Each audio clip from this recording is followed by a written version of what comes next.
Chapter 1. The Soul Transmigration of Naruto.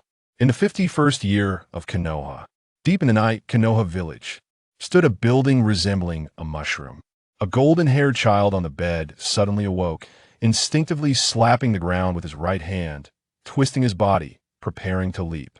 That was a punch from the 7th ranked on the heavenly list, the Violent Bear King. Renowned for his strength, even if one were the King of Mercenaries, the number 1 on the heavenly list, enduring such a blow would surely result in severe injury, if not death. As the King of Mercenaries, the Emperor of the mercenary world, having survived countless slaughters and evaded dangers, was now second nature to him. Bang! The small frame collided with the ceiling, rebounding and then crashing down fiercely. As he was about to hit the ground, he braced himself with his right hand, performing a roll to avoid a direct fall. However, his feet did indeed topple over a shelf, producing a cacophony of shattering sounds. Downstairs, the lights flickered on, and a voice shouted, "Whoever is upstairs, what time is it? Are you going to let anyone sleep?" A fleeting glimmer of crimson flashed in his eyes. Dark and eerie, this was not the gaze of a mere child, for no child could harbor such overwhelming killing intent. Moments later, the crimson faded, and his eyes returned to a serene blue. Instinctively, the child uttered, "Sumi Masai." This was not a conscious thought, but rather a reflex of the body. Japanese. Soon after, the golden-haired child was beset by a splitting headache, and after some time, he regained his composure, exclaiming, "I have actually transmigrated into another dimension, and I have become Uzumaki Naruto." At this moment, Naruto was no longer the Naruto of yore. He had transformed into the renowned mercenary king, the king of the underworld. There was no task that the underworld mercenaries could not accomplish, nor any foe that the underworld king could not vanquish. Naruto muttered, "This is all a lie. Everything is a fabrication." He pinched himself hard, the pain affirming that everything was indeed real. He had truly transmigrated and become the protagonist of Hokage, Uzumaki Naruto. "System, where are you? I wish to return, to fight alongside my brothers. Once more let me go back." Naruto lamented. Alas, it was regrettable he had no system. After a while, Naruto quietly remarked, "This must be a falsehood, a mere illusion. I am simply too fatigued. I shall rest for a moment." The king of the underworld was still making his final struggles. Idealism is lush, yet reality is stark. The following day, he awakened with his short arms, short legs, and unruly yellow hair. He had not returned. Crouching on the bed, after some time, he clasped his hands together and inwardly declared, "Brothers, I cannot fight alongside you anymore, but I shall pray for you here." After completing his prayers, Naruto proclaimed, "The underworld has departed from now on. I am Naruto." He was well aware of the story of Hokage in his previous life. It had indeed been immensely popular, and he had watched some episodes during moments of boredom. He recalled Naruto's life. Orphaned at birth, fitting the protagonist's archetype, his family's sacrifice for the greater good, possessing boundless magical prowess. Growing up friendless, deemed a demon fox, often going hungry, drinking expired milk, receiving meager aid from the 3rd Hokage, consuming stale instant noodles. The only times he felt full were when he visited the Ichiraka ramen shop, where the owner would generously add extra portions for him for meat. He often caught fish from the river himself.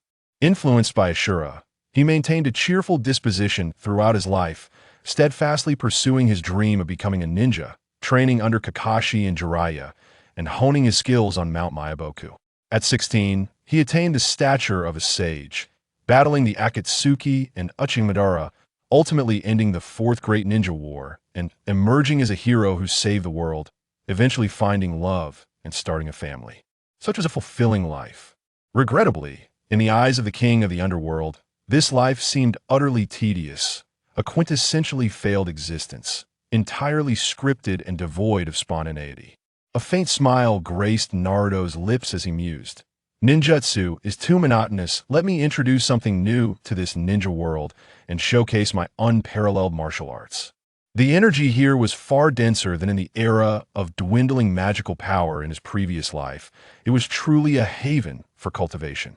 With such rich energy, Naruto believed that in 7 or 8 years, he could surpass the former king of the underworld. Gathering his thoughts, after some time, he murmured, "I wonder if there truly are immortals in this vast sky." In his previous life, Naruto had come across a cultivation method known as the primordial body refining technique, which was essentially a guide to immortality due to the depletion of energy in the world. He had been unable to pursue it, yet this life seemed to present an opportunity. He pondered, should I cultivate the mysterious Yuan sword technique or the primordial body refining technique? The mysterious Yuan sword technique was a martial art he had practiced in his previous life. It was an unparalleled skill indeed.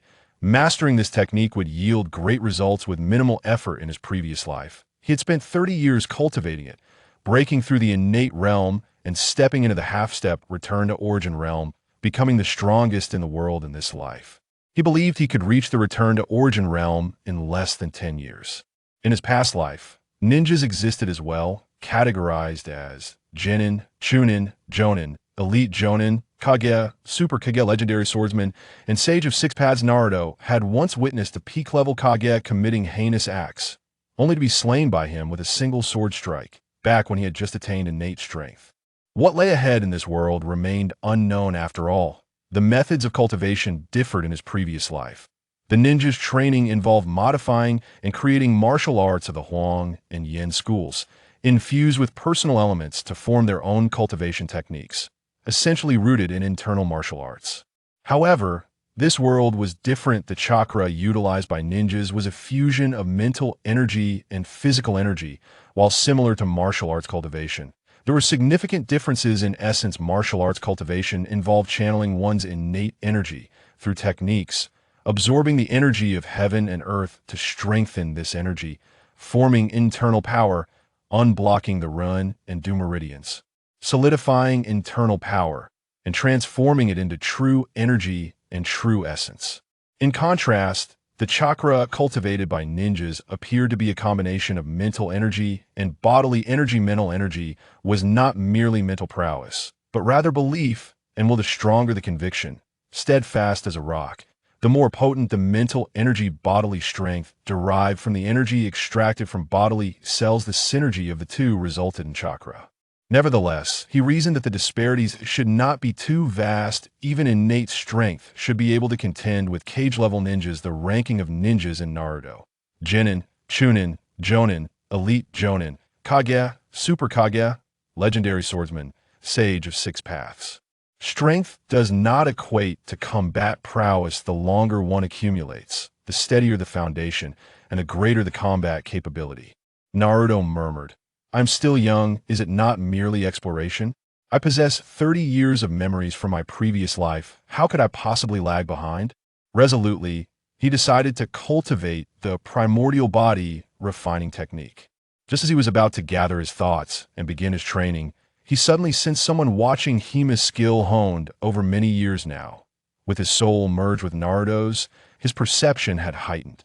Then he recalled that he was under the watchful eye of the third Hokage, and temporarily abandoned the idea of training, stepping out with his small legs into the world.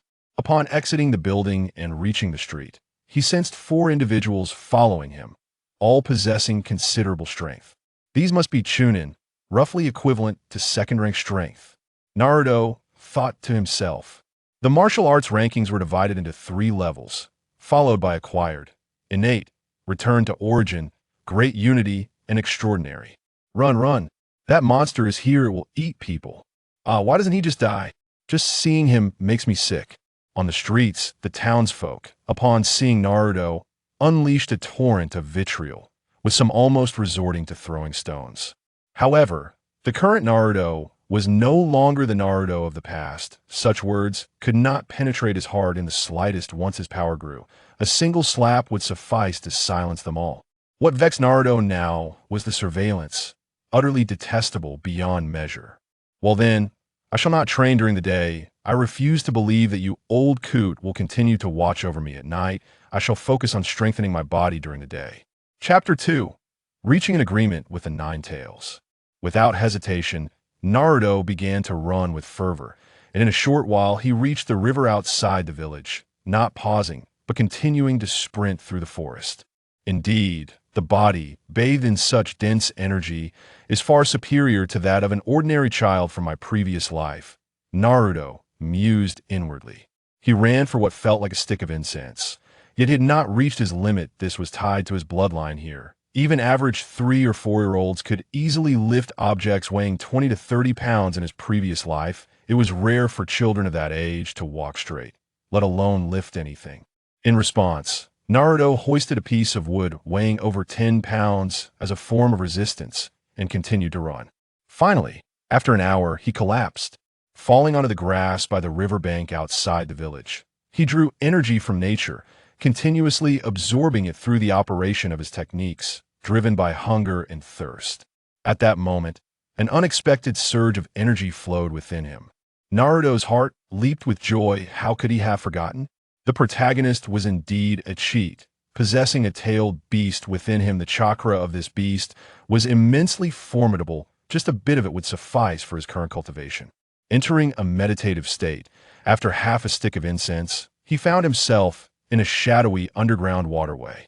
Deep within the waterway, powerful energy surged towards him, as if eager to be absorbed. Yet he knew he could not. Such a magnitude of energy could rupture him. Licking his lips, he cautiously stepped inside. "Little brat, come here. Do you desire power? Enter here, and you shall possess great strength, altering your fate." The voice of the Nine Tails echoed, possessing a certain allure reminiscent of the beguiling fox. As he traversed the path, a frown creased his brow. Indeed, this was not a favorable place. If he were to be imprisoned here for years, madness would surely ensue, and given the opportunity, he would undoubtedly resort to some frenzied acts. Before long, Naruto arrived at a grand gate, towering several dozen zhang high, the top of which was obscured from his view. A large character for seal adorned its surface. Roar!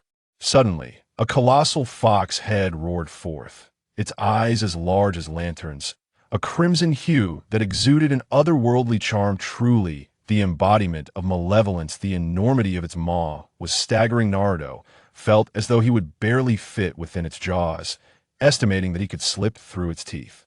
A formidable pressure enveloped Naruto, and had it not been for the ceiling barrier, he would have likely been pinned to the ground, unable to move. "Little brat, do you desire power? Tear apart that ceiling paper, and all my strength shall be yours." The Nine Tails tempted once more. In his heart, Naruto mused, "In my previous life, I could have vanquished this crimson fox with a single strike." Though the fox was indeed powerful, he felt no fear. Seeing Naruto remain unmoved, the Nine Tails bellowed, "You insolent child!"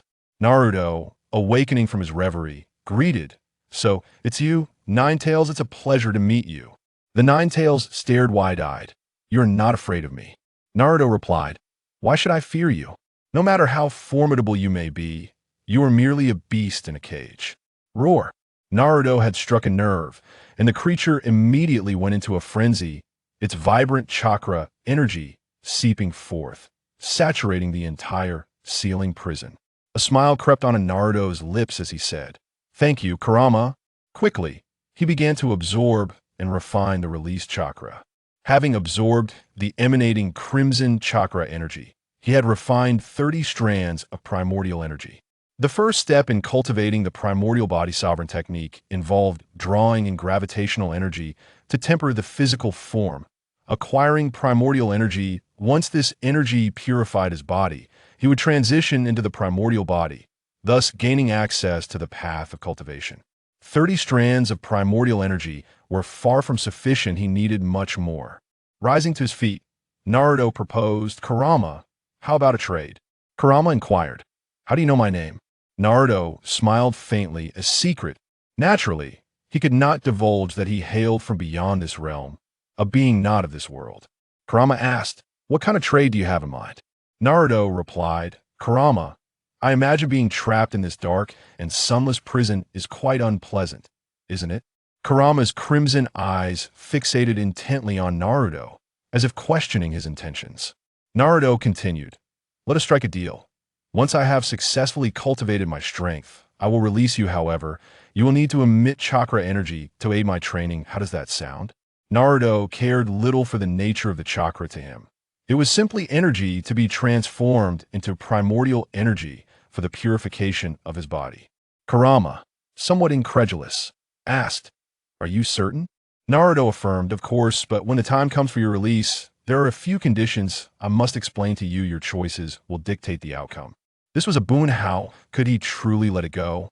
He would inform it of the Akatsuki organization, the resurrection of Uchiha Obito, and the plans to capture the tailed beasts, reasoning that within this prison, it would be safest and least likely to escape. Before Uchiha Obito, it had been easily subdued, leaving it with a psychological scar. Kurama nodded. "Fine, I accept your terms. I hope you keep your word."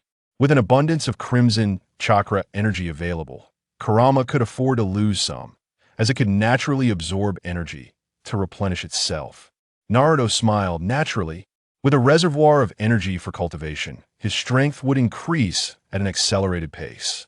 Shortly thereafter, Naruto stood once more, eager to continue his training. However, after only a few steps, he stumbled and fell onto the grass. His stomach growled, protesting fiercely. Having never been fully satisfied with a single meal, and after exerting himself for such an extended period, his body had naturally exhausted its energy. He was hungry, desperately so. "Damn it, the economy is stifling. This is truly frustrating," Naruto muttered to himself, aware that this predicament would persist for some time under constant surveillance. Even if he managed to pilfer some money, he could not spend it, for his meager allowance would surely raise suspicion. Dejected, he trudged towards the river to catch fish and shrimp. In the past, Naruto could only catch fish and eat them now.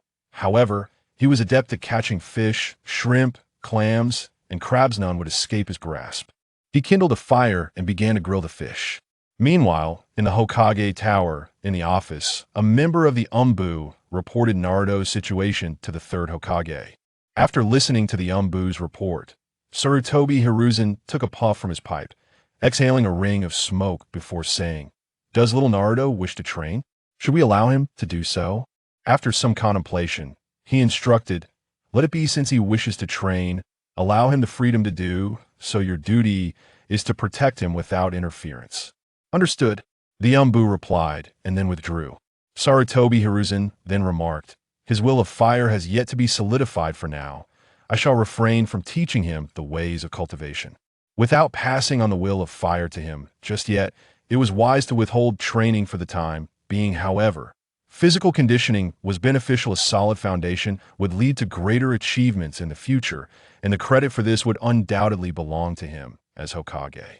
He is unaware that Naruto's current physical training is not akin to the taijutsu of Konoha, but rather a formidable cultivation technique, a path to transcendence. With diligent practice, his physical form rivals steel. Impervious to blades and swords, possessing boundless strength, that moment. To see control over him would be akin to chasing phantoms. Chapter 3. Shadow Clone Technique. After indulging in a hearty meal, Naruto resumed his training, laboring until the sun dipped below the horizon. Only then did he conclude his regimen and return home, where he lay in bed, communing with Kurama for further cultivation before drifting into slumber. Thus, half a year slipped by in the blink of an eye. As Naruto absorbed natural energy alongside Kurama's chakra, he coalesced over 1,000 strands of energy, undergoing daily purification by this power. Although his current strength remained unclear, he no longer feared even the late-stage genin in battle. Coupled with his keen combat awareness, defeating him would prove a formidable challenge even for the Ch-nin. It could be said that he was invincible among those below Ch-nin rank, including Uchiha Itachi, who possessed the Sharingan. With his extraordinary strength, a single punch could topple a house. It was nearly time to embrace the Hunyuan body. Over the past 6 months, Sarutobi Hiruzen had visited him thrice, each time presenting him with a modest yet heartfelt assistance fund.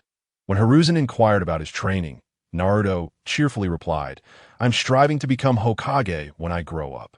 This answer brought great joy to Hiruzen, who even imparted to Naruto the rudimentary methods of chakra absorption, guiding him on the path of cultivation. Perhaps due to a sense of familiarity, the Umbu rarely monitored him while he was in the forest, thus providing him the perfect opportunity to hone his Hunyuan body. This day unfolded as any other, with Naruto rising early to venture into the woods outside the village, since he awoke at dawn. The Umbu did not follow him, much to Naruto's delight that he arrived at his secret base in the forest, made some adjustments, and began channeling Hunyuan energy to cleanse his physique. It was only after exhausting 1,221 strands of Hunyuan chi that Naruto successfully achieved the Hunyuan body. He murmured, "Truly worthy of the Uzumaki clan's physique. It is remarkably potent. Even in my past life, I was inferior under such a constitution." Clenching his fists, he felt the power coursing through his body. He was now capable of arm wrestling with Tsunade. However, to claim he could rival Tsunade would be an overstatement. He was merely a powerhouse lacking chakra and an established Dantian, having attained the Hunyuan body. Naruto simultaneously trained his physical form and cultivated his chakra. Another 6 months passed, and Naruto turned 40. However, a vexing issue arose. Even lifting heavy objects weighing hundreds of pounds offered little benefit to his physical training, overshadowed by the efficacy of chakra cleansing. This reminded him of Might Guy, the beloved 8th Gate of Konoha, whose remarkable kicks left a lasting impression. Might Guy was an expert in taijutsu and possessed numerous training apparatuses that Naruto could certainly utilize. However, he reconsidered, knowing such actions would reveal his endeavors. Should Might Guy discover this, Hiruzen would surely learn of it as well, potentially leading to his capture for experimentation. Thus, he deemed this avenue unfeasible. For now, he resolved to enhance his internal cultivation instead, shaking his head as he mused that the advancement of his Hunyuan body would have to wait for a more opportune moment. Little Naruto found himself confounded, shaking his head in contemplation. Suddenly, the voice of the third Hokage echoed from the forest. Taking a deep breath, he flashed a radiant smile and, with a hint of endearing innocence, exclaimed, "Grandpa Third, you've come," though not related by blood. The elderly man was of an age that warranted the term grandfather from anyone. Stay composed, he reminded himself. He was not yet a match for Hiruzen. "Little Naruto, are you hungry?" Hiruzen asked with a warm smile. Naruto's eyes sparkled with excitement as he replied, "Is Grandpa Third inviting me for Ichiraku ramen?" Hiruzen shook his head, responding, "No, let's not go there. However, here, as 10,000 ryo, it should suffice for your meals." 10,000 ryo? Goodness, you are the Hokage, yet so stingy. Naruto exclaimed joyously, "Thank you, Grandpa Third." Hiruzen inquired, "How is your training progressing, little Naruto?" With a hint of discouragement, Naruto admitted, "Not well. My speed in absorbing chakra is quite slow. Until now, I've only managed to store a tiny amount." His expression was one of despondence, his eyes reflecting sadness. "I in the sealed prison," Kurama scoffed, "Slow? If this little brat's absorption rate is considered slow, then no one could be fast. This child is a prodigy. He has absorbed so much chakra energy that he could rival SCH Nin, all while continuously drawing natural energy from the surroundings, as for his current strength. Even I cannot fathom it." Hiruzen comforted him. "Do not rush, little Naruto. You are still young. Focus on laying a solid foundation, and you will improve in due time." That Naruto's mastery of the breath-holding technique was flawless. So much so that even a shadow-level expert like Hiruzen struggled to perceive him. "I will not give up. I'm destined to become Hokage," little Naruto declared defiantly. Hiruzen took a deep puff from his pipe, a smile gracing his face as he said, "I believe in you, little Naruto. You will undoubtedly become a powerful ninja in the future." However, Naruto lamented, "But I haven't learned any ninjutsu yet." "Grandpa Third, could you teach me some?" He thought to himself, it would be best if it were the shadow clone technique. Once he mastered that, he could play tricks on the Umbu. Hiruzen replied, "Little Naruto, do not be overly ambitious. Training in ninjutsu requires enrollment in the academy." Feeling slightly disheartened, Naruto looked down and said, "I am already over 4 years old. In just over a year, I can start school. In Konoha, commoners typically began at 7 years old, while those with exceptional talent might start at 6. Members of prominent clans could enroll at any time. As the son of a hero, Naruto should have received favorable treatment, but under the Third's machinations, he was relegated to a commoner status, living a life even worse than that of an ordinary citizen. "How about this, little Naruto? I will teach you a simple ninjutsu. one that is quite common and not against the rules. Hiruzen proposed that Naruto's eyes lit up with joy. What ninjutsu? Hiruzen replied, the shadow clone technique. It was as if his wish had been granted. Naruto beamed with delight. Thank you, Grandpa Third. After spending some time with Naruto, Hiruzen eventually took his leave. Though Naruto felt reluctant and somewhat aggrieved, Hiruzen excused himself, citing pressing matters that necessitated his departure. Once all the Umbu's eyes had departed, Naruto let out a long sigh, thinking to himself, that was truly exhausting. Hiruzen, could you send someone else with the assistance funds next time? I really do not enjoy your company. Hiruzen, however, was oblivious to Naruto's sentiments.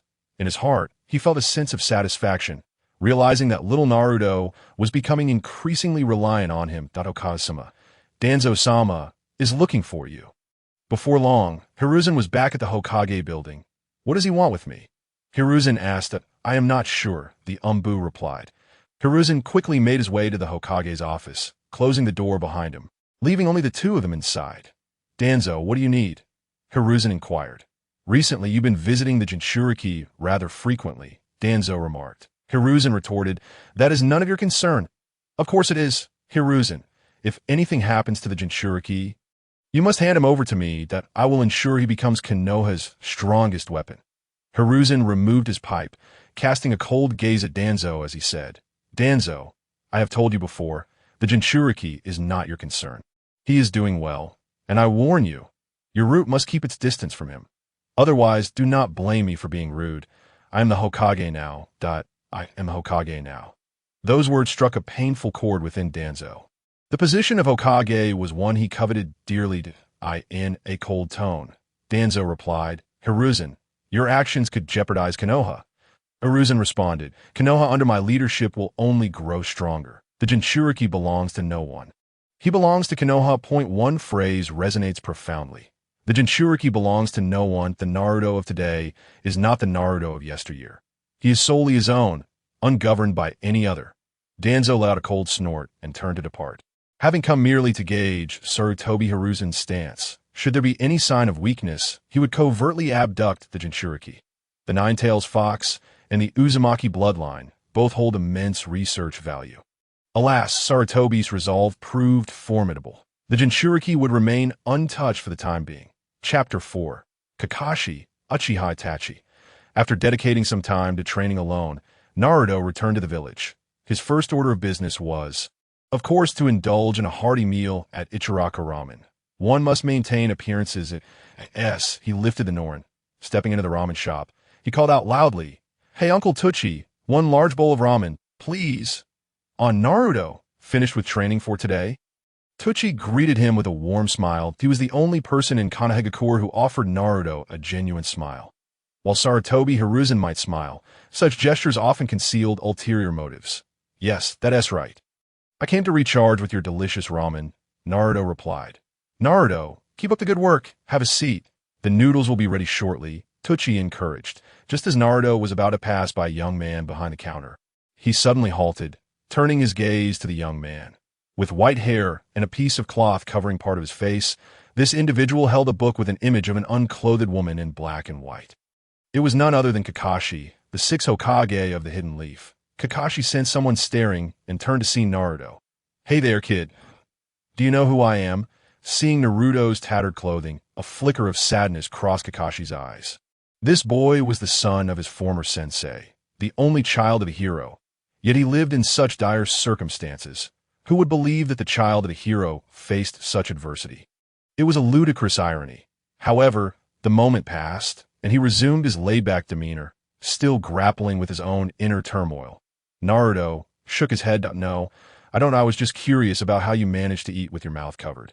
In his past life, countless individuals longed to glimpse the face hidden beneath that mask. Kakashi was one of the most enigmatic figures, always shrouded in mystery since childhood, his face obscured by that very mask.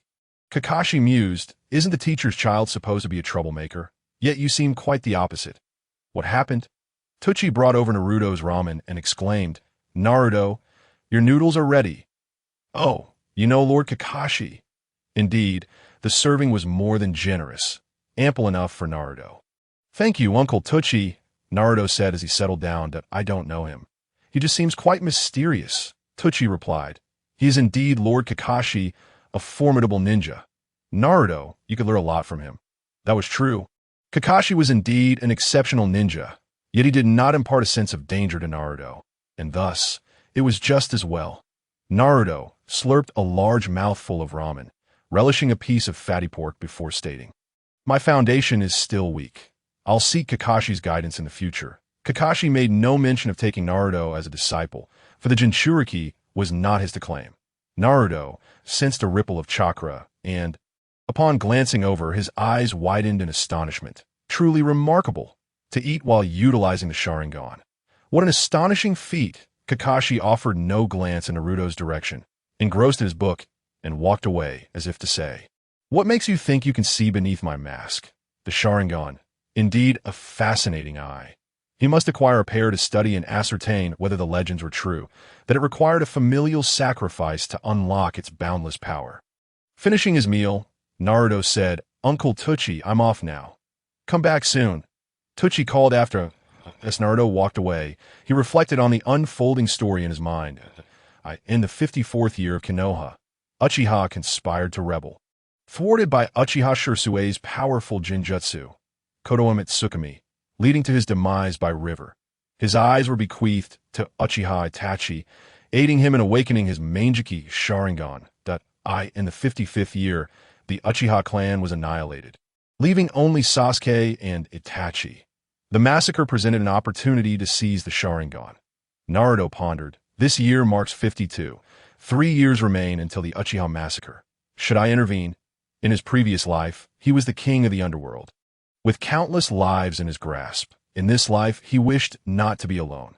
Certain members of the Uchiha clan were worth courting, particularly Uchiha Shirsue, a strong and amiable individual, pure of heart, who seldom harmed others, even in conflict. He murmured to himself, "If I am to change things, let it be a thorough transformation. Let us see what kind of sparks this ignites, while I also re-establish my dominion over the underworld." He thought again of Uchiha Itachi. As for Sasuke, he decided against it. Sasuke's nature did not align with the Naruto of now. Too dark. Indeed, as if summoned by his thoughts, a figure soon caught Naruto's eye. With long black hair framing his face and deep-set patterns beneath his eyes, it was none other than Uchiha Itachi. Their gazes met, and Itachi smiled kindly at Naruto, who returned the gesture, a subtle acknowledgement. This individual possessed immense capability. His only flaw was his doting nature toward his brother. Willing to fight the world for him, pure-hearted and noble, he was coerced into accepting the task of annihilating his clan by the higher-ups of Konoha. Later infiltrating the Akatsuki, a tragic figure, his potential could have created a brighter future had he been given a righteous path. Naruto did not hasten home. It had been a while since he felt relaxed, so he strolled leisurely through the streets. However, after a short while, he realized he would prefer returning home, for he had not seen his loved ones in a long time, and another wave of insults soon arose. Why is he back? Didn't Tiwi hear he was captured by the Hokage? Indeed, the Hokage should have locked him away. That fox demon ought to be confined to prevent him from causing harm. As Naruto once more felt the weight of malicious gazes upon him, he thought, this village truly offers no solace. IT reminded him of his past life, where countless internet trolls would unleash their vitriol upon him, regardless of good or bad, right or wrong. They would spew their contempt, seeking to vent their ignorance and cowardice at the expense of others, fulfilling their twisted psyche. A tragically pitiable group, they never grasped their own fate, merely pawns in the hands of others. Upon returning home, Naruto lay quietly on his bed, deep in thought, contemplating seeking out friends for conversation. Chapter 5. Shadow clones absorb chakra independently. Duration extended. "Hey kid, you've arrived," Kurama bellowed, his mouth wide open, having grown weary of solitude. He welcomed the company, gradually growing fond of this little rascal over time. "Kurama, you seem a bit plumper. Have you been indulging too much?" "Fool, you're the one who eats too much," with a loud exclamation. Red chakra surged forth. Calm down, calm down. Excitement is bad for your health." As he absorbed the red chakra, transforming it into his own strength, the speed was nothing short of astonishing. With the current density of Naruto's chakra, he was already poised to break through to the next realm, yet his physical body had yet to reach its limit, hence he refrained from doing so for now. Once his body surpassed its threshold, a qualitative leap awaited him. Kurama inquired, "Hey kid, what is your current strength level?" Naruto smiled slightly and replied, "Guess, Kurama. Quit playing games with me, just spill it." Naruto continued, "Aren't you the strongest of the tailed beasts? You should be able to tell. After all, you are Kurama. How could you not know? You can leave now. Come on, old friend. We've been together for over a year. Don't be like that. By the way, Kurama, what jutsu do you know? Kid, you've already learned my tail beast bomb. What more do you want?" Indeed, Naruto has mastered the tailed beast bomb of the Nine Tails. Admittedly, the power he wields, when drawn from his own chakra, is somewhat diminished. However, when augmented by the Nine Tails, its potency is exponentially enhanced. It must be said that the development of physical prowess in the world of Naruto is notably lacking. Yet the advancements in ninjutsu surpass those of ninjas from previous lives by a considerable margin. Naruto remarks, "There is no need for excessive power. Just a few sage techniques will suffice." The Nine Tails retorts, "You little brat, just go away." This naive child, with such fanciful aspirations for sage techniques, might as well wish to ascend to the heavens. The Nine Tails, puzzled, wonders why he feels a twinge of affection for this child. This sentiment undoubtedly arises from the primordial energy within Naruto, which naturally resonates with the essence of nature, thus evoking a sense of kinship from the tailed beast. Naruto, choosing not to engage further with the Nine Tails, bids farewell, saying, "Next time, I shall return to converse with you." He muses about the prospect of merging with the Nine Tails to activate its form, imagining how majestic and formidable that would be. As his consciousness returns, he realizes it is now nighttime. A gentle rain begins to fall, making the hidden leaf village even chillier. A rumble of thunder echoes, illuminating the village with stark flashes of lightning, casting an eerie white glow. Suddenly, an epiphany strikes Naruto as he leaps up, his face alight with joy. "How foolish of me. I can use lightning to temper my body. This is the ultimate shortcut." He is confident that by harnessing the power of lightning, he can enhance his physical form and perhaps even acquire lightning attribute chakra. Mastering a few techniques akin to the Chidori would be nothing short of perfection. As for the risk of being electrocuted, he reassures himself. With his current physical resilience, he is certain he will not succumb. Approaching the window, he gazes at the thunderous clouds above, while they are not particularly dense. The lightning is highly absorbent and far too elevated for him to reach tonight. There will be plenty of opportunities ahead. Returning to his bed, Naruto begins practicing the shadow clone technique, though it is classified as a B-rank ninjutsu, which creates tangible clones from chakra that can act and fight independently. Its effectiveness greatly depends on the user. Naruto smiles subtly, for in his hands, it transforms into a formidable forbidden technique that he reflects that in his previous life. This would have been considered divine. The clones possess their own consciousness and a degree of resilience. Upon dispersal, their memories and experiences return to the original body, enabling the mastery of sword intent and profound truths, thus yielding remarkable efficiency. Imagine comprehending those insights collectively with multiple clones. The results would be extraordinary. Shadow clone technique. He chants, and with a series of pops, 5 clones materialize, standing in perfect formation. Naruto nods approvingly. 5 on the first try. Quite commendable. He then points to one clone and instructs you, "Conceal your presence." The clone promptly suppresses its aura to the point of being indistinguishable. Naruto beams with delight, exclaiming, "Simply perfect." This capability allows him to accomplish numerous tasks. However, the duration of the clones is too fleeting. If they could endure for 7 or 8 days, or even half a month, it would be impeccable. "I shall study this thoroughly," he murmurs. After dispersing the clones, Naruto delves into his research. This study consumes half a month.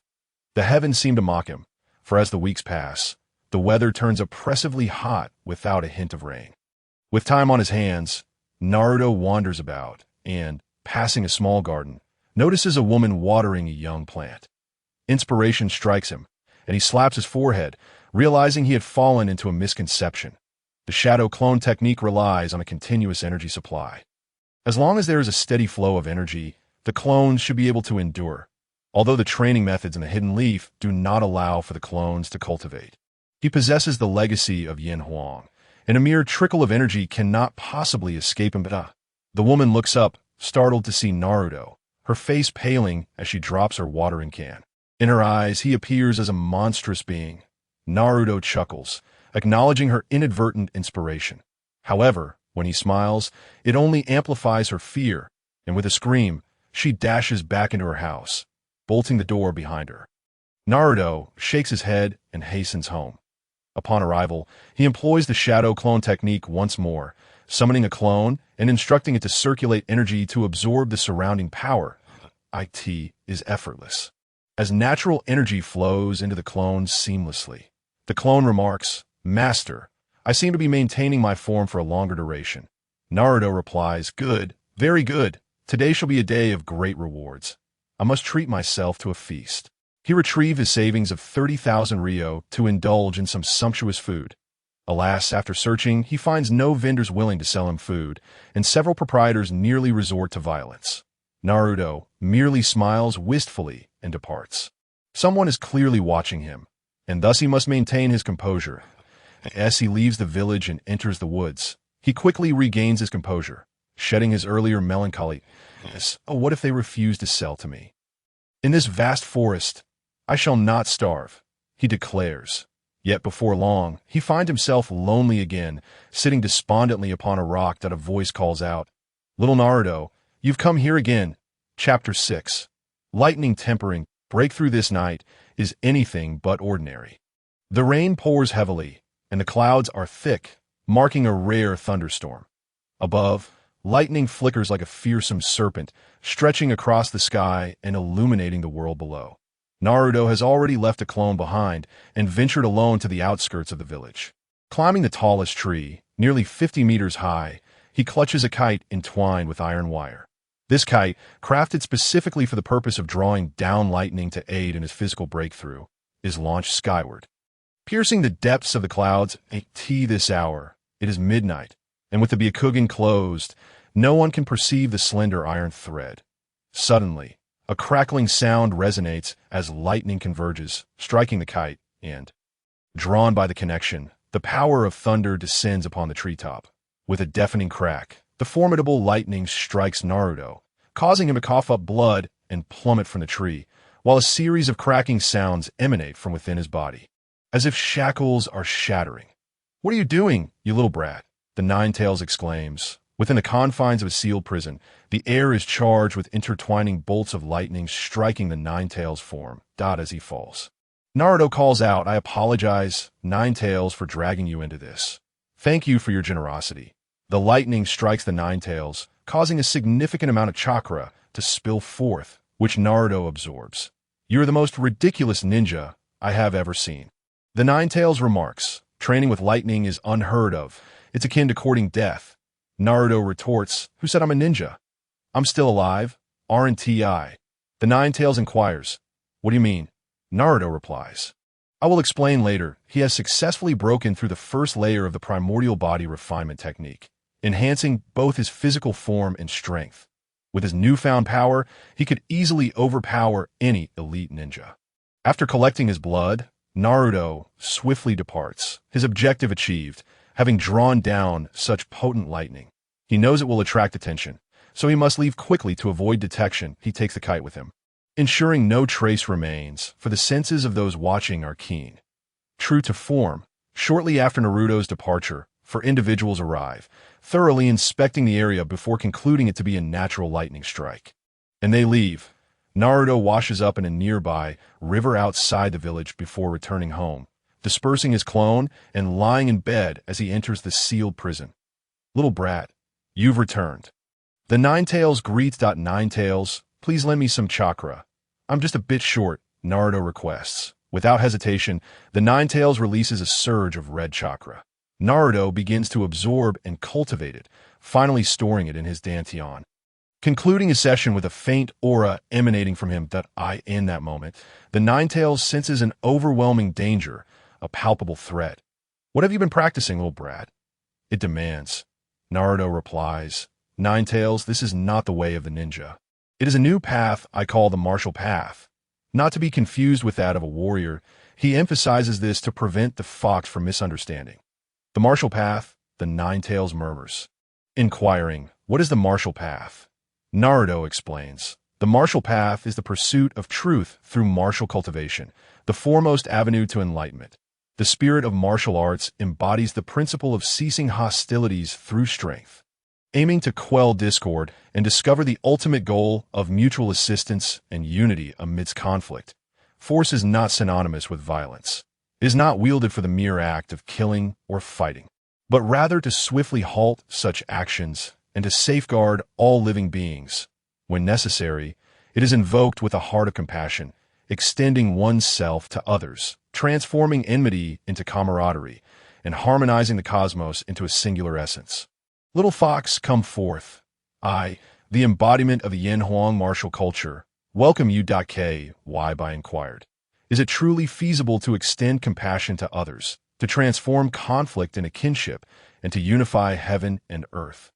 Naruto replied, as long as there is faith and a willingness to act, it can undoubtedly be achieved.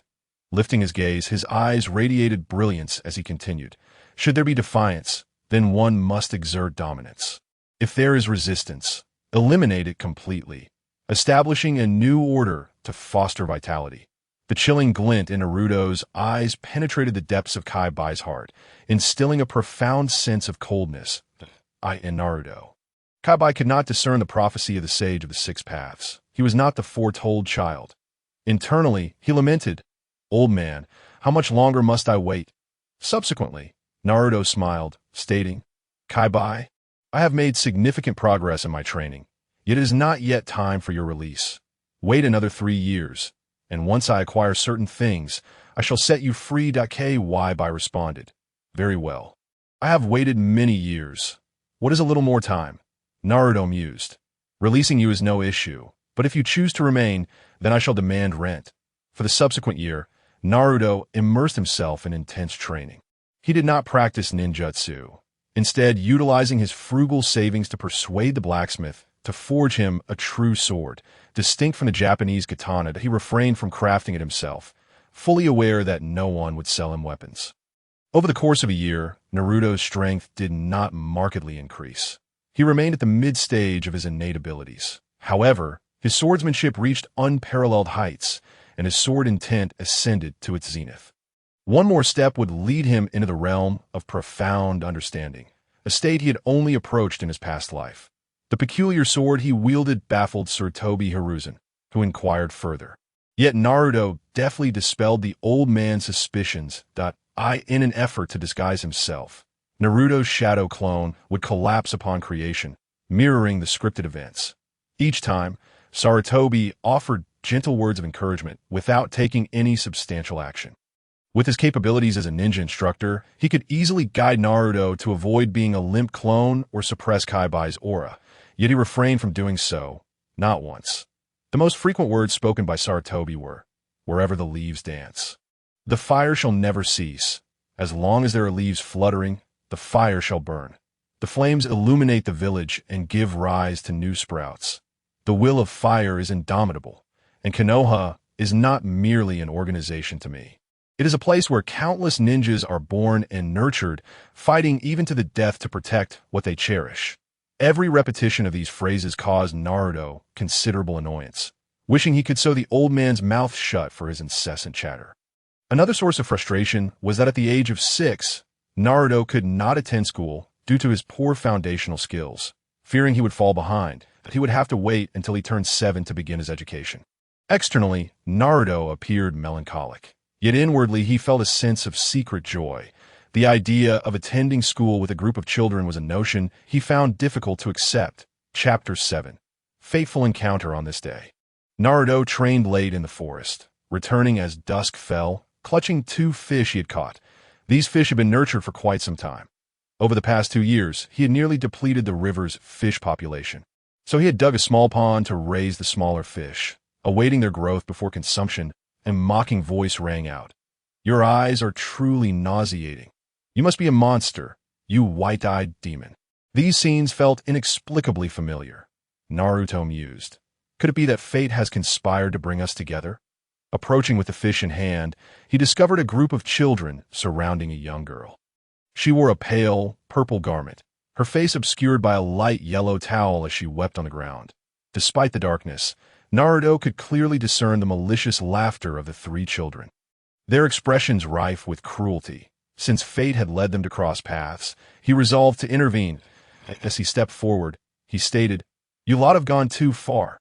Were it not for your youth, I would have kicked you all away. If an adult were here, I would have made them regret it." One of the boys scoffed. "Who do you think you are?" Naruto replied.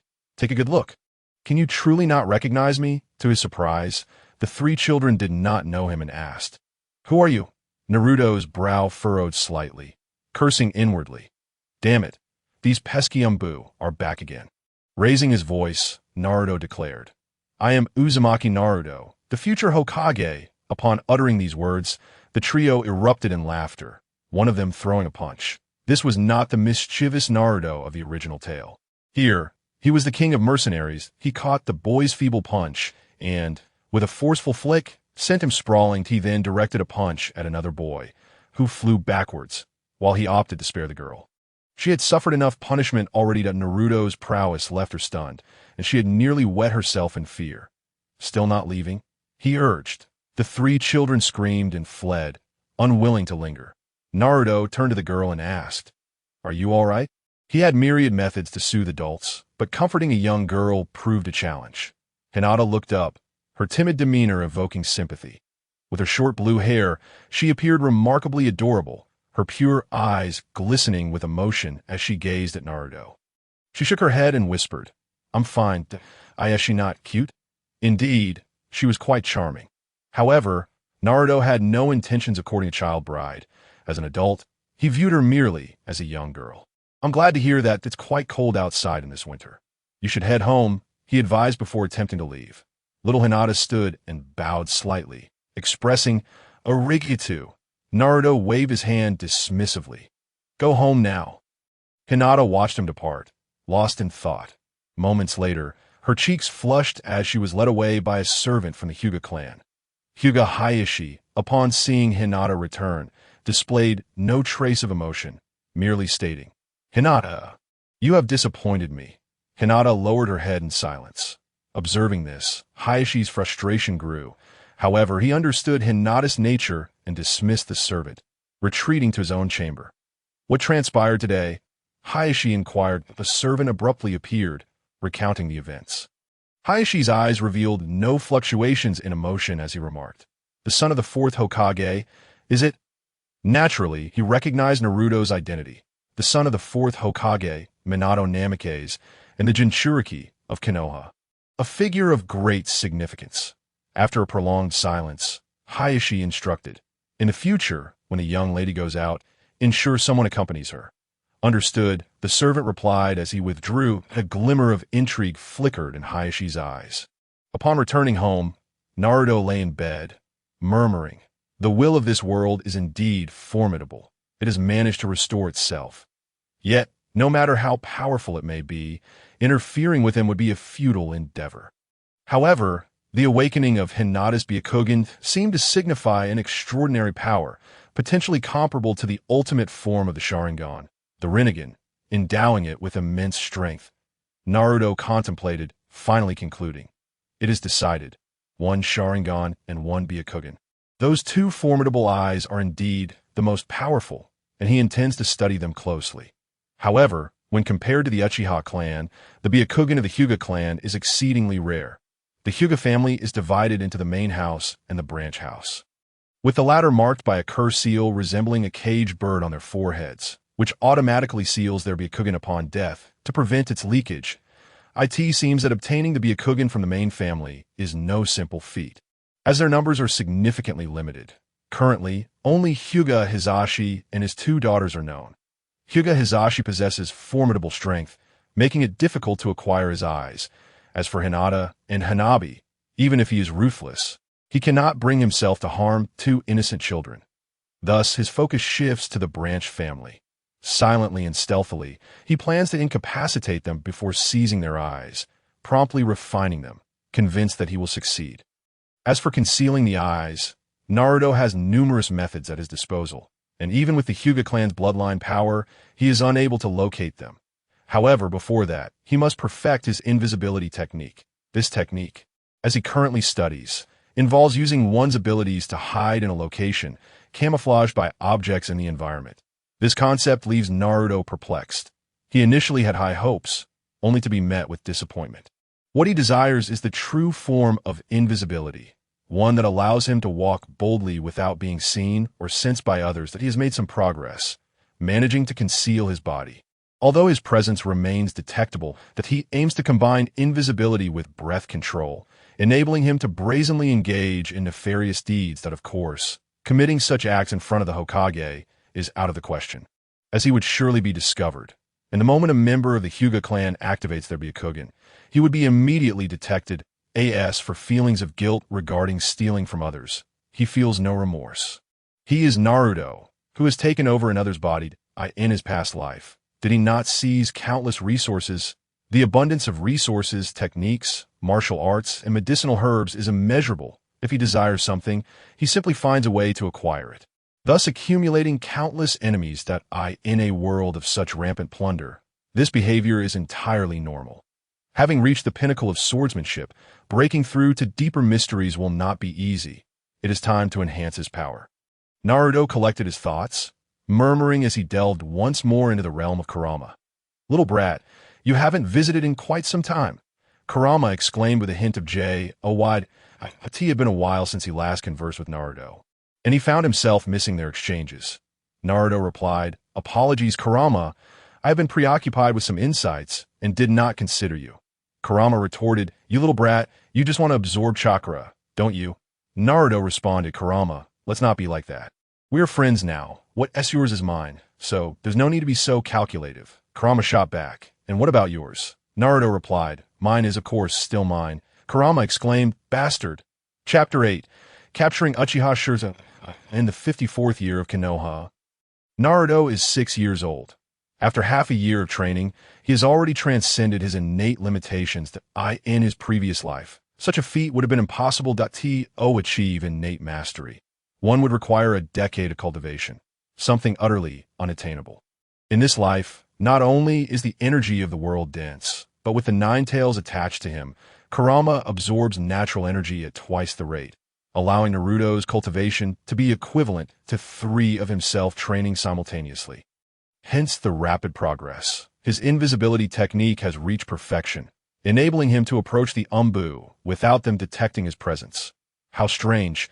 I have yet to encounter them even once, Naruto mused as he wandered through the forest.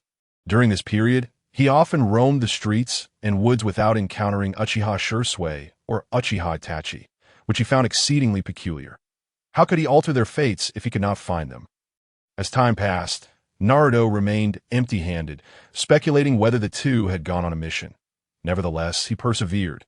Once he reached the forest, he would employ the shadow clone technique to navigate through the woods, often returning to the riverbank behind the Uchiha compound, as the two frequently met there to share their thoughts. Indeed, persistence bore fruit. One day, as Naruto approached the lakeside, he heard the flapping of crows that a crow was flying towards the lake at the back of the mountain. And his eyes lit up. He recalled that Uchiha Shursui had a fondness for crows. Without hesitation, he hastened towards it. Sure enough, at the cliff's edge stood a young man, a ninja blade strapped to his back. Who else could it be but Uchiha Shursui? Upon receiving the crow's message, Uchiha Shursui's expression turned serious, and he let out a soft sigh. He was reluctant to see his family divided or for the village to descend into conflict. But this was a matter that could not be avoided. Naruto slowly emerged, and Uchiha immediately sensed his presence. Turning to find it was Naruto, momentarily taken aback, as a member of the Rude organization. He naturally recognized Naruto's identity. Naruto asked, "May I have a word with you?" Uchiha Shursui inquired. "You know me?" Naruto smiled and replied, "Uchiha Shursui, the prodigious talent of the Uchiha clan." Uchiha Shursui's demeanor became wary. While his identity was not a great secret, many knew of him, but it was impossible for someone like Naruto Uzumaki to be aware. "What else do you know?" he asked. Naruto answered, "A great deal, including your status as an Umbu member, your strength, your eyes, and so forth." Uchiha Shursui scrutinized Naruto and continued, "Does that include your identity?" This was becoming precarious. A Jinchuriki of the Nine Tails was outside the village's control. However, Uchiha Shursui only recognized Naruto as the Nine-Tailed Jinchuriki and was unaware that he was the son of the fourth Hokage, Minato Namikaze. Naruto smiled slightly and replied, "What do you think?" Uchiha Shursui's expression darkened. "What do you wish to discuss with me?" Was he intending to use the Kodoame Tsukumi on him? Naruto stated, "This is not the place for conversation. It could be monitored. Follow me." With that, he took the lead. He was taking a gamble, betting that Uchiha Shursui would indeed follow him present. Uchiha Shursui was deeply loyal to the village. If the Jinchuriki truly posed a threat, he would use Kodoame Tsukumi to impose his will. Uchiha Shursui followed Naruto without hesitation. Before long, they arrived at an underground cavern. The cave was dark. Naruto lit a candle, illuminating the space. Uchiha Shursui asked again, "What do you wish to discuss with me?" Naruto replied, "Patience, please. First, take a seat." He settled onto a wooden stool, while Uchiha Shursui knelt on a patch of grass. Only then did Naruto say, "Shall we talk about Konoha today?" Upon hearing this, Uchiha Shursui's eyes widened with suspicion. The Jinchuriki was indeed problematic. Naruto, undeterred, posed a question. "What do you think of Konoha village currently?" Uchiha Shursui responded, "It is flourishing, thriving, free from bloodshed and darkness, united in love and camaraderie." Upon hearing this, Naruto broke into a mocking grin. "Free from bloodshed? Free from darkness?" He then countered, "If there is no bloodshed, then where do orphans like us come from?" Uchiha Shursui had no response. It was a question he could not answer. Wars require people. But are all orphans truly victims of war? Naruto continued, "Free from darkness? One by one, orphans go missing. Where do they disappear to? Have you investigated, or do you genuinely remain oblivious? It is unfortunate they lack connections. But they only raise concern when they vanish without a trace. A.S. for unity and love? That was an even greater joke that I need not elaborate. What kind of life do we lead? As a member of the Umbu, do you not know? Speaking of your Uchiha clan, when the first Hokage, Hashirama Senju, was in office, you were part of Konoha. Yet after his death, Tobirama Senju took over, oppressing and persecuting the Uchiha clan, intent only on their annihilation. Following that, the third Hokage's reign saw the establishment of Root, led by Danzo, both of whom were disciples of Tobirama Senju, inheriting his will and further intensifying the Uchiha clan's oppression, ultimately forcing them out of the village. High-ranking positions no longer included the Uchiha clan. They were reduced to a mere security force, frequently subjected to complaint from villagers, accused of baseless crimes. To this point, Uchiha Shursui had no words left. Everything Naruto spoke was the unvarnished truth, and he could not refute it. Naruto did not relent, continuing, "To this day, aside from Tsunade, who remains of the once mighty Senju clan, the land of whirlpools has perished. The Uzumaki clan has been eradicated. Who has appropriated their secret techniques? Were they not Konoha's most sincere allies? The wives of the first and fourth Hokage were both from the Uzumaki clan. Did they not contribute significantly to Konoha? In the annals of the Hidden Leaf Village, the tale of Konoha's White Fang, Hatake Sakumo, relinquishing his mission to save a life, a seemingly trivial act, has become a subject of widespread notoriety, drawing the ire of countless individuals. Did he not earn his place through arduous contributions to the village? Is it possible that this minor lapse could eclipse his monumental achievements? Moreover, was his act of compassion truly misguided? The mystery surrounding the demise of Hyuga Hayashi only adds to the barrage of questions that weigh heavily upon Uchiha Shursui, rendering his countenance pale. Upon witnessing Shursui's distressed expression, Naruto inquired anew, "Do you know who I am?" Uchiha Shursui lifted his gaze, his ashen cheeks quivering slightly, as if struggling to comprehend the magnitude of injustice that lay before him. Naruto raised a hand to tousle his golden locks and remarked, "There can't be many individuals with hair of this hue in Konoha." Suddenly, Uchiha Shursui stiffened, the only yellow that resonated within his heart being that of the fourth Hokage, Minato Namikaze, in an incredulous outburst. He exclaimed, "Could it be?" Naruto nodded affirmatively. "Indeed, I am the son of the fourth Hokage, Minato Namikaze. Uzumaki Naruto, that moment. Uchiha Shisui was struck with astonishment. The so-called demon fox, reviled and scorned by all, was in fact the progeny of the fourth Hokage, the true heir of a hero. This revelation filled Shisui with a sense of absurdity, an overwhelming disbelief. How could the village treat him thus? How could the Hokage allow such a travesty to unfold? How could Danzo perpetuate such slander? Naruto continued, "My father served Konoha with unwavering loyalty. Even in death, he envisioned his son becoming the Jinchuriki, a protector of the village. Yet the outcome? His child endures a meager existence, living off expired milk and paltry welfare. Forced to catch fish from the river for sustenance, and subjected to relentless abuse daily. Uchiha Shisui could no longer remain upright.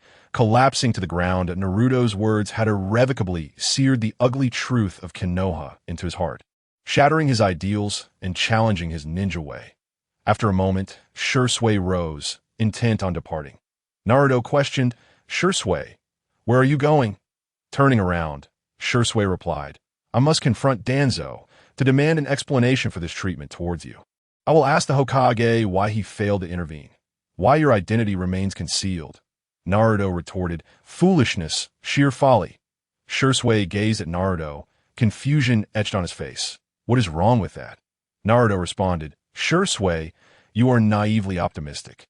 Do you truly believe that Danzo would dare to malign me without the consent of the Elder Council and the third Hokage, to tarnish the reputation of the son of a hero?" With unabashed disdain for Konoha's leadership, for the third Hokage, and for Danzo himself, Naruto continued, "Is it not ironic that the tales of Senju Hashirama are rarely shared in the village? He was a great hero, the one who ended the Warring States period. How many of his deeds are recorded in our textbooks today?" Uchiha Shisui, who had never pondered this before, began to reflect. The curriculum predominantly celebrated the third Hokage's accomplishments, with only a scant mention of the two Hokage, Hashirama and Tobirama. Why? Why is this the case? Why does the third act this way?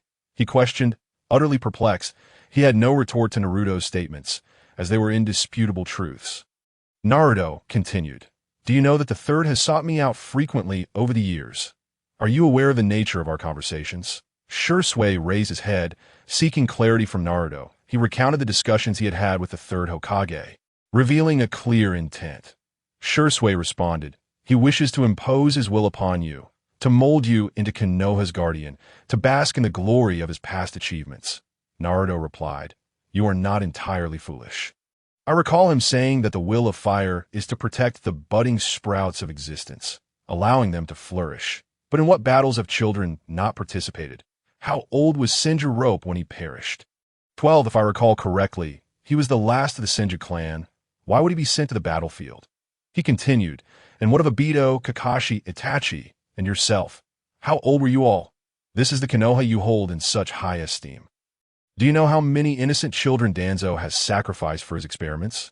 Are you aware of how he extracted Hashirama's flesh to study the Senju cells? Do you know he is currently researching the Uchiha clan's Izanagi, attempting to seize the Sharingan by the end of Naruto's tirade?" Uchiha Shisui trembled with horror. This was the village they had sworn to protect. Such filth permeated its foundation. His faith crumbled completely, crushed step by step by Naruto's revelations. Konoha was no longer the sanctum he once believed it to be. "Shisui, do you think such a village is worthy of protection?" Naruto asked. Silence enveloped Shisui as he shook his head in disbelief. Naruto refrained from pressing further. Recognizing that Shisui's mind was in turmoil, he decided to allow him time to process the revelations before engaging him once more. After half an hour, Shisui's breathing steadied. At this moment, Naruto posed a question. "Shisui, how does the current world compare to the former Warring States era?" Without delving back into the issues of Konoha, he acknowledged that the die had been cast. Naruto aspired to establish an organization founded on a belief system. I end this world. Nothing was more paramount than peace. Yet he never anticipated that his initial desire to create a formidable entity would culminate in the establishment of an unparalleled martial empire. Uchiha Shisui remarked, "The Warring States era was a profoundly dark time, with nations, clans, and individuals locked in perpetual conflict, blood staining the earth, and lives rendered cheap. While the current age is marred by strife, it lacks the unbridled savagery of that bygone era. Naruto concurred. Indeed, Senju Hashirama was a great hero, ending the chaos of the warring states and founding the Hidden Leaf Village, an unparalleled achievement, establishing the village-nation system, which has since been emulated by other nations. Naruto shook his head. However, that paradigm was tailored to his era. Shursui probed. Why? Both Uchiha Madara and Senju Hashirama were his idols, and the denial of their legacies compelled him to seek answers. Naruto explained because, during that time, Hashirama was invincible, a singular force dominating an era, unmatched in strength. With Uchiha Madara as his ally, the two were titans of war. Mere mortals dared not oppose them. Any aspiring, ambitious soul could only harbor their thoughts in silence. For any strategy would be rendered moot against such overwhelming power, leading to an era of peace. But now, wars rage annually, claiming countless lives each year. Why? Because no unparalleled figure exists to subdue the chaos. Ambitious souls have been unleashed, igniting conflicts anew, and the third Hokage, hailed as the strongest Hokage. Nonsense. How often has he graced the battlefield? Were it not for the sacrifices of Konoha's prominent clans, what would he amount to? In my eyes, he is merely a cowardly old man. Consider the recent Ninetales incident that my father, with his extraordinary talent, the Yellow Flash, having pioneered the Rasengan, was in the prime of his youth, his strength rivaling that of the third. Why was he not the one to seal the beast? He was nearing his end.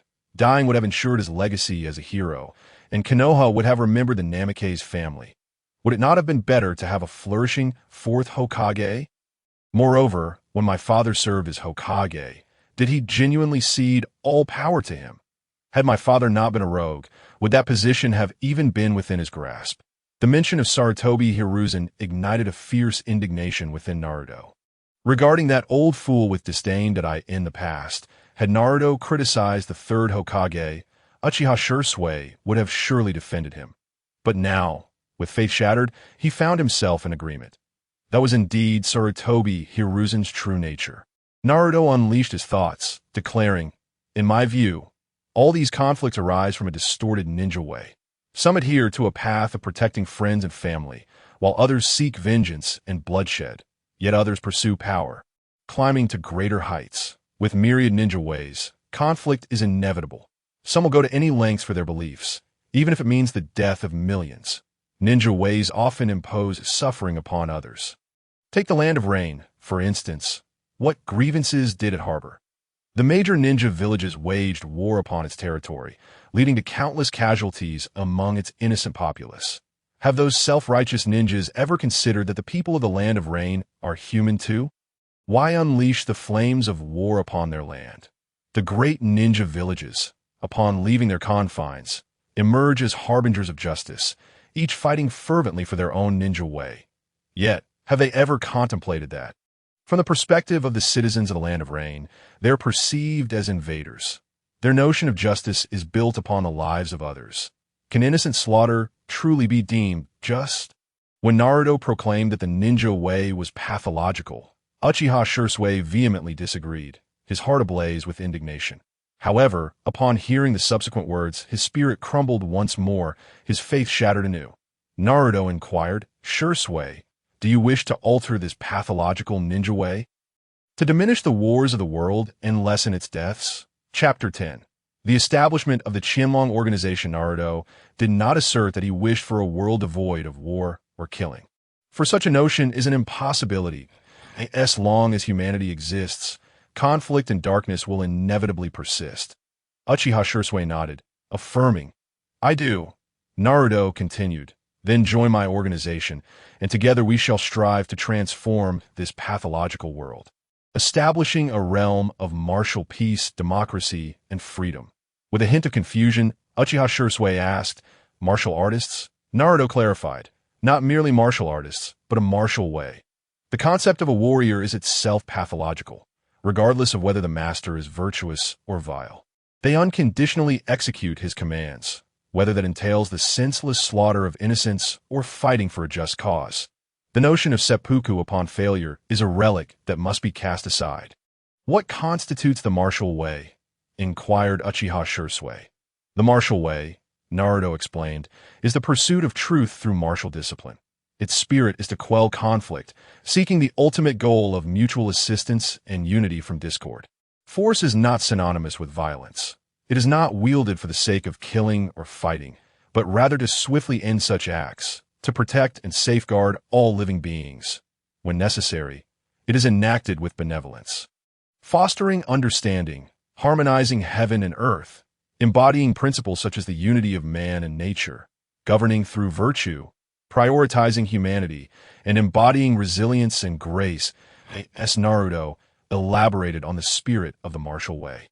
Emphasizing the concept of chivalry, Uchiha Shursui's eyes sparkled with newfound understanding, particularly at the concluding sentiment. The collective spirit of all individuals converging towards a common purpose, forming a tremendous force capable of annihilating all darkness. With eyes alight with hope, Uchiha Shursui solemnly declared, "Naruto-kun, what do you require of me? Command me, as you wished." And Naruto's heart soared with joy. A master had joined his cause. His journey into the underworld was about to commence. "Welcome aboard, but I have more to discuss. The existence of any organization necessitates the support of the populace. Without it, the organization is rendered meaningless. In his previous life, the Underworld Mercenary Corps gained renown due to the backing of several weaker nations, as they prevented wars and saved countless impoverished souls, thus garnering popular support. This, however, threatened the interests of certain empires, prompting them to conspire against him, leading to his downfall. Uchiha Shursui sat quietly on the cushion, attentively listening to him. Naruto's words resonated as a profound elevation of his soul and a refinement of his character. "Shursui," Naruto asserted, "the policies and systems of all our nations are erroneous. The concept of one nation, one village, is fundamentally flawed. Take the Fire Country as an example. The leader of Konoha is the Hokage, with the villagers rallying to fight for him, obeying his commands. Yet Konoha is also comprised of the citizens of the Fire Country, with the daimyo being the highest authority who acknowledges and supports the establishment of Konoha. But does the Hokage truly obey the daimyo's every command? This is a truth that any discerning individual would recognize. Moreover, influenced by the Hokage's will the villagers of Konoha serve the daimyo loyally? If you were commanded by the daimyo, would you heed his orders?" Uchiha Shursui shook his head affirmatively. "I only follow the commands of the leader." Naruto continued, "Thus, the Fire Country is plagued by two conflicting authorities, a recipe for disaster. Should a great conflict arise, and the Hokage and the daimyo maneuver against one another for personal gain, who suffers the most? Naturally, it is the common people, as the saying goes. When a nation thrives, the people suffer. When it falls, the people suffer. This encapsulates the essence of the matter.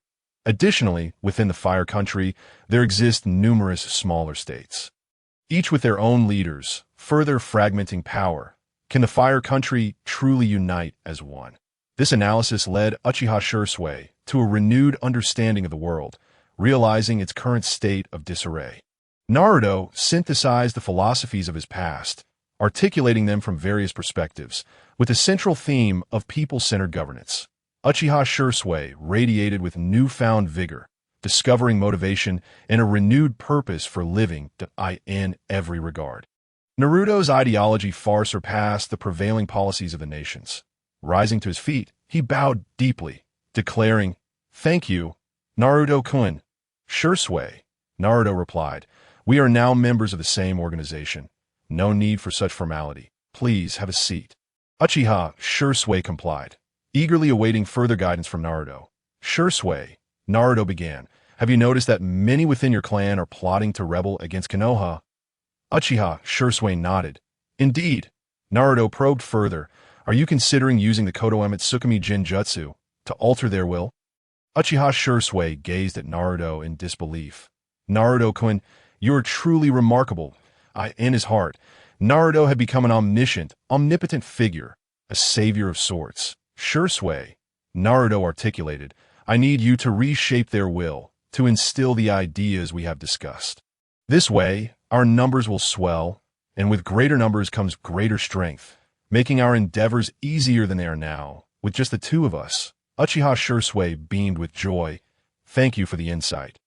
Naruto he was more than willing to undertake such tasks. Recalling Uchiha Itachi, Naruto remarked, I know you share a close bond with Itachi, but our matters must remain undisclosed to him. Uchiha Shursui inquired with confusion. Leader, why is that? Itachi is exceptionally intelligent and possesses immense talent. He will surely become a formidable ally. Naruto replied, I am aware of Itachi's potential. His gifts are on par with yours. However, his position as a member of the ANBU en route makes him a double agent. Heavily influenced by the will of the third Hokage, should he discover our organization, it could pose a significant danger. You must gradually shift his mindset. Understood, a double agent, Uchiha Shursui acknowledged. Naruto continued, the title of leader feels inappropriate. I aspire for everyone to embody the spirit of the dragon. Thus our organization shall be known as the Qianlong Organization, and I shall be the Dragon King. Everyone is dragons, a noble aspiration. Uchiha Shursui declared with conviction, yes, Dragon King. Initially, Naruto had desired the title of Underworld King, but reconsidered, deeming it slightly too dark for an organization that exists for justice. Shursui, Naruto announced, I will now impart to you the methods of cultivating martial arts. Uchiha Shursui asked, perplexed, methods of cultivating martial arts? Chapter 11. Time to attend school. Naruto responded, to abandon the ninja way and establish the martial way necessitates a foundation in martial arts. Shursui, I am about to release my martial energy. Perceive the energy within my body. Naruto retracted his breath-concealing technique and opened the gate of his dantian, unleashing a torrent of overwhelming energy. Goodness, such strength! In his sealed prison, Kurama stirred awake, sensing an intense threat. This boy had grown remarkably powerful.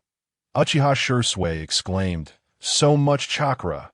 If the energy within Naruto were to be quantified in terms of Kakashi, it would amount to the power of 200 Kakashis. With his current strength, he was virtually invincible in Konoha, save for Might Guy's formidable kick. Facing that, Naruto understood he would likely meet his end. This is not chakra, Naruto clarified. I refer to it as true energy. Shursui, do you not perceive its superiority over chakra? Of course, Uchiha Shursui affirmed, but its nature. Naruto interjected, this is called the dantian in our martial way.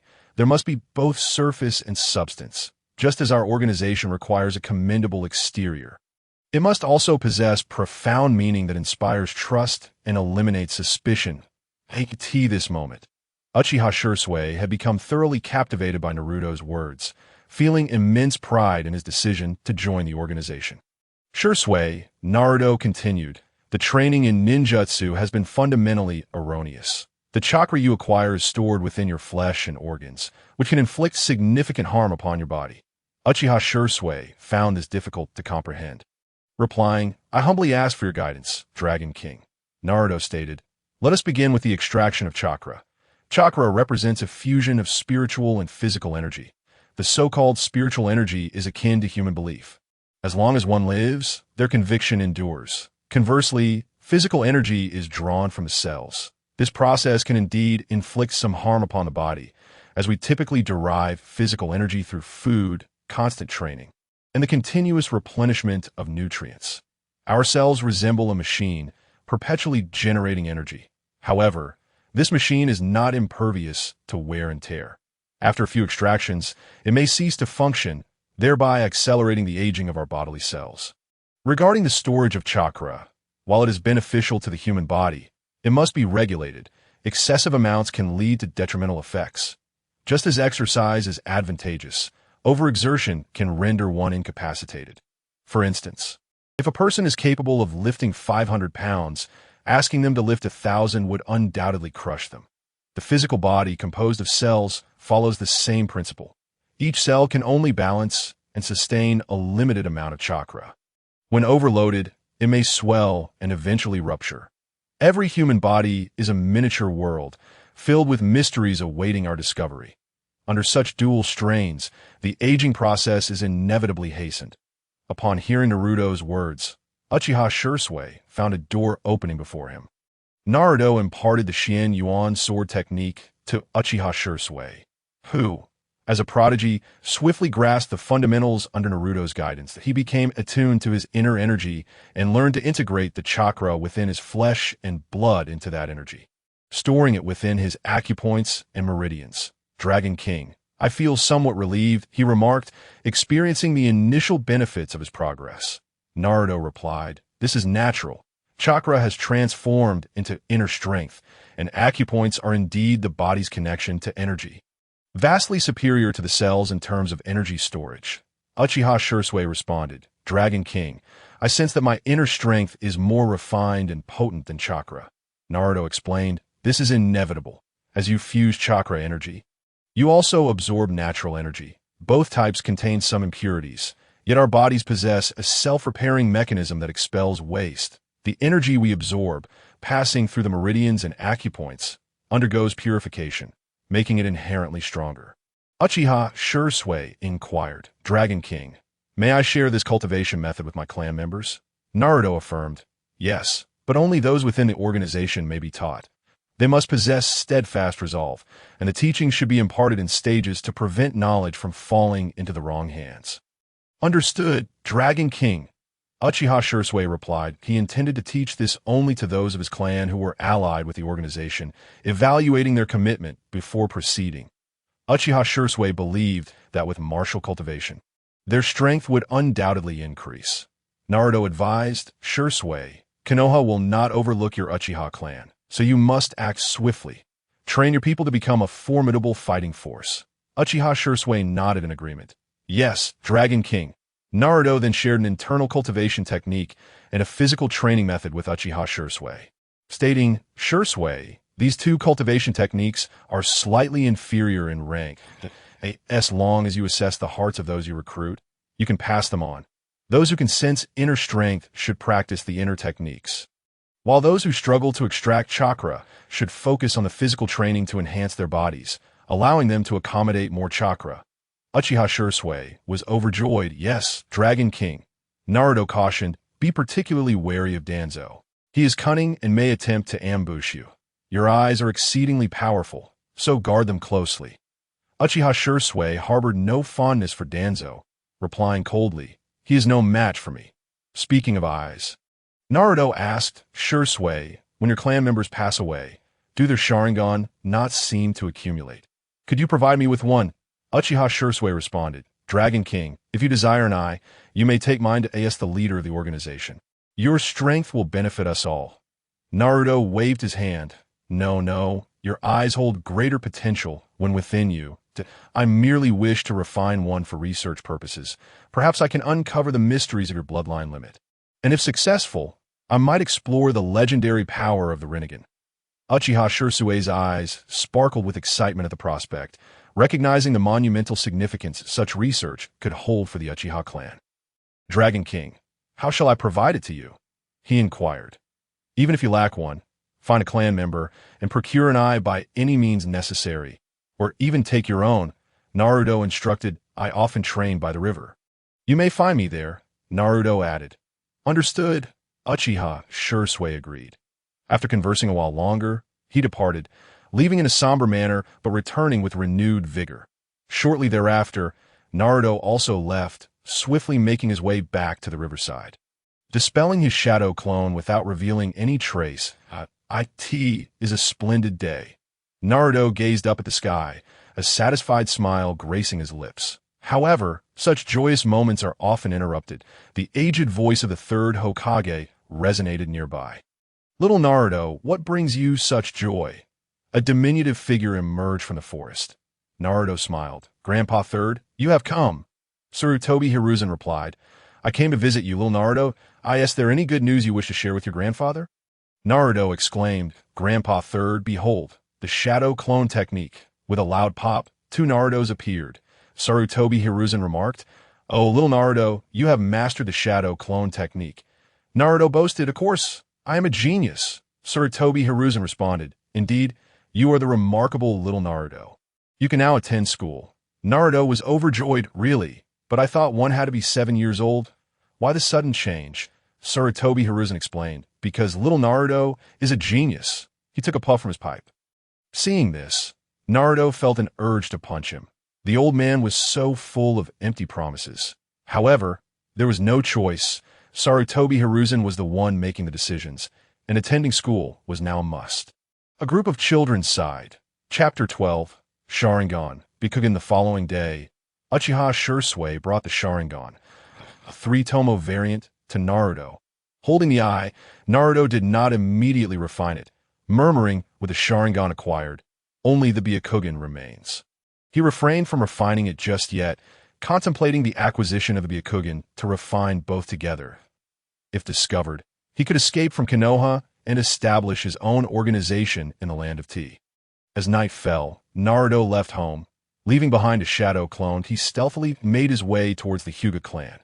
The branch and main families of the Hyuga clan were, in essence, quite similar. Two brothers, the elder being the clan leader and the younger belonging to the branch family, shared the same bloodline and abilities with their Byakugan. Naruto did not recklessly intrude upon the Hyuga clan, but instead sought to gather information discreetly, aware that several formidable individuals resided within. Who could tell if someone might activate their Byakugan to scan for intruders? Moving cautiously, Naruto approached slowly. Keenly sensing his surroundings, he detected several hidden guards, none exhibiting chakra fluctuations, indicating that none had activated their Byakugan. One of the hidden guards was a disciple of the branch family. Stealthily, Naruto approached from behind, grasping the guard's neck before he could react, swiftly incapacitating him without a sound. After extracting the guard's eye, Naruto made a hasty exit. He did not return home, knowing that delay could lead to complications. Instead, he sought a secluded spot in the forest outside the village to begin the refinement process. During the initial refinement of the Sharingan, pain was inevitable. It was akin to having one's eyes replaced. Yet, Naruto was no ordinary individual. As the king of the underworld, he had survived countless trials, clawing his way back from the brink of death. Such pain was trivial in comparison. After approximately 10 minutes, Naruto successfully refined the Sharingan. However, before he could conduct further research, a sharp pain surged through his eye, as if roots were relentlessly penetrating it, tearing at his very soul, nearly forcing a cry from his lips. Surrounding energy began to converge, and Naruto exclaimed, "Kurama, chakra, Kurama, too." Since the chakra flow, responding, "Little brat, what have you done?" Red chakra surged from Naruto's abdomen, coursing through his meridians and gathering in his eyes. This continued for nearly half a stick of incense before it finally subsided. Naruto said, "Kurama, thank you." Kurama replied, "Little brat, no need for pleasantries, but what exactly are you doing?" Naruto explained, "I am researching this eye, and it seems to be yielding some results." Kurama inquired, "The Sharingan?" Naruto remarked, "Indeed, there's also the Byakugan."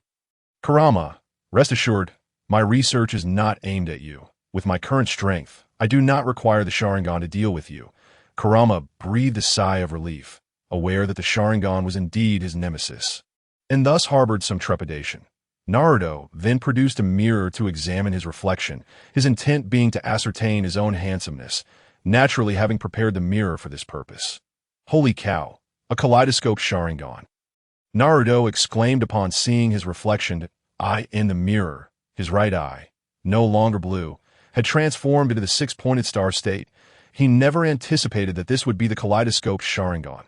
Subsequently, Naruto calmed himself and shook his head, saying no, the eyes brought by Shursui were indeed just the standard 3-tomo, merely ordinary Sharingan, but he could ascertain that the energy fluctuations from that Sharingan were indeed typical, but after refinement, it had morphed into the kaleidoscope Sharingan, indicating that something was amiss, a definite anomaly. Naruto did not find it odd that he absorbed a substantial amount of chakra energy. After all, the Sharingan was also a vessel for chakra storage, which was quite normal. But why? What could be the reason? As he reflected on the sensations he experienced during the refinement process, his physical body, eyes, chakra, inner energy, and consciousness all seemed to have been extracted. Naruto exclaimed with excitement, "It's the soul power. The stronger the soul power, the more potent the Sharingan can become." Given that Naruto now possessed the soul power of two individuals, his capability was formidable, allowing him to directly activate the kaleidoscope Sharingan. The soul power of the former king of the underworld must have diminished significantly during the transition. Even in fusion with Naruto, it was less than 60% of its original strength. Naruto murmured, "It seems there are some matters that require consultation with Shursui." He recalled the Uchiha clan's bloodline limit. A family member sacrificed boundless magical power. Could it be that the Uchiha clan's bloodline limit stimulated soul growth upon the death of a kin? The more he pondered, the more plausible it seemed. He resolved to find an appropriate time to inquire in depth with Shursui. The notion that without a bloodline limit one could not revert the Sharingan state was absurd. It was merely that they lacked the means to control the energy fusion of chakra and soul power, thus remaining in the Sharingan state. In this ninja world, research primarily focused on bloodline limits and ninjutsu, while the study of cultivation was rather rudimentary. After retracting the energy and rubbing his eyes, which felt somewhat sore, he remarked, "Overuse will inevitably lead to blindness. The optic nerve is inherently fragile, and under such a powerful energy impact, it is a wonder I haven't gone blind." Naruto circulated his true energy, swiftly recovering, nurturing his nerve pathways with this energy, ensuring they would only improve. Blindness was out of the question. That he then assessed his own realm. Realizing he had reached the pinnacle of the mid-stage of the innate realm, having elevated his power. Previously, he possessed the strength equivalent to 200 Kakashis. Now, he boasted over 250. Naruto extracted the Byakugan and murmured, "As one of the ocular techniques, the Sharingan requires soul power, but what does the Byakugan necessitate? If I recall correctly, it seems to require the fusion of the chakra of the Otsutsuki clan with that of the Hyuga clan to evolve into the Rinnegan. The chakra of the Otsutsuki is superior to ordinary chakra. Could it be energy? The more he contemplated, the more likely it appeared. Otherwise, why would Otsutsuki chakra be necessary? He decided to set aside his thoughts and attempt the fusion. Drawing on his experience refining the Sharingan, Naruto found himself refining the Byakugan at a much quicker pace and with significantly less pain. After refining the Byakugan, he began to circulate his true energy into his left eye. It was an unstoppable momentum. This was the primordial true energy, even stronger than martial true energy, akin to celestial power, incomparable to the chakra of the Otsutsuki. The speed at which the Byakugan absorbed Naruto's true energy was astonishing. Within mere minutes, it had completely consumed his energy, leaving his dantian utterly vacant. Feeling the intense heat in his left eye, he exclaimed, "Damn it, it really is true." With his dantian emptied, Naruto felt a pang of despair. It would take quite some time to recover, at least 3 months, and this was not the end. The evolution of the Byakugan was only a third complete, requiring 2 more iterations to fully evolve. The sole consolation was that the Byakugan could also recover, and both eyes could revert to blue. Chapter 13. The Base of Operations. Chosen in the land of tea the following day, the entire Konoha was set into motion. Upon learning the truth of the situation, Hyuga Hizashi promptly reported to Sarutobi Hiruzen. This was a critical matter. The Byakugan of the Hyuga clan had been stolen by an unidentified individual. The loss of the Byakugan meant it would no longer remain exclusive to Konoha. Sarutobi convened a meeting to discuss the issue. The Umbu and Root began to mobilize, with information rapidly circulating.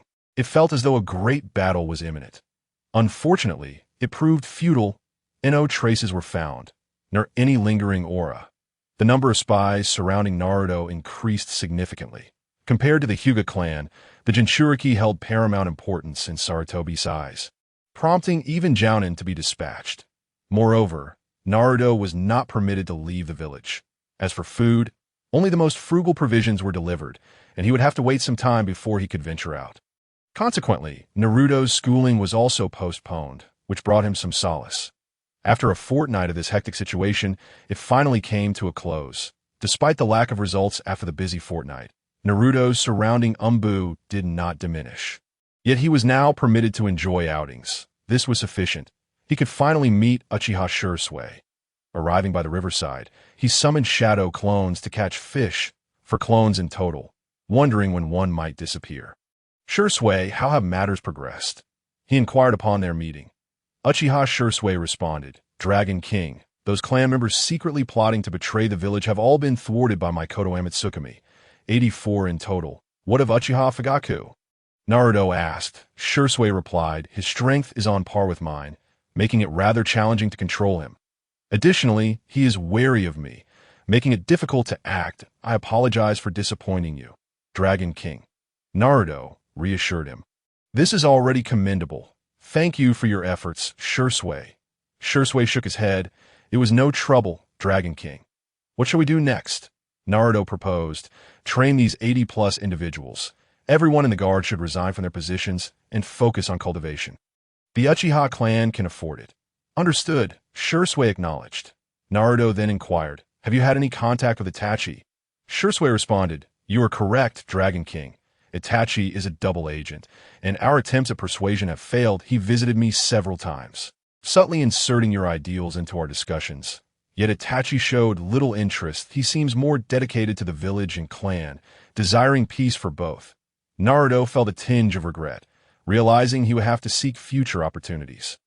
However, without Shursui's influence, he was not yet able to activate the Kaleidoscope Sharingan. For now, refrain from approaching him. Do not let him become aware of our organization's existence, Naruto instructed. Understood, Shursui affirmed. Naruto asked, Shursui, how did your mental state change when you awakened the Kaleidoscope Sharingan? Shursui inquired anxiously. Dragon King, did something happen during your refinement of the Sharingan? He was genuinely concerned for Naruto, as in his heart, nothing in Konoha mattered more than Naruto. Naruto waved his hand. No, Shursui, look at my eyes. As he spoke, his gaze began to shift, the six-pointed star manifesting. This is the Kaleidoscope Sharingan, Shursui exclaimed. Indeed, it is the Kaleidoscope Sharingan, Naruto confirmed. Shursui shook his head in disbelief. How is this possible? How could this be? This was the first instance he witnessed a Sharingan evolve after being refined by one of his own clan. Naruto explained, this is precisely why I sought your insight, based on my research on the Sharingan over this period. The evolution of the Sharingan appears to be contingent upon mental power. The stronger the mental power, the quicker the evolution of Sharingan, that I speculate that during moments of anger or distress. Your clan's bloodline stimulates the growth of mental power, and why mental power is greater than that of many, which is why, upon refinement, my I evolved the by referring to soul power as mental power. Naruto made it more acceptable to the Uchiha. Shursui felt as though a clear path lay ahead of him. After a brief recollection, he stated, Dragon King, when my father passed away, I was consumed with rage, and then I activated the kaleidoscope mode. I hadn't given it much thought afterward, so I'm not sure if that was when my mental power increased. Naruto offered, for example, prior to unlocking the kaleidoscope Sharingan, how far could you sense? You've likely encountered this frequently during your missions. After awakening the kaleidoscope, how far could you sense? Shursui acknowledged, there is indeed a difference. The distance has increased. They lack such awareness. After all, the evolution of the Sharingan signifies an enhancement of power. And with an increase in strength, one's perception naturally intensifies. Naruto proposed, how about this? I have researched a method of mental cultivation. You should try practicing it to see if it stimulates the evolution of your Sharingan. Regardless, this is the world of Hokage. It is his own research, and he possesses the audacity to assert it, for no one can refute him, nor can they expose his claims. Uchiha Shursui was elated and exclaimed, Thank you, Dragon King. He then advised Naruto, Dragon King, you must not overuse the Sharingan, or will lead to blindness. Naruto replied, This is the second matter I wish to discuss. Upon hearing this, Uchiha Shursui became even more excited, realizing that this could indeed be a remedy. After all, he is the Dragon King, a deity destined to change the world. Naruto continued, the activation of the Sharingan is, in fact, a form of energy bearing. Just as with any object, be it a dagger or shuriken, the longer it is used, the more it deteriorates. Our visual nerves function similarly. They constantly bear energy, and inevitably, they will sustain damage. Although our bodies possess self-repairing capabilities, should they become overloaded and the damage accumulates, they will ultimately be irreparable, leading to blindness. Naruto's explanation was straightforward and easily comprehensible. He further elaborated, once you cultivate true energy, you can nourish your visual nerves with it, preventing any risk of blindness. Inner strength alone can suffice, though the effect may not be optimal. Uchiha Shursui was overjoyed and bowed to Naruto, saying, "Thank you, Dragon King."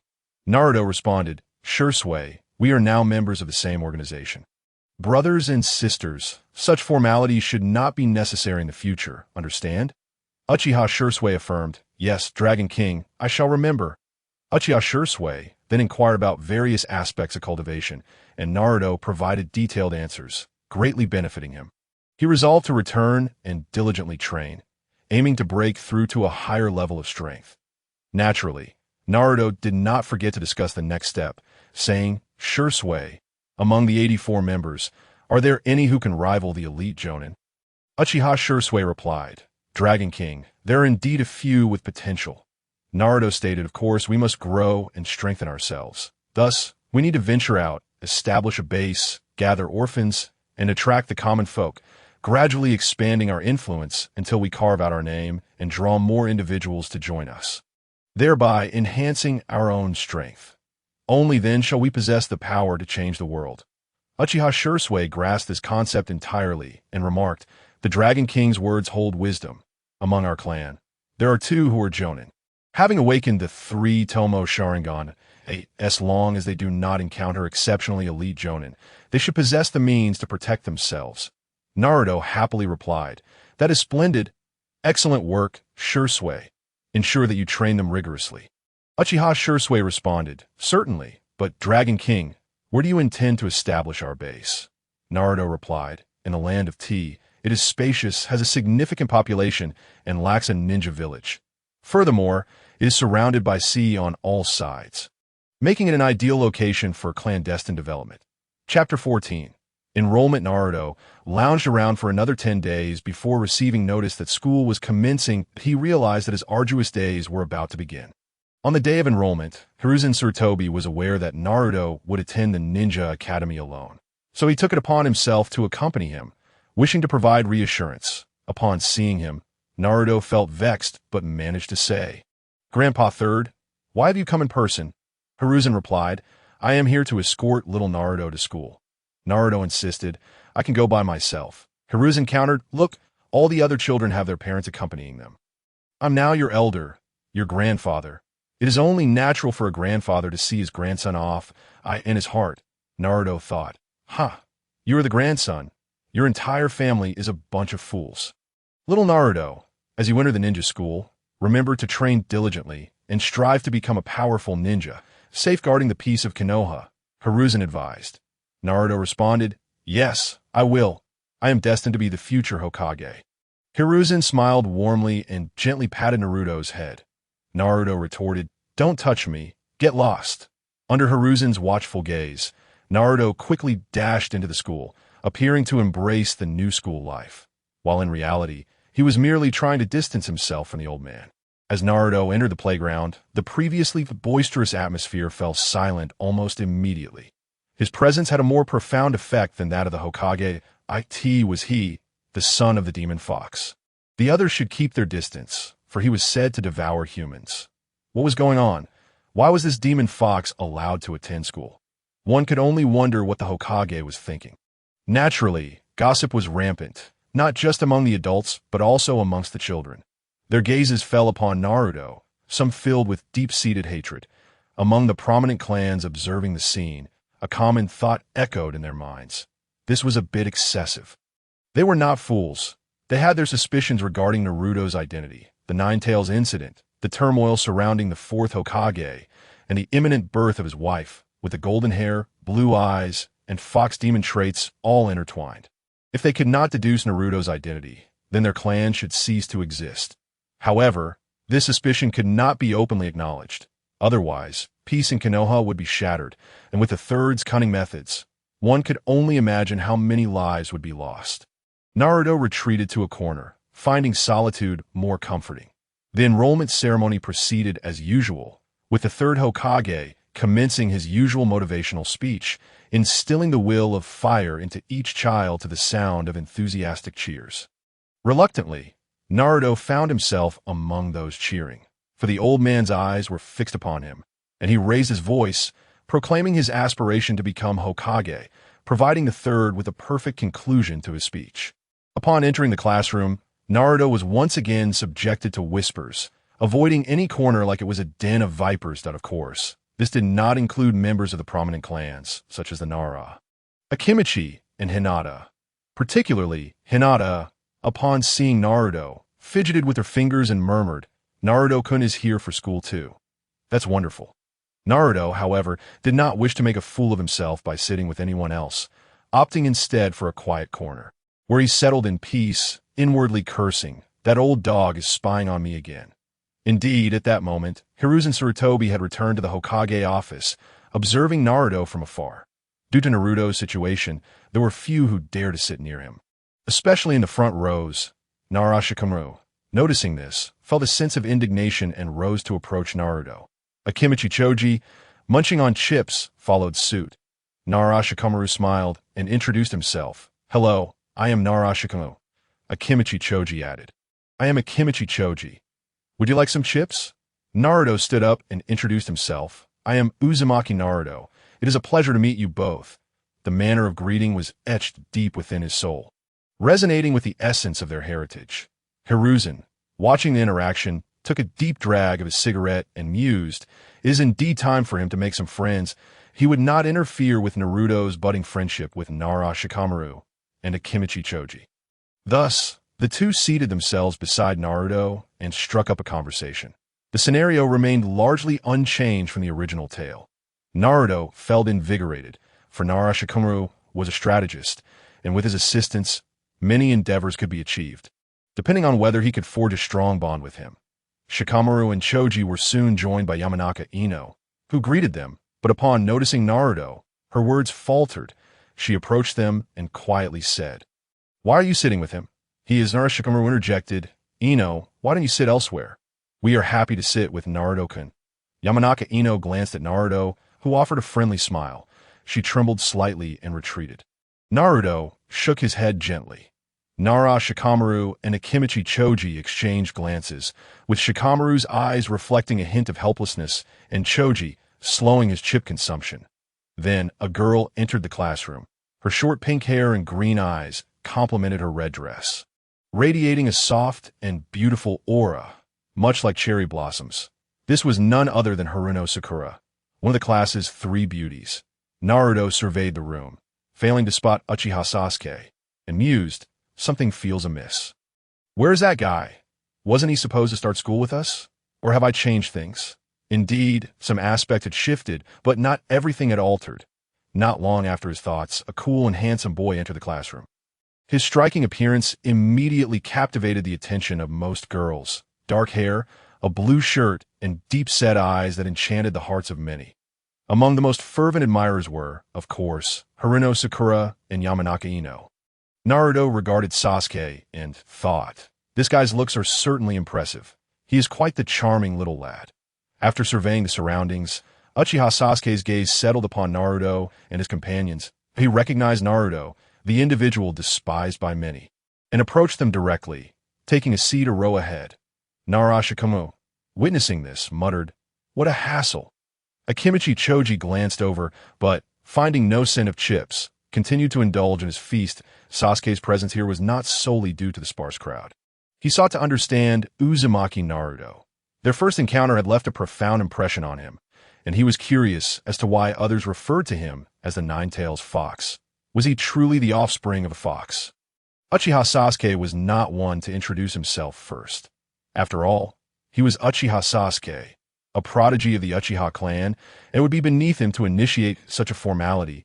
It is worth noting that the pride and arrogance ingrained in the Uchiha lineage had permeated deeply, even influencing a mere child, which was rather unsettling and foreshadowed their eventual downfall as Sasuke settled in. Haruno Sakura and Yamanaka Ino swiftly took their seats beside him, one to his left and the other to his right. Sasuke was not particularly fond of this arrangement, yet his pride forbade him from speaking first. Sakura and Ino began to introduce themselves and engage him in conversation. Naruto remarked, "At least there's still a row between us." Nara Shikamaru nodded in agreement, while Akimichi Choji remained oblivious, completely engrossed in his chips. Chapter 15. Self-introductions. The teacher arrived, as expected. It was Irika. Upon entering the classroom, his gaze instinctively fell upon Naruto. He could never forget that fateful night when his parents met their tragic end, which fueled his intense hatred for the Nine-Tails Fox, surpassing that of the ordinary citizens. However, Naruto was merely a child, blameless for the sins of the past. Yet, seeing him inevitably rekindled memories of the Nine-Tails rampage and the loss of his parents, stirring conflicting emotions within him, resulting in a lack of fondness toward Naruto. That Irika's gaze did not go unnoticed by Naruto, who chose to avoid eye contact, lest he draw unwanted attention. Rather, he felt a twinge of pity for Irika, who remained in the dark about the truth. Taking a deep breath, Irika rapped his knuckles on the desk, instantly silencing the raucous classroom. The students, realizing their teacher had arrived, promptly straightened up, awaiting his admonishment. With a warm smile, Irika addressed them. "Hello, children. I am your teacher, Irika. Over the next 6 years, I will accompany you on this journey. For our first lesson, we shall not delve into academics. Instead, let us get to know one another. When I call your name, please introduce yourself, share your dreams, hobbies, and so forth." Irika opened the attendance book and began with the first name. Inoue Aoi, a cute girl with a hint of shyness, stood up and said, "Hello, everyone. My name is Inoue Aoi. My dream is to become an elite shinobi, and I love planting flowers and collecting honey, hoping more people can enjoy it." Irika smiled. "What a wonderful dream. Please take your seat." Watanabe Okawa, a robust boy, towering at about 145 centimeters, stood up and boomed, "I am Watanabe Okawa. My dream is to become Hokage, and I love food, aiming to become stronger." Both Naruto and Shikamaru turned their gazes toward Akimichi Choji. When it comes to food, who could rival him? Choji beamed with an endearing smile. Naruto and Shikamaru exchanged glances, both sharing a slight grin. Irika complimented Choji before continuing. Hinata Hyuga, the princess of the Hyuga clan, stood timidly and said, "Hello, everyone. My name is Hinata Hyuga, and my current dream has already been realized at this point." She stole a glance at Naruto. Her cute, delicate face flushed bright red, and continued, "My next dream is to train diligently to protect the village and everyone." She refrained from mentioning her current hobby, which was simply to see Naruto, an admission that would surely embarrass her. Naruto thought. She glanced at me. It can't be directed at me. How troublesome. Irika praised her. "Very well, Hinata. You are indeed a wise child. Achieving small dreams is the first step toward larger aspirations." Sakura Haruno. Sakura garnered considerable attention, as her beauty and charm naturally attracted others, especially in a world where maturity came early. She stood confidently and declared, "My name is Sakura Haruno, and my dream is to become a powerful ninja, like Lady Tsunade."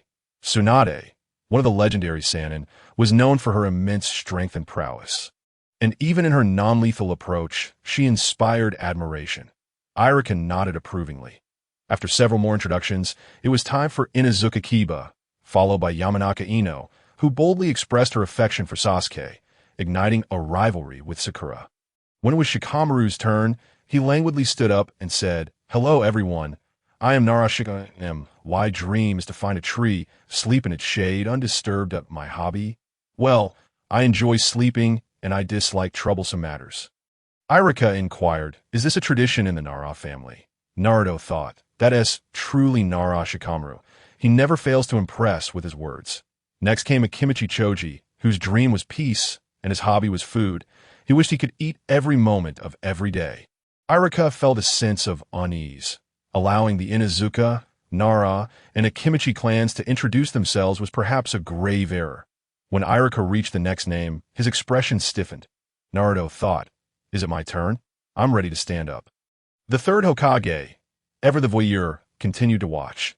It was no surprise that he had trained a legendary voyeur like Jiraiya. He couldn't help himself. Uzumaki Naruto. The classroom fell silent. All eyes turned to the corner. He was the child of the Nine-Tails Fox. Even Uchiha Sasuke turned slightly to see what was so special about Naruto. Naruto stood up and said, "I won't bore you with pleasantries since no one likes me anyway. My name is Uzumaki Naruto, and my dream is to become the strongest in this world to uphold peace." Internally, he added, "My aspiration is to establish a powerful organization, reach the pinnacle, and confront the Otsutsuki." Irika heard the words, "I won't bore you with pleasantries since no one likes me," and felt a shiver run through his body. In that instant, he envisioned Naruto's life and immediately severed his prejudices. Naruto was the Jinchuriki. He was but an infant at that time. What did he know? Did he even choose to be the vessel for the Nine Tails? The fault did not lie with Naruto, but with them, whose extreme views had unjustly transferred their hatred onto a child. An egregious error indeed. Reflecting on the years of ostracism faced by Naruto, Irika felt a pang of sorrow. He wondered if he had faced similar treatment. Would he have ended up like the late White Fang, unable to endure? Irika was the first to applaud, saying, "A splendid dream. Naruto, believe in yourself. You can achieve it." The first affirmation came from Hinata, who genuinely believed in Naruto's potential. Naruto's eyes narrowed slightly. He sensed a change in Irika, a sudden absence of hostility. Leaving him perplexed, he smiled and replied, "Yes, I definitely can." His rebirth was a glitch in the system. Of course, he could. The third Hokage observed this scene with great satisfaction. Retracting his crystal ball, his pipe firmly in his mouth, taking a deep drag. Sarutobi Hiruzen was destined to leave his mark in the annals of Hokage history, albeit one that would be met with derision from the masses. Chapter 16. Danzo's severed hand in the aftermath of Naruto's self-introduction. Both Nara Shikamaru and Akimichi Choji cast a glance in his direction, their eyes gleaming with inexplicable intrigue. Soon, it was Uchiha Sasuke's turn. The younger brother of Itachi Uchiha, Sasuke's aspirations were to restore the Uchiha clan's honor in the shinobi world with a penchant for spending time with his elder brother. After stating his piece, he did not wait for Irika to respond, taking his seat with an air of haughtiness that reflected the Uchiha clan's attitude. Both Sakura and Ino's eyes sparkled with admiration, captivated by the charming little stoic. Naruto shook his head internally and mused that while dreams are commendable, they pose a significant threat to the Uchiha clan in the present context. Were Uchiha Fugaku to speak on matter, it would undoubtedly raise alarms within the village, making it impossible to avoid suppression. As everyone completed their self-introductions, the class was drawing to a close. Irika delivered another round of remarks, and soon the bell rang. Signaling the end of class, the students began to exit the classroom in a steady stream. Naturally, Naruto was alone, but he had not wandered far when Nara Shikamaru approached him, resting a hand on his shoulder and inquiring, "Naruto, where are you off to? Why don't we celebrate together?" Akimichi Choji, seemingly from nowhere, produced a bag of chips and handed it to Naruto, exclaiming, "Yes, yes, let us go. Barbecue is delicious. It's my favorite." Naruto smiled and replied, "No need for that. If I join you, it would only mean you wouldn't be able to enjoy the barbecue or your afternoon meal." This was the truth. The prospect of dining together seemed a far-off dream. Perhaps a few years away, as people had begun to distance themselves, Shikamaru felt a pang of discomfort at Naruto's words. Choji also paused, narrowing his eyes at Naruto with a hint of melancholy. Suddenly, Naruto suggested, "How about this? Let us head outside the village and catch some fish and shrimp for a picnic." Both of them responded with delight. Great. The trio walked side by side towards the school's exit. Uchiha Sasuke, observing from a distance, contemplated joining them, disregarding the presence of Haruno Sakura and Yamanaka Ino behind him. However, at that moment, a voice called out, "Sasuke!" Uchiha Sasuke turned with a smile. "Brother." He dashed towards Uchiha Itachi. Seizing his brother's hand, Uchiha Itachi, holding his younger brother's hand, smiled kindly and asked, "Sasuke, how was your first day at school?" Sasuke replied, "It was good." "Brother, do you know of someone named Naruto Uzumaki?" Itachi responded, "Yes, I know a bit." Sasuke then inquired, "Brother, do you know why everyone refers to him as the son of the Nine Tails?" Itachi pondered for a moment and said, "Well, if you want to know, you will need to activate your Sharingan." "Then I will tell you." Determined, Sasuke agreed. "All right." Itachi's eyes reflected contemplation, leaving no one aware of his thoughts. Sakura and Ino felt a tinge of disappointment at not being able to accompany Sasuke, lamenting the missed opportunity. The three of them, Naruto, Shikamaru, and Choji, were significant individuals, and this time, an unusual 9 members of the Umbu had gathered. Upon reaching the riverbank, Naruto stated, "Wait for me a moment. I'll go catch some fish." He performed the shadow clone technique, creating 3 clones that jumped into the river to start fishing. This was not a place he frequented, as his usual fishing spots had been thoroughly explored and required regeneration. Here, the fish were scarce. Yet before long, Naruto had caught 7 or 8 fish, along with some shrimp and shells, ample enough for the 3 of them. He started a fire and began grilling the fish and shrimp. Observing Naruto's adept technique, Choji remarked, "Naruto, you're truly amazing." Naruto nonchalantly replied, "What's the big deal? If you do it often enough, you'll get the hang of it too. Practice makes perfect." After nearly an hour, the food was ready, and with Naruto's special seasoning, the aroma was utterly irresistible, making one salivate just by the scent. Shikamaru commented, "Naruto, you're incredible." Choji remained silent, savoring the tiny shrimp, finding the taste exquisite. Eating was the highest form of respect for the food and the greatest compliment to Naruto. In the Umbu, Uchiha Shursui came to see Danzo. He had been reluctant to come, as Danzo's nefarious nature greatly repulsed him. "Shursui, you haven't been here for a while," Danzo stated coldly. Uchiha Shursui replied calmly. "Indeed," Danzo inquired. "You thwarted the Uchiha rebellion using Kotoamitsu Tsukimi." Shursui nodded. "Yes." Danzo further questioned, "Have you considered what to do now that you've stopped the rebellion, but the conflict between your clan and the village still persists?" Shursui replied, "Then I will choose another path." He had already decided on the path of the Dragon King, for only the Dragon King could guide everyone towards the light. This was not the answer Danzo sought. He responded icily, "What path?" Shursui calmly stated, "That is of no concern to you, Danzo." His current strength had grown significantly compared to before, which gave him confidence that in that moment, Danzo realized that things had changed. Uchiha Shursui dared to speak to him in such a manner, no longer the Shursui of old. Danzo warned, "Shursui, do not forget that you are a member of the Umbu." The Umbu was divided into 2 factions, one directly led by the Hokage and the other by Danzo's roots. As a member of the Umbu, Shursui typically followed the Hokage's orders, but Danzo, as a co-leader of the Umbu, held authority over Shursui, capable of commanding him within his jurisdiction. Shursui declared, "The reason I'm here today is to withdraw from the Umbu." Danzo's gaze turned icy. "Uchiha Shursui, you're courting death. This is not just the Umbu." With that, he extended a hand to see Shursui's eyes. Shursui had long anticipated Danzo's move, sensing the presence of numerous root members nearby. He was unceremonious, drawing a blade from his back and swiftly severing Danzo's arm. Danzo hadn't expected Shursui to be so resolute, cutting off his arm without hesitation. In an instant, dozens of individuals appeared, all of whom were Chunin and Jonin level. Uchiha Shursui showed no fear, activating his Sharingan, green chakra swirling behind him to form a majestic and powerful suit. He coldly declared, "Those who do not wish to die, step aside." By the riverbank, Naruto and his companions instinctively sensed the commotion. Naruto squinted and remarked, "That's Shursui's chakra. Who has provoked him? Could it be Danzo?" He felt little concern. In the original story, Shursui had escaped even after losing an eye, and now, with his enhanced strength, Danzo would undoubtedly be unable to harm him, even with the roots at his disposal. Shikamaru suggested, "A battle? Could there be an invasion of the village? Let us go see." However, before they could act, 2 Umbu members appeared, saying, "Young Master Shikamaru, young Master Choji, Naruto, the village will handle this. You should return quickly." The 3 had no choice but to head back, but this was something Naruto had anticipated. If they were allowed to intervene, it would no longer be the Umbu under Sarutobi Hiruzen. Chapter 17. Memory Extraction. Danzo silenced a formidable aura triggered waves of energy that spread throughout Konoha. Sarutobi Hiruzen, recognized as one of the strongest, sensed it first and wore a grave expression.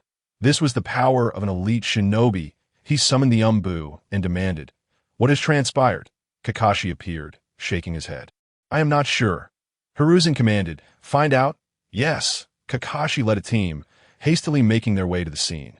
The current Uchiha Shursui was no longer the self-sacrificing figure from the original narrative, armed with Naruto's warnings. If Danzo could still manage to ambush him, it would indeed be a miracle. Uchiha Shursui coldly addressed Danzo. "Danzo, you wish to take my eyes. You are indeed researching Izanagi. Old fool, that it seems you are also studying Lord Hashirama's remains. One day, I shall uncover your underground laboratory and expose your vile deeds. Danzo was taken aback. This was a closely guarded secret, known only to him in the pitch-black underground. How could Shursui possibly know? What else do you know? Danzo pressed. Shursui replied. That is of no concern to you. I am leaving now. Will you attempt to stop me? I wouldn't mind severing a few of your roots. From his conversation with Naruto, he understood that the roots had committed many heinous acts, thus harboring no fondness for them. Shursui yearned for a grand confrontation, yet he was alone here, and expending his energy would make escape difficult. Danzo, seeing Shursui as formidable Susanoo, realized he had already lost today. Having had one arm severed, he could not hope to intercept Uchiha Shursui. He coldly commanded, "Let him go." The crowd dispersed, and Uchiha Shursui released his Susanoo. Walking away unrestrained, reminding himself, it is not yet time. That was Susanoo. From a distance, Kakashi caught sight of the towering green figure and was greatly alarmed. He understood the might of Susanoo, typically wielded by elite jonin. The next moment it dissipated, and he rushed towards the scene with the umbu, eager to uncover the truth. After running several hundred meters, he encountered Uchiha Shursui. "Uchiha Shursui," Kakashi called out. Uchiha Shursui remarked, "Kakashi Hitaki." Kakashi inquired, "What just transpired? Did you activate Susanoo?" Uchiha Shursui replied, "Indeed, Danzo the old rascal attempted to seize my eyes. Naturally, I would not acquiesce, leading to a conflict where I activated Susanoo to intimidate him." This exceeded Kakashi's understanding, prompting him to suggest, "You should explain this to Lord Hokage. Such matters ought to be left for the Hokage's judgment." Uchiha Shursui assented. Very well, he had already devised a strategy and harbored no fear. After all, the fault lay with Danzo, who was the instigator. Kakashi addressed the two individuals behind him. "You both escort Shursui there. I will seek out Lord Danzo." Understood. With such commotion, the elder council member, Nara Shikaku, and Mito Kamen were naturally present, having awaited news from the umbu after receiving no answer from Sarutobi Hiruzen. Upon Uchiha Shursui's entrance into the office, a sense of confusion enveloped the room. Suddenly, Sarutobi Hiruzen recalled something and asked, "Shursui, did you cause this disturbance?" Uchiha Shursui boldly confessed, "Yes, it was I." There was no attempt to conceal the truth. A flicker of apprehension crossed Sarutobi Hiruzen's eyes. He had not anticipated Uchiha Shursui's rapid growth into a powerhouse on par with the Hokage. Sarutobi Hiruzen probed, "What exactly occurred?" Uchiha Shursui suggested, "Perhaps it would be better for Danzo to explain himself." Mito Kamen interjected, "Uchiha Brat, you ought to address him as Lord." His dissatisfaction with Shursui's address was palpable, prompting him to emphasize it once more. Uchiha Shursui glanced at him and retorted, "Respect must be earned. He is unworthy of it. Let us discuss this later." He had seen through the facade of these so-called esteemed elders, and thus would not extend them any courtesy.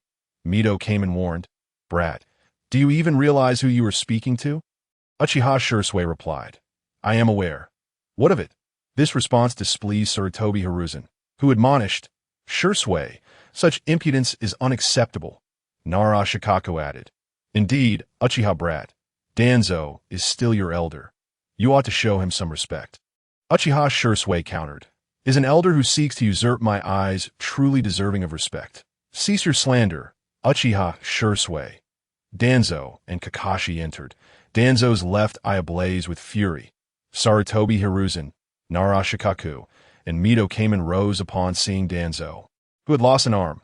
Sarutobi Hiruzen inquired, "Danzo, what transpired?" Danzo spat, "It is none other than that vile Uchiha Brat." Uchiha Shursui interjected, "Enough, Danzo. There is no need for superfluous words. Words without proof are meaningless. Is there not a soul extraction device? Let us examine your memories, and see if you plotted to seize my eyes, to study the Izanagi of my Uchiha clan, or to investigate Lord Hashirama's remains. The truth will be revealed." With that proclamation, all eyes turned to Danzo. Uchiha Shursui's bold assertion indicated he had uncovered the truth, thus daring to speak so. Danzo was taken aback by Shursui's audacity. Momentarily frozen in place, he dared not permit the extraction of his soul. Otherwise, all his actions, including his collusion with Orochimaru, would be exposed. Uchiha Shursui met Danzo's gaze fearlessly, as if to say, "Old dog. What now?" The gathered individuals, keenly perceptive, recognized the underlying deceit and understood that Danzo had severely overstepped this time. Sarutobi Hiruzen declared sternly, "Let this matter be put to rest. You all may leave." Kakashi, his expression impassive, turned and departed, his gaze heavy with contemplation, leaving no one privy to his thoughts. Sarutobi Hiruzen then addressed Uchiha Shursui. "Shursui, I will handle Danzo's misconduct seriously and apologize for his recklessness."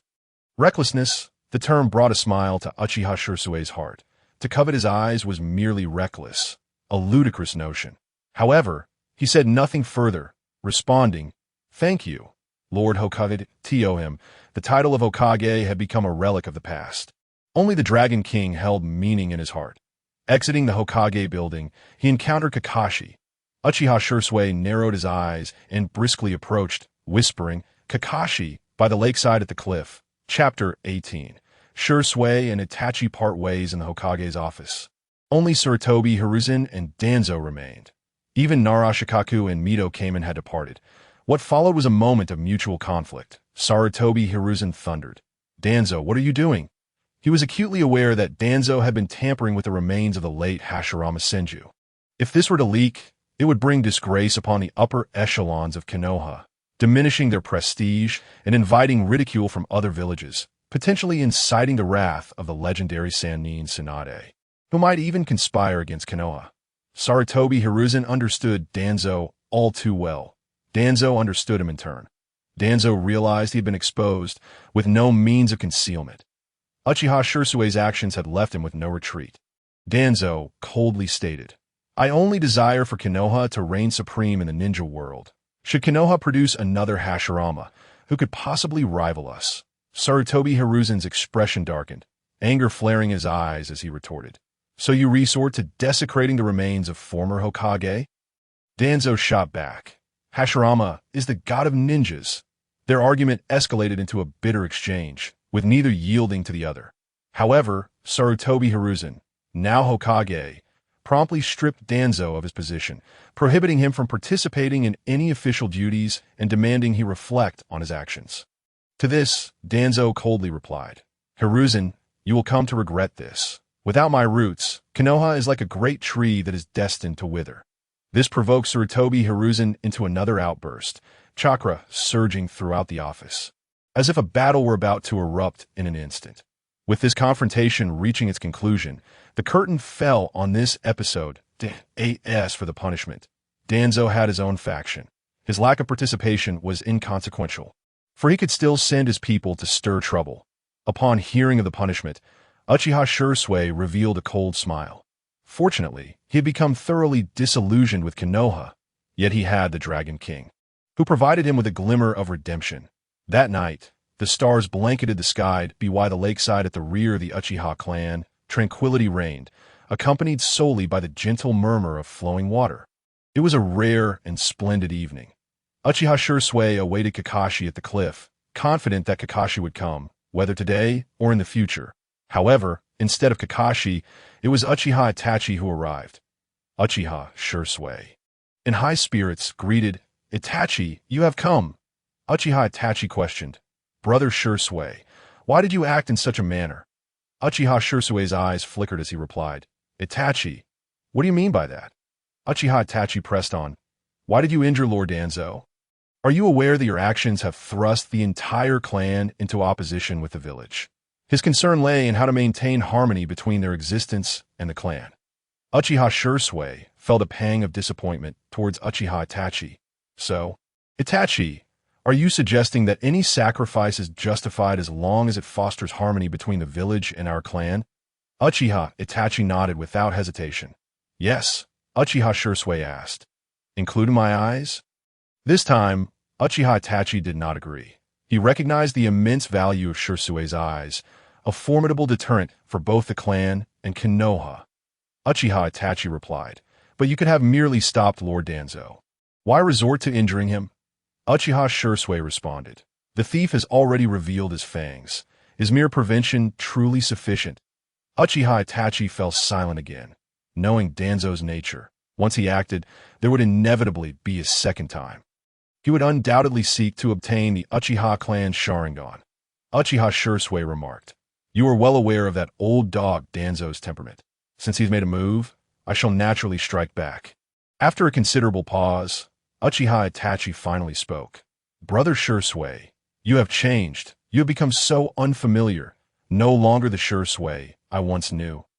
Uchiha Shursui acknowledged, "Indeed, I have changed. I have seen through many things. The true nature of Konoha, the Hokage, and the Elder Council." Uchiha Itachi inquired, "But Brother Shursui, why?" Uchiha Shursui replied, "What do you mean by why?"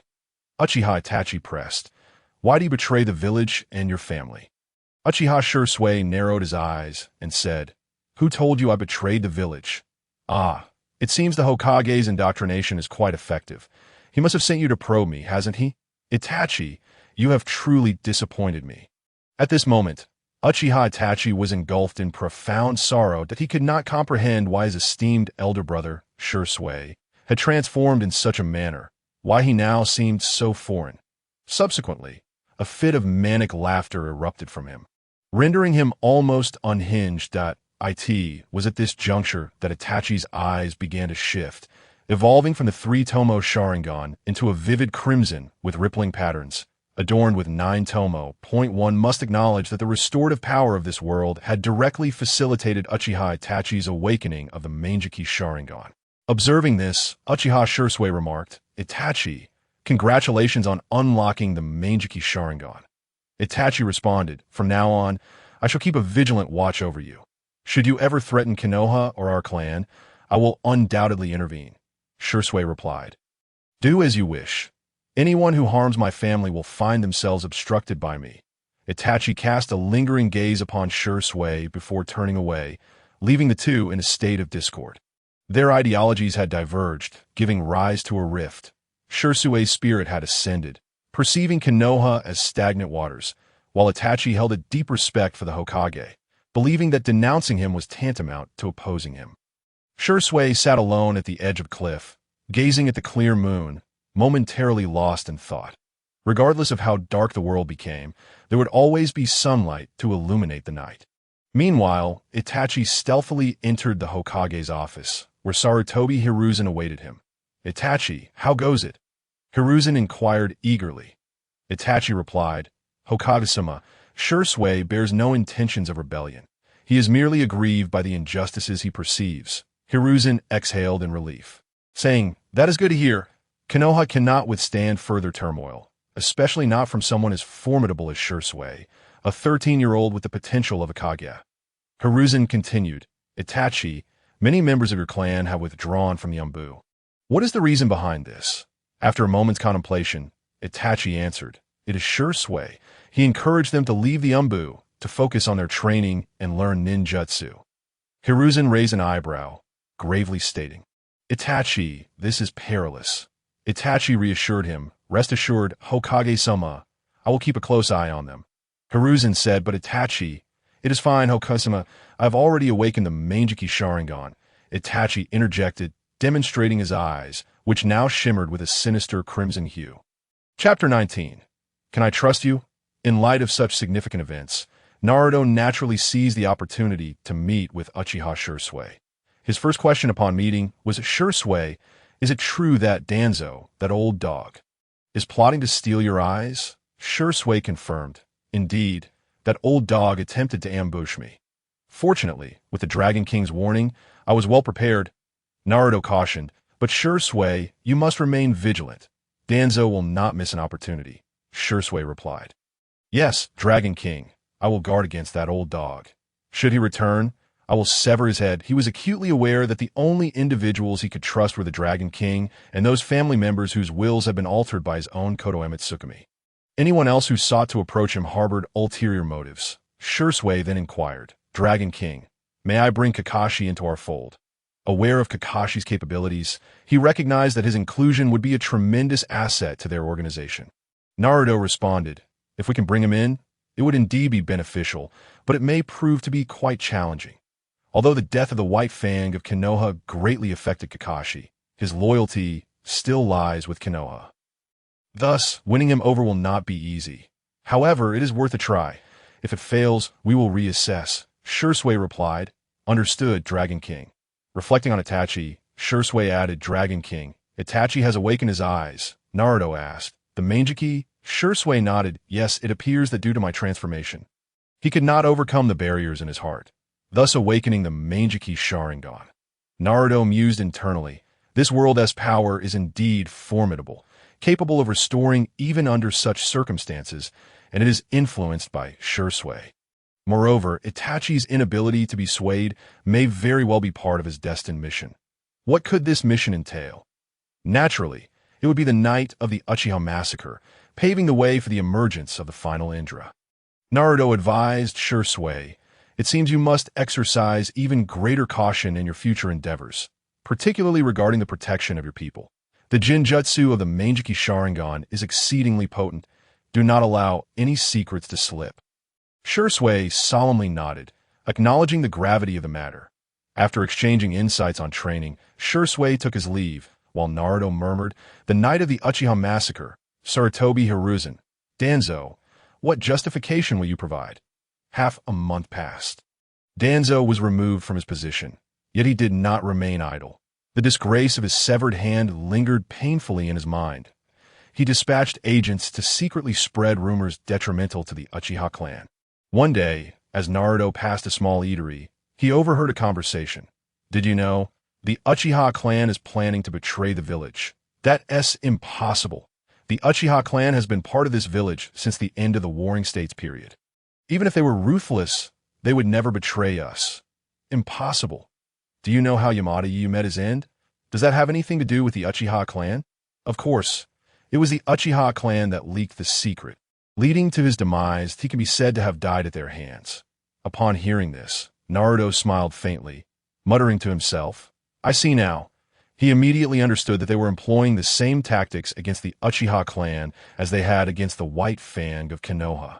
In this regard, one must concede that Danzo's methods were exceedingly cunning. By manipulating public opinion, he incited discord between the villagers and the Uchiha clan. Should the Uchiha clan commit even the slightest misstep, it would be magnified infinitely, painting them as the epitome of evil, deserving of extermination. Once this ideology permeated the hearts of the people, Konoha would inevitably take action. Ninetales, begone. We do not welcome your kind in our establishment. As Naruto pondered these matters, the shopkeeper mistook him for a customer eager to dine. The other patrons ceased their discussions, casting glares filled with animosity toward Naruto. He chose not to respond, and just as he was about to leave, a voice rang out.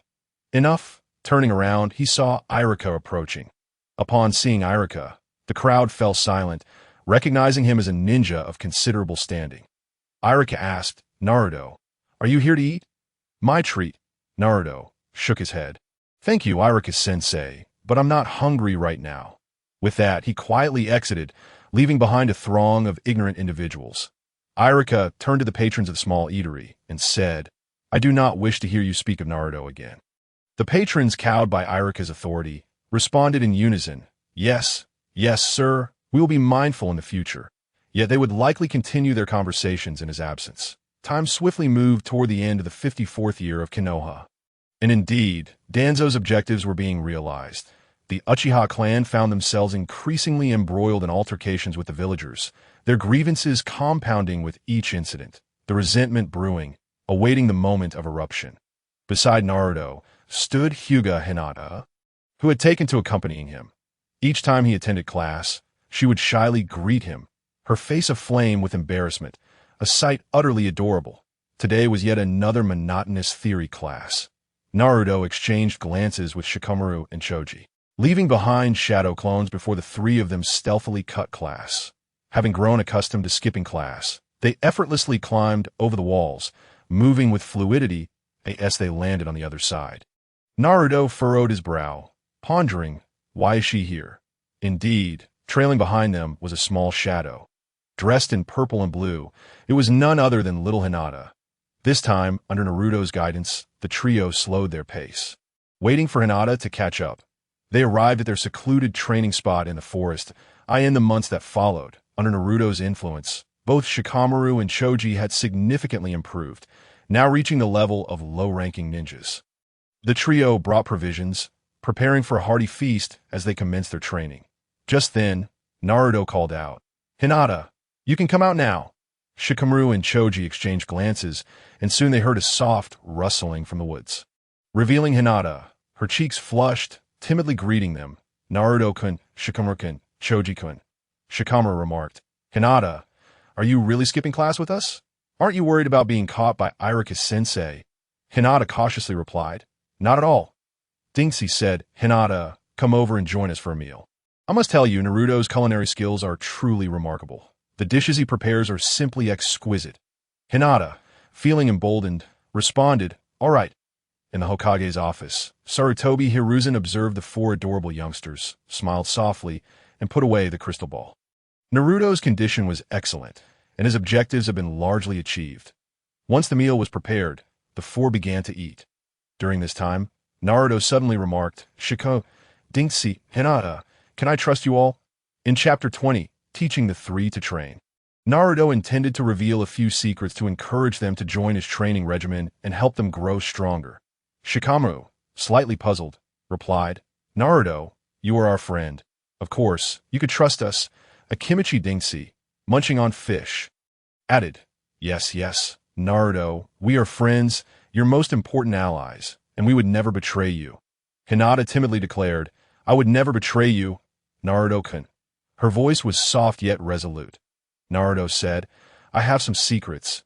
You are my friends, and I do not wish to deceive you. But you must promise to keep them confidential." Shikamaru responded seriously, "Of course." Dinksy and Hinata also assured him that they would never betray Naruto or disclose even the slightest secret. Naruto continued, "My strength surpasses that of a mere genin." As he spoke, he extended his hand, forming a Rasengan, which he then hurled away, causing an explosion that created a massive crater in the distant mountains, measuring at least 10 meters wide. This was not the true Rasengan. It was merely a small orb fashioned after the tailed beast bomb. Naruto was confident that this could bring Konoha to its knees. "Wow!" Shikamaru and Dinksy gasped in astonishment. Such destructive power was undoubtedly at the pinnacle of Chunin level. Hinata exclaimed, "Naruto-kun, you're so impressive." Her heart was filled solely with joy for Naruto. Not yet finished, Naruto picked up a leaf and said, "Do you see that little dragonfly on the rock behind me?" The three nodded in acknowledgement. Naruto suddenly flung the leaf in that moment. The leaf transformed from a simple leaf into a deadly sword. With a sharp sound, the leaf struck the dragonfly with precision, embedding itself into the stone. Shikamaru's pupils constricted. After all, it was just a leaf, not a kunai, and the force required to embed it into the stone was immense. Naruto stated, "This is my current strength." Internally, he thought, "Not even 1%. He turned to Shikamaru and asked, "Shikamaru, you're the most perceptive among us. How do you perceive the current atmosphere in Konoha?"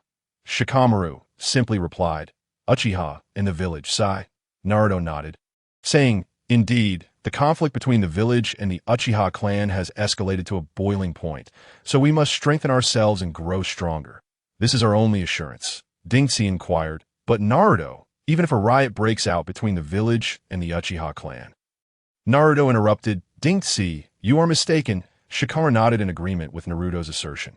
Hinata looked at Naruto with pure eyes, eager to hear his thoughts. Naruto continued, "Konoha is the foremost village in the ninja world, possessing unparalleled strength due to several prominent clans and 3 legendary ninjas. Among these clans, the Uchiha clan is undoubtedly Konoha's sharpest blade, a presence that many in the ninja world feared. If the Uchiha clan's deterrence were to vanish, one can only imagine the attitude of other villages. Furthermore, the defection of Orochimaru has dealt a heavy blow to Konoha." Shikamaru remarked, "If war breaks out between the village and the Uchiha clan, the village's strength will undoubtedly diminish significantly. A tiger missing a tooth loses much of its intimidation." Naruto nodded and added, "The land of fire possesses the most fertile soil in the ninja world. Do you think other countries won't covet this bounty? it is easy to foresee that chaos will ensue.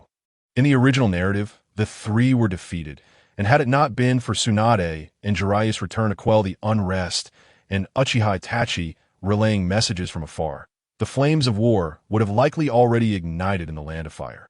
Shikamaru stated, "On the surface, there may be peace, but behind the scenes, various plots will unfold."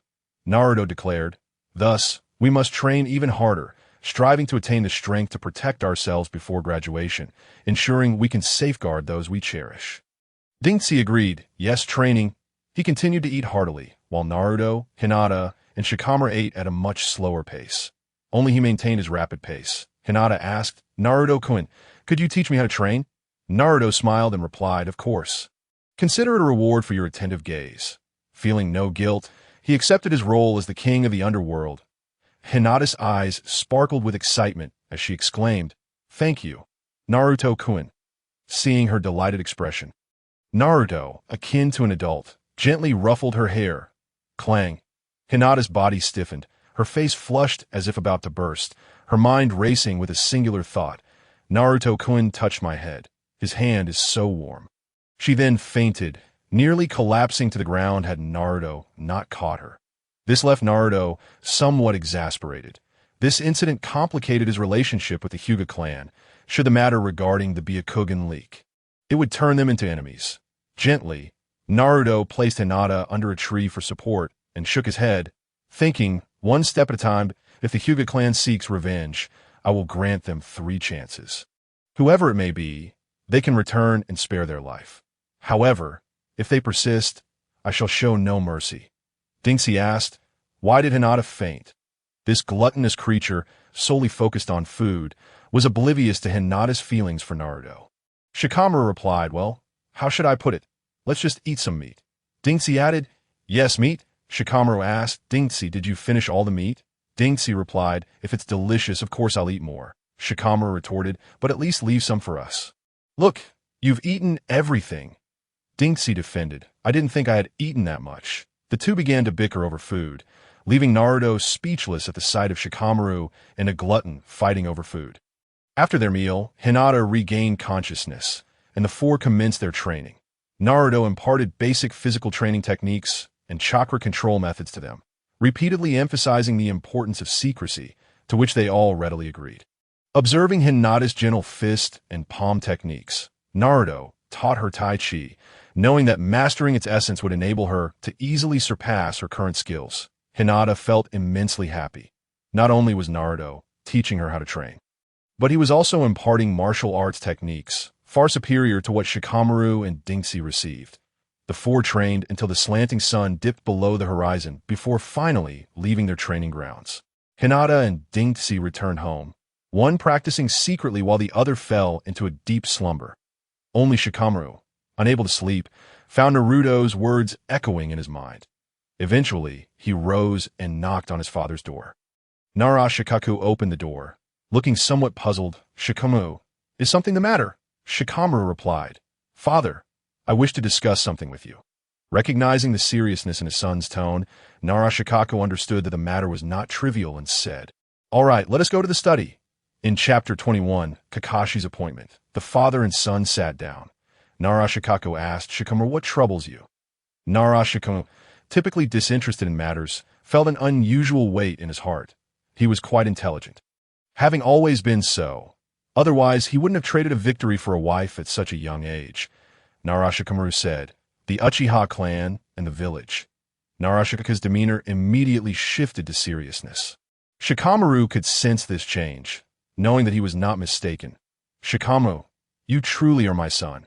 You can perceive such matters, Narashikaku remarked. Narashikaru replied, it's not just me. Narashikaku asked, who else? Narashikaru said, that is not important. Father, is there truly no way to mediate? Narashikaku nodded. There is no mediation.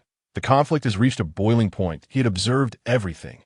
Konoha's tactics were insidious and foul, driving the Uchiha clan to the brink. The ensuing discord would only multiply. Narashikaku asked, who will strike first? Narashikaku responded, Konoha. Narashikamu fell silent for a moment before asking, Father, Did the Uchiha clan truly commit those acts? Did they really do it? Certainly not. If it had been done, the proud Uchiha clan would naturally acknowledge it. However, how should one respond? How does one answer when it casts doubt upon the worth of Konoha in the eyes of one's own son? Nara Shikamaru said, "Father, there's no need to say more, I understand." Nara Shikaku forced a smile. His son was indeed very clever, and with even a slight pause, he could deduce much. Finally, Shikamaru asked, "Father, who exactly is Naruto Uzumaki?" Nara Shikaku's expression grew increasingly serious. This was a closely guarded secret of Konoha. In the eyes of many, it was transparent. Simply referring to him as the demon fox implied that what the world feared. What was truly formidable was undoubtedly the Nine Tails. While ostensibly protecting Naruto, any perceptive ninja village could surmise that he was indeed the Jinchuriki of the Nine Tails. What protection was there, really? Shikamaru inquired further. Is Naruto's identity particularly special? Nara Shikaku replied, "Yes, very special. Of course it is special. He is a weapon of war for Konoha. How could he not be special?" Shikamaru gazed intently at his father, seeking further explanation. Nara Shikaku sighed, moved to the side, and retrieved a photograph of the fourth Hokage, Minato Namikaze, saying, "You recognize him, don't you?" Shikamaru rolled his eyes. "The fourth." Nara Shikaku smiled slightly. "He is quite sunny and warm, isn't he? His hair is yellow as well." Naturally, Shikamaru had never seen the fourth. He could only discern that the hair was yellow, among other things. Shikamaru stood up and said, "Father, could it be that Naruto-kun is—" Nara Shikaku nodded, then said, "Son, there are some things you do not need to know just yet. Focus on your training and enjoy yourself." After that, the two fell silent, each burdened with their thoughts, and drifted into sleep. Uchiha's rear mountains, by the lakeside cliffs, Uchiha Shursui continued to wait, never giving up. Even until deep into the night, a certain moment, the flow of chakra quickened, and Uchiha Shursui revealed a faint smile, saying, "Hatake Kakashi, you have finally arrived." Soon after, a figure appeared at the cliff, half of his face obscured. Who else could it be but Hatake Kakashi? Kakashi inquired, "Uchiha Shursui, you summoned me here for what purpose?" Shursui replied, echoing Naruto's words, "To chat, to converse." As an elite jonin with remarkable ninjutsu, he hoped to recruit Kakashi. Kakashi asked, "What do you wish to discuss?" His vigilance against Uchiha Shursui never wavered. His strength was formidable, a master at the level of a Hokage. Shursui asked, "Kakashi, you must be quite aware of the current situation, correct?" Kakashi's nerves tightened, and he became increasingly alert, saying, "You intend to fight." He readied himself for battle.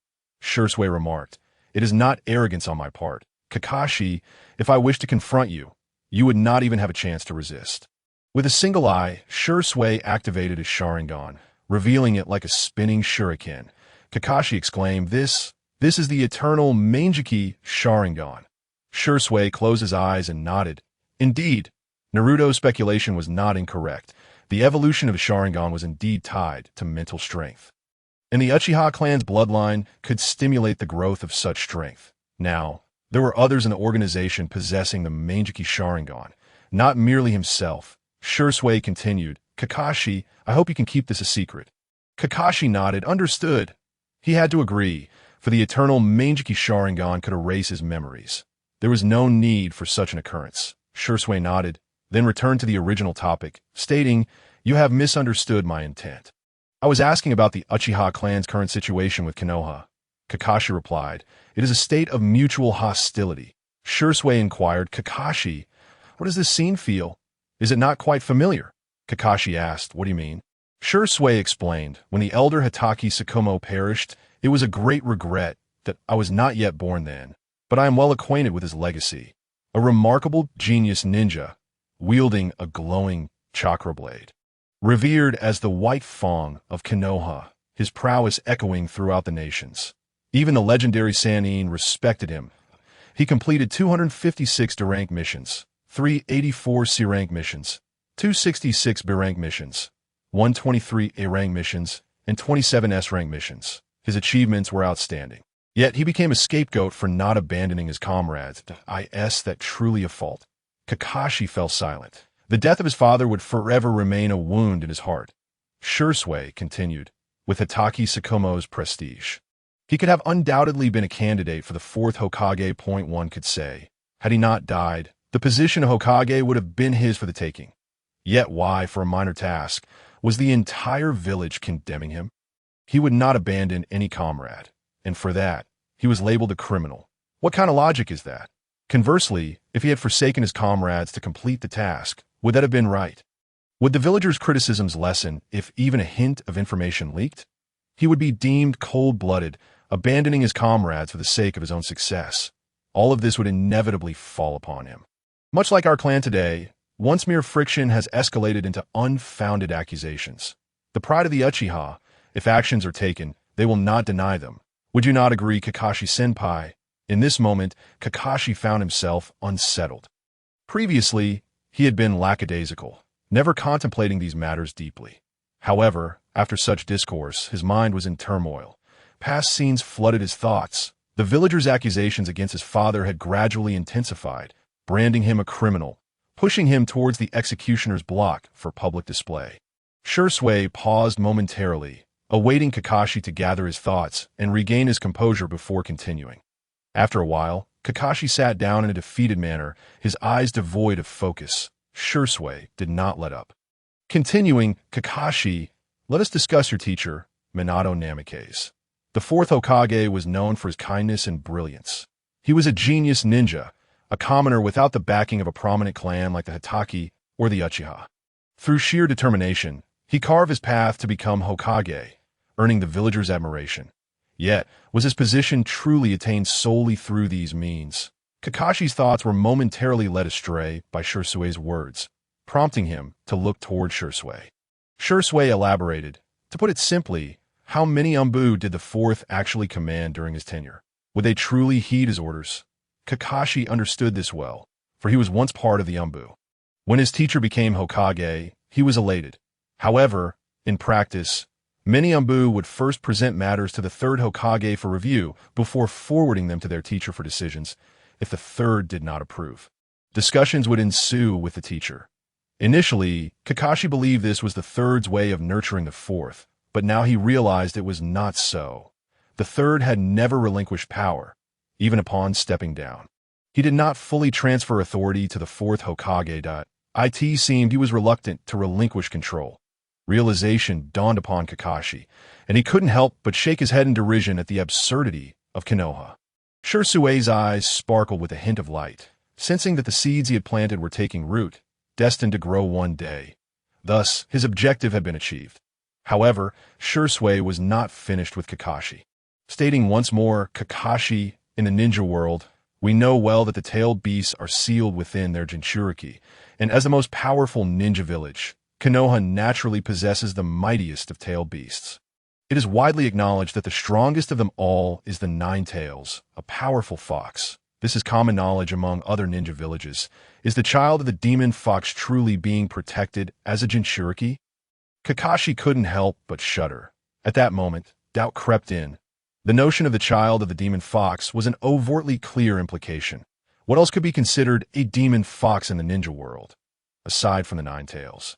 Nothing else could lay claim to such a title. Shursui remarked, I trust you have come to a conclusion.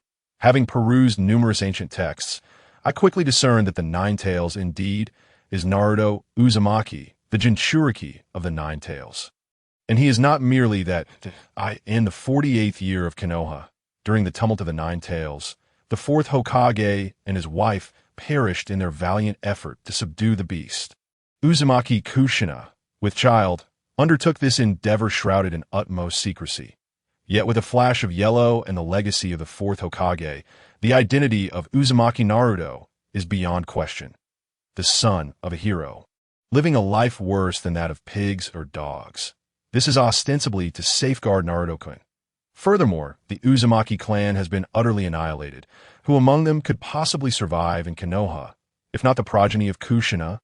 When falsehoods intertwine with truths and truths with falsehoods, the veracity of a situation is firmly grasped by Shursui. Previously, his thoughts were rigidly confined by Konoha, but now Naruto has liberated him, transforming him into a prodigy embodying both cultivation and wisdom. Shrouded in mystery, Kakashi found himself at a loss, murmuring, "Why? Why is this happening?" Shursui replied, "A person living in darkness requires a beacon of light." The impact of Shursui's words struck Kakashi like a thunderclap, rendering him momentarily paralyzed. Naruto dwells in darkness. Who then could be his light? Undoubtedly, it is the third Hokage, Sarutobi Hiruzen.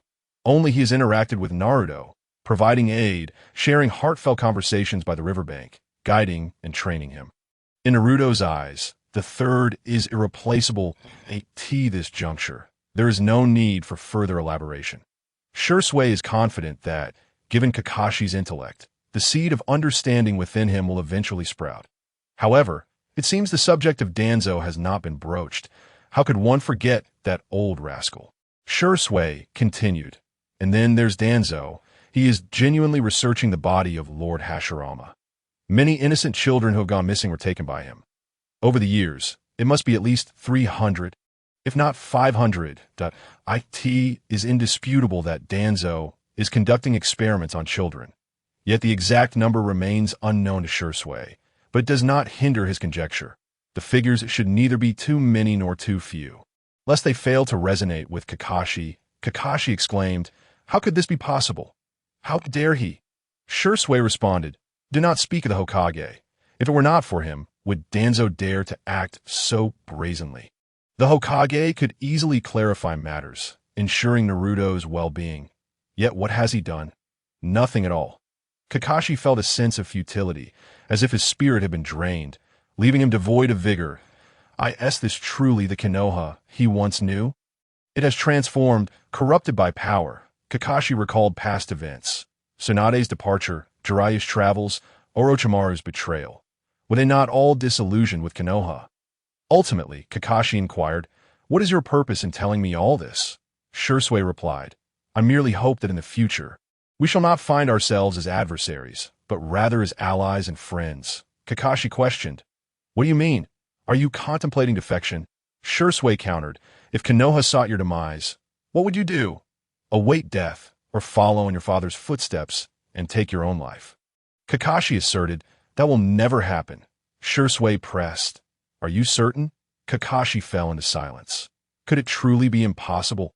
Given the current circumstances, reconciliation seems unattainable. Shursui declared, "Should anyone seek to annihilate the Uchiha clan, I shall vehemently oppose it. I will lead the Uchiha way. Those who dare obstruct us will face dire consequences." His words were resolute and left no room for doubt. With that, he departed from the lakeside cliff, having sown the seeds of change, believing there will be future opportunities. Chapter 23. When magic surpasses the path, Shikamaru, Choji, and Hinata have become increasingly diligent in their training, particularly Hinata, whose world has been illuminated by Naruto, in just 2 months. She has ascended to the pinnacle of the genin rank. Especially with Naruto's innovative training methods, they find themselves progressing with remarkable ease, absorbing chakra and storing it within their chakra pathways, enhancing their vitality and circulation. It is a most pleasant experience. Hinata practices Tai Chi. Although she has yet to grasp its essence, it has fostered her understanding of gentle fist and Bagua palm, combined with her Byakugan, allowing her to engage in combat against Chunin-level opponents with remarkable success. Shikamaru and Choji have firmly established themselves at the Chunin level as well. However, the trio remains steadfast in adhering to Naruto's unorthodox approach, outwardly presenting themselves as mere novice ninjas. Naruto has sensed the impending atmosphere of battle, feeling that the night of the Uchiha clan's massacre draws near, and he trusts that the village has already begun its machinations that on this day, the 4 of them once again scaled the walls. And shortly thereafter, an additional figure appeared, clad in a blue shirt with a ping-pong paddle design. Who else could it be but Sasuke? By a twist of fate, Sasuke noticed Shikamaru forming hand seals, which were unmistakably the signs of ninjutsu, alongside Choji and Hinata. This revelation left him profoundly shocked, realizing that the 4 harbored a clandestine secret, compelling him to follow and observe. A slight smirk graced Naruto's lips. Applying pressure to Sasuke was indeed beneficial. He had no intention of recruiting Sasuke into their ranks. This individual was profoundly influenced by Indra's legacy, a ticking time bomb who never considered the consequences of his actions. Even towards his allies, As thunder rumbled and rain fell, Sasuke limped back. When the skies cleared and the rain ceased, he felt invigorated once more. Point 1 can only imagine the chaos he could unleash. Had it not been for Itachi's leniency, that arduous battle would have sent him chatting with the sage of 6 paths long. In the original narrative, it was Naruto's arduous efforts and verbal prowess that ultimately captured Sasuke. Sasuke's fists were commendable, yet his verbal skills left much to be desired. He lacked the patience of the original. Hinata gazed at the smile on Naruto's face, thinking to herself, Naruto-kun is so charming. Upon arriving at their training ground, the three naturally began with a meal before delving into their training. Indeed, they were secretly honing their skills from a distance, Sasuke observed, murmuring to himself, in a bid to provoke Sasuke.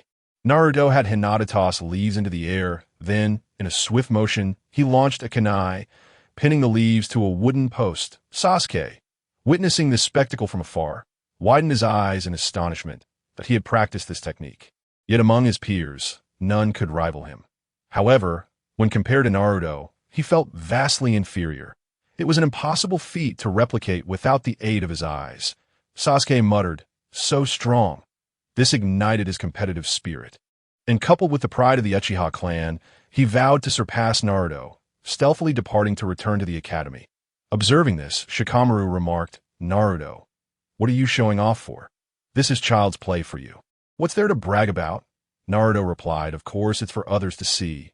Shikamaru countered, I'm already tired of watching.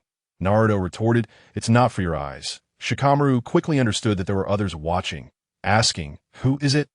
Naruto replied, just a little kid. Shikamaru inquired, Uchiha Sasuke? He recalled hearing Naruto refer to Sasuke in such a manner before. Naruto confirmed, yes. Shikamaru asked, why is he following us? Besides, with the pride of the Uchiha, he would resort to such actions. Naruto speculated, he is likely interested in us, wanting to see what we're doing in secret. He'll probably train even harder now. Shikamaru remarked, then why provoke him? Naruto replied, without him, there would be less fun. Uchiha Sasuke, don't let me down. As anticipated. After school that afternoon, Uchiha Sasuke implored his brother to teach him the art of throwing kunai. Itachi, as the dutiful elder brother, obliged, thinking to himself, Sasuke, the path ahead is yours to tread alone. I have faith in you, and you can surely succeed. After practicing for a while, Sasuke queried, brother, can you do it? Turning away from the target and throwing a projectile accurately. Itachi pondered for a moment before responding. Yes, I can do it, though I cannot guarantee 100% accuracy. Sasuke exclaimed, brother, I've seen someone do it flawlessly, hitting the target 3 times in a row with perfect precision. Itachi's interest was piqued. Asking, who is so skilled? Sasuke declared, Uzumaki Naruto, the dead last of our class, who only knows how to perform the shadow clone technique. Itachi, well aware of Naruto's background as a Jinchuriki who began training at the tender age of 3, mused, it seems he's made some progress over these years. Sasuke, visibly enraged, tilted his head to one side and exclaimed, you wicked brother, it's all your fault. Why didn't you inform me sooner, so I could train earlier? Uchiha Itachi gently replied, yes, it is indeed my fault. For the next couple of days, I shall refrain from missions and spend more time with you. Sasuke. After a measure of comfort, Sasuke chose to forgive Itachi. Uchiha Itachi diligently instructed Sasuke in the art of throwing techniques. As for Naruto's remarkable abilities, Itachi remained indifferent. In his view, the path of the Jinchuriki was still a long one, and given Naruto's current rate of chakra absorption, he could never hope to match Sasuke's prowess. Little did he realize that the Nine Tails not only failed to hinder Naruto's training, but rather augmented it, significantly enhancing his speed of development to the point where he had already surpassed Itachi. The two brothers practiced for 2 hours before returning home, in the slanting sunlight, their silhouettes elongated, creating a scene that was inherently beautiful, yet, in the stillness of the forest, it felt somewhat desolate and lonely. After their departure, a figure clad in black emerged, having severed a hand. Who else could it be but Danzo? He gazed at the retreating forms of the brothers, muttering, Itachi Uchiha, do not let me down.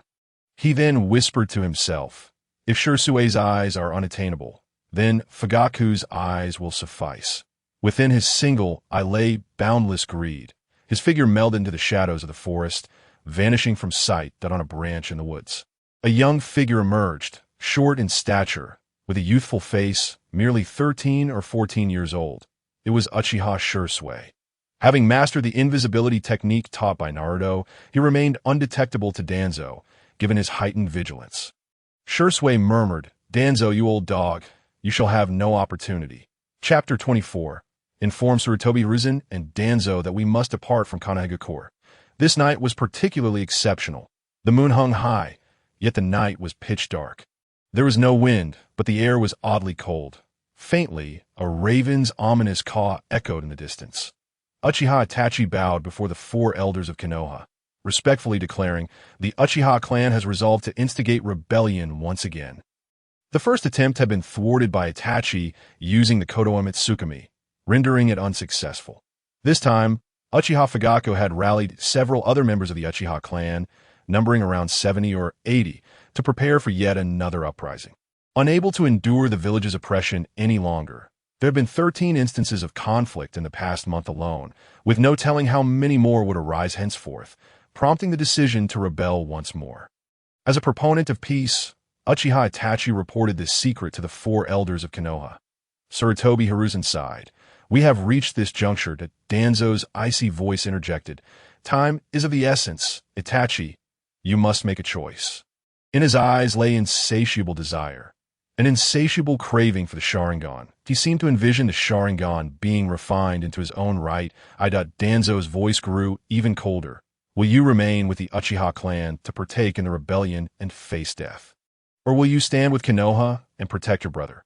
This was a threat, a most sophisticated one. Upon hearing the intent to annihilate the Uchiha clan, Itachi felt his body stiffen. After all, they were his kin, and he was not a cold-blooded individual. Danzo concluded, "Itachi, you have no choice." This was Danzo's directive. Such dark matters were naturally best suited for him to address. Sarutobi Hiruzen, Nara Shikaku, and Mito Gatika did not speak, their expressions calm as they observed the proceedings, seemingly unfazed by the cruelty of demanding a boy to slay his own parents and clan members. How ruthlessly cold-hearted such an act was. Itachi did not fully comprehend what was said afterward. He donned a mask as he returned to the Uchiha clan's residence. The wind picked up, and clouds obscured the moon, as if to shroud the impending bloodshed. Outside the Uchiha compound, on a tall tree, Naruto remained cloaked in invisibility, watching as the masked Itachi approached step by step. Thinking to himself, "This scene has returned once more." He had already received word from Shursui that Itachi's behavior was exceedingly unusual, prompting Naruto to deduce that Itachi was on the brink of making a decision.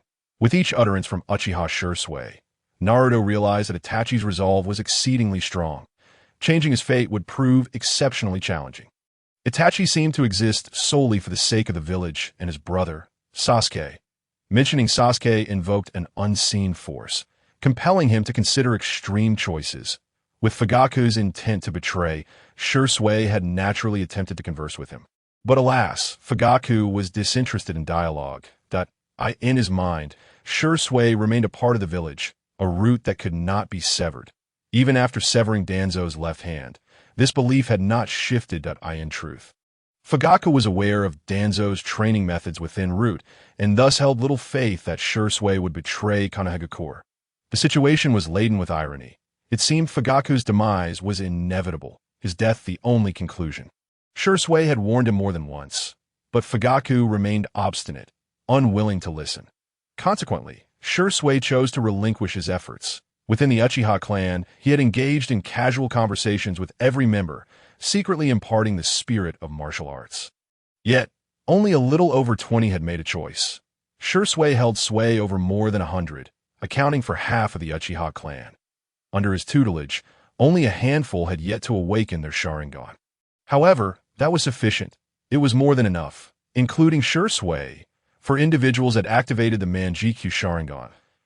As long as the fourth Hokage did not unleash his full power, none could impede Shursui and his allies from departing the village. As for the other clansmen, Shursui held no intention of rescuing them. Naruto had analyzed Shursui's critical flaw, his arrogance. The unaligned clansmen were all haughty, basking in the glory of their ancestors, dismissing others as beneath them. Believing themselves superior, such individuals would likely incite unnecessary trouble within any organization. Itachi commenced his slaughter, his kunai devoid of mercy, methodically claiming the lives of his kin, his eyes resembling those of a demon from hell. The stench of blood pervaded the air, a nauseating odor. Uchiha Makoto passed away peacefully, dying at the hands of her son, harboring no resentment, for she understood her son had no choice. Uchiha Fugaku smiled and said, "Itachi, I trust your decision." He too fell beneath Itachi's blade, his eyes never having opened, despite possessing the Manjikyu. Itachi glanced toward the western part of the clan territory, his gaze growing colder. This was where Shui had gathered the clansmen. Typically, he would be turned away at the entrance. Before he could act, a figure appeared abruptly, drawing Fugaku closer and extracting his eyes. Several other Uchiha clansmen emerged as well, collecting Sharingan. Shui resolved that not a single one would remain for Danzo. "That old scoundrel," Shui declared, "Itachi, you need not come this way. Send word back to Sarutobi Hiruzen and that old dog Danzo that tonight we shall depart from Kanagakur," without Itachi needing to relay the message. Others had already been dispatched to inform the village. Upon hearing that Shui had thwarted Itachi, Sarutobi Hiruzen and Danzo hastened to gather their forces.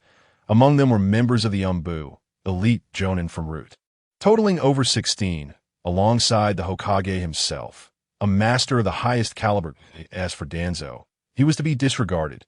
He had yet to acquire the Sharingan and was merely an elite jonin at best. His combat prowess likely on par with a late-stage jonin. This force was formidable. Within any ninja village, it would wield significant deterrent power. A considerable number had arrived, for the 5 dozen Chunin. 16 jonin, 1 elite, and 1 hidden ninja. Quite a substantial force indeed. Naruto, perched upon a tree branch, murmured, "Alas, the Sannin are not present. Tonight, Shui and the others shall escape." Shui informed Naruto that 3 members had awakened their Manjikyu Sharingan, while over 20 possessed 3 Tomo, with 30 more bearing 2 Tomo. Indeed, the people of Konoha were numerous, yet they dared not engage the Uchiha clan, for the cost was too great. Ki, as the Jinchuriki, remained an observer. Legend spoke of 1 Sannin betraying the village and 2 others failing to return home. The 4th Hokage rarely unleashed his ultimate techniques without cause. Sensing the ominous aura approaching, Shui calmly remarked, "They have arrived." From beginning to end, he did not exchange a single word with Uchiha Itachi, nor did he even spare him a glance. Chapter 25. The Inevitability of Strength. Uchiha Shui clapped his hands, and behind him emerged one after another of his clansmen. With 2 and 3 Tomo, over 50 clansmen appeared, many of whom harbored deep-seated anger upon seeing the Uchiha massacre their kin, activating their 3 Tomo Sharingan. One individual's 3 Tomo Sharingan evolved into the Manjiki Sharingan, greatly amplifying his power. This group of individuals directed their gaze towards Uchiha Itachi, their eyes filled with a chilling aura of murder. Sarutobi Hiruzen, Danzo, and several others entered the Uchiha clan's territory. Uchiha Shui remarked, "Sarutobi Hiruzen, you old dog Danzo, you have arrived." Sarutobi Hiruzen replied solemnly, "Uchiha Shui, what do you intend to do?" Uchiha Shui's expression turned grave as he coldly stated, "Sarutobi Hiruzen, I wish to ask you, what do you intend to do?" This Hokage had reached the limits of his disappointment. Naturally, Sarutobi Hiruzen would not admit that the order to annihilate the clan originated from them. He turned to Uchiha Itachi and asked, "Itachi, what is happening?" Uchiha Itachi's eyes glowed crimson as he coldly laughed. "What is happening? It is, of course, a betrayal of the village. Is this not what you desired?" With that, he distanced himself, seemingly on guard against Sarutobi Hiruzen and the others. Danzo coldly remarked, "Indeed, the wicked Uchiha clan can strike down even their own kin with such ruthlessness. They deserve extermination." Upon entering, he instantly saw that Uchiha Fugaku's eyes had been gouged out, taken by Uchiha Shui, igniting a blaze of fury within him. Uchiha Shui proclaimed, "Danzo, the old dog, Fugaku's Sharingan is in my possession. You may come and retrieve it, but this time I will ensure your head is severed." Sarutobi Hiruzen barked, "Uchiha Shui, do not act recklessly." Uchiha Shursui retorted, "Do not put on an act, Sarutobi Hiruzen, that we all understand the truth of tonight's events. You came to inform us that, as you wished, we are departing from the village."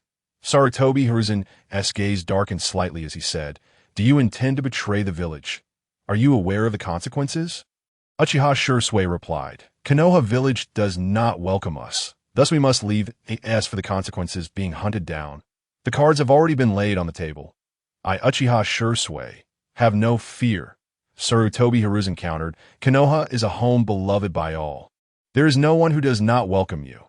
Uchiha Shursui, undeterred, produced a stack of papers and declared, "These are the roots of Danzo, the old dog. He has spread rumors to tarnish the reputation of the Uchiha clan. You may take a look." He scattered the papers, which fluttered down like leaves in the wind. Uchiha Shursui continued, "Moreover, over the past few months, the Uchiha clan has faced numerous conflicts with the village due to these rumors. Yet in the end, the blame always falls upon us. I believe, as the esteemed Hokage, you are aware of the truth behind these rumors. How can you allow my Uchiha clan to be persecuted?" Without giving Sarutobi Hiruzen a chance to retort, he pressed on, "Do not speak of investigations. Each incident is documented, and even if you were to investigate, 3 to 5 days would suffice. Yet after months, you remain willfully blind." "How do you explain this?" Sarutobi Hiruzen began. "Because the Uchiha Shursui interjected, "Oh, because the Uchiha clan is supposedly betraying the village. Then pray tell, where is the evidence of this betrayal? Do not speak of Uchiha Itachi killing his own kin and betrayal Konoha. That logic does not hold. A talent indeed." Naruto marveled, as Uchiha Shursui opened his eyes to the truth, leaving Sarutobi Hiruzen speechless. Sarutobi Hiruzen was indeed a loss for words. He could find no justification, for he dared not say anything further. With just a slight crack, Uchiha Shursui could tear open a rift. Uchiha Shursui declared, "In times past, the Uchiha clan was a part of Konoha and contributed greatly to its success. While we may have had our minor flaws, we have never wronged Konoha. Yet we have faced suspicion and distrust, progressively being driven to the edge of the village, and now you seek to annihilate my Uchiha clan? I am sorry, but I, Uchiha Shursui, shall not acquiesce. Today, we are leaving the village, not by choice, but because you have forced us into this position, just as you wished. Is there a problem with that?" Danzo interjected, "Once you enter Konoha, you are a Konoha citizen for life. Born a Konoha citizen, die a Konoha phantom. If you wish to leave, you may, but you must leave your lives behind." Uchiha Shursui retorted, "Danzo, do not bark at me like a mad dog. You are but an ant before me now." He directed his gaze towards Sarutobi Hiruzen, for the decision rested with this Hokage. Sarutobi Hiruzen stated, "Konoha has indeed been biased against the Uchiha clan. However, you cannot leave the village. In the future, Konoha will make amends for the wrongs committed against the Uchiha clan."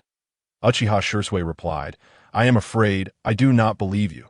The Uchiha clan does not wish to become like the Senju clan, which has only Tsunade Heim remaining. Thus we must depart. I hope you will not obstruct us." With that, Uchiha Shursui's eyes turned a deep crimson, the eternal Manjiki Sharingan manifesting, as Susanoo exuded a commanding presence. Behind him, 4 pairs of Manjiki Sharingan emerged, 3 Susanoo manifestations materializing, while another individual had just attained the Manjiki and could not yet summon Susanoo. Over 33 Tomo Sharingan and more than 22 Tomo Sharingan filled the air with a formidable aura. Uchiha Shursui declared imperiously, "We intend to leave. Should anyone obstruct us, they shall be slain. Perhaps we may perish tonight, but not many of you shall survive." Sarutobi Hiruzen, would you care to test this? Was it not merely a threat? Who could not threaten? It was a matter of whose threat was more formidable. Observing the 4 Susanoo, many of the Nin were already filled with dread. Their strength was overwhelming. Sarutobi Hiruzen and Danzo felt their spirits tremble. For Manjiki, 1 eternal Manjiki, and over 33 Tomo, how could they fight this? It was utterly impossible. Even if Konoha exerted its utmost effort, with a legendary Sannin present, they would still suffer heavy casualties, which would be a significant blow to Konoha, jeopardizing its very existence, perhaps even endangering the Jinchuriki. Konoha would have no hope of recovery. Uchiha Shursui asked, "Have you made your decision?" Will you fight or retreat? Sarutobi Hiruzen took a deep breath. You may go, Shursui. Konoha will always remain a home for the Uchiha. Should you wish to return, we will welcome you at any time.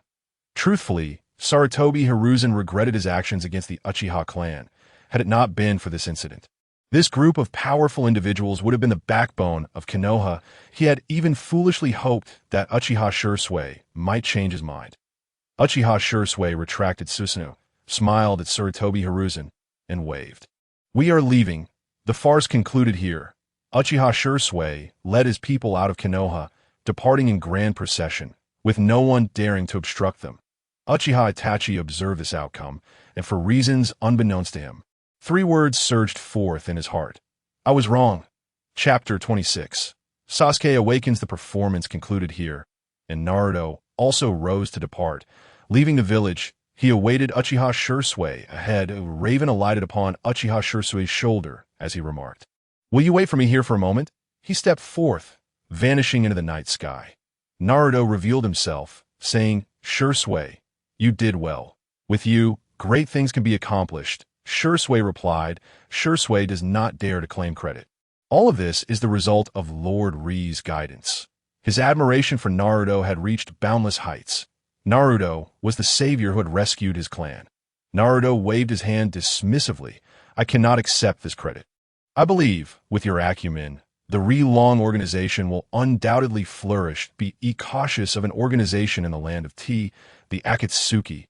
The Akatsuki. Uchiha Shursui naturally knew of this organization, which was indeed formidable. Naruto continued. The leader of the Akatsuki possesses a pair of eyes known as the Rinnegan, which is immensely powerful. As for the origin of these eyes, I will inform you later. The Rinnegan, the ultimate form of the Sharingan. Warranted caution. Currently, with his eternal Manjiki Sharingan, he could not withstand it. However, there was no need to worry, for the leader of the Akatsuki generally did not take action himself. It was the members who carried out tasks. They had other matters to attend to and would not seek you out for the time being, though one individual should come looking for you, Naruto stated. Uchiha Shursui queried. Who? Naruto replied, a man clad in a mask. He is one of your clansmen. That he was supposed to be dead, but he has been resurrected by another and has become a member of the Akatsuki. His name is Uchiha Obito. The Shursui's pupils constricted. How could this be? Was he not dead? Naruto spoke. He was resurrected by another. His death was merely an illusion. On the night of the Nine Tails, he infiltrated Konoha and, utilizing spatial power, abducted my mother, thus instigating the Nine Tails incident. Uchiha Shursui responded. Vortex Kushina-sensei was Obito's mentor. How could he? Naruto replied. Obito's mind has become twisted. His intention is to incite mutual slaughter between the Uchiha clan and Konoha, seeking vengeance against all. Upon hearing this, Shursui's eyes glinted coldly as he inquired, Did he come seeking my Sharingan? His eyes had already evolved to the precious Manjiki Sharingan. Naruto shook his head. No, he aims to win you over to join the Akatsuki. To fulfill their objectives. As for combat, he likely will not engage you. After all, he possesses but one eye while you have 2, and he cannot hope to match you. Shursui asked. Then, Dragon King, when do you plan to leave Konoha? In his view, Naruto's departure alongside him would be ideal. With Naruto's guidance, the potential for the Hidden Dragon organization would flourish more rapidly. Naruto replied, I'll wait a bit longer. As I am now, I cannot leave, or else someone will come to capture me. Shursui remarked, Dragon King, with your strength, who in Konoha could possibly challenge you?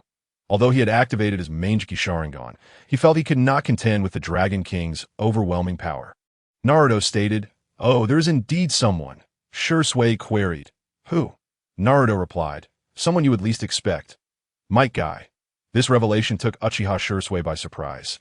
Might Guy was merely at the peak of J-Nin rank, somewhat oblivious, with a poor memory. Appearing quite ordinary, his ninjutsu talent virtually non-existent, despite his proficiency in taijutsu. Naruto questioned, Does that seem unbelievable to you? Shursui nodded. It is indeed quite astonishing. Naruto continued, Might Guy's taijutsu has reached its zenith, with his ultimate technique unleashed. Even your ancestor, Uchiha Madara, could be dispatched with a single kick. This was no idle boast. Uchiha Madara, The Jinchuriki of the Ten Tails had ascended to the status of a Six Paths ninja, yet under Might Guy's kick. He sustained severe internal injuries. Given 3 lives, Guy could indeed defeat Uchiha Madara. While Madara in life was formidable, he still fell short of the Six Paths might. Shursui, upon hearing this, was left in disbelief, yet the Dragon King's words were resolute, leaving him in a state of inner conflict, torn between belief and skepticism, a contradiction indeed. After all, the legacy left by Uchiha Madara was profound, the second strongest in the ninja world, surpassed only by the god of ninjas. Hashirama Senju, hearing Naruto's assertions, only deepened his internal strife. Naruto added, however, it won't be long now. The Jinchuriki is vital to Konoha. In the original tale, Orochimaru dared to target Hiruzen Sarutobi but refrained from touching me due to my uniqueness. Hiruzen has already lost the support of many in Konoha. Kakashi is preoccupied, Might Guy is merely a bystander, and Danzo has yet to appear, while Hinata Hisashi and others are either idling or playing roles. Thus, Orochimaru feels emboldened that if a rescue were to occur, even the might of the Eighth Gate could dismantle the array, leaving Orochimaru powerless. However, I'm different. Should Orochimaru act against me, Jiraiya, Kakashi, and others would soon converge on him. And even my Bokuzen would become involved. Escaping would be no simple feat for Orochimaru. Therefore, I cannot leave Konoha just yet, lest they focus their attention on the Hidden Dragon organization. While I need not worry about Kakashi and his ilk, the legendary Sannin, Jiraiya, and Tsunade must be approached with caution. If Hiruzen were to seal me, it would leave me in a dire predicament that I must allow the Hidden Dragon organization to develop in peace, awaiting the day when I am unassailable, ready to crush anyone who dares to provoke me. Shursui departed. Regrettably, his family's wealth had been depleted, and he had taken with him 10 or so sealed Sharingan. This belonged to the Uchiha clan, and his taking was justifiable. Uchiha Itachi felt a pang of regret, but realized that turning back was no longer an option. His path must continue forward. Uchiha Sasuke witnessed a gruesome scene, activating his Sharingan, and subsequently entered the hospital to recuperate. In his dreams, he was haunted by the cold, bloodshot eyes of the Uchiha, that expression of disdain etched into his very bones.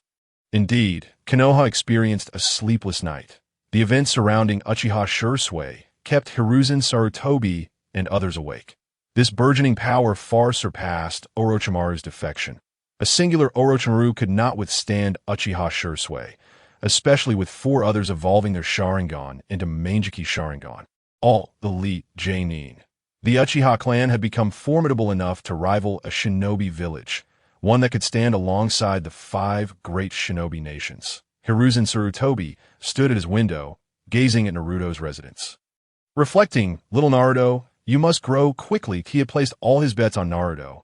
Alas, one reaps what one sows. Hiruzen was destined for no fruitful outcome. Chapter 27. The Nine Tails remains for now back in Konoha. Naruto's consciousness descended into the sealing prison, but it was time to fulfill his promise. The release of the Nine Tails. Kurama spoke. Kid, you've come. What business do you have with me? Naruto stepped through the gap into the sealing chamber. Declaring, Kurama, I'm here to fulfill my promise to release you. The Nine Tails straightened, its chakra radiating, saying, really? Naruto affirmed, of course, Kurama. Do you think I lack credibility? Kurama shook its head. Not at all. It's just that being confined for so long has me quite excited. Naruto continued. However, this choice is ultimately yours. Kurama inquired. What do you mean? Naturally, I want to leave this place and gain my freedom, but a hint of worry crept into Kurama's mind. This kid wouldn't be trying to leverage some conditions against it. Would he? Given the kid's current strength, nothing he did would be simple. Naruto retorted, what expression is that? Do I need to threaten you? With my current strength, do I really need to resort to such tactics? Kurama conceded, that's true. Then what is there to choose? Naruto replied, you tailed beasts know how you came into existence. You are well aware of that. Kurama narrowed its eyes. Kid, just speak plainly. No need for riddles. Naruto explained, the tailed beasts were created from the separation of the 10-tailed chakra by the sage of 6 paths now. Someone seeks to exploit you to summon the evil king of the underworld, intending to annihilate this world and establish a new order. The Kurama's eyes narrowed further. Kid, if you don't want to release me, just say so. There's no need for all this circumlocution, IT doubted Naruto's words, suspecting that he was merely trying to gain control over it. Naruto pressed on, Kurama, do you recall how the Nine-Tails incident in Konoha was instigated? How you emerged from my mother's womb? Kurama replied. Naturally, I was controlled by the Uchiha's eyes. Naruto affirmed. Indeed, you were controlled by the Uchiha's eyes at IT that time. There was only one Manjiki Sharingan in the village, making it impossible to control you. Furthermore, with your power, to control you would require the eternal Manjiki Sharingan, so it could not have been a member of the Uchiha clan within the village. Kurama inquired, are you suggesting there are Uchiha outside the village? Naruto confirmed. Naturally, some have perished, yet they have returned to life. Kurama's body trembled slightly. Uchiha Madara. Clearly, it had a profound memory of Madara. Naruto clarified. Not him, but he is connected. The current individual is his pawn, preparing for his resurrection in the realm of the living. Kurama exclaimed, the Rinnegan. Naruto remarked, you're quite astute. The Rinnegan currently resides with one individual, and their strength is nearing completion. Once Uchiha Itachi joins them, it will be time to capture the tailed beasts. This is not mere hyperbole.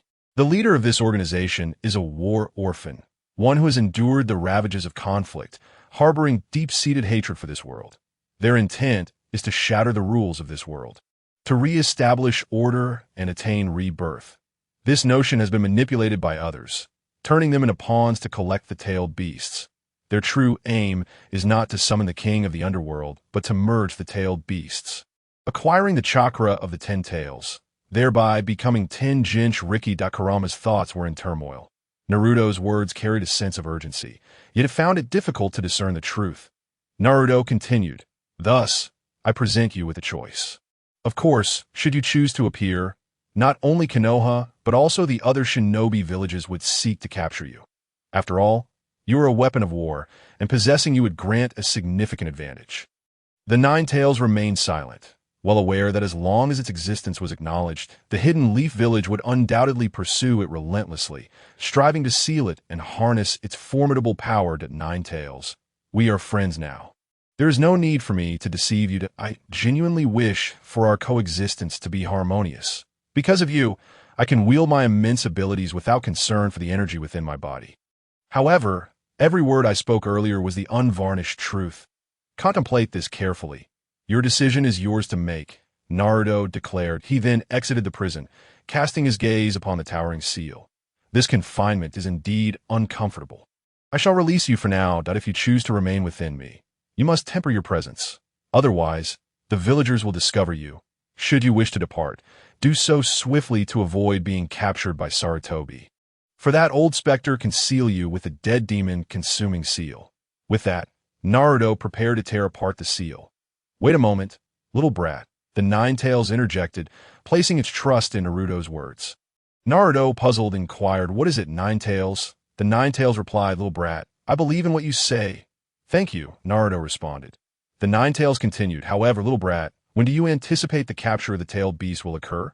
If it does not happen, I have no desire to remain here, and certainly wish to escape.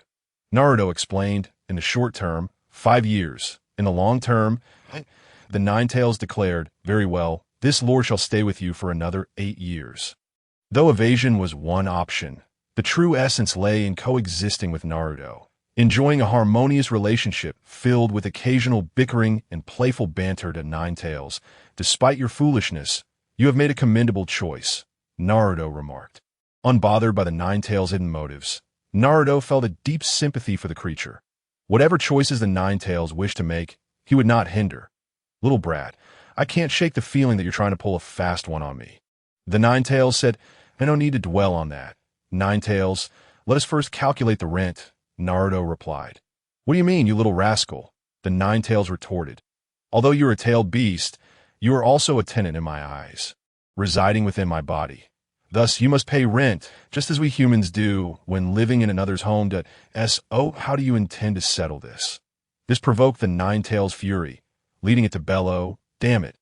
Naruto, you scoundrel. Naruto shot back, and soon the two were embroiled in a heated argument, their faces flushed with indignation, nearly resorting to physical confrontation. Ultimately, the Nine Tails did not permit Naruto to tear away the seal. In the past, during the sealing process, the assistance of Mount Myaboku had been pivotal. If Naruto were to break the seal now, the frogs of Mount Myaboku would likely sense it. Thus, it was perhaps for the best that the prison door between them remained intact. Naruto did not press the matter. For now, the Nine Tails was tethered to him. Chapter 28. A gradual revelation the following day. The Hidden Leaf Village was once again shaken to its core. Uchiha Itachi had betrayed the village, slaughtering the Uchiha clan before escaping. In an instant, the fear of Uchiha Itachi eclipsed even that of Naruto, the son of the Nine Tails. After all, he had been capable of murdering his own parents, and his brutality surpassed that of demons, instilling dread in all who spoke of him. Shikamaru, Chuji, and even Hinata felt a chill rise within them upon hearing this news. They could not truly believe that Uchiha Itachi had engaged in such a bloody massacre and fled the village.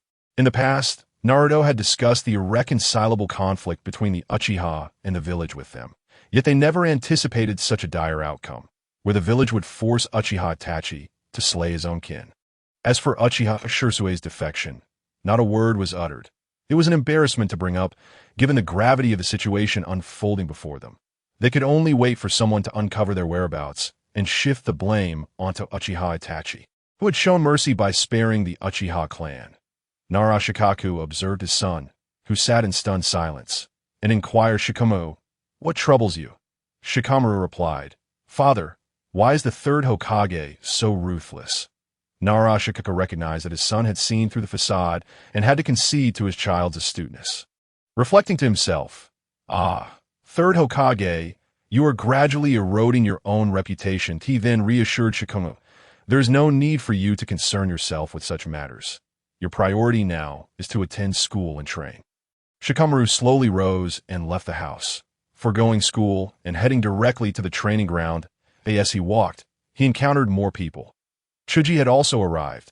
Today he had not indulged in potato chips and did not greet Shikamaru. The two walked in silence. After a while, Hinata joined them. The trio ambled along, each weighed down by a heavy heart. Shikamaru, Chuji, in the midst of their somber journey, Ino approached them with a greeting. Yet neither Shikamaru nor Chuji offered her any response. Ino, puzzled, hurried forward, first exchanging pleasantries with Hinata before asking, "Shikamaru, Chuji, is something the matter? Are you afraid of Uchiha Itachi?" Shikamaru interjected, "Ino, we have matters to attend to. We must be on our way." This marked the first instance of Shikamaru's dismissive attitude toward Ino, leaving her bewildered. However, upon seeing the trio's unusual demeanor, she held her tongue and asked, "Shikamaru, Chuji, Hinata, I'm going to see Sasuke. Do you want to join me?" A glimmer of light shone in Ino's eyes at the mention of Sasuke, her cherished figure. The three shook their heads, with Shikamaru saying, "No, we'll pass. You go ahead." They continued their departure from the village. Upon arriving at the training grounds, Naruto had already been waiting for them. Spotting the trio, he exclaimed, "What's the matter with you three?" Hinata whispered, "Naruto haven't you heard about the Uchiha clan?" Naruto nodded, "Of course, I've heard that only one Uchiha remains." What's the big deal? Not only had he heard, but he had also witnessed quite the spectacle. Shikamaru and Chuji raised their heads to look at Naruto, their expressions filled with curiosity. Naruto continued, "It seems you are not well versed in the history of the Hidden Leaf. During the reign of the second Hokage, Senju Tobirama, he was quite dismissive of the Uchiha clan, labeling them as a malevolent lineage. From that point onward, they were systematically targeted. The third Hokage and Danzo were both products of Senju Tobirama, naturally inheriting his ideology of marginalizing and oppressing the Uchiha clan, effectively forcing them out of the village and showing no signs of relenting. Therefore, is this outcome not entirely expected? In order to win Shikamaru over, Naruto resorted to a method akin to boiling a frog slowly, gradually exposing the darkness of the hidden leaf to him, intending to diminish his fervor for the village. The revelations Naruto shared were indeed unfamiliar to them, and as they listened, the trio couldn't help but shiver, sensing that the hidden leaf harbored many secrets yet to be uncovered. "Especially you, Shikamaru," Naruto remarked, "there are many things you should have sensed first." This left Shikamaru perplexed, prompting him to ask, "Please enlighten me." Naruto, Naruto posed a question. If you were tasked with a mission and Chuji found himself in peril, would you abandon the mission or Chuji?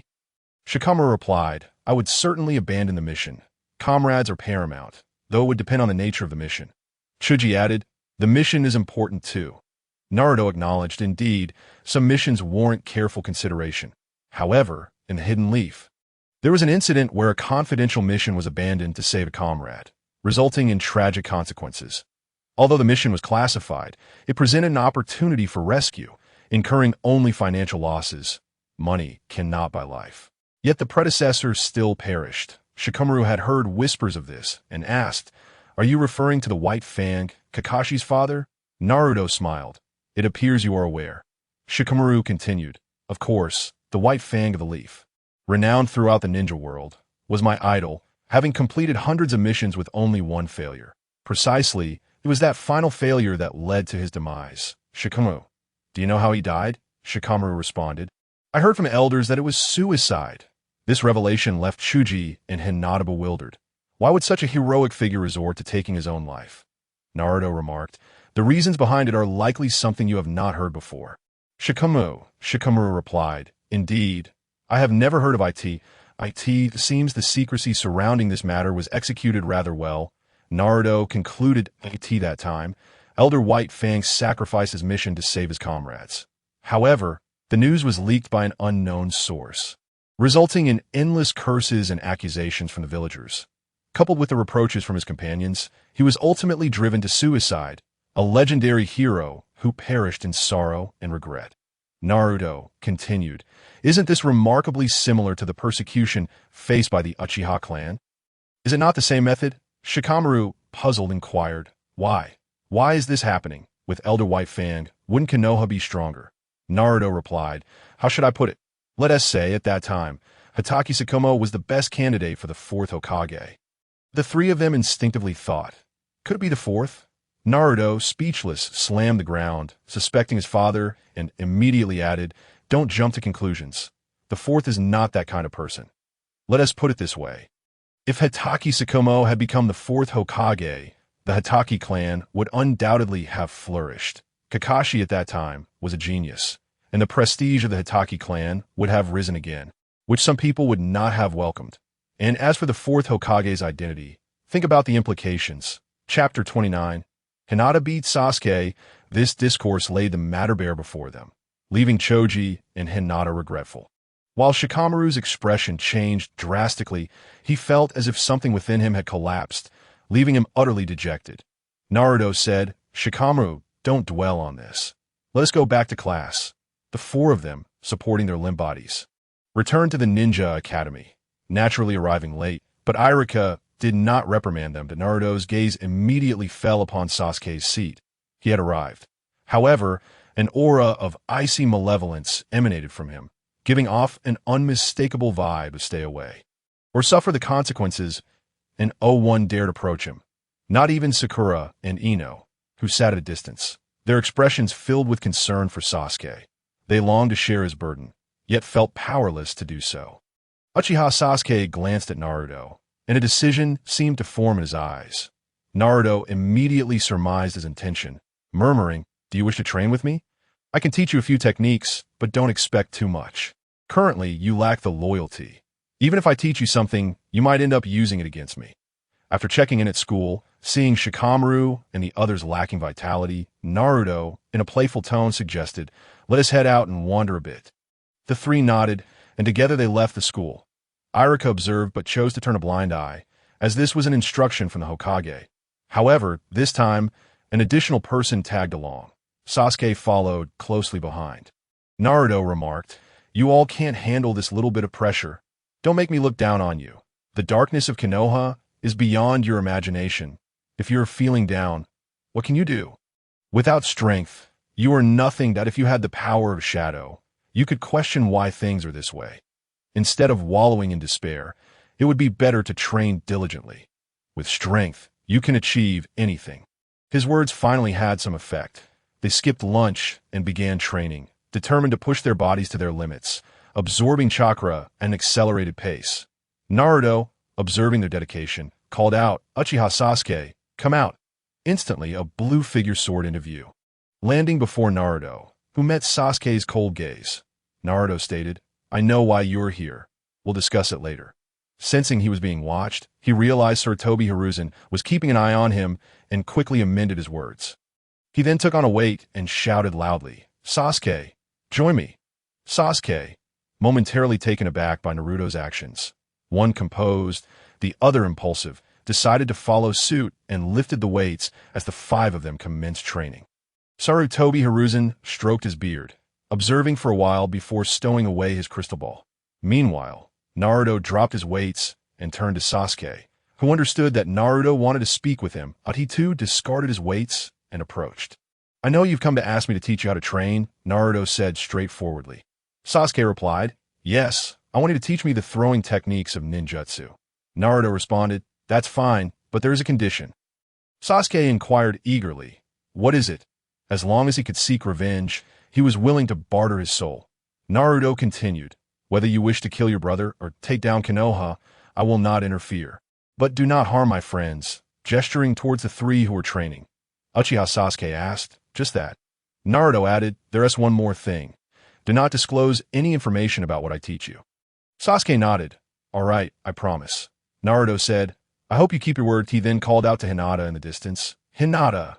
Hinata paused, set down her weights, and approached Naruto and Sasuke. "Not Naruto-kun!" she exclaimed. Naruto pointed at Uchiha Sasuke and instructed, "Hinata, get him a good beating." Ah, Hinata was taken aback, perplexed by Naruto's harsh request. Did he truly wish for her to strike Sasuke? Uchiha Sasuke remained silent, merely observing Naruto. "Don't look at me. I want to see if you can withstand 20 of Hinata's strikes. And also to show you that I, Naruto, possess genuine skills," Naruto said. Sasuke retorted, "Don't underestimate the Uchiha clan. In his view, Hinata would not be a worthy opponent." Naruto replied, "I am not underestimating you, but you truly won't be able to match Hinata. Besides, the Uchiha clan has already faded from Konoha. It has become a thing of the past." Provoked by these words, a hint of red flickered in Sasuke's eyes as he declared, "I will make you understand what it means to be a genius." "Good luck." Naruto encouraged. He intended to step aside and watch, but suddenly remembered something and added, "Oh, and don't throw kunai or shurikens. Hinata can do that better than you." Hinata blushed slightly in Naruto's praise. Naruto raised his fist towards Hinata, signaling, "Hinata, give it your all and teach him a lesson." Hinata smiled at Naruto, indicating her understanding. Sasuke charged at Hinata with his hands positioned behind him. Hinata also launched an attack at Sasuke, her speed surpassing his by a third. Sasuke, realizing the speed at which Hinata was moving, understood she was not an ordinary adversary. His eyes began to spin, and a Tomo Sharingan manifested, causing her speed to appear slower in his perception. Uchiha Sasuke soared into the air and threw a punch at Hinata. "Foolish!" Naruto internally scoffed, thinking how utterly stupid Sasuke was to leap and throw a punch, effectively giving Hinata an opening. Hinata swiftly channeled her chakra and made contact with Sasuke's fist at a rapid pace, executing a taijutsu maneuver that sent him spiraling off course. Sasuke, startled, attempted to twist his body to break free from Hinata's grasp, but alas, he had no chance. Hinata, recalling Naruto's advice, seized the opportunity and relentlessly attacked. Leaving no openings, Sasuke felt as though invisible threads were binding him, rendering him unable to escape as he spun in Hinata's hold, the entire world spinning around him. Ultimately, with a technique called Jinbu Banranshui, Hinata sent Sasuke hurtling like a stone, crashing several meters away. She had held back her strength, otherwise he would have sustained even greater injuries. Chapter 30, 10:10. Sakura no Uchiha Sasuke remained in a daze. Unwilling to admit it, but he had been soundly defeated by this seemingly frail girl. Naruto approached him and asked, "How do you feel?" Sasuke stood up and replied, "I have lost." Naruto said, "Excellent. You can confront your inner self and bravely acknowledge your defeat. It is not yet beyond redemption." Sasuke looked at Naruto and declared, "I want to challenge you." Naruto shook his head, saying, "Challenging someone much stronger is unwise. You can set a grand goal, but you must face your own capabilities. You need to accomplish smaller dreams to enhance your abilities before you can challenge a larger goal that if you start by aiming too high, you might as well dream of it." Anything is possible in dreams. After receiving Naruto's lesson, Sasuke felt no anger. Instead, he nodded and said, "Once I defeat Hinata, I will challenge you." Naruto shook his head again. "No, not me, but them. The two of them are even stronger than Hinata." With a resonant and forceful voice, Sasuke declared, "I will succeed." Naruto imparted some rudimentary training techniques, alongside the intricate arts of Tongmen's hidden weapons. This would suffice for some time of practice. Sarutobi Hiruzen periodically observed the group, feeling a profound sense of satisfaction as he noted their diligent training. These individuals represented the future of Konoha. By afternoon, Naruto and the others departed the base, each returning to their respective homes. As Naruto strolled past an intersection, a familiar pink figure caught his eye, garbed in attire etched into his memory. Impossible to forget, he stepped back to find a small silhouette clad in a pink chipao. Adorned with a small collar, her hair styled in a bun, distinctly different from other girls. This was not just any young girl from the world of Naruto. She was a little girl from the Dragon Kingdom of another realm and time. One of the 12 Squad's ingenious weapons specialists, Tion. The familiar chipao and hairstyle momentarily transported Naruto through the fabric of time, back to the land of Yin and Huang Ti. That moment, Tion held a hidden weapon, a meteor dart which she had just been spinning. Suddenly aware of being watched, she launched a dart towards him with great speed. However, to Naruto, it seemed akin to a child's playful antics. Naturally, it was just that, childish play. Naruto raised his hand, effortlessly controlling the dart. Upon turning around and recognizing Naruto, Tion exclaimed, "It's you." She was well aware of Naruto. His infamy was widespread, impossible to forget amidst the whispers wherever he roamed. Naruto replied, "Yes, I remember you. Your name is Tion, right?" "Indeed," she replied, her expression tinged with a hint of wariness. "What do you want?" Naruto inquired. "Do you have an interest in ninja tools?" Tion remained silent, her eyes fixed on him, seemingly awaiting his next words. Naruto turned and said, "If you wish to train, come to the western side of the village's water pool tomorrow, and I can teach you." He then tossed the dart with a swift motion, causing it to spin around her before embedding itself into the wall beside her, a tiny spider the size of a thumb resting beneath it. Tion gazed at Naruto's retreating figure, realizing from his effortless catch of her dart that his strength extended beyond mere shadow clones. Contemplating whether to follow him, she turned to leave, knowing that as a collector of ninja tools, she possessed many at home, and the dart lodged in the wall would not be reclaimed. Yet in the next moment, she found herself stiffening, her gaze fixated on the dart, her eyes wide with shock as she murmured, "Is this a coincidence?" Naruto was earnest about teaching Tion. In her, he sensed a tranquility of spirit, reminiscent of the flavors of his homeland. For the sake of that feeling alone, should she desire to learn, he would impart all of Tongmen's insights into hidden weaponry, as well as superior internal cultivation techniques. Lost in reminiscence, Naruto murmured, "It has been 5 years, Youming. Are you well?" He then shook his head, his demeanor somewhat dejected as he ambled down the street. Suddenly, a figure leaped out from the shadows, clad in a red dress. Launching a powerful punch at Naruto, he merely shifted aside and casually seized the assailant by the neck. Fortunately, Naruto managed to temper his strength. Otherwise, the attacker would have met a grim fate. The assailant was none other than Haruno Sakura, her face pale as she had genuinely felt the brush of death. As if she had briefly traversed the edge of mortality, Naruto released her and calmly admonished, "You must not act so recklessly, especially when I am deep in thought. It can be quite dangerous." His feelings towards Sakura were neutral. She was merely another classmate to him, neither particularly liked nor disliked. Sakura, trembling and nearly collapsing to the ground, was on the verge of losing control of herself. Her impulsive attack stemmed from her anger at Naruto for leading Sasuke astray, skipping class together, and she had intended to teach him a lesson. However, she never anticipated that her assault would be so easily evaded, nor that she would come so close to being throttled. Such suffocation chilled her to the bone. Ignoring the incapacitated Sakura, Naruto continued on his way home. After a while, Yamanaka Ino passed by and noticed Sakura sitting on the ground, her expression one of confusion. "Sakura, what are you doing?" Ino inquired. Once good friends, their bond had changed since their shared interest in Sasuke, and they now found themselves as mere classmates. Sakura raised her hand, her head lifting slightly as she said, "Ino, help me up." Recognizing Sakura's pallor, Ino quickly assisted her, asking, "What happened, Sakura?" Sakura shook her head, declaring, "I'm fine. It felt like I just lived through a century. He is incredibly strong." She exclaimed. "Who?" Ino asked. "Vortex Naruto," Sakura replied. Ino was taken aback. "Isn't he the one who always comes in last?" Sakura replied with self-deprecation. "We were all deceived. His strength has already reached the level of a genin. I didn't even manage to land a single blow before being subdued." Ino recalled Shikamaru and Choji, wondering aloud, "Could it be them?" "Sakura, let's go," she urged. This encounter left an indelible mark on Sakura's heart. Igniting a fierce determination within her, she too aspired to become a powerful kunoichi. Chapter 31. Danzo sets his sights on Naruto. The following day, the number of students skipping class had increased. Vortex Naruto, Narashikamu, Akimichi Choji, Hyuga Hinata, Haruno Sakura, Tian, and Uchiha Sasuke.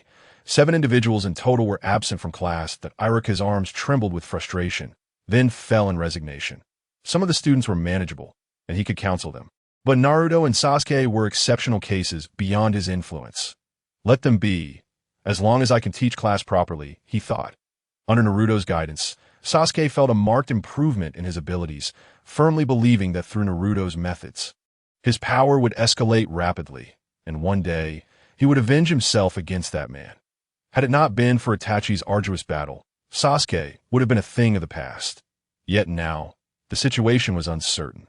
Sasuke's trajectory had shifted somewhat. Combat was the most effective means of enhancing one's strength, and Naruto had the 4 of them engage in sparring without the use of chakra, relying solely on their physical capabilities. Meanwhile, Naruto reclined against a tree, and after a while, he called out, "You too, come out as well."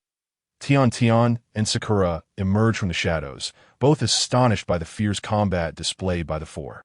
Each having reached the pinnacle of genin-level strength. Truly impressive. Naruto's gaze fell upon Tian, noting her attire reminiscent of traditional Huaxia garb, a smile playing at the corners of his mouth as he nodded at her. Then turned his attention to Sakura, asking, "Are you here to find Sasuke?" He found it hard to fathom why Sakura had come, given their lack of interaction, unlike in the original story where she was portrayed as infatuated with him. Sakura shook her head. "No." "What then?" Naruto inquired. "I'm here to find you," she admitted. Naruto was perplexed. He had no prior connection to her. "You are strong. Can you teach me how to train?" she asked earnestly. Surprised, Naruto recalled the previous day's events.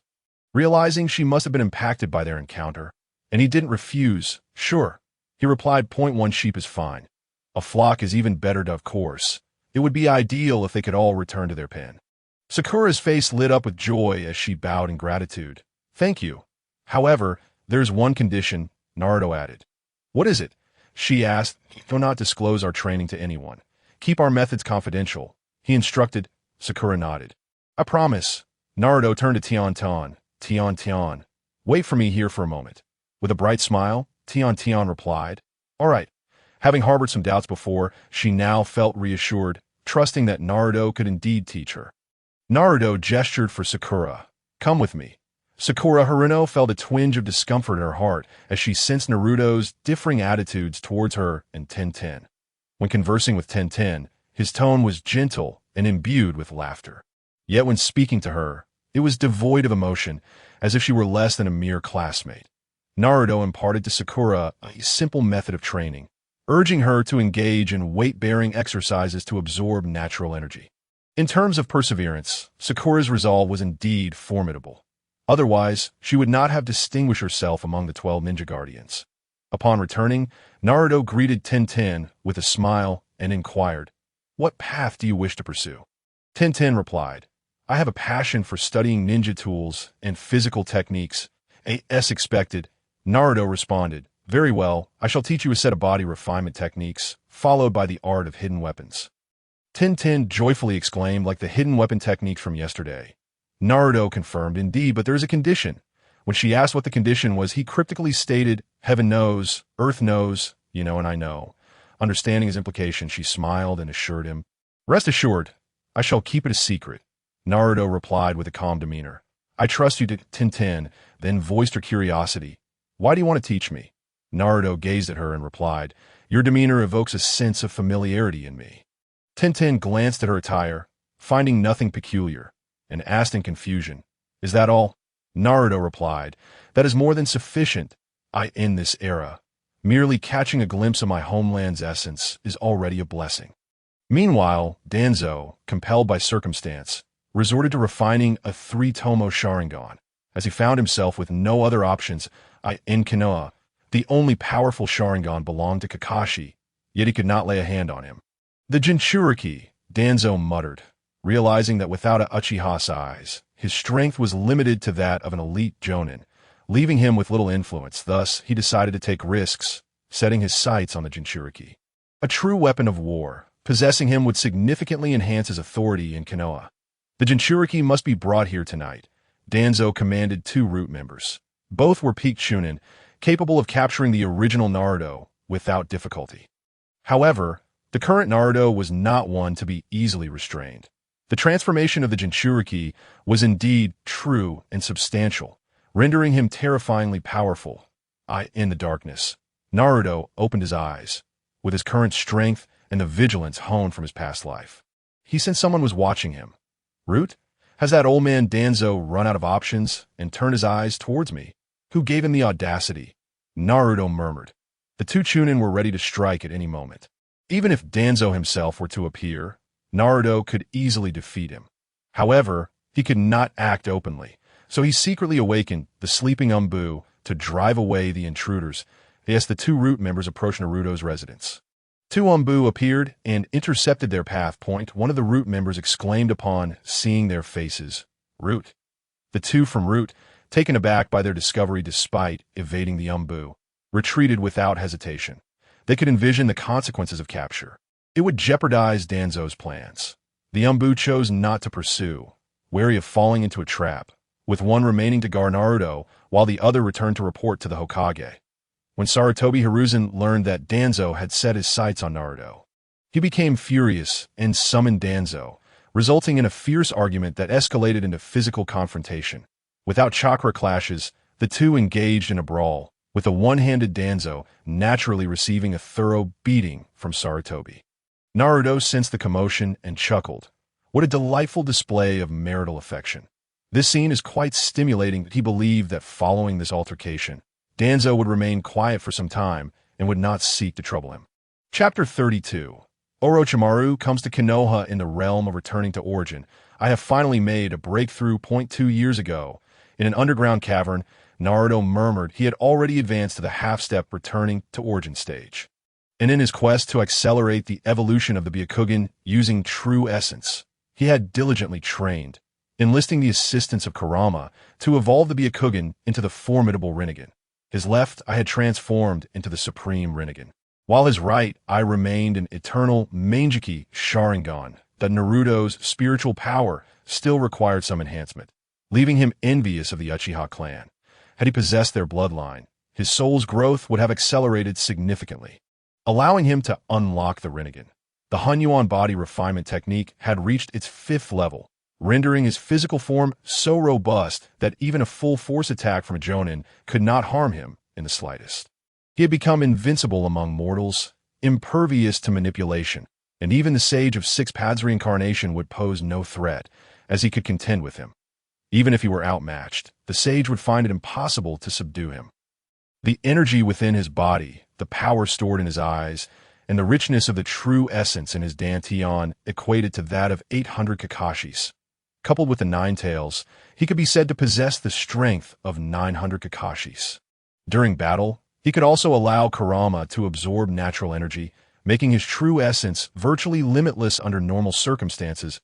As Naruto grew, so too did his companions, transforming chakra energy into inner strength and employing ninjutsu to channel that power, resulting in even greater potency than chakra alone.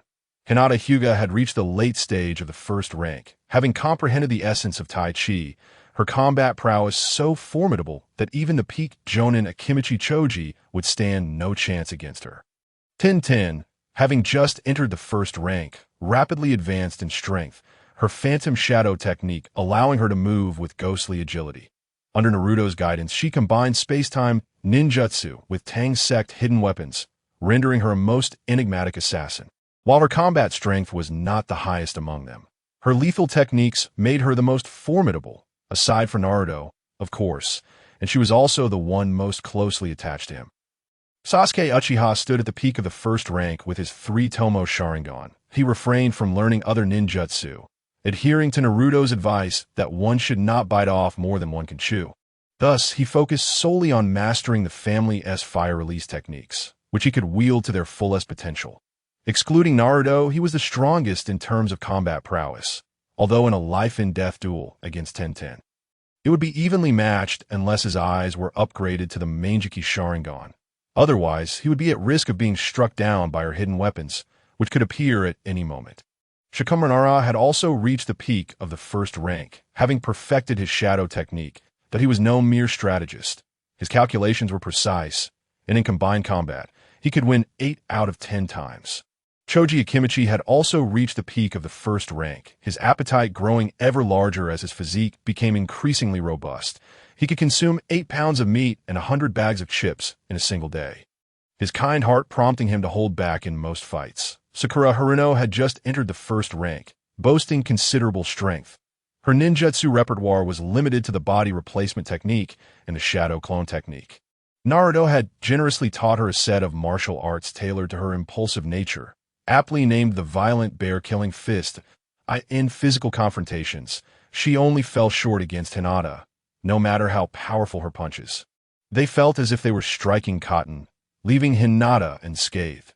However, in the eyes of the outside world, the 6 of them were merely low-ranking ninjas, mere novices. One day, as Naruto wandered near the village's edge, he suddenly sensed a chilling presence, akin to a fierce serpent fixating upon him.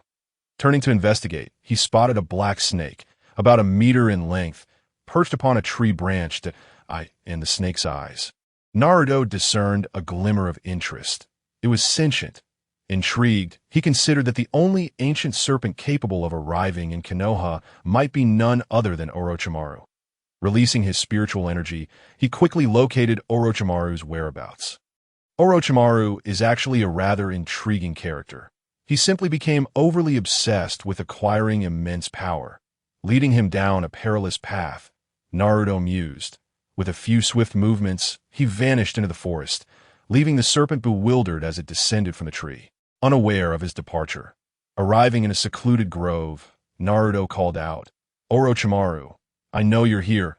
Come forth from within a hollow tree." A serpent's head emerged, gradually expanding, and soon Orochimaru himself slithered out. Ugh! Orochimaru, your entrance is rather revolting. I must say, I dislike it immensely, Naruto remarked distastefully. Orochimaru, having regained his form, extended his long tongue, which only further disgusted Naruto. In a previous life, countless wealthy women would have gone mad for such a sight, deeming it a divine artifact. Orochimaru, with an eerie tone, questioned little brat, "Who are you?" To which Naruto replied, "Orochimaru, is it amusing to ask such a question? Surely you know who I am." The snake chuckled sinisterly. "How fascinating. Uzumaki Naruto, it seems you have concealed much from us." Naruto responded, "Naturally, for is it not preferable to live freely?" Orochimaru smiled slyly, an interesting Jinchuriki. Naruto inquired, "Dare you to take me away?" Orochimaru shook his head, replying, "I do not dare." This was the truth. He genuinely lacked the courage to abduct a Jinchuriki, for such an act would undoubtedly provoke the wrath of Konoha. A faint smile graced Naruto's lips as he remarked, "Orochimaru, you are here to devise a plan, are you not?" Orochimaru's eyes narrowed, his demeanor akin to that of a concealed venomous serpent poised to strike, as he retorted, "I do not comprehend your words." "Little brat," Naruto replied, "cease your pretense. Kabuto is one of your subordinates, isn't he?" Orochimaru's chakra surged ominously as he coldly stated, "What else do you know, little brat?" Naruto's voice turned icy. "Suppress your murderous intent, or I shall slay you." Unbeknownst to Orochimaru, a surge of true energy emanated from Naruto, compelling him to take a step back, astonished by the overwhelming pressure. He was not a match for it. Yet that was not all.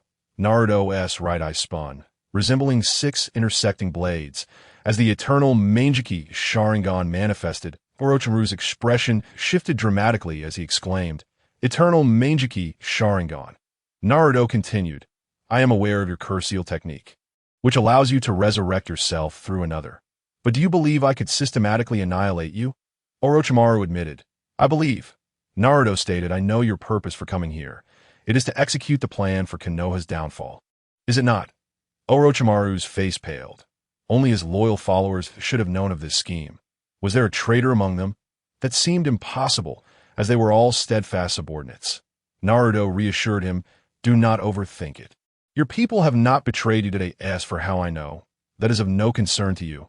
Orochimaru, regaining his composure, inquired, "Naruto-kun, may I ask why you sought me out?" Naruto replied, "I understand your pursuit of power. Hence I extend an invitation for you to join our organization." Orochimaru asked, "An organization, you say?" Naruto responded, "Have you heard of the Qianlong organization?" The Qianlong organization had firmly established itself in this world, its reputation spreading far and wide. Uchiha Shursui, a formidable individual, employed the Kodoeme Tsukumi to alter the will of the demise of the land of Tea, swiftly seizing control and secretly amassing power. A year later, the Qianlong organization was founded, during which time Uchiha Shursui, under Naruto's guidance, transformed the land of Tea into what would become the land of Flame, under Naruto's stewardship. The economy quintupled, with ninjas contributing significantly to productivity, allowing all civilians to enjoy a prosperous life. Shursui signaled the renaming to the Land of Flame. The nation's strength surged, culminating in the establishment of the Qianlong Martial Arts Academy, which welcomed numerous apprentices. Other villages sent spies to investigate, only to be intimidated by the might of the Qianlong organization, boasting power on par with the 5 great shinobi villages and housing 40 to 50 elite jonin. It surpassed many ninja villages, even eclipsing the strength of the Mist and Sand villages. After 3 years of development, the Land of Flame's strength had further escalated, with the number of lower-ranking ninjas reaching 3,000. Although this was somewhat inferior to the 5 great villages, their elite forces were remarkably strong. Orochimaru's eyes gleamed as he remarked, "Naruto-kun, you're also a member of the Qianlong organization." This was indeed a powerful force, led by Uchiha Shursui, who had awakened the eternal Manjiki Sharingan and possessed overwhelming strength, surpassing that of a Kage. Over the years, the Land of Flame had been exporting salt, rice, and sea cucumbers to various countries, particularly the renowned delicacy of sea cucumber, which was in high demand yet scarce. Naruto declared, "I am the Dragon King, the leader of the Qianlong organization." Orochimaru stared at Naruto in shock. He was well aware that the Qianlong organization had a Dragon King, the true leader, yet aside from Uchiha Shursui, no one had ever seen the Dragon King's visage. One certainty remained. The Dragon King had to be an extraordinarily powerful individual. Otherwise, he could not lead the Qianlong organization. However, he never anticipated that the Dragon King was none other than Konoha's Jinchuriki, Uzumaki Naruto. Naruto continued, "Difficult to fathom, is it not?" Orochimaru admitted, "Indeed, it is hard to believe. If I were to share this, no one would accept it." Naruto pressed on, "What say you? Will you join us to cultivate martial arts and explore the essence of true martial prowess?" He began to weave a narrative, echoing the persuasive words he had used with Uchiha Shursui, illuminating the harsh realities of the ninja world, a perverse realm where only martial arts could usher in peace and safeguard the common folk. Simultaneously, to validate his physical prowess, Naruto struck his flesh with a dagger with considerable force. The blade shattered upon impact, yet his body bore not a single mark. This was not merely the result of a chakra-infused sage transformation. It was authentic physical training, granting him such formidable defenses without compromising his corporeal foundation. Orochimaru trembled at the sheer intensity of Naruto's true energy, realizing that even 100 of his own would pale in comparison. Orochimaru conceded, "I am willing." Naruto replied, "Excellent, Orochimaru. You have made a wise choice. However, there are a few matters I must expressly convey. You may conduct experiments, but do not use humans as test subjects, or I shall personally end your life." Such practices were abhorrent to Naruto. Orochimaru assured him, "Naruto-kun, I promise I shall never again experiment on humans. Naruto responded. I hope you adhere to your word. Orochimaru's promise was sincere. Naruto had opened a door for him, revealing that research might be even more intriguing than mere experimentation. Naruto inquired, Do you have a pen? Orochimaru procured a snake, using its blood as ink for Naruto to write. Naruto inscribed characters that only he and Shursui would comprehend. He had taught Shursui to read these characters, and each communication between them was encoded in such a way that even if intercepted, it would remain unintelligible. Once he completed his writing, he handed it to Orochimaru, instructing, travel to the land of flame and seek Shursui. He will guide you in your cultivation. Orochimaru affirmed, understood. He was eager to depart. Naruto cautioned, Orochimaru, abandon your plans. Orochimaru, perplexed, questioned, why? He harbored little fondness for Sarutobi Hiruzen and genuinely wished to eliminate him. Naruto explained, to punish someone, killing is not the sole method. For individuals like Sarutobi Hiruzen, who are centered on power, rendering them isolated is the greatest punishment. After a moment of contemplation, Orochimaru agreed. The Dragon King speaks wisely. This would indeed be the most profound punishment. Naruto reiterated, bring Kabuto back. He will thrive in the land of flame, and nurture him well. He has great potential. Orochimaru replied, yes. With that, Orochimaru departed, and Naruto returned to the training base. Tenten, under Naruto's subtle guidance, had transformed her appearance to resemble that of a young girl from ancient times. Each time Naruto gazed upon her, a gentle smile would grace his face, and he resolved that when they left the hidden leaf village for the land of flame, he would bring many cherished items from his past life. Tenten, she exclaimed, leaping onto Naruto's back. Over the years, she had sensed a familial warmth from him. In her heart, Naruto was her greatest support. She could scarcely recall her parents, who perished in the turmoil of war. Yet they had left her a considerable inheritance, enough for her to live comfortably. In contrast, Naruto's possessions had all been confiscated by the third Hokage, resulting in his hardship. Hinata timidly called out. Naruto-kun, Narashikama remarked. Naruto, you arrived rather late this time. Naruto explained, I encountered someone and engaged in conversation, hence my delay.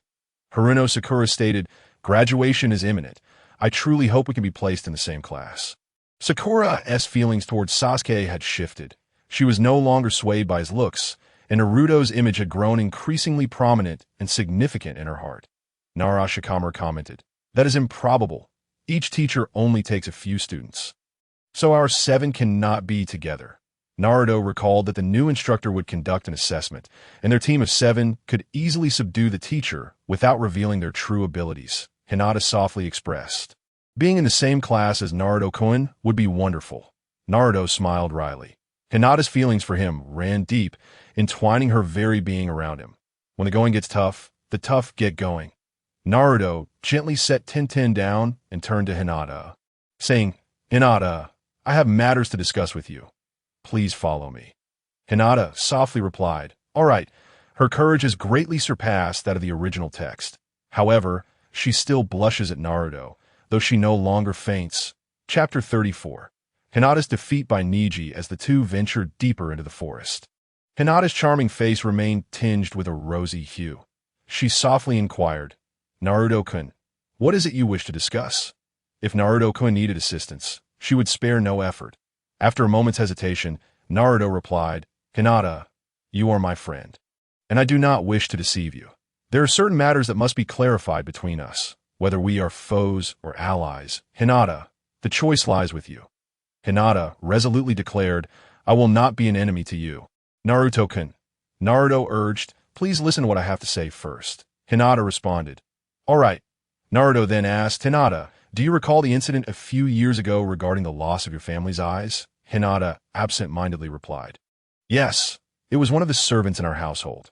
Suddenly sensing something amiss, she raised her head, her gaze trembling as she looked at Naruto. With the mention of this event, could it be?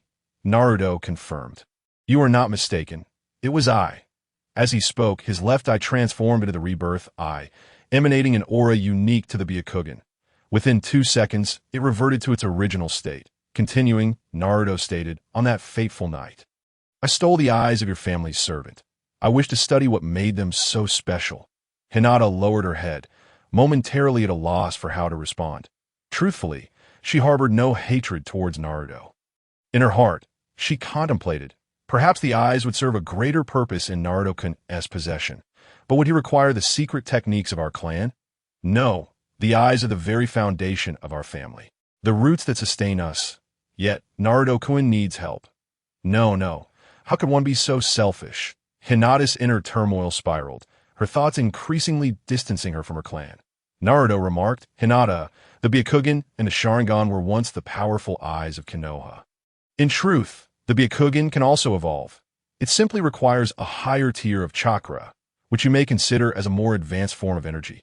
The inner strength you cultivate differs in quality from the chakra stored within your body. The former is superior, and this could facilitate the evolution of your eyes. This could be seen as Naruto's guilt towards Hinata. As for the Hyuga clan, he dismissed any sense of remorse. Even if he were to steal the entirety of the Hyuga lineage, he would feel no guilt.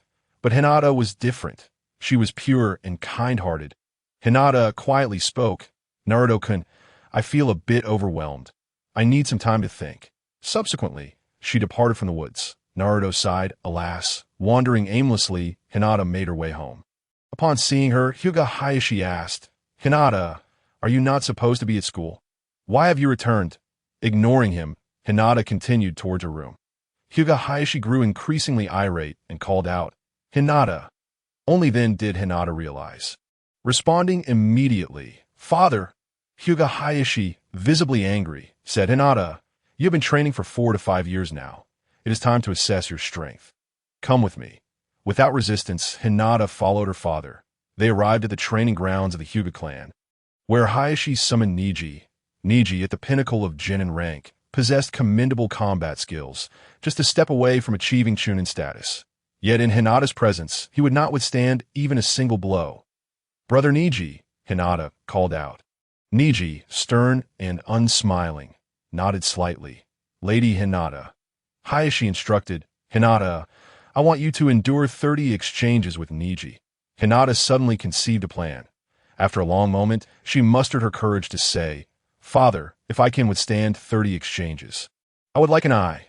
This was the first time Hayashi witnessed such determination in his daughter. His mind racing with thoughts, he pondered what Hinata could want the eye for. It was the essence of the Hyuga clan, not something to be given away lightly. Eventually, Hayashi's thoughts fixated on Naruto. His daughter must be doing this for him, but he asked, Is it for Naruto? Hinata affirmed, Yes, to prevent any deterioration in her relationship with Naruto-kun and her family. Hinata feigned calmness, even as her hands trembled beneath her sleeves. Her heart racing fiercely, Hayashi's anger surged. How could she begin to stray at such a young age?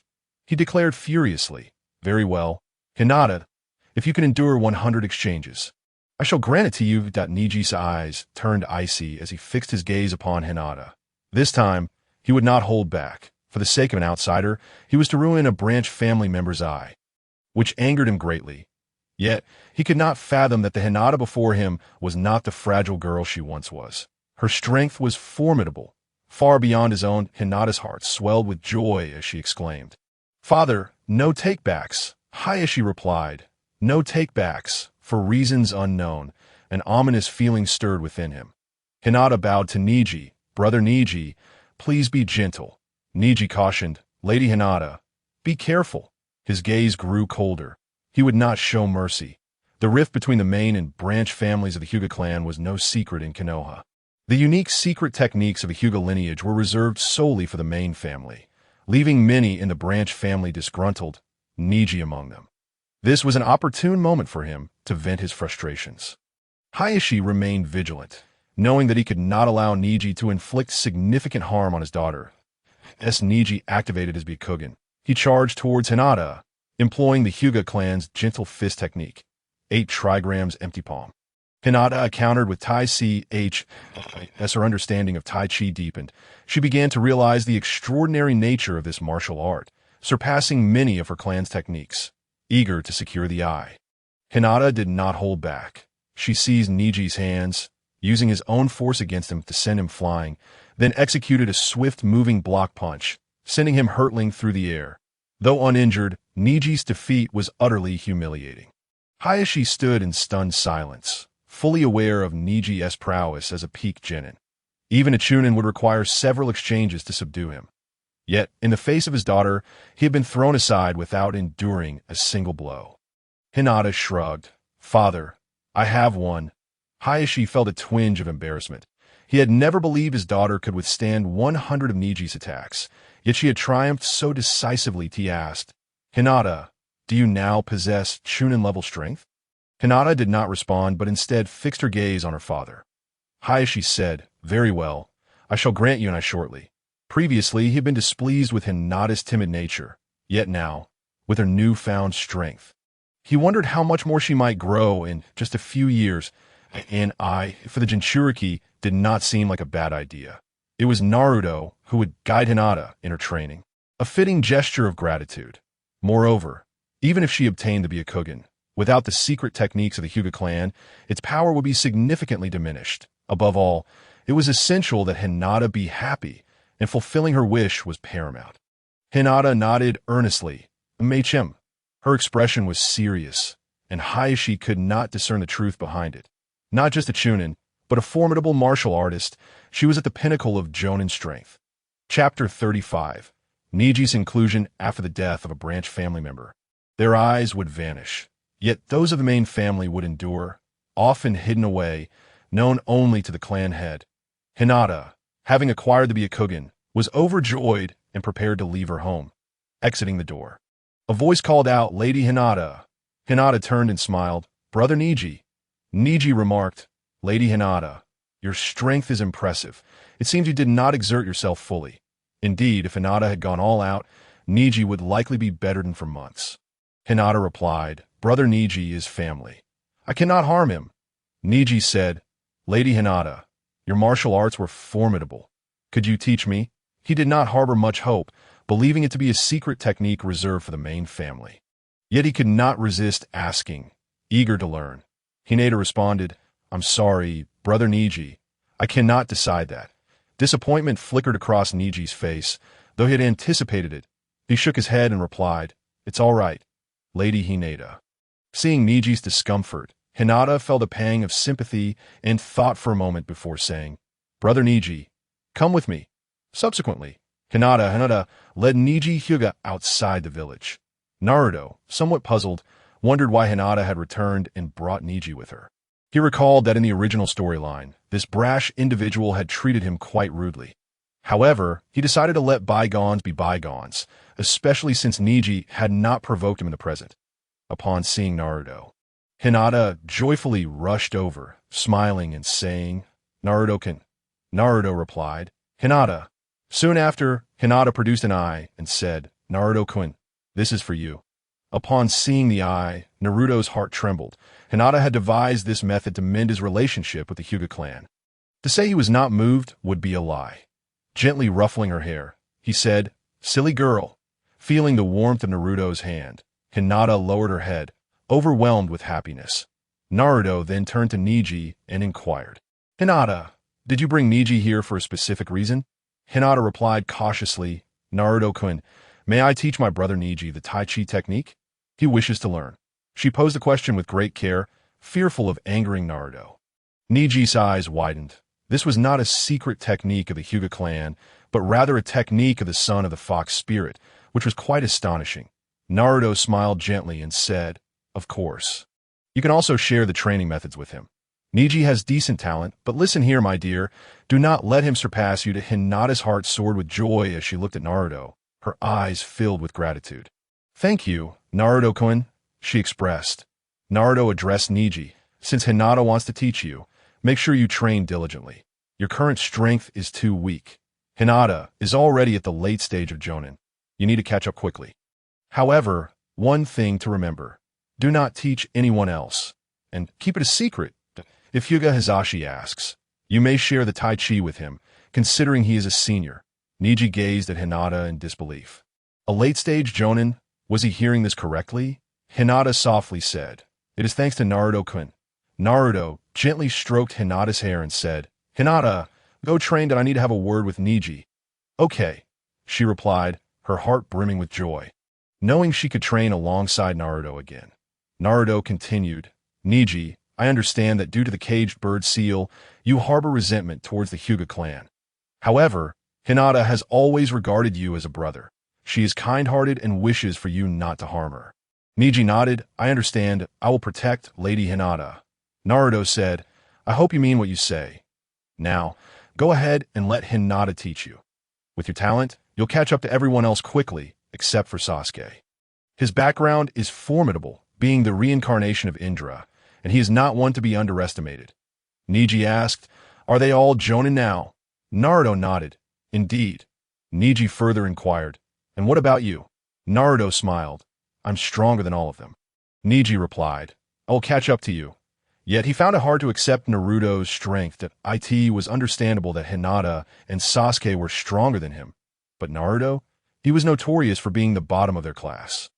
Naruto encouraged him, Keep going. You have no chance. That I am the child of destiny, with inherent advantages. Even if the Sage of Six Paths were to appear, I could easily surpass him in talent. Niji ran towards Hinata, beginning his training under her guidance, step by step. Naruto watched from a distance, remembering that Niji had perished on a mission. He wondered if his intervention would alter Niji's fate. The path had been set for him. The outcome would ultimately depend on Niji himself. Narashikoma remarked, We have a new member joining us. Akimichi Choji added, He is the most talented prodigy of the Hyuga clan, incredibly strong. Narashikoma responded, Choji, is it really amusing to say he is strong with their current abilities? It would be like bullying a child. Sasuke remarked, With Naruto's training methods, Niji's strength will increase rapidly. You all need to be cautious. Don't let him surpass you. Currently, Sasuke had no intention of challenging Naruto. 2 years ago, he had broken through to the peak of Chunin and awakened his two-tomo Sharingan, planning to ambush Naruto, only to be sent flying by a single kick from him. Like a mountain crashing down, he had not even sensed it coming that he realized that Naruto's strength was on an entirely different level. Therefore, he no longer contemplated challenging Naruto. He felt no confidence he could spar with his brother. But he had no hope of facing Naruto. Naruto was terrifyingly strong, leaving him no chance of victory.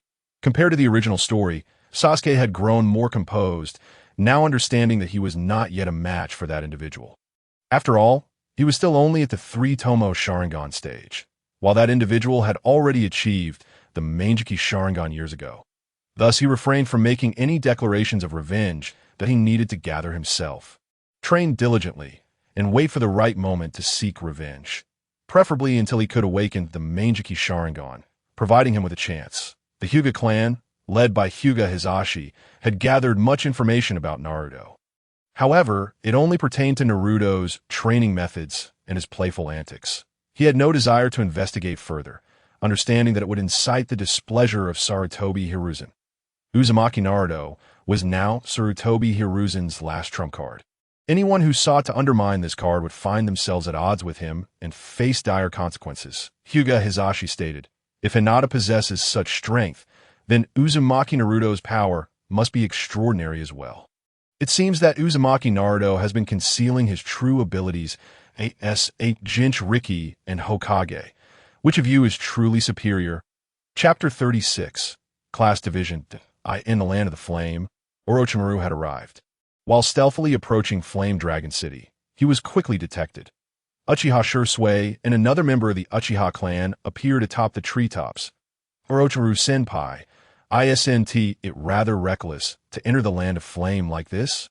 Uchiha Shursui remarked. Startled, Orochimaru halted his steps and looked up to see Shursui and his companion. As expected of the Dragon King's trusted aide, Shursui, your strength has surpassed mine, Orochimaru sincerely acknowledged. Shursui inquired, Have you met the Dragon King? As he spoke, his eyes activated, unleashing a formidable aura that bore down on Orochimaru. Should Orochimaru utter a single incorrect word, he would not be forgiven. Orochimaru quickly replied, I met him in Konoha. He was the one who discovered me first. Shisui pressed, What were you doing in Konoha? Orochimaru responded, To kill, specifically to assassinate the third Hokage, Sarutobi Hiruzen. Shisui was taken aback. How bold to kill the Hokage. Truly, your Orochimaru. Was it the Dragon King who intervened? Shursui asked. Orochimaru explained, The Dragon King instructed me to join the organization to cultivate martial arts. He said that killing an old man like Sarutobi Hiruzen isn't the greatest punishment. Rather, making him a lonely outcast, shunned by all, would be the true punishment. Shursui concurred. He will undoubtedly be abandoned by all. The Dragon King must have intentions behind bringing you to. He must have offered you something.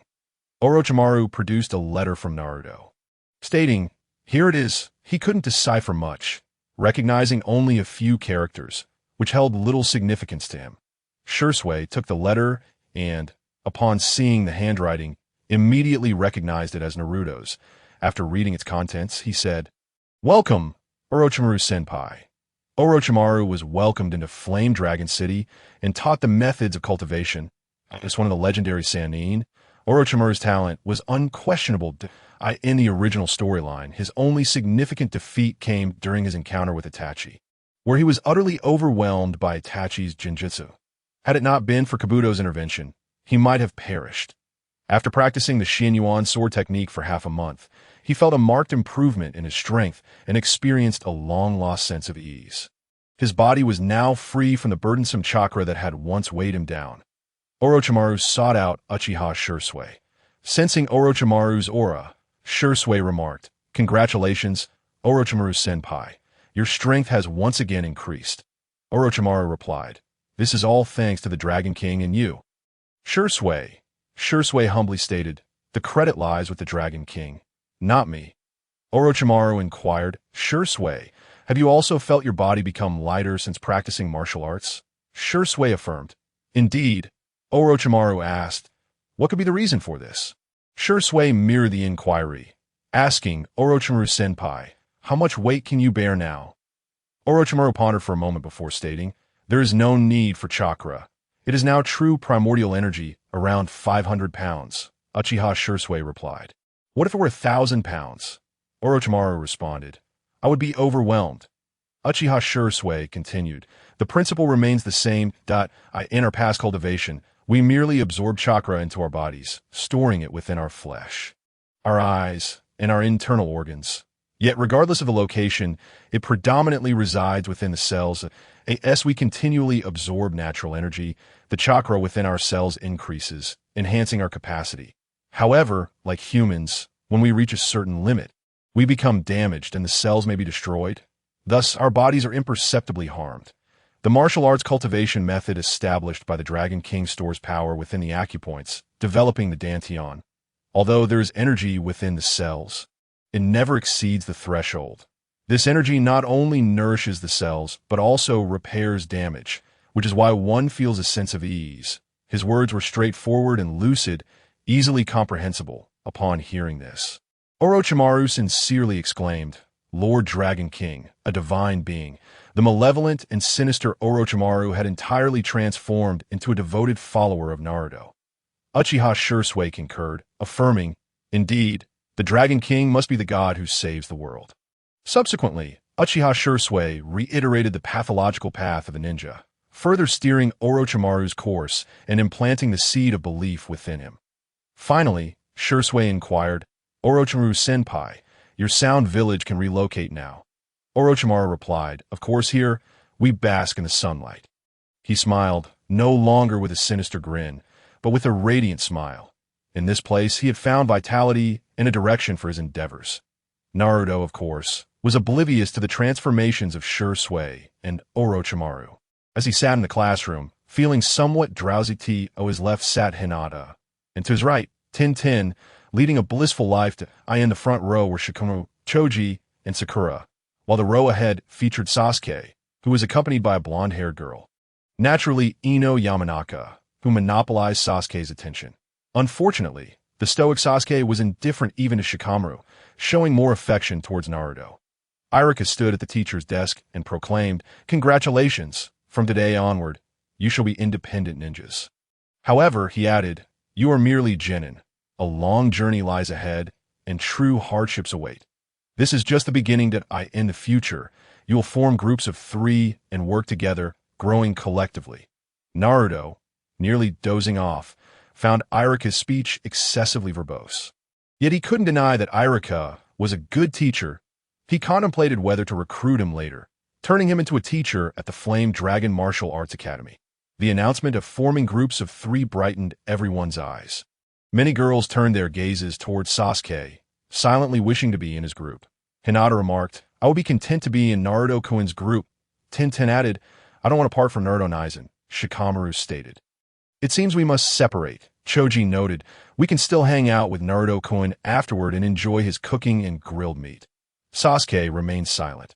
In his mind, aside from those few, the addition of 2 more burdens was trivial. However, if he were to be grouped with Naruto, he would undoubtedly become the burden. As Irika called out the names for Team 7. Naruto lifted his eyelids and followed suit. Uzumaki Naruto, Uchiha Sasuke. Haruno Sakura. Sakura felt delighted, not merely for being in the same group as Sasuke, but because she was with Naruto. Hinata felt disheartened, while Tintin lamented, "What a pity." Sasuke mused, "Being in a group with Naruto-kun is acceptable.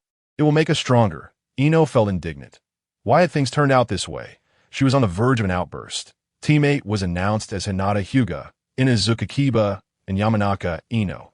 Team 9 consisted of Tintin, Rock Lee, and Niji Hyuga.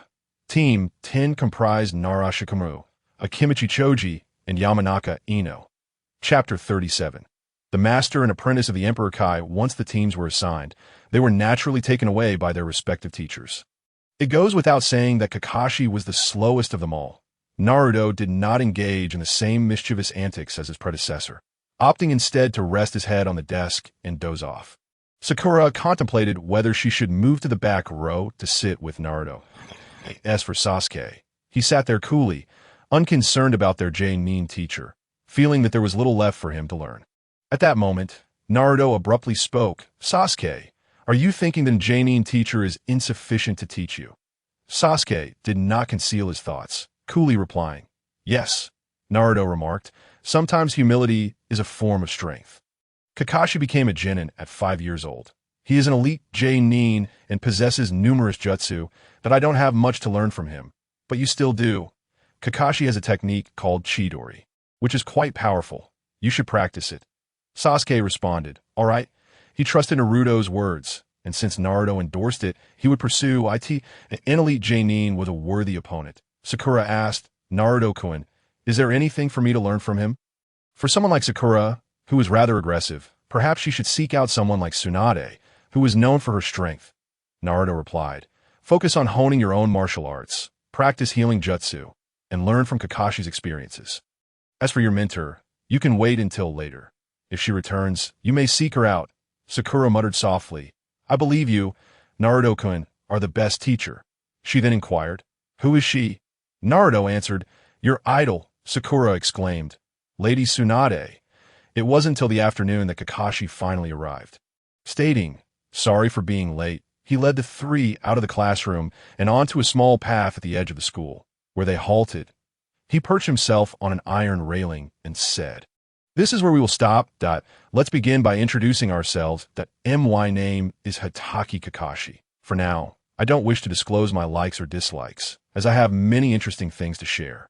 Now, it's your turn." Naruto was unfazed, but Sasuke and Sakura were left dumbfounded. Was this truly a teacher? In the end, apart from his name, he shared nothing, not even a full face. Naruto began, "Allow me to introduce myself first. My name is Uzumaki Naruto, which everyone already knows that I enjoy reading magazines, particularly those with images. I prefer them to be scantily clad, accompanied by a descriptive text, preferably containing Gambat." At this point, Naruto winked at Kakashi and continued, "What I dislike is encountering half-finished stories. As for my dream, I've mentioned it before. This caught Kakashi off guard. Naruto's self-introduction was even more impressive than his own, and he realized that the boy was aware of his interests. Sakura and Sasuke were bewildered. Despite being precocious, they were still just 2 naive kids.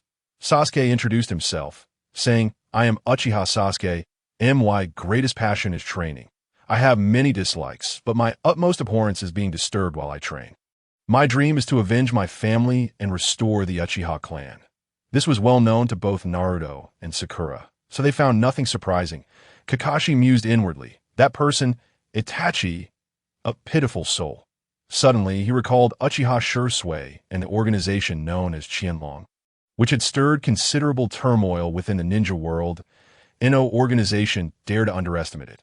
Moreover, the Qianlong organization enjoyed an excellent reputation in the Flame Dragon Kingdom, embraced by all its citizens. There were no hierarchies or oppression. Lost in thought, Kakashi momentarily overlooked Sakura's introduction. Naruto interjected, "Kakashi-sensei, don't get lost in thought. We've completed our introductions." Hearing Naruto's words, Kakashi snapped back to reality, disregarding Naruto's comment, and said, "You three are quite interesting. Starting tomorrow, we will commence our missions." Naruto stated, "Kakashi-sensei, if the tasks involve catching kittens or finding puppies, we'd rather not partake. We'd prefer to train instead." Sasuke concurred, "Exactly. Are these even tasks? They are merely a waste of time." Sakura smiled quietly, not voicing her opinion. She was open to anything. Kakashi remarked, "This batch of students is indeed challenging to manage. However, rest assured, they'll be training tomorrow." Naruto mused, "Survival training, perhaps? I'll just be a bystander, so Kakashi doesn't end up embarrassed." He thought this, but since Sasuke wanted to learn Chidori, he would naturally have to showcase some skills, thus taking things seriously, especially with Sakura around, which would surely cause Kakashi to falter. After informing them to gather at 5 o'clock the following morning, he departed. Subsequently, Naruto and the others left as well. Whether it was Sakura or Sasuke, their abilities had reached a certain level, and they held their heads high. After all, it was just a minor assessment. They are undeterred. Upon leaving the school, the three parted ways, with plans to reconvene the following day. Naruto gazed at the familiar streets and murmured to himself, "It is time to depart." He wished to complete his first task outside the village and return triumphantly. After enduring so much ridicule, it was only right that he made them understand the reasons behind their score. As he turned a corner, he noticed Guy and Lee embracing tightly, a scene that evoked a profound sense of fatherly love. Meanwhile, Tintin and Niji exchanged awkward glances in the original storyline. Only Lee could truly comprehend Guy, just as only Guy could understand Lee. Their singular attire resonated with a sense of youth, not merely a shade of green. "Nichan," Tintin exclaimed upon spotting Naruto, joyfully rushing over and instinctively grasping his AR-MS Guy, and Lee separated. Guy turned to Naruto and said, "Ah, Naruto, I hear you have been training. The badge of youth is inseparable from hard work. The passion of youth must be ignited. Will you join me in strengthening our bodies?" Observing Guy and Lee's physiques, Naruto recognized they were indeed training. Though their self-destructive methods were questionable, it was uncertain whether they would live to an old age. Naruto replied, "Perhaps another time. I could teach you how to refine your bodies." Guy responded, "Oh, Naruto, are you feeling confident?" To which Naruto replied, "Of course. Youth is not about overexertion, as the Azure Beast of Konoha, if he were to impart to them the technique for body refinement. Absorbing energy for sustenance, and then delivering a decisive kick, he would certainly not be overexerted. Was this not an additional trump card? It was a splendid idea, yet somewhat challenging. Even Kakashi could be difficult. And Guy's loyalty to Konoha made persuading him to leave rather daunting that moment. Lee interjected, "Naruto, you are merely an underachiever. As long as you do not hinder others, that is quite commendable. Yet here you are, boasting shamelessly." Chapter 38. The three Sannin gather for the flame dragon. Tintin and Niji looked at Lee as if he were foolish. If Naruto were an underachiever, the entire village of Konoha would be full of them. Guy countered Lee, "That statement is erroneous. Anyone who strives diligently is a genius." Naruto began his training at the tender age of 3, running around the village. He is indeed a genius who has not squandered his youth. His youth will not wither. Lee respectfully apologized. "My apologies, Guy-sensei." Guy affirmed, "Yes, acknowledging one's mistakes is a sign of a good child. Naruto, you must believe in yourself. Those who do not trust themselves possess no value in their efforts, regardless of the obstacles ahead. One must strive to overcome them, even at the cost of one's life, leaving behind proof of a man's existence." Naruto asserted, "I have unwavering faith in myself. I have never lacked in that regard." His confidence was immense indeed. This was a sentiment Guy also embodied, as he had left behind undeniable proof of manhood. His legendary kick already a myth, Lee's bright eyes gazed at Guy. "Guy-sensei." Guy responded, "Lee, The two mentors embraced once more without restraint. Naruto thought to himself, this scene, I have witnessed before on screen and thought little of it. Yet now unfolding before my eyes, I find it hard to accept. The Sound Ninja Village had merged into the Qianlong organization. With Orochimaru joining the Flame Dragon Nation at this moment, the news swept through the surroundings like a gale. Orochimaru, one of the legendary Sannin of Konoha, possessed strength on par with elite ninja, with such a formidable opponent joining the Qianlong organization. Their power had significantly increased, raising the level of danger. As the news reached Konoha, the village's elders convened a meeting.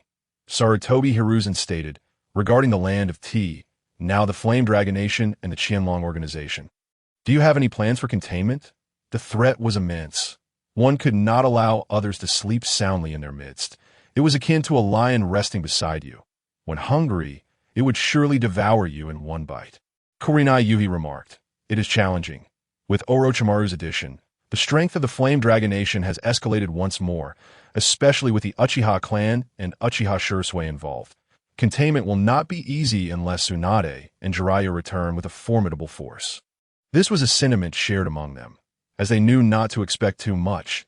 Jiraiya might be amenable, but Tsunade had grown increasingly disillusioned with Konoha and suffered from hemophobia, rendering her unable to engage in battle. Mito Gate Inuzuka added, indeed, and we still do not know who the Dragon King is. His strength is surely formidable. Should he surpass Uchiha Shursui, provoking them would be disastrous. The conversation fell silent, for they all understood that Konoha would inevitably face the Qianlong organization's wrath.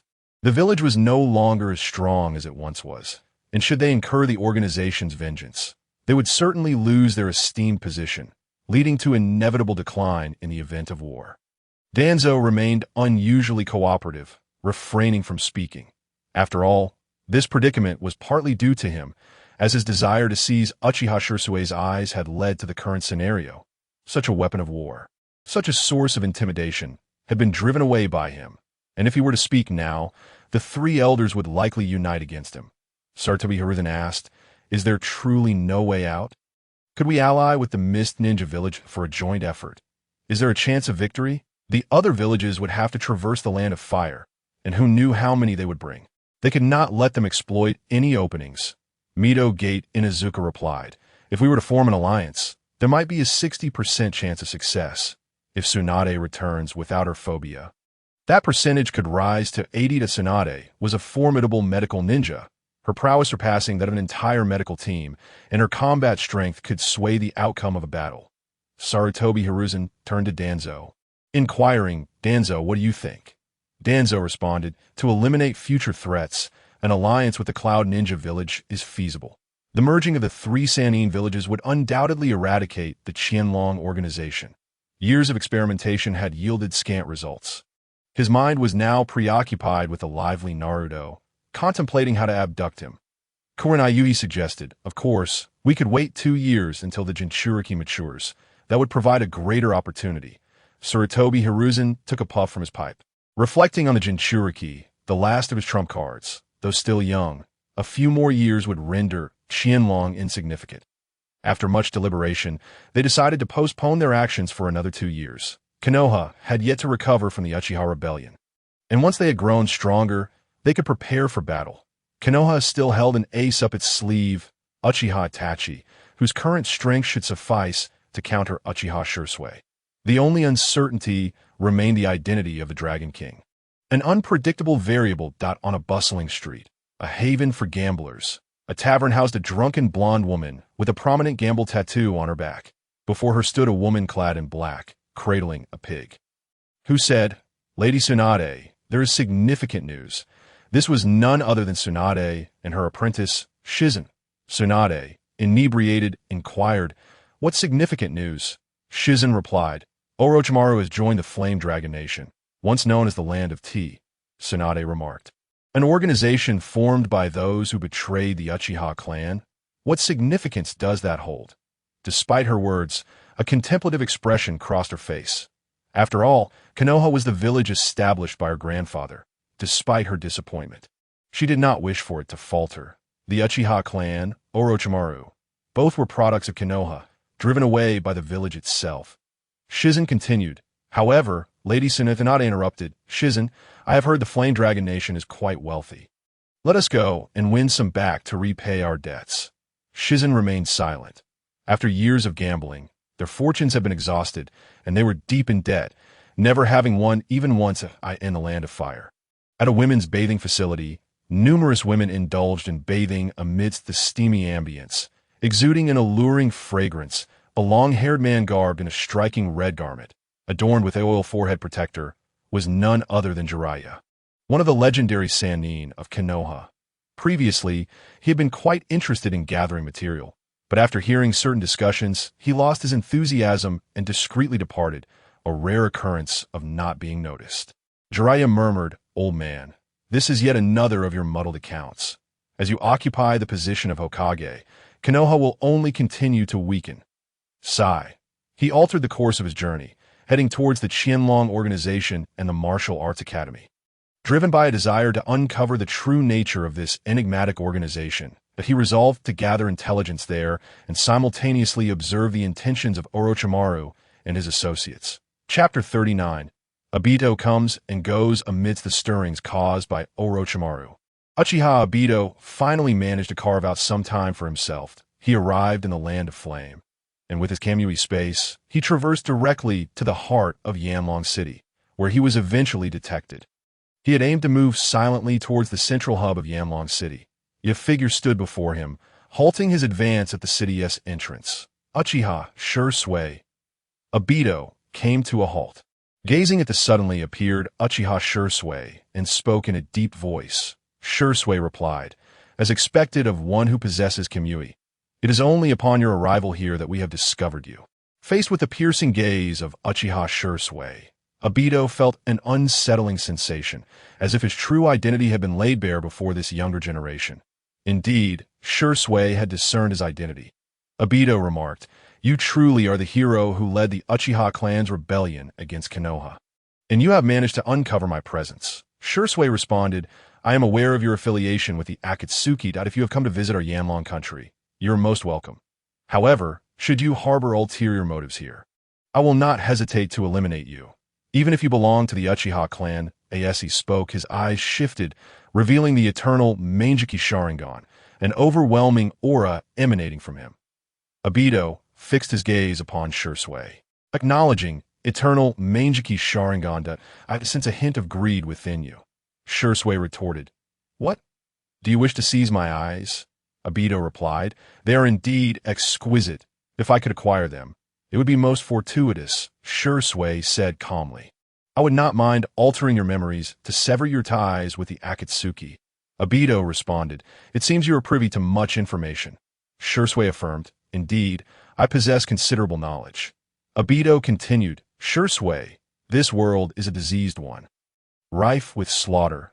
Join us, and together we shall dismantle its rules, forging a perfect realm anew, one that ends the chaos, the suffering, and the bloodshed, establishing a new order. Shursui countered, Is that so?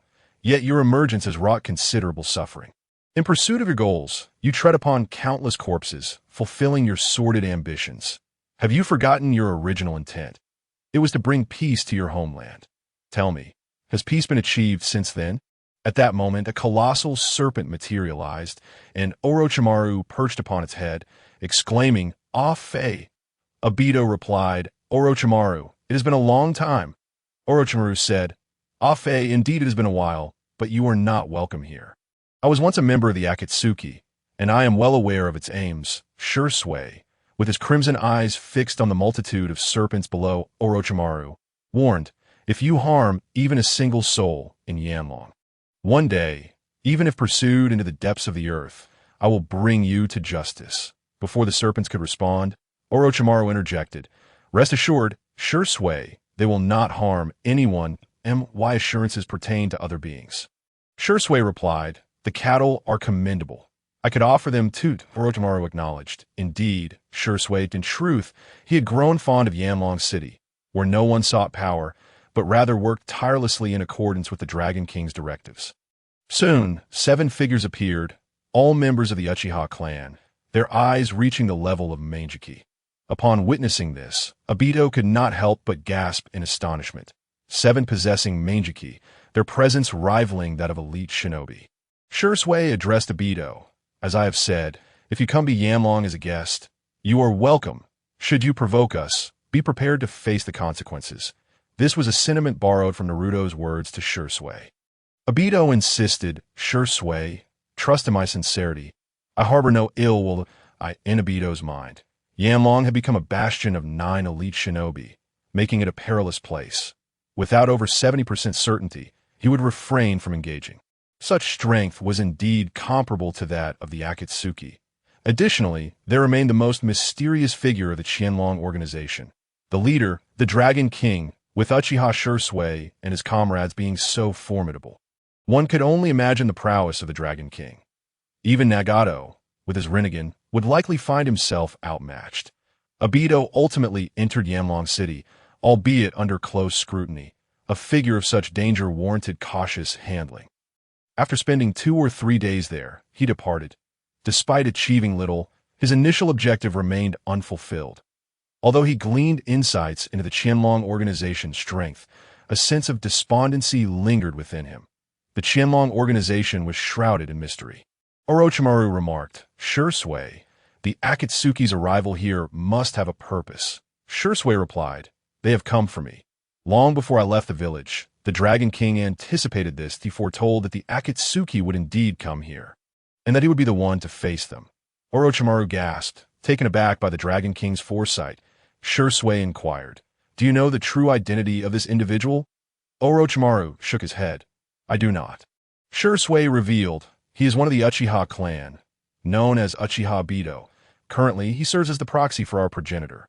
What? Uchiha Obito? I thought he was dead. Orochimaru exclaimed, astonished by the revelation. Shursui clarified, he was resurrected, donned a mask, and now moves in the shadows to fulfill their objectives. Over a decade ago, he was the one who unleashed the Nine Tails. Orochimaru recalled Naruto, his body trembling as he said, Obito is Minato's disciple. Shursui interjected, his mind has become twisted. He is capable of anything. Therefore, Orochimaru Senpai, it is imperative that you keep a close watch on him. Orochimaru assured, Shursui, you can rest easy. I will fulfill my mission.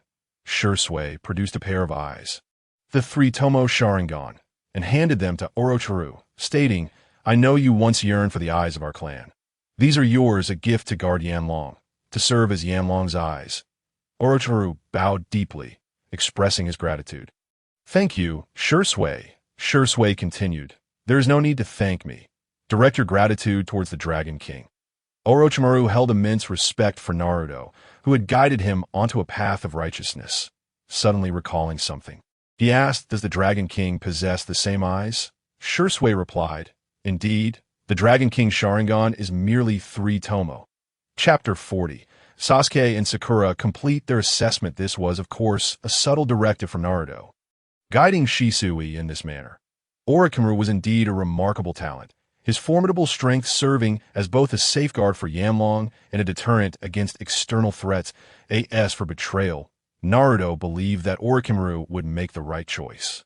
He was now the Jinchuriki of the Nine Tails, endowed with the Sharingan, his power unfathomable. Orochimaru would not, nor dare, to stray from his path. Gradually, the serpent hidden in the shadows would transform into a gentle creature, a loving serpent. Moreover, Naruto planned to give Orochimaru a sunny hairstyle upon his arrival, transforming him into a cheerful young man. For with his appearance, he would surely attract admiration. Orochimaru's talent was indeed formidable. Having refined the 3 Tomo Sharingan and practiced the secret techniques to enhance his spiritual power, he adeptly merged his spiritual energy with the Sharingan, guiding his own chakra into it, successfully evolving into the Manjiki Sharingan. His strength surged dramatically. Now, if he sought to eliminate the old specter of Sarutobi Hiruzen, he could do so without resorting to Edo Tensei, capable of single-handedly defeating the aged Hokage, as Orochimaru completed his training. Uchiha Shursui appeared, exclaiming, congratulations. Orochimaru replied, thank you. Shursui continued, you will be responsible for the defenses of Yanlong City. Do not allow anyone from other shinobi villages to infiltrate. Orochimaru assured him, Shursui, rest easy. I shall capture anyone who dares to approach. It is most reasonable for him to be the one supervising, as he is adept at handling snakes. Who knows how many he possesses? One here, another there. Essentially, he serves as live surveillance. Sasuke, possessing a calm demeanor, can be considered a good child. He arrived quite early, precisely at 5 o'clock, and upon arrival, he perched himself down to commence his training. Sakura, too, was early, eager to make a favorable impression on their teacher. Consequently, both found themselves famished. I end this moment of solitude with Sasuke. Sakura felt a serene calmness wash over her. Devoid of impulsiveness, she regarded Sasuke as simply that. Neither particularly handsome nor unappealing this instant. Sakura pondered the absence of Naruto. Was something amiss? Sasuke, however, was unconcerned. In his mind, no one could possibly hinder Naruto's arrival here. As the sun reached its zenith, Naruto appeared, bearing 2 bento boxes in hand. Naruto, Sakura exclaimed joyfully. Rushing toward him, he handed her one of the bento boxes, saying, You must be hungry. Here, have some food. Sakura's eyes sparkled as she replied, Thank you. Naruto, she eagerly seized the bento and devoured it without a trace of ladylike grace. Truly ravenous, lamenting Kakashi's negligence. Naruto addressed the still training Sasuke. Hey Sasuke, it's time to eat. Sasuke leaped from the tree, accepting the bento while remarking, You anticipated his tardiness, hence your own delay. Indeed, Naruto replied, Kakashi-sensei is notoriously lazy. He washes his hair only once a month, and his underwear remains untouched for half a year. Sakura and Sasuke, holding their bentos, found the food suddenly unappetizing. That moment, Kakashi approached, stating, Naruto, it is inappropriate to malign your teacher in such a manner. Naruto glanced at the sun overhead and retorted, Kakashi-sensei, only a sloth would sleep in at this hour. Kakashi replied, Well, you see, there was a black cat earlier. Don't use that as an excuse. You were likely engrossed in Jiraiya's latest publications. Naruto interrupted, Has his new work arrived? I assume you must have gathered some excellent material.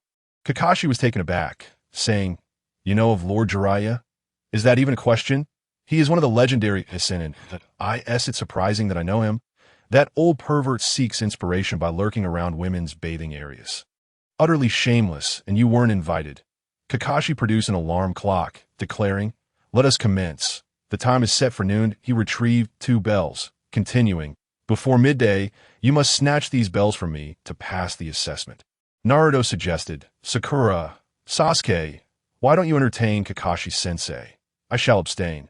Sakura and Sasuke nodded. All right, it seemed only logical. With Naruto engaged, they would not have the opportunity to display their skills. Kakashi warned, Naruto, should you fail to obtain the bells, you shall go hungry. I've already eaten, so no need for concern, Naruto replied. Kakashi added menacingly, You will stand on a wooden post all day and be sent back to the Ninja Academy. Naruto assured, Rest assured, I will devise a plan. Kakashi replied, I shall wait and see. Kakashi initiated his performance, stating, The 2 bells signify that one of you will fail and be sent back to school to relearn the basics. Of course, there exists the possibility that all of you may be sent away. Thus, you must employ all your strength, including shurikens. Without the determination to kill me, you shall not seize the bells. Sakura and Sasuke remained composed, while Naruto casually stepped aside, entirely unconcerned, thinking to himself, Kakashi-sensei, your bravado is amusing. With all your might, you could scarcely present a challenge. Kakashi's prowess was indeed notable, yet Sakura and Sasuke, collaborating, could easily thwart him. Ultimately, Sakura, with her kind heart, said, Kakashi-sensei, let's forego the shurikens. It could be quite perilous. Kakashi seemed intent on provoking Naruto, stating, In this world, only those with lesser abilities boast the loudest. Danger belongs solely to the weak. The stragglers, Naruto caught a glimpse of Kakashi's gaze and smiled slightly. Unfazed, compared to his past insults, this was trivial. Sakura discerned who Kakashi referred to and felt a surge of anger, stating firmly, Kakashi-sensei, let us begin. Sasuke was also prepared. Instead of hiding as in the original storyline, They faced Kakashi directly. Sasuke initiated the attack, with Sakura closely trailing. They moved in a swift, alternating pattern, leaving Kakashi visibly astonished. This was not the typical speed of a ninja. Sasuke executed a shadow clone technique, creating 5 clones to assault Kakashi, while Sakura delivered a powerful punch aimed at him. Kakashi deftly evaded Sasuke's assault, bracing himself for Sakura's formidable strike. However, Sasuke had merely feigned an attack, allowing Kakashi to remain vigilant. With a resounding thud, as Sakura's fist met Kakashi's form, he felt an overwhelming force surge through him, involuntarily propelling him backward. At that moment, a figure darted past, and the bells on Kakashi's person had vanished. Sasuke tossed one bell to Sakura, and they each retained one. The assessment concluded effortlessly. Chapter 41. Task Execution. Shikamaru's speculation, Sasuke remarked, was that test truly so simple? We hadn't even begun before it ended. Sakura remained silent, the faint chime of the bell in her grasp making her stance quite clear. Kakashi rose, stating, "It seems you are not mere low-ranking ninjas." "Naturally," Sasuke responded, as his 3-tomo Sharingan began to spin. "A scarlet and eerie sight. I have yet to reveal my full potential," he declared with pride. Kakashi's eyes flickered. "3-tomo, it appears you have concealed much of your strength," Sasuke replied. "That is a secret." Kakashi then turned to Sakura, stating, "Your strength is not typical of a genin." Sakura smiled, saying, "I simply possess great power." Kakashi announced, "You two have passed." He did not expect to lose so swiftly. The exam concluded in mere moments, a feat unparalleled in his experience, as no one had ever passed under his supervision before. Kakashi then turned to Naruto, asking, "They have passed. What about you? How do you intend to succeed?" Naruto requested the bells from Sakura and Sasuke.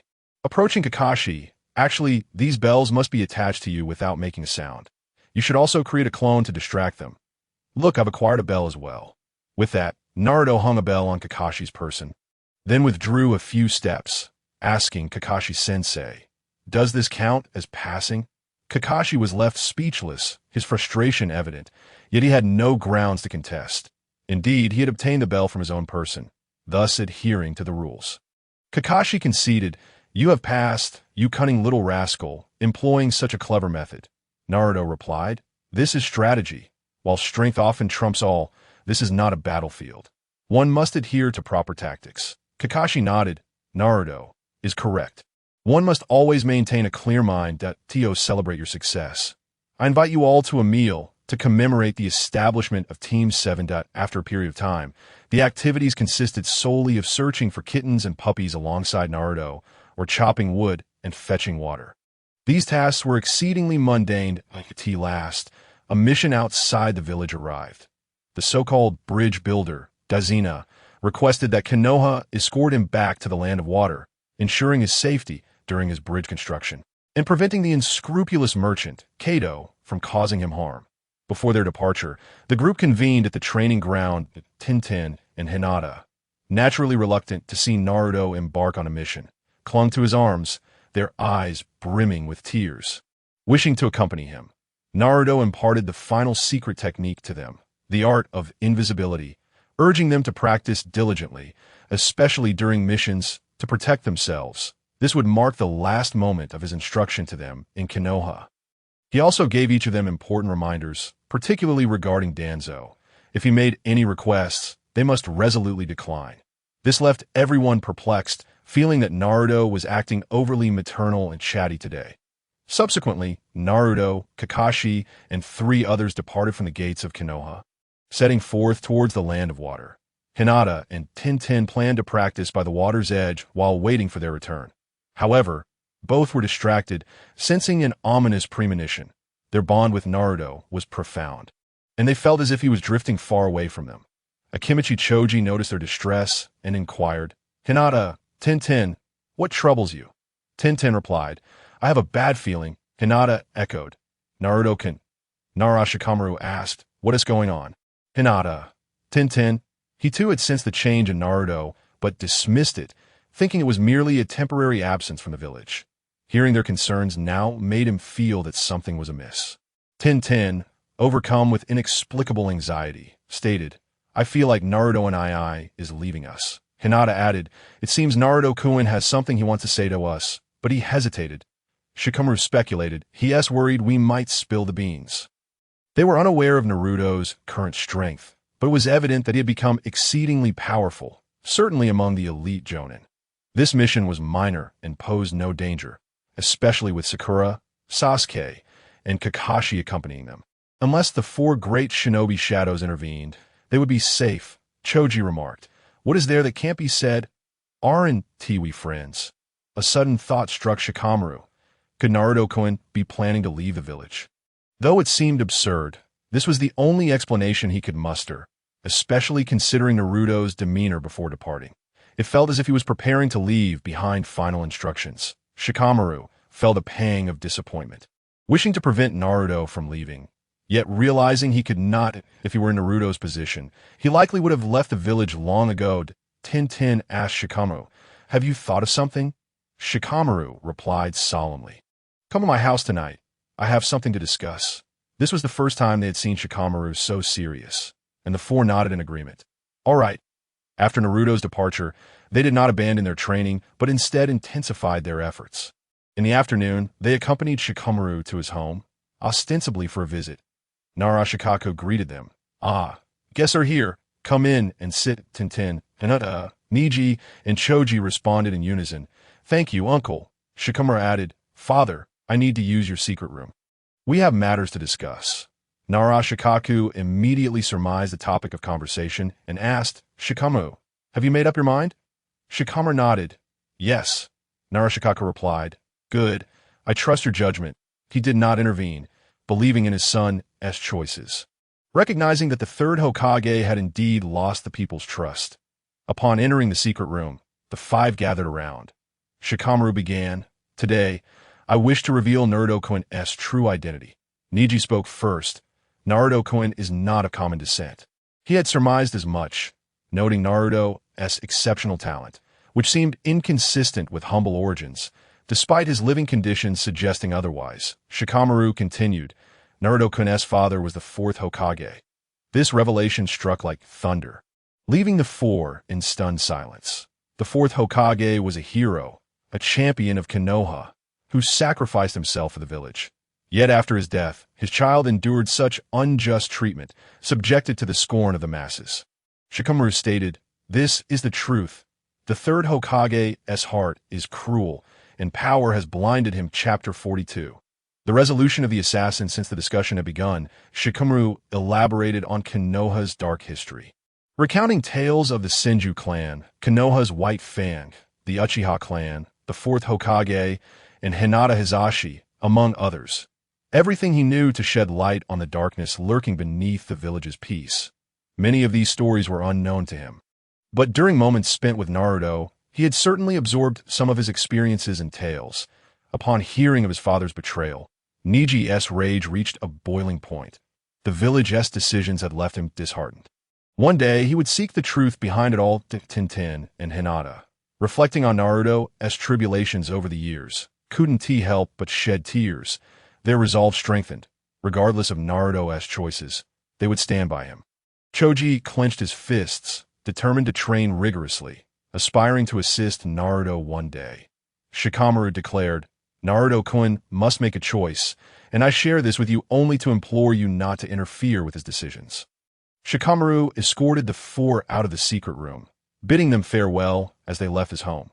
Narashikaku observed silently, feeling it was time for him to have a heart-to-heart with Shikamaru. Shikaku said, Shikamaru, let us have a chat. Shikamaru replied, Sure, but first, I'd like to spar with you for a bit. Narashikaku's eyes narrowed. He sensed his son was about to surprise him and nodded. All right, let us head to the training grounds and see how much you've grown in these past years. The father and son duo arrived at the training field and began their sparring match. As is customary in such duels, they exchanged shuriken, hidden weapons, and engaged in taijutsu and shadow techniques. Narashikaku was astonished. His son had evidently reached the pinnacle of jonin strength, with considerable combat experience, even surpassing him in shadow binding techniques. This was inevitable, as they had trained together over the years. However, when it came to lethal techniques, Shikamaru was still no match for Shikaku. after hundreds of exchanges. Shikamaru narrowly lost, having been restrained by his father. He still fell short in comparison. Narashikaka remarked, "Not bad, my boy.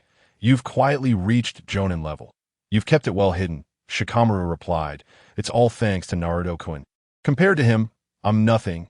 Narashikaku inquired, "Has Naruto's strength also risen to Jonin level?" Shikamaru shook his head. "Not just that. Aside from Niji, who arrived last, the rest of us have all reached Jonin strength." Narashikaku gasped. Even he could not suppress his astonishment. What kind of monster could achieve such feats? Was all of this taught by Naruto? He asked. Shikamaru nodded. "Yes, I only hope you will refrain from interfering in Naruto-kun's affairs. His choices are his own." Narashikaku's expression shifted slightly. "Did you tell him about his identity?" Shikamaru replied, "He probably already knows. Now he must make his choice." Narashikaku said, "Very well, I won't interfere." Shikamaru expressed gratitude. "Thank you, Father." Shikaku added, "No need to thank me. I should be thanking him for raising such an outstanding son." Having departed from Konoha, Naruto journeyed far and wide, his mind sinking into the depths of the ceiling prison. "Old friend, prepare yourself. Soon, you will be able to emerge." The Ninetales responded, "Kid, you need to think this through. Once you break the seal, the people of Mayaboku will surely know." And then Naruto interrupted, "Old friend, there is no need for concern. While I may not claim to be the strongest in the world yet, no one can capture me. Not even the Sage of Six Paths who separated you from me," he mused inwardly. "Once I master the 7th level of the Hunyuan body refinement technique, even the Sage of Six Paths would be unable to stand against me." Julama remarked, "Indeed, this prison is quite unpleasant." As Naruto regained consciousness, he noticed a puddle ahead, smiled faintly, and approached Sasuke and Sakura, whispering, "Your battle is about to commence." The two pursuers had followed them since their departure from Konoha, and Naruto, opting not to expose them, decided to leave the matter for Sasuke and Sakura to resolve. Confused, both turned to Naruto, who chose not to explain. Such matters were better suited for Kakashi to address. Kakashi, glancing at the small puddle, moved closer. After they passed, two figures emerged from the water, their iron claws shooting forth chains aimed at Kakashi. Fearing for his safety, Naruto quickly leaped onto a tree branch, leisurely sitting down while spinning a kunai on his finger, content to protect only Dezina, leaving everything else to fate. Crack! Kakashi was dismembered, blood splattering everywhere. "Kakashi-sensei!" Sakura exclaimed. With Naruto having moved away, the assailants redirected their attention to Sakura. Fueled by rage, she unleashed a powerful punch. Declaring, "Get away from me!" The force of her blow fatally struck the ninja, his head hanging at an unnatural angle. Sasuke seized the chain of the other assailant, yanking him forward and using his own weapon against him, resulting in the ninja being strangled by his own chain. "Incredible!" Dezina exclaimed. Kakashi reappeared, stating, "You two have truly surprised me." Sakura joyfully responded, "Kakashi-sensei, you're unharmed." Sasuke interjected, "Of course he is fine. That was merely a substitution jutsu." He had already discerned that this puddle was suspicious and prepared accordingly. Kakashi affirmed, "Indeed, it's evident that it hasn't rained in quite some time, so a puddle here raises questions, doesn't it?" Naruto jumped down from the branch, scratching his head and replying, "Oh, I suppose so." Kakashi regarded Naruto and remarked, "Naruto, you are quite strong." Naruto humbly replied, "Not really. I'm rather timid. Just look," as soon as someone appeared. I jumped up into a tree. Sakura and Sasuke exchanged glances, with Sasuke thinking, had it not been for that kick I received, I might have believed him. The speed of that kick was far superior, leaving a lingering shadow in my mind. The pain still echoes, as I was sent flying without even seeing it coming. Kakashi chose not to linger on the subject and said, "Let us move. We still have time. There are bound to be more foes ahead, and we can gauge Naruto's abilities then." Unfortunately for him, disappointment awaited. Chapter 43. The Fall of Zabuza. For Sakura, her first experience of taking a life left her feeling unsettled, and she struggled to regain her composure throughout the journey. As for Sasuke, he remained unfazed, having witnessed the horrors of human suffering. This was nothing in comparison. As for Naruto, he mused, "Apologies, for I am but a harbinger of death." While sailing across the sea, Naruto sought to console Sakura, saying, "Sakura, it's just one life taken.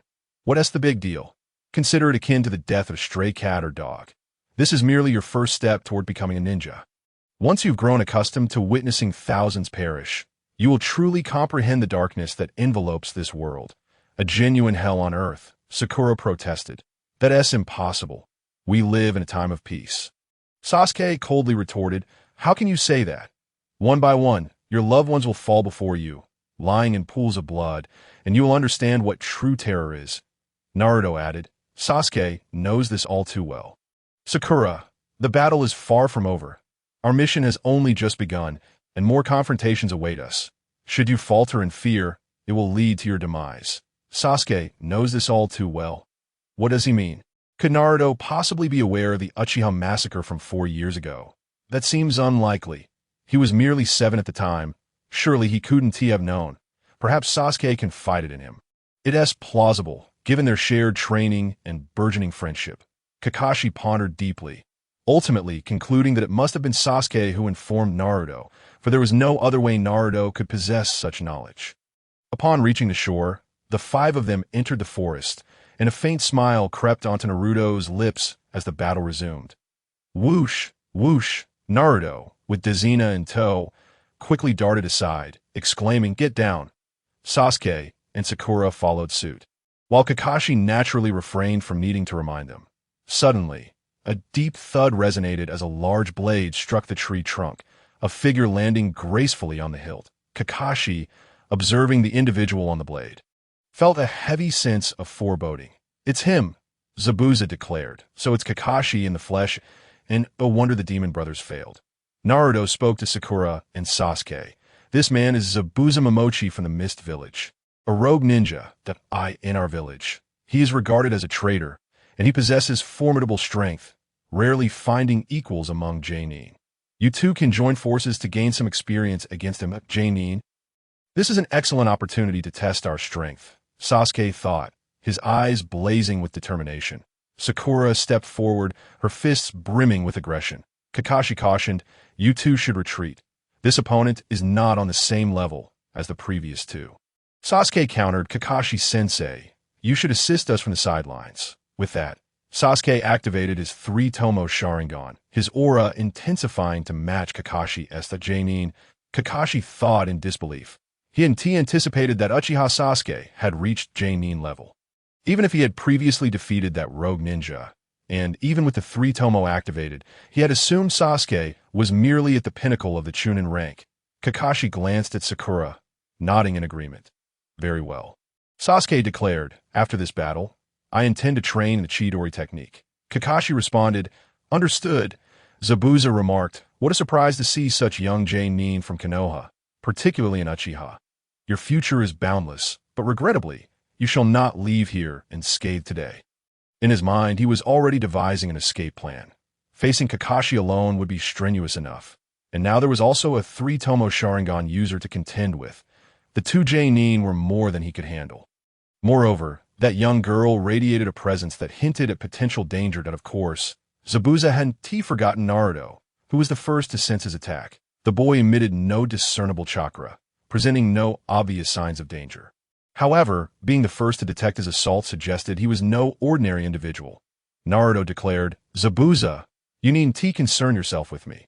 I want to engage you that if you can get past those 2 and defeat Kakashi-sensei, then you may have the right to face me." Kakashi, whoosh, Sasuke made the first move, launching 2 shuriken towards Zabuza, quickly followed by kunai. Zabuza dodged the projectiles, drawing his massive blade and vanishing into the depths of the forest. Whoosh! At that moment, a kunai soared into the foliage. With a sharp sound, it struck true. Zabuza had indeed been hit, as Sasuke's training had allowed him to hit targets without needing to rely on his eyes. Sasuke leaped into the underbrush, followed closely by Sakura, who was also eager to support him. The forest was now shrouded in a dense mist, obscuring their surroundings. Sasuke's concealment skills were exceptional, while Sakura cautiously advanced. Seemingly sluggish, suddenly, Zabuza revealed himself behind Sakura, swinging his blade in a horizontal strike. Crack! In an instant, Sakura was cleaved in 2, blood scattering. only for her form to disintegrate into wooden fragments. Sasuke formed hand seals, summoning a torrent of flames, the signature technique of the Uchiha clan. Fire style, great fireball technique. Zabuza's body was engulfed, transforming into steam, his water clone. Slice. Just then, a massive blade swept past Sasuke. With a hiss, his form was severed, dissolving into a puddle of water. Zabuza remarked, "So the Sharingan grants you copying abilities? Truly grotesque." Whoosh! Sakura's meteorite shuriken flew through the air, but Zabuza deftly deflected the two shuriken with his great sword, pinning them to a tree. Sasuke formed more hand seals, unleashing a fiery dragon that roared as it lunged at Zabuza, an A-rank ninjutsu, fire style, fire dragon technique, a display of tremendous power. Zabuza also formed hand seals with impressive speed, conjuring a water dragon that intertwined with Sasuke's flame. Unfortunately, it was outmatched. The fire dragon overpowered the water dragon, and Zabuza was struck by the remnants of the fire, sending him flying. I could see that moment. Sakura soared through the air, shouting, "Get down." A powerful punch landed squarely on Zabuza's face, causing a noticeable distortion to ripple across his features. The formidable Zabuza was sent sprawling across the ground several times before he ultimately crashed back to where Naruto and his companions stood. Looking utterly disheveled, Kakashi watched in shock, unable to comprehend how the menacing figure of Zabuza had been so thoroughly defeated. What manner of extraordinary students were these? Did he, as their teacher, still have any relevance? With their formidable strength and combat experience, what could he possibly teach them? Whoosh! Sasuke released a shuriken from his hand, sending it hurtling towards Zabuza, his intent to kill palpable. Chapter 44. A display of dominance. Naruto swiftly drew in his hand, causing the shuriken to be pulled back into his grasp. He then waved his hand, dispersing the mist with a gust of wind. "I still have my uses. I cannot perish," he declared to Sasuke. Sasuke responded nonchalantly. "Oh." With a flick of his finger, Naruto released the shuriken, and two steel needles aimed at Zabuza were deflected, embedding themselves in a nearby tree trunk. "Are you pursuing ninjas from the Mist Village? I will protect those I wish to keep safe. You are ordered to retreat, or I will not hesitate to act," Naruto warned. The hidden figures retreated slightly, seemingly understanding that Naruto's strength was formidable. They had long been aware of his existence and recognized that they were not equipped to confront him. Kakashi-sensei, I believe there will be no further assassination attempts. This old man is now in your hands. "I shall have a word with Zabuza," Naruto stated before disappearing into the depths of the forest with Zabuza's body in tow. Kakashi did not attempt to intervene, for he realized he was powerless to stop Naruto. It seemed that everything had been laid bare before him. Both Zabuza and the hidden pursuers had been swiftly detected by Naruto, whose prowess appeared to surpass Kakashi's own capabilities. Sasuke and Sakura stood at a level of strength among the elite, though their chakra seemed somewhat peculiar. In a moment of danger, Dazuna invited them to his home as guests. Naruto took Zabuza deep into the forest, channeling a stream of vital energy to heal his wounds. "What kind of medical ninjutsu is this? It's astonishing," Zabuza exclaimed, feeling his body gradually mend. "This is not ninjutsu," Naruto replied. Zabuza, puzzled, inquired, "If this is not ninjutsu, then what is it?" "This is the power of martial arts. Come forth, little one lurking in the shadows," Naruto called out.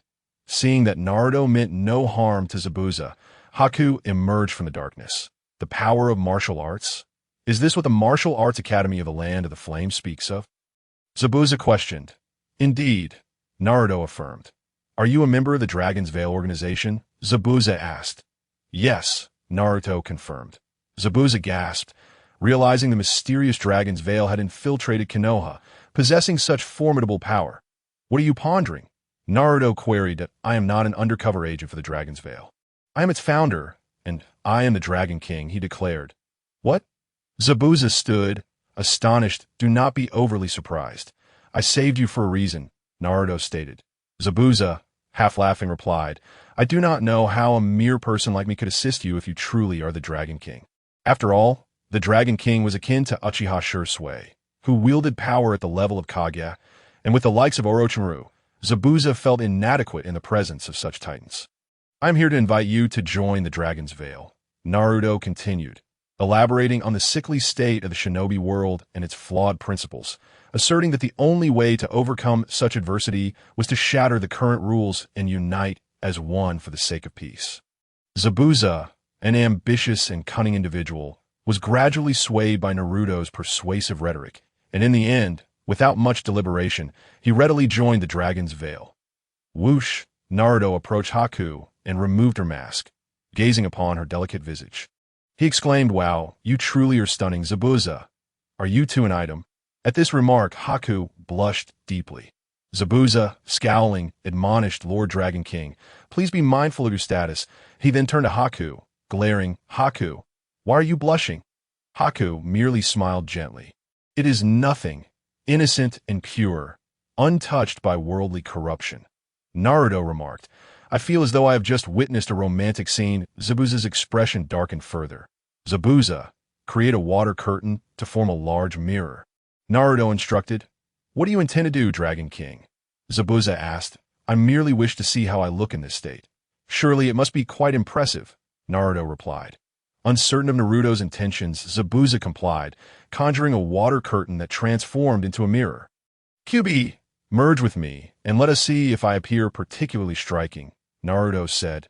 Kyuubi, with a vein of irritation, thought, "This brat is using my energy simply to admire himself. However, I shall indulge this whim." "Naruto, how many tails do you wish?" Kyuubi inquired. "With this barrier, you can only manifest 8 tails. Let us go with 8, Naruto decided. "Very well, just 8. Brace yourself, little Naruto.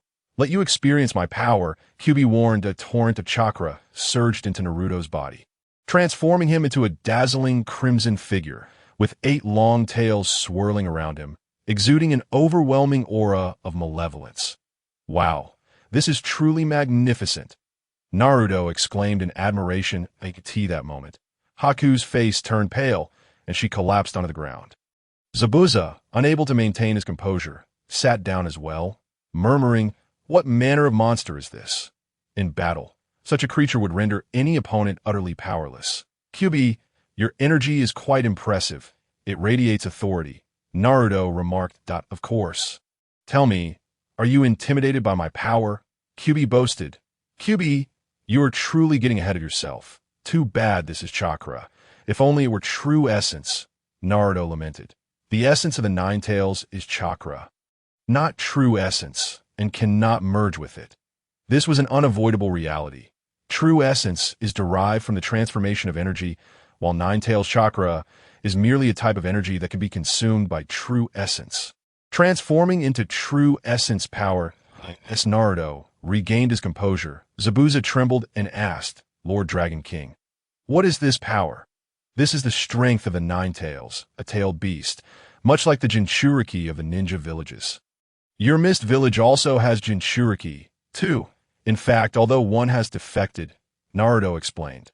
Sensing Kakashi's approach, Naruto tore a piece of bark from a tree and inscribed a message, saying to Zabuza, "Go to the Land of Flame. Shursui will teach you what to do." "Understood. By the way, eliminate that vile merchant, Kato, and seize his assets. What a pity." "Yes." Chapter 45. Kakashi's utter confusion. Naruto swiftly intercepted Kakashi as he approached. "Naruto, what happened? Was that power just now?" Kakashi inquired, to which Naruto candidly replied, "Oh, you are correct. That was the power of the 9 tails.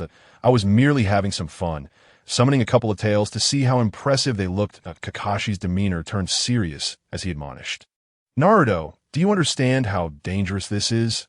That is the 9 tails, the embodiment of evil. Its power is immense and a source of malevolence." Naruto chuckled. "Kakashi, consider this. If I were a neutral expert and you insisted I'd join your side against my will, forcing me to comply or face death, would you deem me righteous or malevolent for resisting and ultimately killing many of your people? At the outset, the tailed beasts would not attack humans without provocation.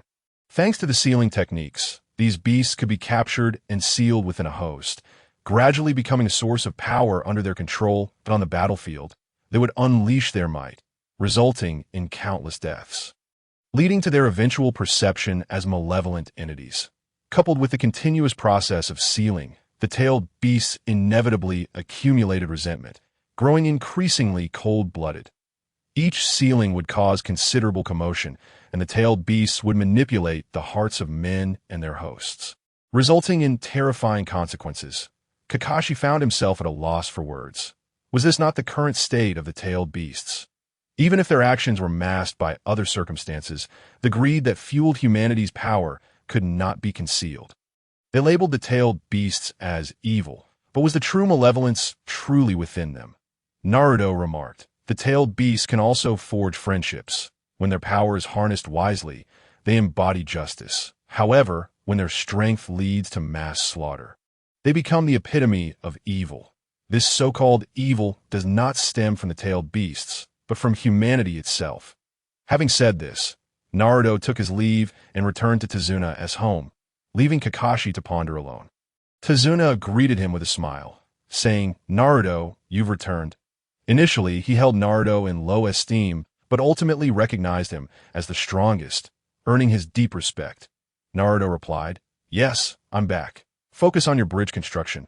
Prosperity for the nation is essential, and communication is key. Rest assured, no one will disturb you. Kato will have no chance to interfere." Tazuna responded, "Yes, Naruto, I assure you that without Kato's obstruction, I will expedite the bridge's construction." Naruto nodded and entered the house. "Naruto!" Sakura exclaimed joyfully, rising to greet him. Naruto nodded in acknowledgement and took a seat nearby. Sasuke looked at Naruto and inquired, "Did you just release a sinister force?" Naruto affirmed, "Yes." Sasuke asked, "What kind of power was that?" Naruto answered, "You'll get a chance to see it. It's quite impressive, very stylish, formidable, and a tad adorable." Sasuke and Sakura exchanged glances, exclaiming, "Naruto!" Kakashi, having returned, was rendered speechless by this description of the Nine Tails as stylish and cute. After all, in the eyes of many, the Nine Tails was merely a harbinger of disaster. Days later, Kakashi summoned a few individuals for a new lesson. One must admit, Kakashi was indeed a commendable teacher. Unfortunately, the other three lacked chakra, while Naruto possessed it. Were he to unleash it, Kakashi would likely be overwhelmed. Upon hearing this, Sasuke and Sakura opted out of the lesson, deeming it a waste of their energy on trivial matters. Sasuke declared, "Kakashi-sensei, I wish to train in Chidori." Kakashi replied, "Mastering Chidori requires a profound grasp of chakra. Otherwise, you risk injuring yourself with lightning." Sasuke asserted, "I have confidence in my control over my energy. I am ready to train in Chidori." Kakashi agreed, "Very well. I shall teach you the hand seals for Chidori." He then turned to Sakura, asking, "What about you, Sakura? What jutsu do you wish to learn?" Sakura replied, "I have nothing for now. Naruto-kun will guide me in my training." Kakashi looked at Naruto and said, "So, you do not require my instruction?" Naruto responded, "Of course not. I'm not particularly fond of ninjutsu." Kakashi proceeded to teach Sasuke the Chidori seals, then returned to Naruto, asking Naruto, "Your strength must surpass mine by now, correct?" Naruto, not one to feign modesty, stated, "That is certainly the case. Thus, Kakashi-sensei, you have the easiest time teaching this batch of students. When it comes to the Chunin exams, we shall all take the stage together. You are undoubtedly the best teacher in the entire school." Kakashi inquired, "Just how strong are you now?" Naruto replied, "I am uncertain about ninja strength, but I doubt would be a problem to pin you down." With the Nine Tails, overpowering Kakashi would be a trivial feat to AS for martial prowess. That was hardly worth mentioning. He could easily defeat Kakashi. Kakashi's expression darkened as he admonished, "I am your teacher. Please mind your tone." Naruto scratched his head and said, "But it is the truth." Kakashi felt a surge of despair. This group of students was challenging to manage. None of them listened. How had he managed to send other students back before? They had been far more obedient than this trio. Reluctantly, he asked, "How much chakra do you possess?" "I have none of my own," Naruto replied. "Oh, I have a substantial amount, several dozen times more than you." "Kakashi-sensei." Kakashi lamented, "Could we refrain from mentioning me?" Sighing, he thought, "I'm exhausted. I'll ask again. One last question. Naruto, are you concealing your strength for the day? You can surprise everyone." Naruto replied, "That is one of the reasons." Kakashi pressed, "What are the others?" Naruto said, "I prefer not to disclose." Kakashi, feeling defeated, thought, I'm leaving. I can't win against this little brat. Out of sight, out of mind, that a cacophony erupted, akin to 1,000 birds chirping as they soared through the air, followed by a thunderous roar as a massive tree was obliterated, leaving scorched earth in its wake. Sasuke, having summoned his inner strength to wield Chidori, managed to unleash 30% of its power. Kakashi stood in stunned silence, unable to believe Sasuke had mastered Chidori so swiftly and with such impressive force. Sasuke remarked, "It wasn't particularly difficult." Naruto encouraged, "Keep practicing and make it your signature move. You have a long way to go. If you can surpass the essence of this technique and create something entirely new, that would be the pinnacle." Sasuke nodded, "Understood." Kakashi, taken aback by this, muttered, "This kid has grand ambitions." Chapter 46. The Stormist. Minato appears on the third day in the Land of Waves. News came that Kato was dead and all his wealth had been stolen.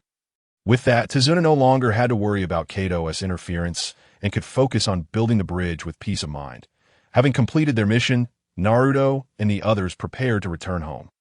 As they journeyed halfway, Naruto said, "I have some matters to attend to. You can either wait for me here or leave ahead. I will catch up with you," without giving Kakashi a chance to respond. He departed at an astonishing speed, leaving Kakashi unable to pursue him. Sasuke found a tree and began training, unwilling to miss any opportunity for improvement. He clearly intended to wait for Naruto to return before heading back together.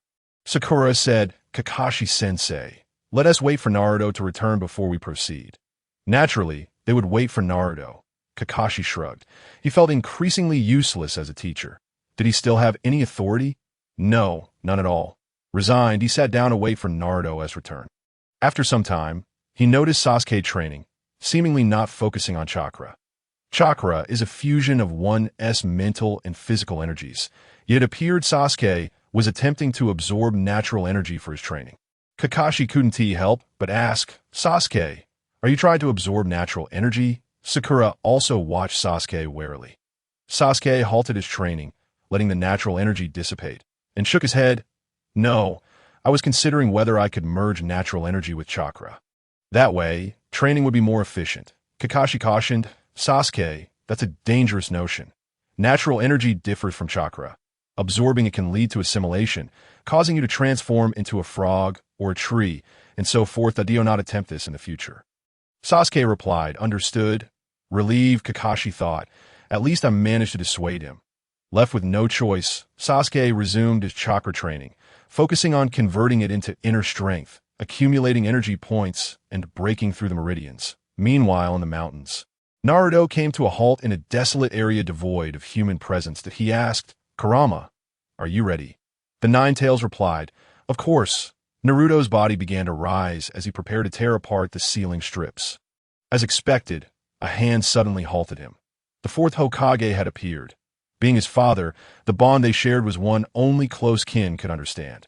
Naruto smiled and said, "Dad, you've come."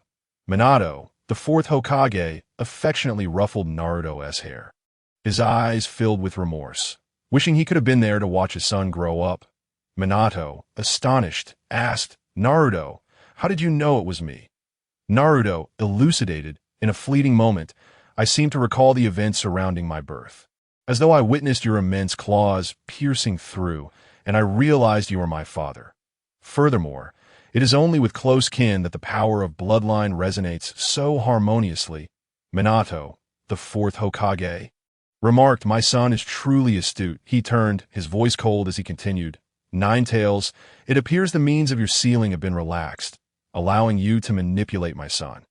Now he is merely 12 years old, scarcely able to withstand the might of the Nine-Tails." The Nine-Tails, filled with deep-seated animosity towards Minato, howled, "Fourth Hokage, you are already deceased, otherwise I would rend you asunder." Naruto interjected, "Nine-Tails, he is my father, and in the past, he acted with my best interests in mind, so quell your fury." The Nine-Tails retorted, "Naruto, you are a fool." Naruto reassured, all right, I intended to release you." After all, observing the interaction between his son and the Nine-Tails, Minato felt a sense of comfort, yet he cautioned, "Naruto, you must not." Naruto confidently replied, "Rest assured, father, the current Nine-Tails possesses formidable strength, yet cannot overpower me. I have surpassed you in power. As for the Nine Tails, should it dare to venture forth, it will undoubtedly be sealed by technique known as the planetary devastation. The Nine Tails recognize this as a forbidden technique of the Rinnegan, snorting disdainfully and lying still on the ground. Appearing as a rather obedient fox, Minato expressed his satisfaction. It seems the third Hokage has trained you well. Naruto responded, Father, perhaps you're mistaken. Sarutobi Hiruzen trained me. You must be jesting. My current strength is a result of my own efforts. And I am fortunate to have survived? Minato inquired. What is the matter? He had requested the third Hokage to take good care of his son, which seems to differ from his expectations. In response, Naruto began to recount his journey, sharing how he had navigated through life, akin to walking a tightrope, where one misstep could lead to a fall into the abyss. Fortunately, under Naruto's guidance, Minato did not exhibit the saintly demeanor typical of the original narrative. Instead, he spoke with fervor. What a fine Sarutobi Hiruzen! What a remarkable will of fire! Naruto replied, It is nothing, father. Compared to the Uchiha clan, I have fared relatively well. Minato's attention was piqued by Naruto's words, prompting him to ask, Naruto, has the Uchiha clan betrayed us? Upon hearing this, Naruto realized that Hiruzen had likely spoken ill of him to his father. He narrated a series of events, unveiling the malevolent visage of Konoha. Even Minato, upon hearing this, felt a chill in his heart, recognizing the ruthlessness of Konoha. Naruto questioned, such a pathological will of fire. Father, do you believe it is worth inheriting? Minato shook his head, saying no, Naruto, regardless of what the third Hokage says. Do not heed it. When the time is right, leave Konoha, depart from this frigid village. Naruto expressed gratitude. Thank you for your understanding. Father, it is only fitting that a bond of blood should manifest in such a manner. Minato gently stroked Naruto's head, apologetically saying, Child, I am sorry for not being there to grow alongside you, for allowing you to endure so much suffering. Naruto reassured, Father, do not worry. Enduring hardship is what cultivates greatness. And have I not grown? Minato, filled with pride, remarked, You are indeed correct, my son. Your presence is a blessing to us, and I take immense pride in you. As time passed, Minato's figure dissipated, vanishing from sight. Naruto, feeling a twinge of melancholy, murmured, Rinnegan, Earth-style rebirth, is it truly possible? Shaking his head to dismiss such thoughts, he proceeded to unravel the seal once more. Chapter 47. I intend to leave the village with a roar the moment the seal's gate was unlatched. The Nine Tails' violent chakra surged forth, bellowing fiercely at Naruto. Within Naruto surged a torrent of crimson chakra. He calmly addressed the Nine Tails, Is it truly my martial prowess you wish to witness? Very well, I shall oblige. And you shall learn that ninjutsu must bow before martial arts. With that, he formed a hand sign and declared, Sword domain. Infusing his intent with the blade, countless sword beams descended with immense pressure, pinning the Nine Tails within a water prison, rendering it immobile. How does it feel, Nine Tails? Naruto inquired. The Nine Tails, begrudgingly acknowledging, replied, Impressive. It comprehended that this was merely a casual strike from Naruto, not reflective of his full strength. Naruto retracted his imposing aura, stating, If you wish to depart now, the opportunity is ripe. No one shall interrupt you. The Nine Tails, gathering its chakra, crossed its claws and lay upon the ground, asserting, I have stated it will take 8 years. We are only halfway there. Naruto lamented, What a pity, without the mother fox, I would have endeavored to find one for you. The Nine Tails, utterly unfazed, disregarded Naruto entirely. Naruto withdrew his consciousness, absorbing chakra and refining it into true energy as he made his way back. Upon Naruto tearing the seal, the great sage of Mount Myaboku, who had been dreaming since the disturbance, immediately and awoke, exclaiming, What has transpired? The Nine-Tail seal has been broken. He promptly summoned Fukasaku and Shima. Fukasaku inquired, Lord Sage, have you summoned us for a specific matter?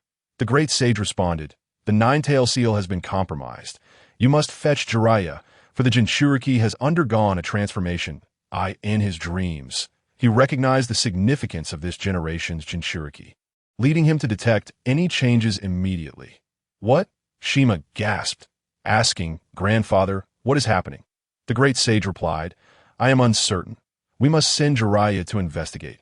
Fukasaku and Shima withdrew, dispatching a toad to locate Jiraiya. Currently, Jiraiya was en route to the land of the flame when a large toad appeared before him. "Fukasaku, is that you? What brings you here?" Jiraiya inquired. Fukasaku informed, "Jiraiya, the seal of the nine-tails Jinchuriki has been broken.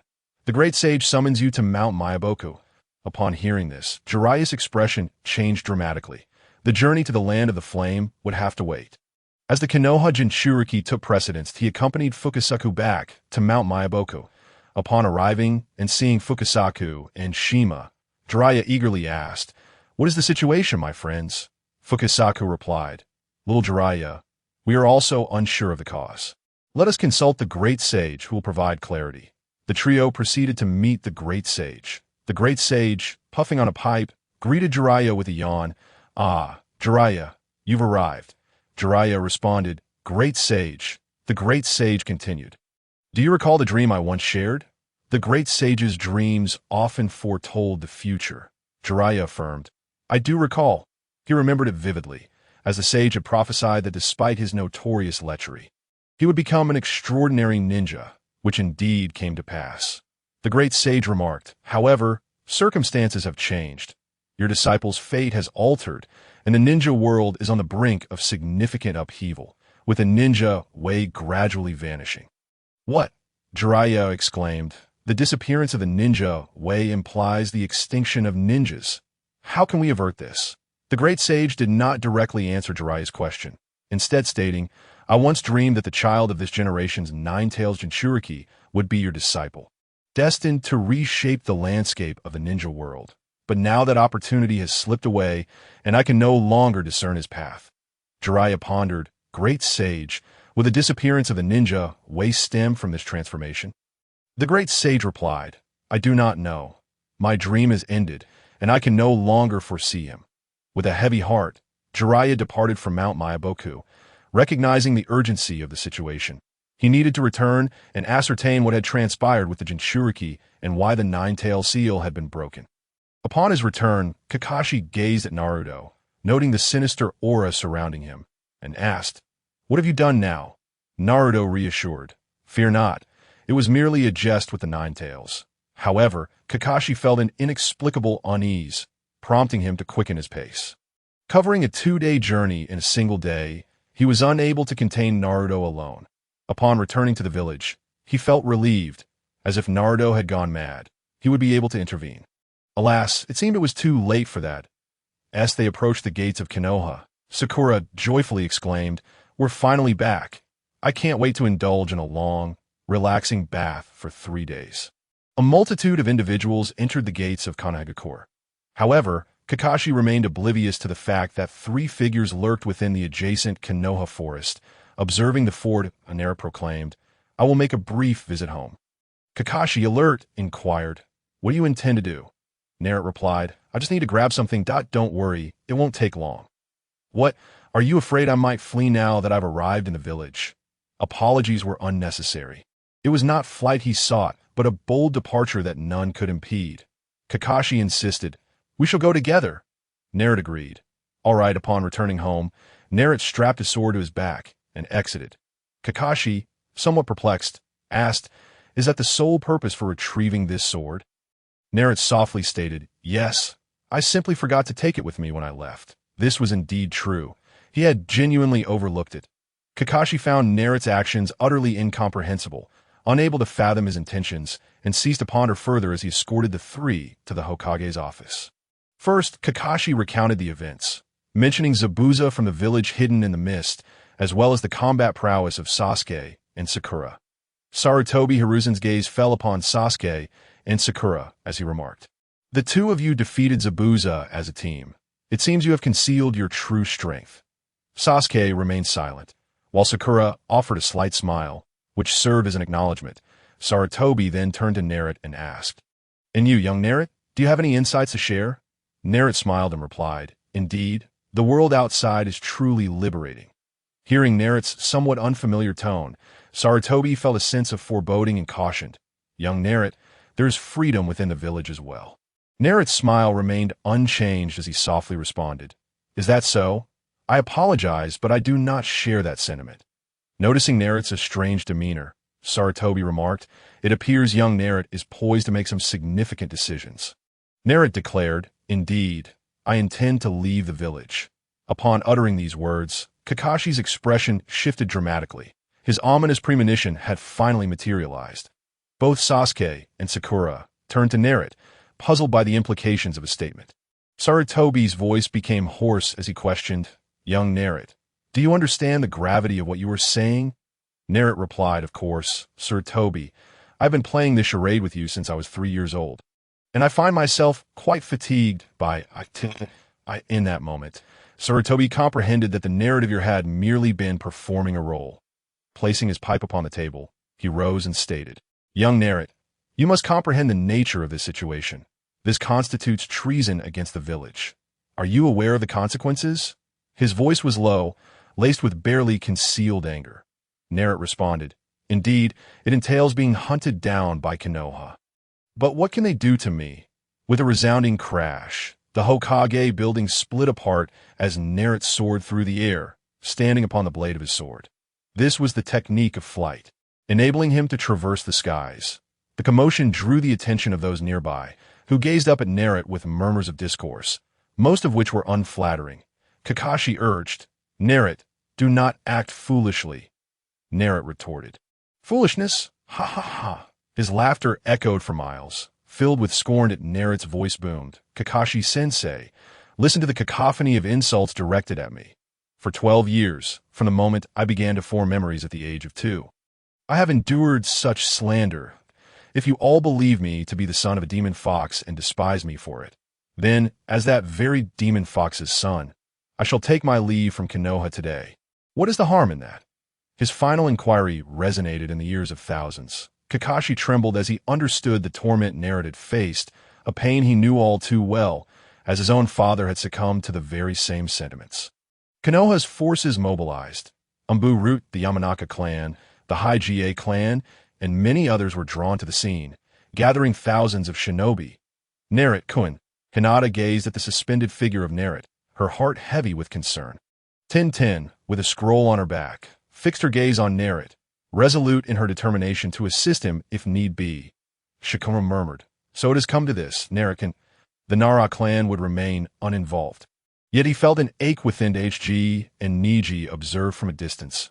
Realizing that the unfolding events were beyond their capacity to influence, Narret's gaze shifted back to Sarutobi, who had now donned his battle attire, and asked Sarutobi, "Is it not reasonable for me to depart from a village that does not welcome me?" Sarutobi inhaled deeply and replied, "Narret, I understand that you have been wronged. Rest assured, this will not happen again. Konoha shall compensate you." "Compensation? Ha ha!" Narret erupted in laughter, his gaze filled with derision as he questioned, "What kind of compensation do you propose, Sarutobi? Will you eliminate those who insulted me, or merely warn them against further slander? Or perhaps you intend to offer me a token sum as my recompense?" Sarutobi countered, "Isn't your dream to become the 5th Hokage? I will assist you in achieving that." Narret replied, "The Hokage?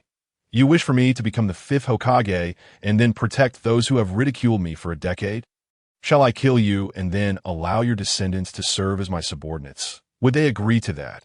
Sarutobi recognized the gravity of the situation.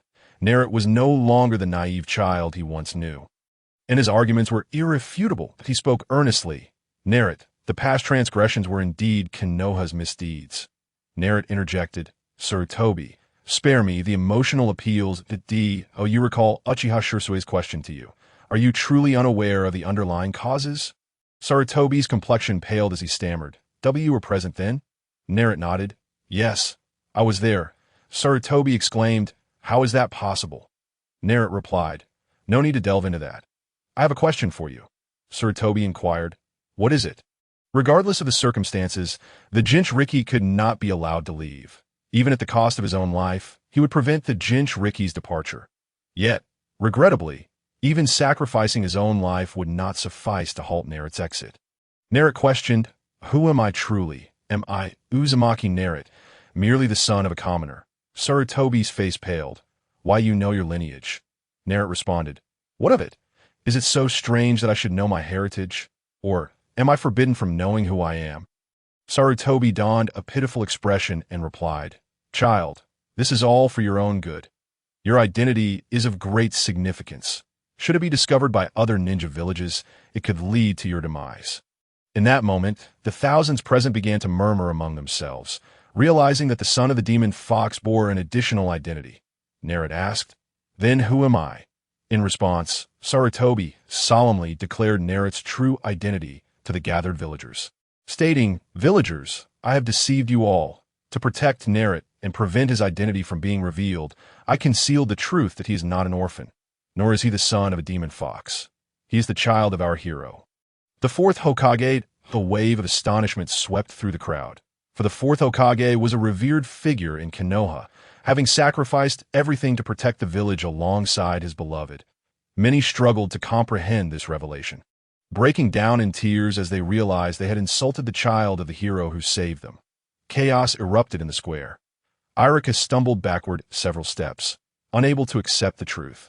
He reflected on his initial attitude toward Narut. Feeling as though something heavy lodged in his chest, a deep discomfort, he muttered, "Why, Hokage-sama, why has this happened?" Hinata cried out, "Narut, Kuin!" She had known all along, yet her heart trembled uncontrollably at the thought of the villagers' scorn for Narut over the past decade. A pain that only he could truly comprehend. Tintin's tears flowed freely as she whispered, "Narut, Onaikin, Hishiji, Niji, Sakura, and Sasuke could no longer contain their sorrow as they gazed at Narut suspended in the air. Sarutobi began to spin his words, attempting to guide the villagers toward repentance. Many began to apologize to Narut, and as his eyes fell upon Narut, he said, "Narut, stay. Konoha is your home. All of the villagers are your family." Narut waved his hand dismissively. "Sarutobi, spare me your grandiloquent rhetoric. As for their apologies, I regret to inform you that I do not accept them, nor do I forgive them. Let us instead discuss how to ensure my protection. You claim that concealing my identity was for my safety. Is it because my father was the fourth Hokage who made many enemies on the battlefield, and you fear they would seek vengeance upon me?" Chapter 49. Because I am the Dragon King, Naruto had already experienced the challenges posed by Minato, yet in response to this inquiry, Sarutobi Hiruzen had a ready answer in his mind and affirmed. "Indeed," Naruto continued. "Let us analyze this further.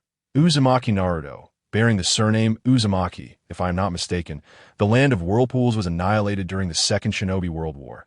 The land of whirlpools has since become a desolate ruin, with only a handful of survivors, one of whom is undoubtedly my mother, Uzumaki Kushina, in Konoha.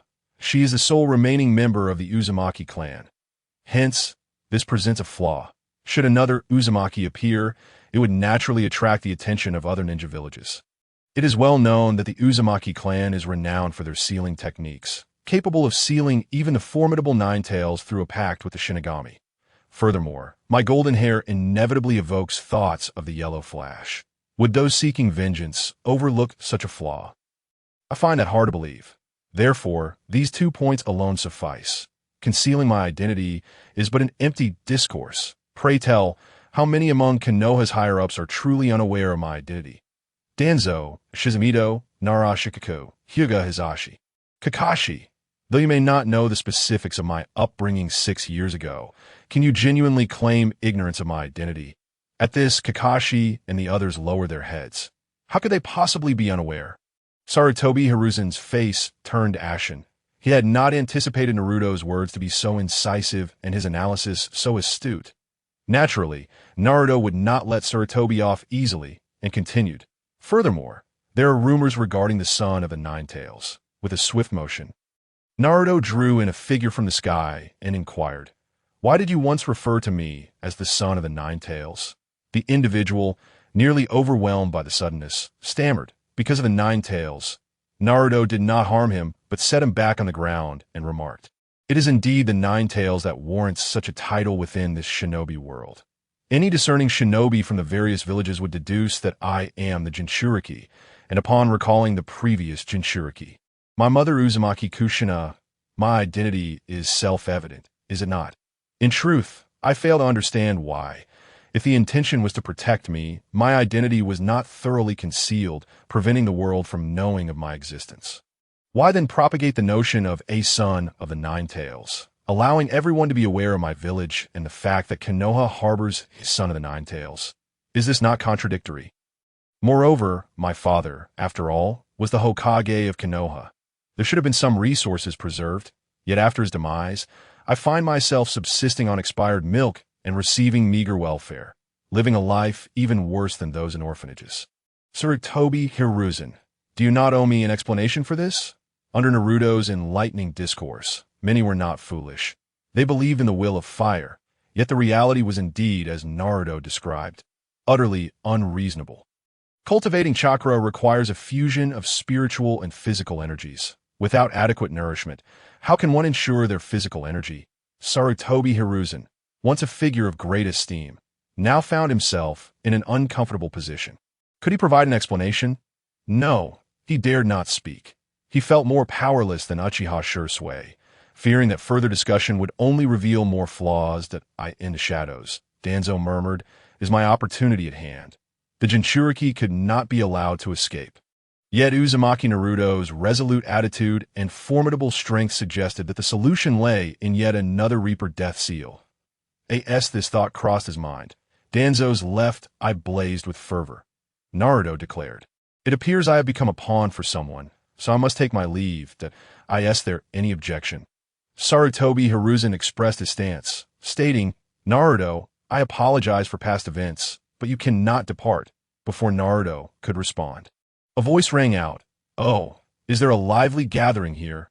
Jiraiya had finally arrived, standing atop a building and grinning widely. Jiraiya's reputation preceded him, and the chant of Lord Jiraiya echoed around them. Sarutobi Hiruzen rejoiced, saying, "Jiraiya, your timing is impeccable." Jiraiya inquired, "Old man, what is going on here?" Before Sarutobi Hiruzen could reply, Naruto interjected, "It is I who wishes to leave Konoha." Jiraiya, well aware of Naruto's identity as Konoha's new Jinchuriki and the child of his disciple, asked why. Reluctantly, Naruto recounted the past 10 years of his life, elucidating his reasons for wanting to depart. "Lord Jiraiya, given how Konoha has treated me, is it not reasonable for me to leave? If the contributions of Konoha in my upbringing cannot offset the loss of my parents, then Konoha is truly heartless, is it not? Moreover, Lord Jiraiya, what was your reason for wandering?" Sarutobi Hiruzen remained on edge. At this moment, Jiraiya too was caught in Naruto's web of reasoning. Should they prevent Naruto from leaving? What semblance of fairness or righteousness would remain in Konoha? They would inevitably lose their credibility and become the subject of ridicule. Jiraiya replied, "Naruto, while I am unaware of the events of the past, I have returned that I can advocate for your grievances. Stay with us, for Konoha needs you." Naruto countered, "No, what Konoha requires is not me, but my hard work, the strength of the Nine Tails within me. Today, I wish to depart, and hope you will not obstruct me. Otherwise, the consequences will be dire." His aura emanated intensely, surpassing even that of an elite shinobi. Both Jiraiya and Sarutobi Hiruzen wore grave expressions, astonished by Naruto's ascended prowess. Jiraiya remarked, "This is not the path of a shinobi. The energy within you does not belong to chakra." Naruto replied, "Is this not obvious? Truly, you are a remarkable figure, Jiraiya. Indeed, I am practicing martial arts, honing not chakra, but the energies of heaven and earth." "Martial arts?" Sarutobi Hiruzen was taken aback and inquired, "Are you a spy for the Dragon Organization?" Naruto responded, "Not at all, for I am the Dragon King." With that, Naruto's eyes shifted, revealing the eternal Manjikyu Sharingan, and the Susanoo erupted from him, a grander version. Resembling a crimson swordsman, Sharingan, both Jiraiya and Sarutobi Hiruzen exclaimed, their hearts sinking as the situation grew increasingly dire. This was indeed the eternal Manjikyu Sharingan, and within Naruto lay another trump card, the powerful Nine Tails. Naruto refrained from revealing his Rinnegan and reiterated, "I wish to depart now. I do not seek conflict with Konoha. However, should Konoha attempt to forcibly detain me, you may test the waters to see if you can indeed keep me." Chapter 50. Enlightening the two pillars Jiraiya's side. Retaining Naruto was beyond Konoha's current capabilities. Even with the Sage Mode combined with the Reaper Death Seal, the toll would be considerable, before anyone could deliberate further. 3 figures descended from the sky, forming a triangle around Naruto. To shield him, one among them declared, "We will not allow you to detain our Dragon King." The newcomers were none other than Uchiha Shursui, Orochimaru, and Uchiha Izumi. Uchiha Izumi had once held great affection for Uchiha Itachi, but upon witnessing Itachi's willingness to sacrifice his kin for the sake of his brother, her admiration plummeted. If Itachi were a malicious executioner, slaying countless foes, she would have been indifferent. However, to strike down one's own parents, that was pure malevolence, and she refused to harbor feelings for a monster. Each of the 3 wielded a Susanoo, their strengths eclipsing that of elite shinobi. Should conflict erupt, Konoha would undeniably suffer catastrophic losses, and they could not afford to detain all 4, that Jiraiya remarked. "Orochimaru, you have grown stronger." Orochimaru replied, "With the eyes of the Uchiha clan, strength is but a natural progression." Sarutobi Hiruzen turned to Uchiha Shursui, saying, "What a remarkable strategy, to win over Orochimaru with a pair of Manjikyu Sharingan. Was it truly worth it?" Uchiha Shursui replied, "A frog in a well knows not the ocean." He had no desire to waste words with this foolish Hokage. After several years of struggle in the Land of Flame, he had grasped the true essence of striving.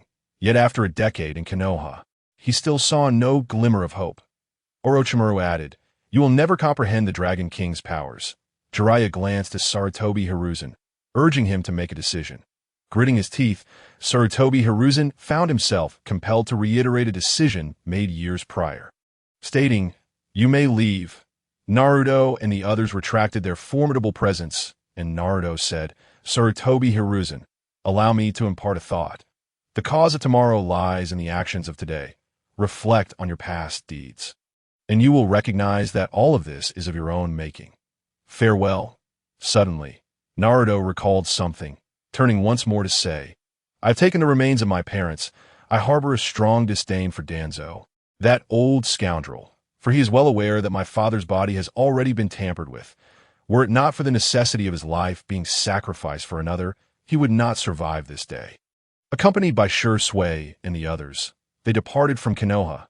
Upon exiting the gates, Naruto's shadow clone had already brought forth the coffins of his father and mother. Shursui Uchiha and Orochimaru took hold of the coffins, hoisting them onto their shoulders, as the 4 of them swiftly retreated. Sarutobi Hiruzen surveyed the chaotic scene, his heart heavy with bitterness. He felt aged, truly aged. In his youth, he had indeed possessed formidable strength, rivaling the power of the Hokage. Yet now he felt the weight of years upon him. Even if he were still young, the outcome of this day would remain unchanged. The surrounding clans withdrew, having witnessed the spectacle, their bodies trembling in the presence of Naruto's overwhelming power.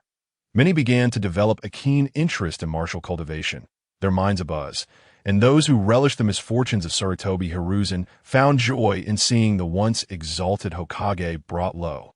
It was indeed a gratifying sight. Jiraiya looked at Sarutobi Hiruzen and said, "Old man, is this the conclusion you wish to see? Would it not be better to refrain from scheming?" Sarutobi Hiruzen did not respond. Instead, inquiring, "Why have you returned?" Jiraiya replied, "The seal of the Nine Tails has been broken. Thus I have come back." Sarutobi Hiruzen remarked, "His power has grown to such an extent, coupled with the eternal Manjiki Sharingan. He can naturally control the Nine Tails. The second Uchiha Madara has emerged." Jiraiya, displeased, retorted, "Old man, even now you haven't changed your temperament. If Naruto were Uchiha Madara, Konoha would already be reduced to ruins." This statement held truth. Had Uchiha Madara faced such scorn, he would undoubtedly have annihilated the village. Sarutobi Hiruzen sighed, saying, "It is time to let go. Time to let go. Jiraiya, you should take my place as Hokage." Jiraiya responded, "No, I am not interested in that position. If you truly intend to abdicate, I have a candidate in mind." Sarutobi Hiruzen asked, "Who?" Jiraiya replied, "Tsunade." Sasuke returned to the place he had been, murmuring, "The Uchiha clan has not been entirely wiped out." Why? What exactly is happening? The organizations of the Land of Fire, the Hidden Dragon Organization, and Shursui Uchiha were not secrets within the ninja world. Yet to Sasuke, they were shrouded in mystery. As he entered his room, the lights suddenly illuminated, and he instinctively assumed a combat stance. Naruto smiled and said, "Don't be alarmed, it's me." Relaxing, Sasuke noted it was Naruto, and thus felt at ease. Naruto's displayed power was immense, sufficient to crush him with a mere hand. "Weren't you supposed to leave?" Sasuke inquired. Naruto replied, "I anticipated your confusion, so I've come to share some truths." Over the years, Naruto had developed a favorable impression of Sasuke. Though somewhat aloof, his mindset had not distorted, and he remained relatively normal. Sasuke asked, "What happened 5 years ago?" Naruto explained, 5 years prior, the Uchiha clan sought to instigate 2 rebellions. The first was thwarted by your brother Shursui, who utilized Kotoa Mitsukami to prevent your clan's uprising and forcibly instilled the ideology of the Hidden Dragon Organization, which became the foundation of their existence. The second rebellion was instigated by Danzo, who aimed to seize your clan's eyes, secretly fomenting discord between your clan and the village. Your father sought to instigate another rebellion against the village, and although he awakened the Manjiki Sharingan, the forces he could rally were insufficient to withstand the village's power. The village was already aware, and your brother, having no choice, reported to the village in hopes of mediation. Intending to persuade your father, the mention of Shursui Uchiha, Sasuke's eyes turned icy, the Uchiha bloodline's limits beginning to manifest as his spiritual energy surged. Naruto continued, "However, your brother's hopes were dashed. Instead of mediation, he received a frenzied order to annihilate the entire Uchiha clan, with the condition that you be spared. You must understand your brother's feelings for you. To protect you, he would sacrifice countless lives, including his own kin. Why else would so many perish? Yet you alone remain. Among the deceased were even infants. Does that not seem peculiar?" Upon hearing Naruto's words, Sasuke was struck, curling up on the ground.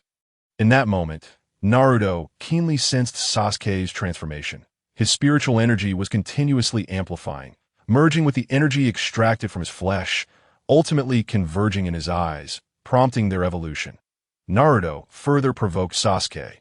Moreover, to ensure your safety in Konoha, he joined the Akatsuki organization to gather intelligence for the village. Sasuke let out a silent groan, and after a long while his torment subsided, allowing him to rise. That moment, his eyes were no longer the three-tomo Sharingan. They had transformed into the Manjiki Sharingan. Naruto nodded. "Congratulations, your eyes have evolved, and your power has increased once more." Sasuke expressed his gratitude. "Thank you, Naruto." The evolution of his eyes was entirely due to Naruto's deliberate provocation. Naruto said, "No need to be courteous." Sasuke asked, "Naruto, is this truly the case?" Naruto affirmed, "Indeed, this order was personally issued by Danzo, and it was done under the threat of you." A cold, bloodthirsty smile crept onto Sasuke's lips as he remarked, "So, my true enemies are Konoha." In that instant, Konoha transformed his eyes from a home to an enemy stronghold. Naruto furrowed his brow. It seemed Sasuke had begun to regard all of Konoha's inhabitants as foes. He cautioned, "Sasuke, you may confront the elders of Konoha, sever the roots, and annihilate the Umbu, but many in Konoha are ordinary people, and numerous clans have no grievances with the Uchiha. Extend your vendetta to the innocent is unwise. As the saying goes, grudges have a head, debts have a master. If you seek vengeance, by all means pursue the true perpetrators. Dragging others into your vengeance is not the mark of a true man."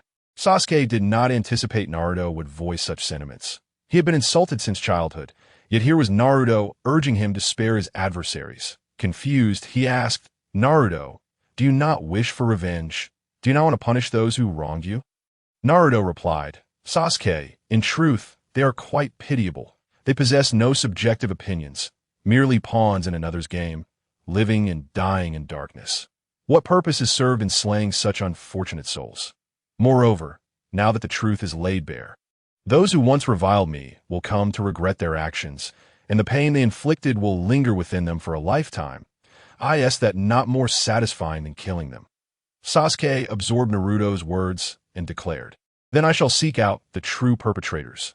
Danzo, Sarutobi Hiruzen, Tsunade, and Mito Menyen."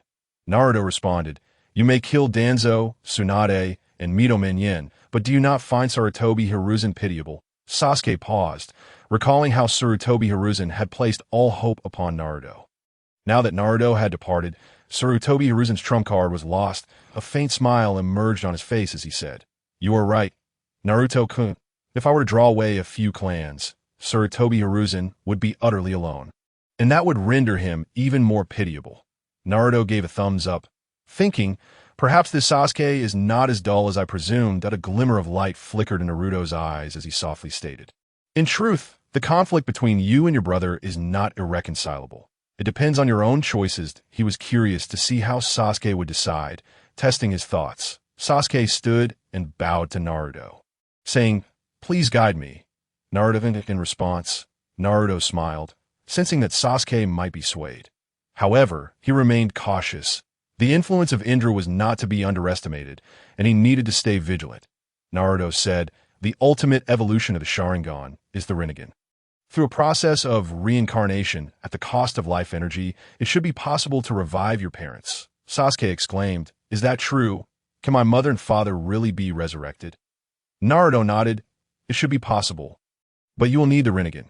You can seek out your brother and then come to the Hidden Dragon organization to converse with Sure Sway, facilitating the evolution of your Sharingan." Sasuke asserted, "I can do it alone."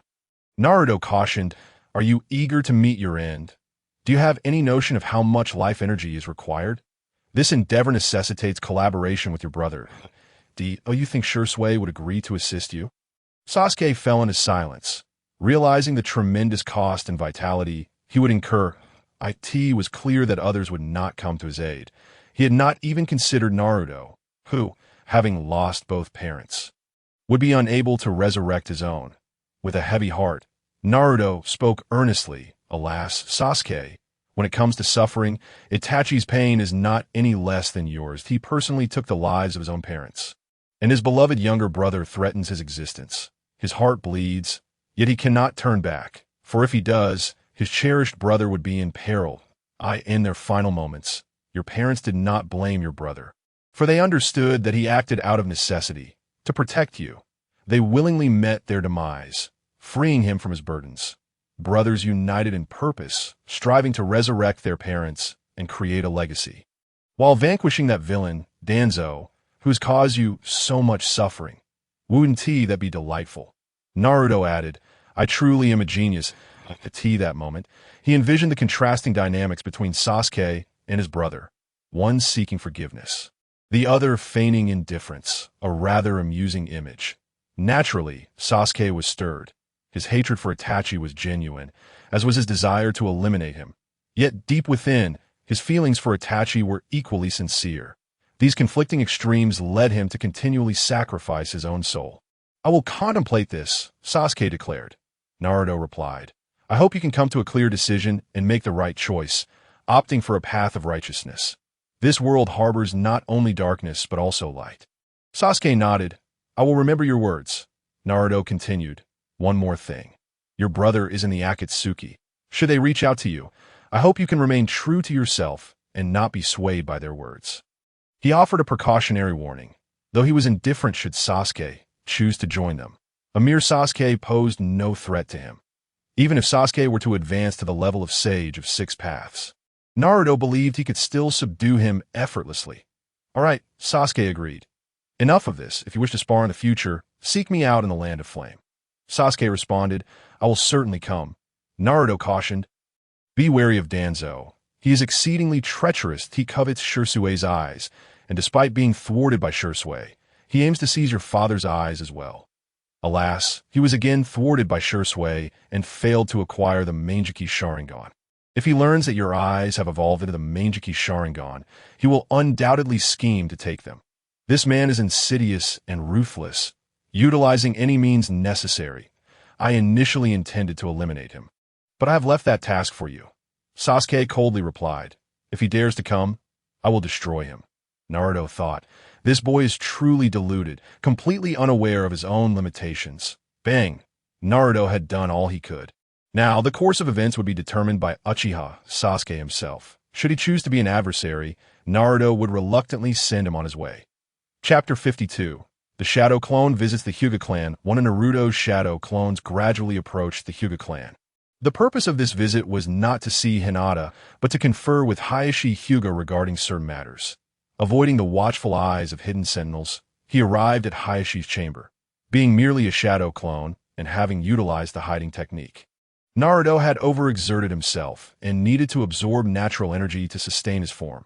Thus, he was soon detected. "Friends outside, come in for a chat." Hayashi called, his Byakugan activated. Naruto replied, "Hyuga clan leader, there's no need to activate your Byakugan. I am but a shadow clone." Hayashi squinted, gazing at Naruto. "Uzumaki Naruto, it is you." Naruto stepped inside and seated himself opposite Hayashi, stating, "Before I depart, I wish to speak with you." Hayashi inquired, "What would you like to discuss?" Naruto replied, "Were it not for Hinata, I would truly have no business with the Hyuga clan. However, Hinata is a kind-hearted girl, and I hope she can always retain her purity and goodness, which is why I come speak with you." Hayashi responded, "Thank you." Naruto understood the gratitude stemmed from Hinata, as Hayashi had nurtured her to such a degree. There is no need for thanks. Hinata and I are friends, and friends should support one another, Naruto stated. Hayashi added, "Hinata is in her room. You may go and bid her farewell." Naruto replied, "I will pass on that. I came here to see you." Hayashi pressed, "What do you seek me for?"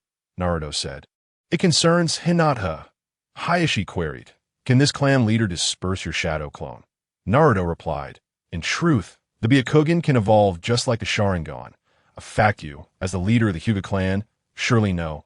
Hayashi remained silent and asked, "What do you wish to convey?" Naruto asserted, "The ultimate evolution of the Byakugan is the Tensigan, and I have already mastered this power." Hayashi suddenly stood, exclaiming, "What?" Naruto produced an eye, declaring, "I have not used Hinata's eyes." Hayashi asked, "Then what about yours?" Naruto explained, "Your clan lost an eye years ago." Hayashi exclaimed, "It was you." Naruto responded, "I informed Hinata, but she did not wish for me to clash with the Hyuga clan. So I employed this method." Hayashi remarked, "So you already possessed elite ninja-level strength years ago?" Naruto replied, "I am a genius." Hayashi conceded, "Well, that is hard to refute. Naruto's strength is now beyond what Konoha can rival."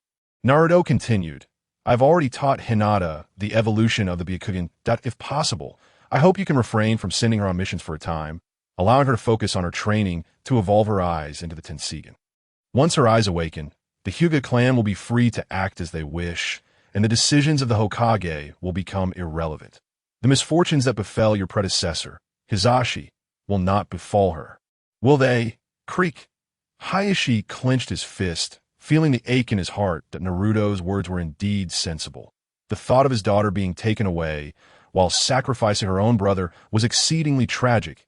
"I will consider your suggestion," Hayashi replied. Naruto added, "The one you owe the most is not simply anyone. It is Neji. Hisashi perished for your sake, yet you would treat a child in such a manner. Do not speak of clan. The rules of the clan are not immutable. A family, much like a nation, has seen countless changes in laws from the Warring States period to now, discarding much of the obsolete. The rules of a clan must also evolve. Restrictions like the cage bird seal only serve to exacerbate discord within the family. If a clan leader is a tyrant, it would ruin the entire family, would not? Moreover, if someone wishes to seize your eyes, like myself, aiming for the Hyuga clan's power, unless you are all blind, how can you stop me? Furthermore, the cage bird seal can only absorb the Byakugan's power after death, if one were to incapacitate and carry them away. What could you do? Thus, the cage bird seal ought to be abolished. It can only lead to family discord and decline. Treat Neji well. He will bring glory to the Hyuga clan." Hayashi was deeply moved by Naruto's words. They resonated with profound wisdom. If the eyes of the Hyuga clan were truly coveted, could they protect them? Unity between the main and branch families was essential for the clan's strength. After contemplating for a moment, Hayashi said, "Young one, you have convinced me that I will send Neji away. Would your organization, the potential dragon, accept him?" "Elder Ahem, Hyuga clan leader, you truly understand my intentions," Naruto thought to himself. Feeling buoyant, he genuinely held such a notion. Without a doubt, Neji's talent surpassed that of Hinata, and in a few years, he would undoubtedly become a pillar of the potential dragon organization. Naruto asserted, "The land of flame fears no force. The potential dragon accepts all." regardless of their background. Even the most nefarious of individuals can find a place there, provided they seek redemption. However, if you wish to seek refuge within the potential dragon, I regret to inform you that their methods are 100 times more ruthless than others. Hayashi replied, "Very well, I will send Niji away. This shall serve to alleviate my guilt." Naruto affirmed, "Excellent, I will arrange for someone to escort him." Thus, the matter was amicably settled. Hayashi inquired, "May I also pursue the path of martial arts?" He harbored a profound fascination for the martial arts. Having observed Niji's training with a discerning gaze, he noted that the chakra within Niji's body, though unaware that this inner energy differed from chakra, was primarily stored within the chakra points and meridians. The expansion of these points allowed for energy to exist within the flesh, albeit in limited quantity, thus avoiding any burden on the cells. In comparison to others, Niji appeared remarkably at ease, both physically and mentally. Hinata, with her fair visage, seemed even more delicate than Hanabi. Naruto remarked, "Of course, let your daughter teach you, along with your younger daughter. As for the others, you understand." Hyuga Hisashi responded, "Understood." Naruto continued, "Sarutobi Hiruzen and the others may suspect I will pass on martial arts to Hinata and the others. So you must exercise caution if they attempt to forcibly take anyone. Send word to me, and I shall crush them." Hisashi smiled, "Very well." Upon parting, Hisashi gifted Naruto 2 eyes, those of Hayashi, intended for Niji. These were excavated before Hayashi's demise and had been sealed. The Hyuga clan indeed preserved the eyes of deceased members, yet the power contained within was not everlasting. It would gradually dissipate over time, making long-term preservation arduous. Chapter 53. Sasuke also departs from Konoha. Following Naruto's defection, Konoha, despite some turbulence, continued to function, albeit with noticeable changes. Many residents seemed lost in thought, struggling to adjust to Naruto's absence. With Naruto gone, Kakashi's team remained intact, while Sasuke and Sakura formed their own. Kakashi was preoccupied and lacked the focus to teach, and neither Sakura nor Sasuke had the inclination to learn, leading them to pursue their individual endeavors. Sasuke dedicated himself to training at home, his Sharingan evolving into the Manjiki, significantly accelerating his progression. With the activation of Susanoo, he intended to leave the village. Sakura, however, appeared listless, her training reduced to feeble punches before she wilted. Kakashi, holding a book, remained undistracted. Shikamaru and Choji merely checked in with their teacher before returning home to continue training, albeit without much enthusiasm, yet willing to endure the monotony. Hisashi engaged Niji in extensive conversation, prompting Niji to train with even greater diligence. Among the most dedicated was Tenten. With Naruto's departure, she sensed a waning passion within the village, which felt increasingly desolate. The invisibility technique Naruto had entrusted to her was still in its infancy, and she resolved to practice diligently before leaving the village to seek out her brother, Naruto. As time passed, half a month slipped by. In the Uchiha compound, Sasuke finally unlocked Susanoo, standing atop a building and gazing at the illuminated Konoha, murmuring, "It is time to depart. Where shall that person return?" The person he referred to was, of course, his brother, Uchiha Itachi. He had resolved to seek out his brother, aiming to strive together to resurrect their parents. And only then would he forgive Itachi. Departure? He intended to leave with great fanfare, emulating Naruto's bold exit from Konoha. Thus arrived the first rainy day for Sasuke, who bore the scars of his pride. The following day, Sasuke left the Uchiha compound, heading toward the Hokage's office. Sarutobi Hiruzen inquired, "Sasuke, have you come to see me regarding something?" Sasuke replied, "Indeed, I wish to know the true reason behind the downfall of the Uchiha clan." Upon hearing this, Hiruzen paused momentarily before responding. "Have you not heard? It was your brother who betrayed the village and slaughtered the Uchiha." He scrutinized Sasuke, eager to gauge his knowledge. Sasuke scoffed, "Is that so?" His eyes brimmed with derision, piercing Hiruzen's gaze, which he had encountered several times before, now filled with ire. Hiruzen retorted, "Is it not the truth?" Sasuke coldly declared, "You isolated the Uchiha clan, forcing us toward rebellion, using me as leverage to send Itachi to murder our kin. The methods of Konoha are utterly vile. Hiruzen, you wield such cunning. The young Uchiha dared to speak so audaciously before the Hokage. You will pay for this insolence. Danzo emerged from the shadows, intent on seizing Sasuke by the neck. His ambition for the Sharingan ignited. With Sasuke's potential, it was merely a matter of time before he evolved into the Manjiki. Capturing him for cultivation, then claiming the power for himself, seemed a flawless plan.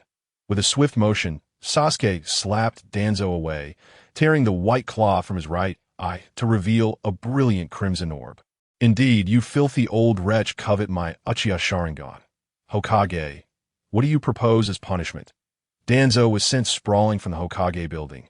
Crashing through a structure, the commotion drawing considerable attention, upon the revelation of Danzo's crimson eye.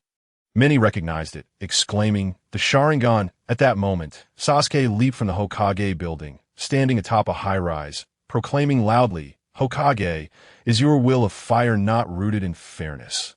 In the past, Danzo sought to take my brother Shirsue's eye, and you imposed a negligible punishment that time. There was no evidence, but now the proof is abundant. Danzo schemed to undermine the Uchiha clan, coveting the Sharingan, which amounts to treason, does it not? I wish to know how you plan to deal with traitors." Mito Gate Inju chimed in, "You wicked Uchiha brat." Sasuke shot back, "Silence, you old dog. What merit do you possess to sit as an elder? Was it the annihilation of the Uzumaki clan or the extinction of the Senju clan?" Had Naruto been present, he would have applauded Sasuke, astonished that this usually combative Uchiha could wield such sharp rhetoric. This also subtly conveyed a message to the villagers.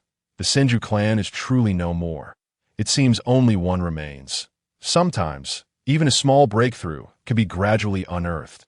The murmurs of the crowd caused Hiruzen's expression to darken. Yet he refrained from succumbing to rage, stating, "Sasuke, we are shinobi. The battlefield is our home. Otherwise, what would become of the peace in Konoha?" Sasuke countered, "So we must sacrifice ourselves. Is that it?"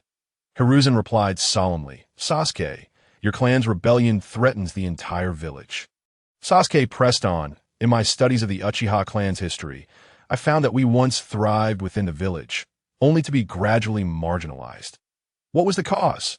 Hiruzen responded, "Your clan was discordant with the village, often clashing with the villagers, leading you to voluntarily distance yourselves." Sasuke, undeterred, argued, "Is that so? From my findings, I have not seen evidence of our clan ever persecuting anyone, let alone Konoha. Why was there discord? The Uchiha clan has fought valiantly for the village, safeguarding countless villagers. Logically, they should express gratitude. Instead, we protected them, only to have the burden of gratitude placed upon us. If we do not acquiesce to their demands, we are labeled as discordant. Is there any sense in that? Furthermore, my brother Shirsue left behind a trove of evidence exposing Danzo's slanders against the Uchiha. Hiruzen, would you care to examine it? I find it curious that when villagers insulted our clan, you, as Hokage, remained silent, allowing us to be ostracized by everyone." Holding the evidence aloft, Sasuke's sarcasm was palpable, causing Hiruzen's gaze to grow icy. This was indeed true. Shirsue had compiled 2 sets of evidence, one intended for Itachi, who never returned to see it, which Sasuke had now discovered. Hiruzen inhaled deeply, gravely inquiring, "So, you intend to defect today?" He wished to avoid further discourse, knowing it would only worsen his predicament. Sasuke declared, "Naruto's words resonate. Since you do not welcome me, why should I remain here?" Regrettably, Naruto did not hear this proclamation, or he would have widened his eyes in astonishment. Was this truly the same Uchiha? His verbal prowess rivaled that of Naruto in the original tale. Hiruzen coldly asserted, "Should you choose to defect, it shall not come to pass as you desire." Chapter 54. Tenten intervenes to rescue Sasuke. Sasuke retorted, "Is that so? I shall depart, and you cannot stop me." Upon the utterance of his words, his eyes began to rotate, revealing the kaleidoscopic patterns of the Manjiki Sharingan, exuding a formidable aura that surpassed even that of Danzo, undeniably marking him as an elite Jonin. Yet, that was not all. A violet ethereal figure materialized around him, embodying the mighty Susanoo, its presence dominating the skies. In that moment, the psychological blow dealt to Sarutobi Hiruzen was monumental. The Manjiki Sharingan, another Itachi Uchiha, was originally intended to be the sharp blade of Konohagakure, but had now become a foe to the village. How could Sarutobi not feel a pang of anguish, lamenting how his once-cherished student had transformed into this? Regrettably, while Sasuke was undeniably powerful, he paled in comparison to Naruto. Such strength posed no real threat to Sarutobi Hiruzen. It was evident that Sarutobi's own abilities had waned, though he still retained near-superior ninja prowess. With the price of death, he could even attain it in the original narrative. Orochimaru had slain Sarutobi, had it not been for the reanimation jutsu that resurrected the first and second Hokage. Depleting Sarutobi's chakra, his chances of survival would have been slim. 4 Umbu Jonin converged on Sasuke, who appeared somewhat taken aback, as this was contrary to his expectations. His arrogance had led him to believe that if he had stealthily departed, Konoha would struggle to detect him. Yet without Naruto's strength, his attempts at bravado would only result in a beating. However, he refrained from summoning more at that moment, retracting his Susanoo and swiftly making his escape. Sarutobi commanded, "Pursue! We cannot allow Sasuke to flee. Konoha still needs Itachi Uchiha, and indeed, requires Sasuke's strength as well." Sasuke was no meek lamb. He lacked Naruto's compassion. With his right eye rotating, he unleashed Amaterasu upon one of the Jonin, summoning black flames that engulfed the individual instantly. Sasuke immediately felt the weight of exhaustion. Had it not been for his pure inner strength, he might have needed assistance to remain standing in the original tale. When Sasuke first utilized Amaterasu, he was weak and required support, his eyes bleeding profusely. The anguished cries resonated as the black flames proved inextinguishable, consuming the Jonin until he was reduced to ashes. Finally liberated from his torment, witnessing the demise of his subordinate, Sarutobi's eyes reddened with fury as he declared, "You wicked little brat, I shall obliterate you." He began weaving hand seals, and from the earth emerged a dragon of mud, opening its maw to unleash a torrent of dirt. Sasuke, relying on his acute instincts, evaded the onslaught through a series of swift movements. Just then, he was engulfed by the mud flow, not his true self, but merely a shadow clone, a jutsu he had replicated. While its potency paled in comparison to the techniques employed by the esteemed Sarutobi, it served to impede the attack. Sasuke recognized he had committed a foolish act. Sarutobi seemed intent on capturing him, relentless in his pursuit. Yet this was Sasuke, headstrong and impulsive, capable of reckless actions without a second thought. His eyes gleamed with determination as he proclaimed, "Very well, let us engage." Once more his Susanoo ascended, forcibly activating its ultimate technique, drawing back the divine bow of Amino Murakumo. Lightning flashing and his aura surging, Sarutobi's expression shifted dramatically as he advanced, hastily weaving seals and murmuring, "Earth release, earth flow wall." A sturdy earthen barrier materialized to intercept Sasuke's lightning arrows. Upon impact, a thunderous roar erupted, the violent force radiating outward. Sasuke's complexion paled. The exit was within reach, and he aimed to flee Konoha. Suddenly, dozens of shurikens and other projectiles rained down upon him, star-shaped nails, flying leaves, and shuriken alike. Weakened, Sasuke could muster barely a fraction of his inner strength for this counter.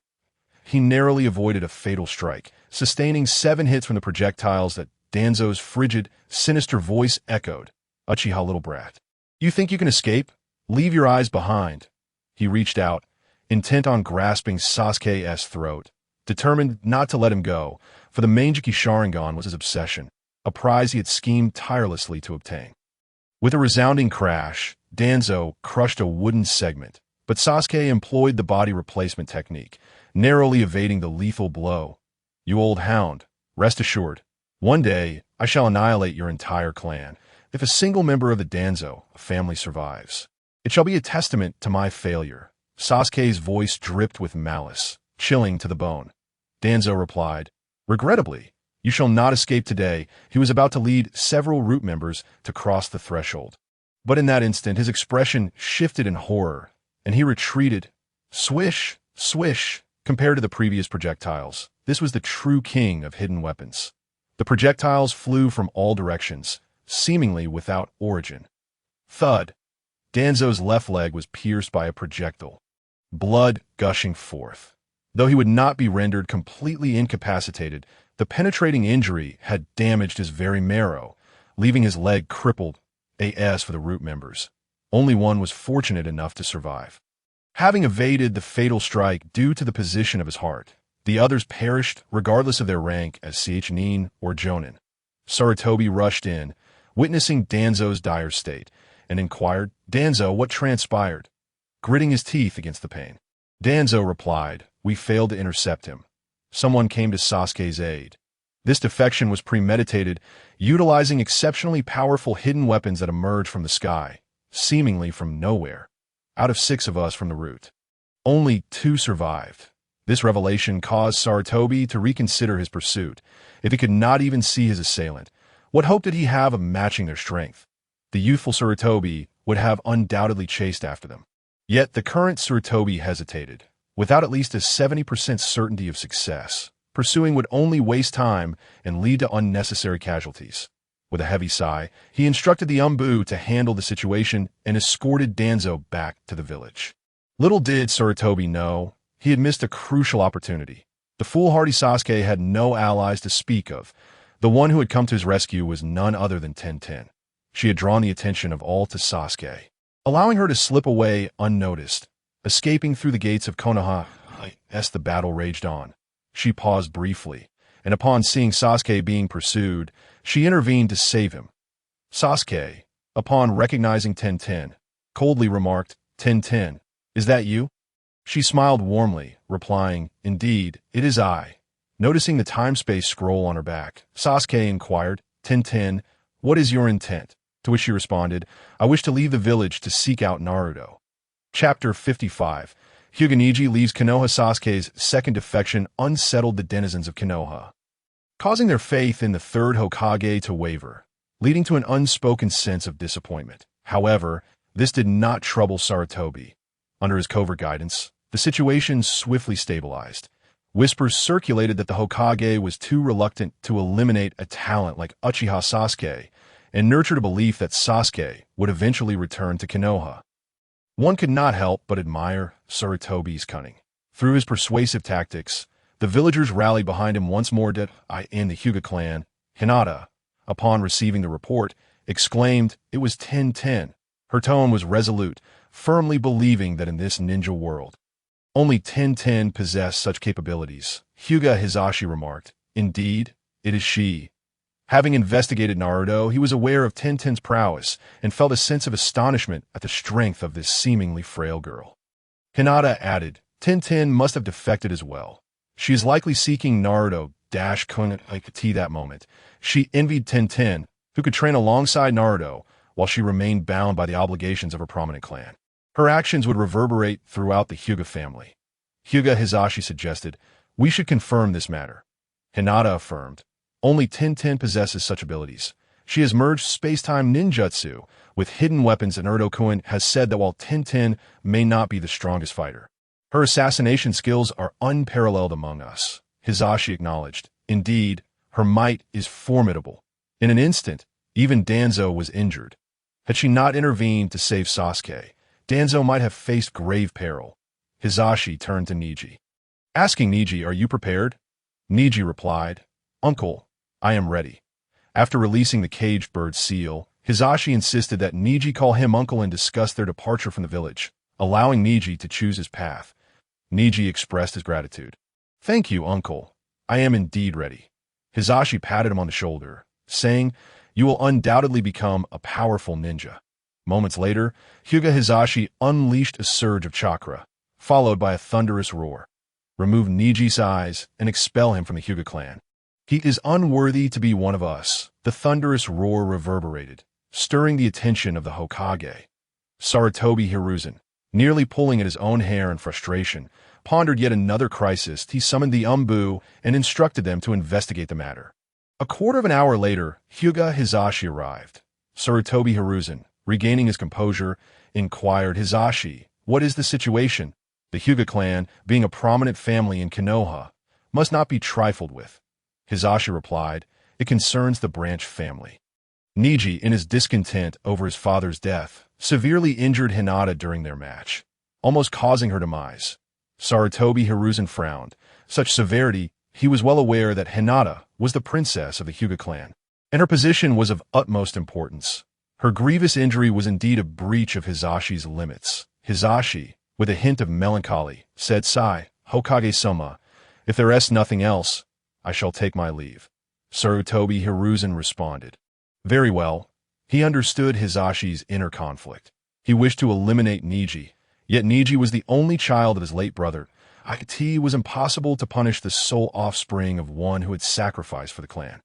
Other families in Konoha, upon learning of the situation, remained silent, for conflicts between the main and branch families of the Hyuga clan seemed to fall within the realm of reason. Many cast glances at the fallen Niji, ultimately shaking their heads in secrecy and departing. Niji, now devoid of his sight, was akin to a toothless tiger, no longer a source of fear, lacking even the worth of salvation. Even Danzo, from Naruto, showed no inclination to rescue him. He had anticipated an abundance of Sharingan after the annihilation of the Uchiha clan, yet was met with disappointment, acquiring only 4 or 5 pairs of Sharingan. In a single 3-tomo, these few eyes were insufficient even for his own use. Thus, despite Niji's considerable talent, he would not squander a Sharingan to save him. Informed of the news, Choji and Shikamaru immediately set out to seek Niji, ultimately locating him in a shadowy alley. Niji called out, "Shikamaru, Choji, is that you?" Shikamaru asked Niji why. Niji offered no explanation, instead pleading, "Shikamaru, could you do me a favor?" Shikamaru replied, "Choji, what do you think?" Niji declared, "I wish to leave Konoha. Even if I must die, I shall do so beyond its borders." His words resonated with disappointment and coldness towards the village. After a moment's contemplation, Shikamaru said decisively, "Very well, we shall assist you." Meanwhile, the troubled Sarutobi Hiruzen, upon hearing of Niji's intention to leave the village, paid it no mind.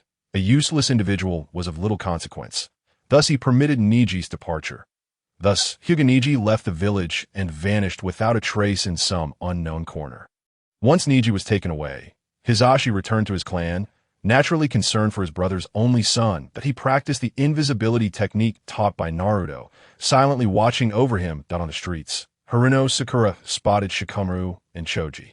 Sprinting over to inquire, "Shikamaru, Choji, where is Niji now?" Lacking any sources of information, she had not found Niji first.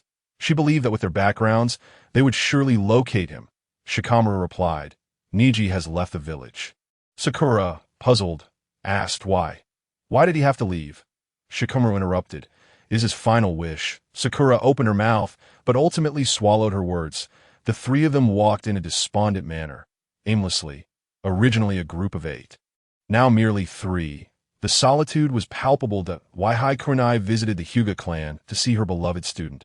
Upon finding Hinata weakly lying in bed, her face pale, Kurenai was filled with anguish. She conversed with Hinata for some time before exiting the room. Hizashi remarked, "Hinata's injuries will require her to rest at home for quite some time. Her studies will inevitably suffer. Moreover, having injured her heart's chakra, her training progress will likely need to start anew." Kurenai replied, "Hinata is a remarkable talent. She will undoubtedly become a formidable ninja." Hizashi nodded, "I believe so as well. She has no intention of giving up on her training. She will rise again." As Kurenai left the Hyuga residence, she murmured, with one less, "Why do I feel no joy?" If one were to speak of pity, Kakashi and Might Guy were truly the unfortunate ones. They, the best of friends, had originally 3 disciples, yet now only 1 remained. Good fortune indeed came in pairs, all being commoner disciples. Chapter 56. Arriving at Yamlong City. Encountering Tsunade, the Jinchuriki of Konoha has become the Dragon King of the organization, akin to a meteor plummeting into the sea, stirring up towering waves, especially with Naruto's eternal Manjiki Sharingan, capable of summoning Susanoo with a single eye. His strength undoubtedly surpassed that of the Kaga-level ninjas, limitless in potential, and Orochimaru, possessing his own Manjiki Sharingan. Combined with Itachi's eternal Manjiki Sharingan, the current strength of the organization had surpassed that of the 5 great shinobi villages. Iwagakure, Kirigakure, Sunagakure, and Kimogakure had all begun their clandestine movements. investigating what sort of organization it was and their ultimate intentions. They did not inform Konoha, for the situation was indeed suspicious. Whether it was Uchiha Itachi or Uzumaki Naruto, both had departed from Konoha, raising doubts that this might be a ploy by Konoha. Konoha, however, was devoid of such elaborate schemes. Had there truly been so many formidable figures, Sarutobi Hiruzen would have already initiated his plans, causing the other 4 great ninja villages to lower their heads. Returning to the hierarchy reminiscent of the founding of ninja villages, back then, Senju Hashirama, revered as the god of shinobi, was invincible among mortals, with Konoha reigning supreme and countless ninjas bowing in submission. Naruto arrived at Yanlong City and encountered Zabuza. Zabuza had now transformed his chakra into internal energy, having received a pair of Sharingan from Itachi, refining them and absorbing a vast amount of energy, successfully opening a meridian and breaking through to the postnatal realm. His eyes were not yet at the Mangeki level, but that was not far off. Following closely behind Zabuza was Haku, as if Haku's world revolved solely around Zabuza. Naruto jested, "Oh, are the two of you out for a stroll?" Zabuza's expression darkened as he replied, "Dragon King, please be serious." Haku covered her mouth, stifling a laugh, her cheeks flushed with a rosy hue. Both Itachi and Orochimaru could not help but smile at the scene. When Zabuza and Haku arrived, they had caused quite a stir when they mistakenly placed Haku in the girls' dormitory. Naruto chuckled, "Haku, there's a particular technique that wields immense power. You might want to practice it." Haku inquired, "Dragon King, what technique is that?" Naruto replied, "The evil-repelling sword technique, the sunflower scripture, etc. The benefit of practicing it is that you can transform into a woman."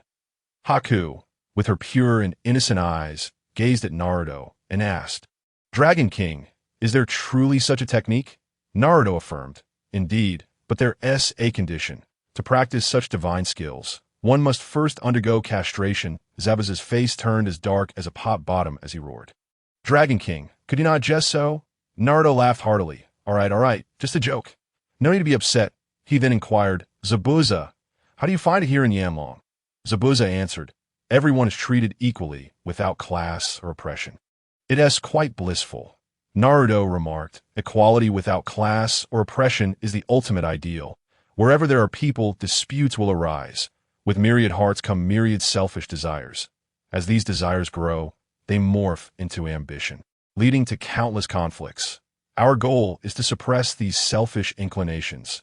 Zabuza listened, nodding in vague comprehension, but not fully grasping the concept. Like that moment, a voice called out, "Kid, quite the orator, aren't you?" Naruto turned to see 2 women approaching. Upon noticing their formidable presence, he thought to himself, as expected, the most renowned kunoichi of the ninja world, the foremost medical ninja. The newcomers were none other than Tsunade and Shizen. Tsunade, known as the goddess of life in Konoha, smiled and greeted. "Nice to meet you, Naruto." Naruto replied, "I've heard of you, Tsunade-sama." Tsunade responded, "You know me, little brat?" Naruto replied, "The goddess of life in Konoha, the most beautiful in the ninja world." How could I not know? The first part was true. The latter was merely Naruto's own embellishment. Tsunade smiled, clearly pleased with his words. "You're not so irritating after all, putting aside everything else. You do possess some discernment." Naruto added, "I've heard it said, one who looks down does not see the beauty of the world."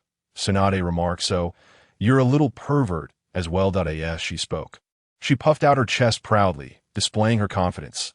The fabric was exquisite, but which manufacturer was responsible? A poor review indeed. Naruto mused to himself. Uchiha Izumi glanced down and noticed her petite feet. Shiro nodded as well, thinking to herself, "I haven't." Zabuza's expression darkened even further, but he couldn't afford to lose his temper at that moment. That Naruto's gaze fell upon Tsunade's forehead. "Is this the 100 healing seal?" Tsunade, feeling a surge of caution, asked, "What are you looking at, brat?" Could it be that her secret had been discerned by this young boy? Naruto smiled and replied, "The 100 healing seal, Lady Tsunade, and oh wonder you appear so youthful, if you wish to uncover the secret to eternal youth. Follow me." With that, Naruto leaped into the air, soaring into the distance. Immortality. This was a deadly allure not just for Tsunade, but for every woman. Naturally, she was intrigued and casually pursued him. However, she ran on the ground. While Naruto had forgotten that in the ninja world, there is no such thing as lightness in movement, they typically travel by leaping and sprinting.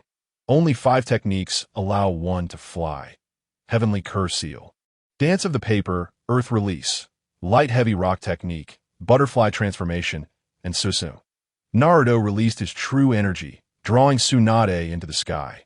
Surprise graced her face, and her heart was shaken. This strength was truly formidable. Even if she were to break the 100 Healing Seal, she would not stand a chance against Naruto. He brought Tsunade to a small peak and gently set her down. Tsunade remarked, "Brat, you brought me here for another purpose, didn't you?" Naruto responded, "Naturally, Lady Tsunade. You're the foremost medical ninja in the ninja world. If I could invite you to join the Qianlong organization, it would not only vex Sarutobi Hiruzen, but would also significantly bolster the power of Qianlong." Tsunade inquired, "Are you so confident?" Naruto replied, "I don't have much confidence, considering that Konoha was founded by your grandfather. Although you're disappointed in it, deep down, you still harbor a bond with Konoha." Tsunade asked, "Brat, do you see through things so clearly?" A gust of wind rustled her 2 braids. Naruto, captivated, thought to himself, holding hands indeed has its strength. He was no longer the naive child from the original story. He was now the adult king of the underworld. Not a good person, but not a scoundrel either, with many lovers. Tsunade queried, "Brat, what are you staring at?" Naruto replied, "Acceleration. Oh no, your hair is beautiful." Chapter 57. Deceiving Tsunade. Tsunade understood the literal meaning of his words, but she felt Naruto was not being sincere. Naruto said, "All right, let us discuss serious matters." Finding a suitable spot, he sat down and stated, "It will take some time. Lady Tsunade, please take a seat." Tsunade also sat down, her demeanor turning serious as she asked, "Brat, what exactly do you intend to do?" Naruto gazed at her and earnestly responded, "I simply wish to establish a free nation." Tsunade remarked, "Konoha could also suffice, or the Land of Fire." Naruto countered, "Lady Tsunade, are you jesting? Why then did you leave Konoha? Was it merely your brother, your beloved, who perished in battle? Have you truly lost faith in Konoha?" Tsunade fell silent. The darkness of Konoha disgusted her, and she had lost hope in it, which was why she had departed. Naruto bluntly stated, "Konoha nauseates me, especially the 4 elders, each one high and mighty, dictating the fates of others. Were it not for my curiosity about their downfall, I would have eliminated them." Tsunade did not deny this. Uzumaki Naruto was indeed formidable. Let's not forget, he harbored a monster within him, the 9 Tails. Without sealing techniques, only a super shadow ninja could suppress it, and he could indeed turn Konoha upside down. Tsunade remarked, "The land of Qianlong is indeed much happier than the land of Ti. Does this represent a substantial difference compared to other nations?" Upon entering the land of Qianlong, it was evident that its citizens were genuinely content. Not to mention, in terms of physicality, many there were stronger than those in Konoha, indicating that the system of Qianlong was remarkably successful. Naruto, feeling invigorated, seized the opportunity to express his thoughts on governance.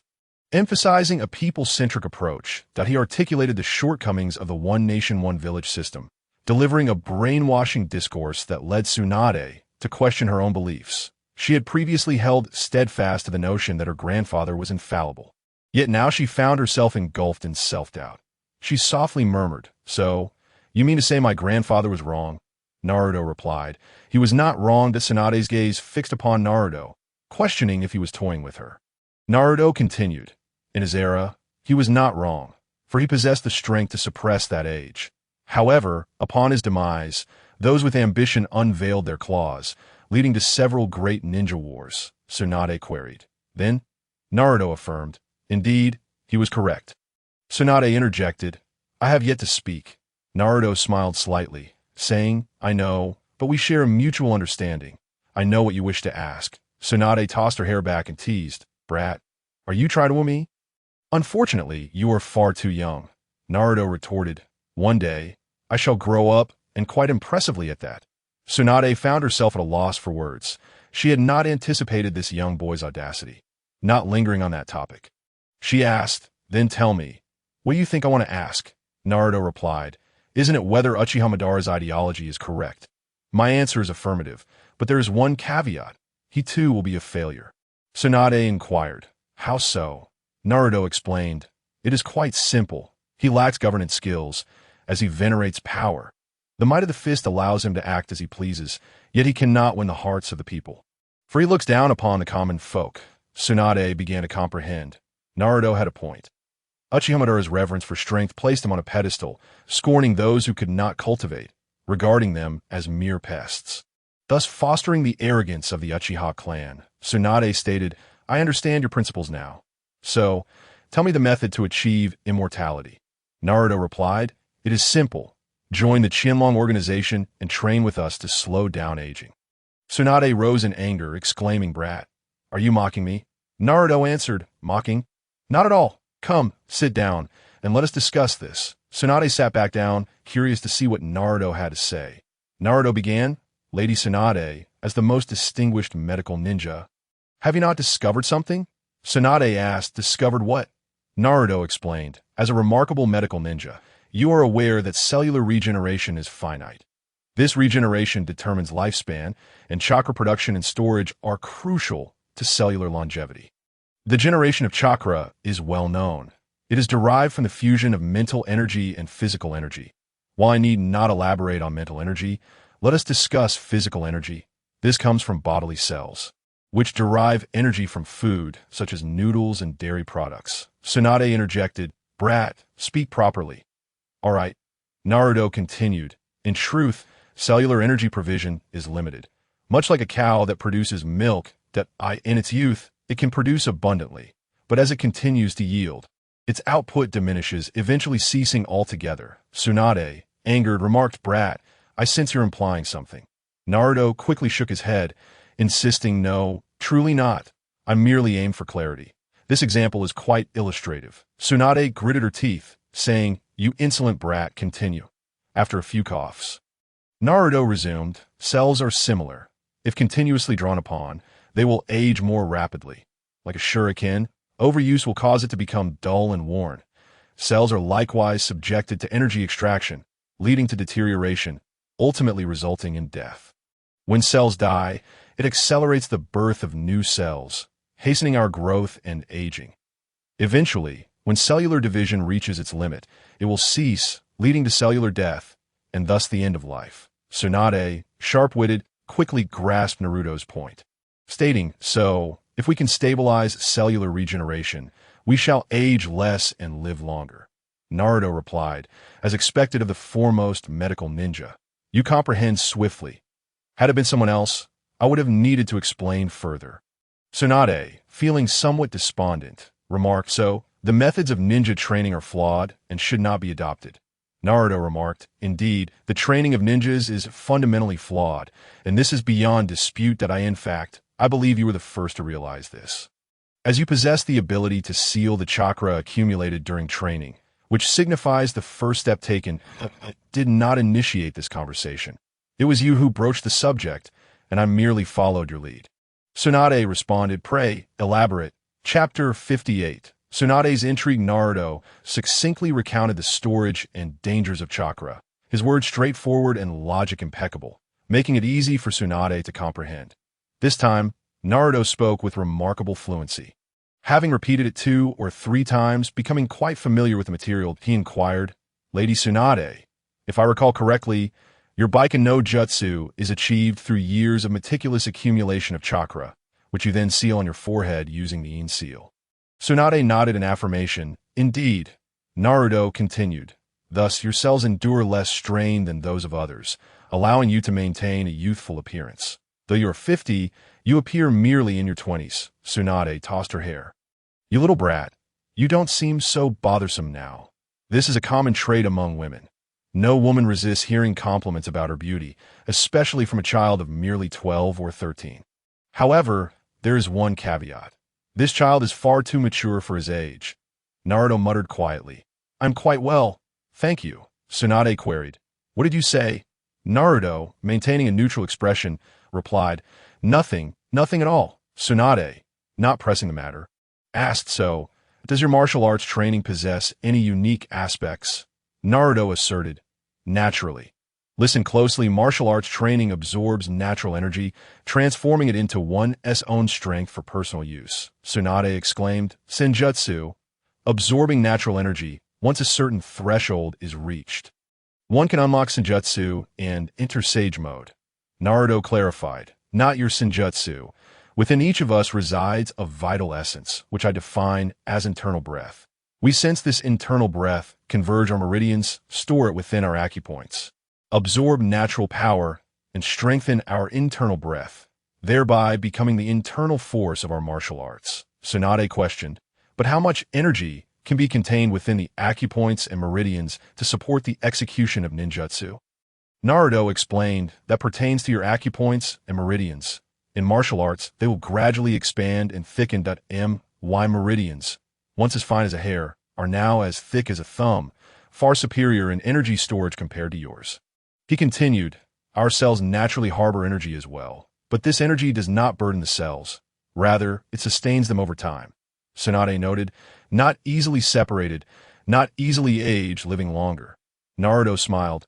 Exactly. Tsunade grew increasingly interested in martial arts training and pondered before asking, how can I begin practicing martial arts? Naruto replied, of course, you must join our Qianlong organization. Tsunade inquired, is that all? Naruto confirmed, that is all, though there is one condition. You must publicly swear to support martial arts.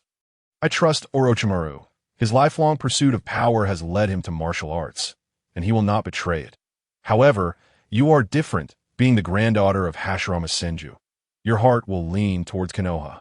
But with an oath, you can be restrained, for as the granddaughter of the god of ninjas, Hashirama Senju, if you break your vow, he too shall suffer disgrace. Tsunade retorted angrily, you little brat, you are as cunning as a fox.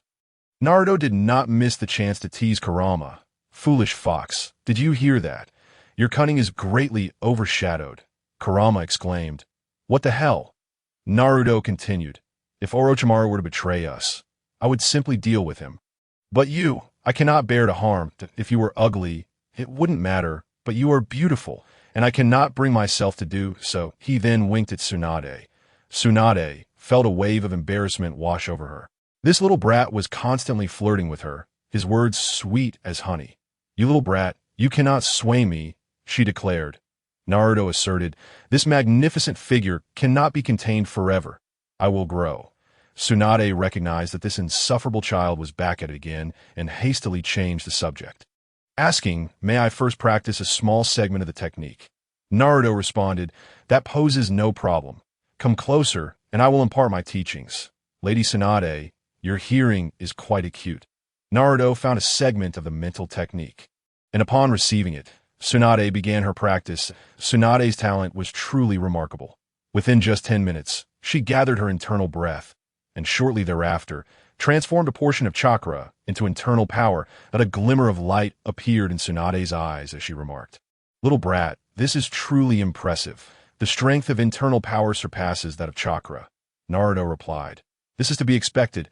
Every time one passes through an acupoint, it purifies the internal power, naturally elevating its strength. Tsunade affirmed, indeed, however, little brat, grant me some time for contemplation. Naruto smiled, of course. Tsunade suddenly asked, does your martial arts have a shortcut? Naruto replied with a smile, naturally there is. Tsunade's eyes brightened once more. There truly is, Naruto stated. There exists a technique known as dual cultivation. The male embodies yang, while the female embodies yin. The union of yin and yang can accelerate the expansion of meridians and the opening of acupoints. However, Lady Tsunade, I am still quite young. You will have to wait a few years. Upon hearing this, Tsunade became infuriated, exclaiming, you little brat, you have gone too far. With that, she leaped into the air, delivering a powerful kick. Naruto mused internally, is this the taijutsu painful heaven kick? Let me test my strength. He did not evade but raised his hand to block. Seeing this, Tsunade shouted, little brat, dodge quickly. Overall, she held a positive impression of Naruto and did not wish for him to be harmed. Unconsciously, she reduced her strength by 2 parts. Naruto grasped Tsunade's ankle, and the immense force coursed through him, shaking the nearby hill. Internally, he thought, this level of power seems to be just about right. This was merely 50% of her strength. Tsunade was taken aback, her perception of Naruto's strength deepening. This had been 7/10 of her power unleashed, yet he had easily absorbed it without the slightest effort. What manner of child was this? Naruto gently caressed Tsunade's ankle, commenting, "Lady Tsunade, your skin is remarkably well-maintained, so smooth, it would entertain me for an entire year." In that moment, Tsunade felt her cheeks flush, and before her anger could manifest, Naruto soared away on his sword. Calling back, "Lady Tsunade, await your decision." Tsunade watched Naruto's retreating figure, muttering softly, "This little brat is indeed a child with a devilish wit." Unbeknownst to her, she seemed to have brightened considerably, her mind and spirit feeling much more at ease than in times past. Chapter 59. Jiraiya arrives at the Flame Dragon territory upon returning to the Flame Dragon City Lord's mansion. Naruto was approached by Shirzue and Orochimaru, who greeted him, "Lord Dragon King." Naruto, somewhat exasperated, replied, "You too. Spare me the formalities." The three took their seats, and Shirzue spoke first, asking, "Dragon King, did Lady Tsunade agree?" After Naruto had left with Tsunade, Shirzue surmised that Naruto must have intended to recruit her into the Qianlong organization. "A significant boon," Naruto replied. "What are you thinking? She is Tsunade Senju, the granddaughter of Hashirama Senju. And no matter how disillusioned she may feel towards Konoha, would she betray it? Naturally not. There is no rush. Let her stay in Flame Dragon City for a while. She will inevitably make her choice. I truly hope she decides to remain." Shirzue stated, "Should Lady Tsunade agree, our strength in Flame Dragon will undoubtedly increase, and our medical capabilities will be assured." Naruto remarked, "The foremost medical ninja in the ninja world joining Flame Dragon is of great significance. Well, we have done all we can. The rest is in fate's hands. Orochimaru, in due time, I expect Hisashi Hyuga to be sent over. You should go to Konoha and bring him here." Orochimaru's eyes sparkled with admiration for Naruto's cunning. Realizing he could indeed recruit someone from the Hyuga clan, known for their stringent measures to prevent there be a Kugen from falling into enemy hands. Having even devised the cruel caged bird seal, Orochimaru responded, "Understood." Shirzue inquired, "Dragon King, what shall our next course of action be?" Naruto replied, "The peninsula of the Land of Fire. The Flame Dragon Kingdom borders the Land of Fire, forming a peninsula that also connects to the Land of Whirlpools." Shirzue declared, "I will go immediately to modify the demise memories." Naruto added, "Not only that, Shirzue, you must first send someone to subtly convey our intentions to the Land of Fire, allowing them to see a clear path forward. Once I conclude my seclusion, we shall seize the peninsula of the Land of Fire." Waterstop. Long, are you going into seclusion for cultivation? Naruto replied, "Yes, I must thoroughly study the relationship between ninjutsu and true essence. There are certain matters that need clarification that he's capable of practicing simple ninjutsu, such as the art of invisibility, the technique of shadow clones, and the substitution technique, among others. However, for other types of ninjutsu, he truly cannot cultivate them. Jishuei and the others have trained in martial arts, but the properties of their inner strength are quite evident, manifesting as thunder and fire attributes when stimulated by ninjutsu. Even Orochimaru can do this, yet he cannot. Thus, he seeks to understand this thoroughly. Naruto found a secluded island overseas and entered into a seclusion for cultivation. Tsunade returned, and Shizen breathed a sigh of relief, saying, "Lady Tsunade, you're back." Tsunade, lost in thought, replied, "I'm back." She was still pondering Naruto's words, contemplating whether she should join the Qianlong organization and shift her focus to martial arts.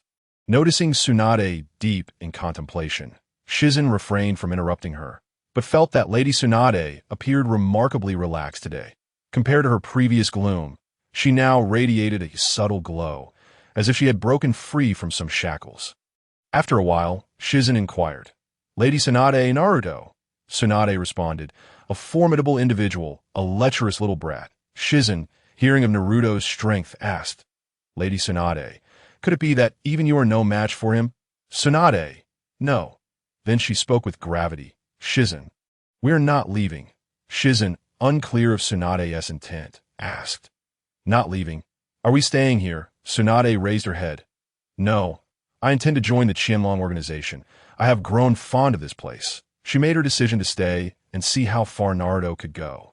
Shizen said, "But Lady Tsunade, there are no longer any family ties for you in Konoha." Without giving Shizen the opportunity to speak further, Tsunade ascended the stairs and reclined in a chair, savoring a fine drink. Soon, over 10 days passed. After parting ways with Sasuke each day, Tenten arrived at Yamlong City. As she entered Yamlong country, she was already being watched. Upon reaching Yamlong City, Jisue personally met with Tenten. All of these individuals were Naruto's companions from Konoha, possessing considerable strength and excellent relationships with Naruto, hence they must be treated with caution. Jisue appeared. "You are Tenten. How did you leave Konoha?" Tenten, relieved to see Jisue, replied, "I came to find brother Naruto." Jisue, "Have you also defected?" Tenten, "Sasuke defected, and I left Konoha quietly, unnoticed by anyone." Jisue said, "You little girl, you truly are bold. However, you cannot meet Youming Wang right now. He is in seclusion for cultivation, and it is uncertain when he will emerge. Tenten smiled. "Well, when brother Naruto comes out, I want to give him a surprise. 2 days later, Orochimaru returned with Neji. Jisue approached Neji. "Neji, welcome to the Qianlong organization." "Neji, thank you, senior." Jisue continued. "Youming Wang left you some eyes before entering seclusion. But you need to make a choice. Neji, please, Jisue senpai, go on." Jisue explained. "First, you could transplant both of your father's eyes. Second, you could transplant one Byakugan and one Sharingan. Youming Wang has already researched the evolutionary secrets of these two types of eyes, so there is no need to worry about the evolution issue." Neji naturally wished to transplant his father's eyes, but they were Sharingan, powerful eyes, making it difficult for him to decide at that moment. He did not want his father's eyes to go to waste, yet he also desired the Sharingan. After a while, he said, "I choose the second option." Jisue, a wise choice. Jiraiya, on a quest, learned that Tsunade had come to Yamlong City, prompting him to hasten his journey. Passing through the Fire Country Peninsula, he came across a small village where he discovered a small courtyard filled with 20 to 30 people. On the stage, one person was expounding on the ideological policies of Yamlong country, which immediately captivated Jiraiya. The principles of equality and a people-centered approach stood out, particularly the vibrant depiction of the current lives of Yamlong as citizens. Though not opulent, they carried themselves with dignity and lived without humiliation. Jiraiya listened intently, and after a while, murmured, "Naruto, what exactly do you intend to achieve?" He discerned that these people belonged to the Qianlong organization, propagating their ideology in the Fire Country. Yet he remained uncertain of their true intentions. He departed without taking action against them, allowing them to proceed as they wished upon entering the Tea Country. Jiraiya found himself targeted by members of the Yamlong organization. As he entered a small town, he was taken aback. He did not anticipate encountering several presences of strength comparable to that of Jonin in this border town. He made no other moves, simply exploring the town, and after a day, left for other villages. Jiraiya traveled far and wide, witnessing countless desolate villages and prosperous towns. Yet beneath the surface of those prosperous towns lay filth and ugliness. Here, however, the people only seemed to possess happiness, living carefree and leisurely. In an instant, Jiraiya's heart felt tumultuous. Jisue received the news and murmured, "Jiraiya, how will you choose?" Chapter 60. The Gathering of the Three Shinobi. A month passed, and Jiraiya arrived at Yamlong City, gazing at the towering and majestic structure, feeling somewhat sentimental. Jisue did not intervene to stop Jiraiya. He trusted the character of the renowned Jiraiya, believing he would not harm the innocent or act against Yamlong. Tsunade and Shizen were staying in a free tavern. Tsunade had decided to join the Qianlong organization, but this required Naruto to personally extend the invitation. One day, Tsunade was drinking without restraint, indifferent to the scrutinizing gazes around her. Internally cursing, "That little lecher, I wonder when he will emerge from seclusion." Sensing the aroma of good wine, Jiraiya naturally entered, having wandered for a while. He truly needed to take a break and enjoy a couple of drinks to relax. Upon entering the tavern, Jiraiya raised his eyes and found himself locking gazes with Tsunade, who was leaning back in her chair. They stared at each other for a few seconds before Jiraiya pointed at Tsunade. "Tsunade." Tsunade stood up, saying, "Jiraiya, Seeing her old friend, Tsunade felt a surge of happiness and continued. Jiraiya, what brings you to Yamlong City? Jiraiya approached and said, This Yamlong City is now quite renowned. Naturally, I had to come and see. What brings you here? Tsunade replied. Is it wrong to gamble? Jiraiya stated. It's 18 miles to the gambling house. Are you jesting? Tsunade said. I lost everything and momentarily didn't know what to do. Jiraiya's eyes gleamed as he said, I have a solution. Tsunade smiled slightly. I presume you came here specifically to find me, right? Jiraiya chuckled.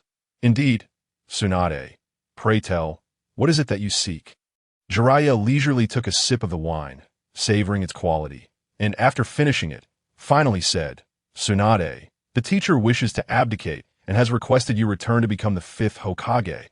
Upon hearing this, Tsunade momentarily appeared stunned, and Shizen slightly gasped, looking at Tsunade. Tsunade mockingly smiled. What about the 3rd Hokage? Would he willingly relinquish his position? Jiraiya replied. He knows he's grown old, that many matters have become beyond his capability. Naruto's defection and Sasuke's defection have weighed heavily on his heart, and he can no longer hold on. Tsunade scoffed. Is that so? He created a mess and now, unable to sustain it, wishes to let go. He truly is aging and thick-skinned.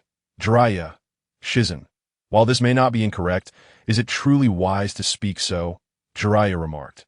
Tsunade, the village is indeed on a downward spiral and requires your return to rectify the chaos and restore Konoha as prestige. Tsunade spoke coolly. In the past, Konoha boasted the White Fang, the Uchiha clan, the 3 shinobi, the Yellow Flash, the Hatake clan, and the Hyuga clan. But now, the White Fang is gone, the Yellow Flash has vanished. The Uchiha clan is no more, Hyuga Hayashi has perished, and the last Jinchuriki of the Nine Tails has defected. There is no longer a blade to wield. How can we revive it? Jiraiya replied. There is still us. And the younger generation. Tsunade smiled and asked. The younger generation? With Naruto absent and Sasuke having defected, Neji and Yamlong. Who else is there? At that moment, Jiraiya found himself at a loss for words. While the younger generation existed, he could not find a single individual among them capable of supporting the weight of Konoha. With the older generation also nearing their end, Konoha was undeniably at its lowest ebb. Tsunade concluded, It seems there is no one left, which is why I refuse, for I intend to join the Qianlong organization and the Yamlong country I trust you have seen it along your journey. The Qianlong organization truly is commendable. Jiraiya nodded. Indeed, quite remarkable. Tsunade remarked, This world aligns with the aspirations of my grandfather and his peers. Had Naruto been born a bit earlier, perhaps this realm would already know peace. Jiraiya found himself at a loss for words. He had witnessed the conclusion, yet he still sought to resist, inquiring, Tsunade, are you not considering it? After all, it is Konoha. Tsunade shook her head, no longer a consideration. There is no need for it. Let Lord Sarutobi manage Konoha himself. You could also become Hokage. Why seek me out? A hint of melancholy escaped Jiraiya as he sighed, mustering the strength to respond. I think not. With my disposition, I am not suited to be Hokage. Tsunade countered, But what of Danzo? Does he not aspire to be Hokage? You could grant him that. A Jiraiya's voice deepened. Tsunade, you must understand Danzo's character. Can he truly be entrusted with the position of Hokage? Tsunade smiled. Am I unaware? Everyone knows, yet what did Lord Sarutobi do about it? For all his flaws, Danzo thrives in the shadows, while only the teacher holds him accountable. Tsunade waved her hand dismissively. Let us not dwell on these matters, Jiraiya. Enjoy yourself. All expenses are on me, Jiraiya remarked. So it seems Naruto has provided you with numerous benefits. Tsunade replied. Indeed, but not at present. That little brat is in seclusion and cannot bestow his favors upon me, just yet. Jiraiya expressed curiosity, so mysterious. What exactly has this boy offered you? Tsunade declared. Eternal youth. Jiraiya teased. This boy has truly grasped your weakness. Yet you are not old now, so it seems unnecessary. Tsunade adjusted her hair. I will age eventually. Thus preparations must be made. I am also curious about the extraordinary aspects of the martial arts he has pioneered. At that moment, a figure entered the establishment, a person exuding an ominous aura. However, the staff within the shop were unperturbed, cheerfully greeting, Lord Orochimaru, What brings you to our humble establishment? Orochimaru smiled. I have come to meet two friends. The shopkeeper added, a friend of a lord is a friend of ours. Today we treat you. Orochimaru maintained his smile. No need, for you have already extended your hospitality. As Orochimaru approached Tsunade and Jiraiya, the shopkeeper understood and commanded the staff. Add more dishes, Shizen. Witnessing Orochimaru's arrival, was momentarily taken aback, having encountered two of the legendary Sannin in one day. Orochimaru greeted, Tsunade, Jiraiya, long time no see. Jiraiya responded, Is it? We saw each other in Konoha not long ago. It hardly qualifies as a long absence.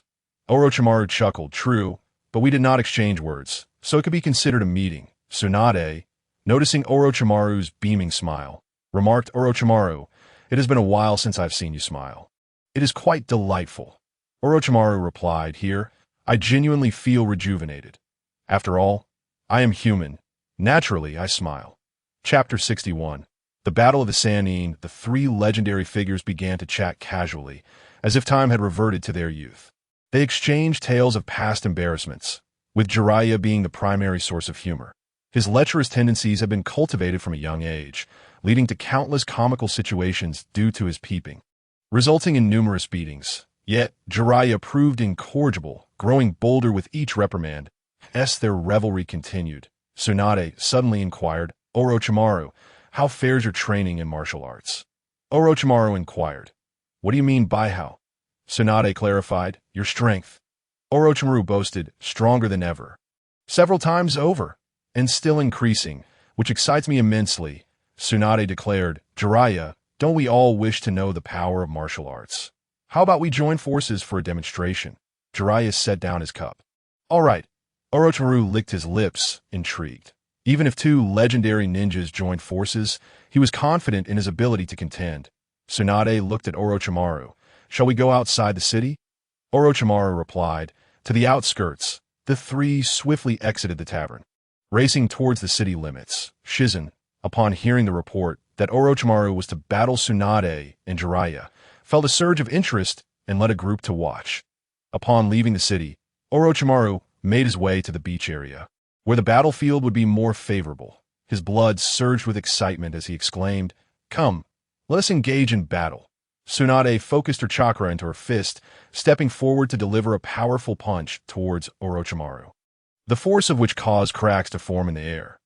Orochimaru recognized the unique strength of the Senju clan, yet he was undeterred, channeling his energy to meet her punch head-on. With a resounding crash, a massive crater formed beneath them. Unlike Naruto, even with his enhanced energy, Orochimaru found himself at a disadvantage. Tsunade retreated 10 paces, while he fell back 13. Tsunade remarked, Impressive. Jiraiya, his expression serious, added, This peculiar energy is indeed superior to chakra. The two exchanged glances, their chakras swirling as they charged at Orochimaru. Thus commenced the legendary battle of the Sannin, with none summoning their summoned beasts, relying solely on taijutsu and ninjutsu in terms of physical combat. Tsunade, with the bloodline of the Senju, undoubtedly surpassed both Jiraiya and Orochimaru. Though Orochimaru had indeed enhanced his strength, he found himself bested by their combined efforts. Defeating him proved no simple task for either Jiraiya or Tsunade. The three masters of ninjutsu experienced an exhilarating duel that as Jiraiya arrived. He immediately formed a Rasengan, and not just any Rasengan, but one enveloped in flames. The fire release, Great Flame Rasengan, its power exponentially greater than the standard Rasengan. Orochimaru, quick on his feet, formed hand seals, unleashing a fierce wind that sliced toward Jiraiya. Had this been the old Orochimaru, his wind cutter technique would not have been able to breach Jiraiya's fire release, Great Flame Rasengan. However, having trained in martial arts, his refined elemental energy allowed him to sever Jiraiya's attack effortlessly. Jiraiya's pupils constricted. He cut through it. Tsunade's monstrous fist was already crashing towards Orochimaru's head. Orochimaru had no time to rest, channeling his energy to counter Tsunade's punch, but this time he was forced into defense, sent flying several paces. Jiraiya and Tsunade coordinated remarkably well.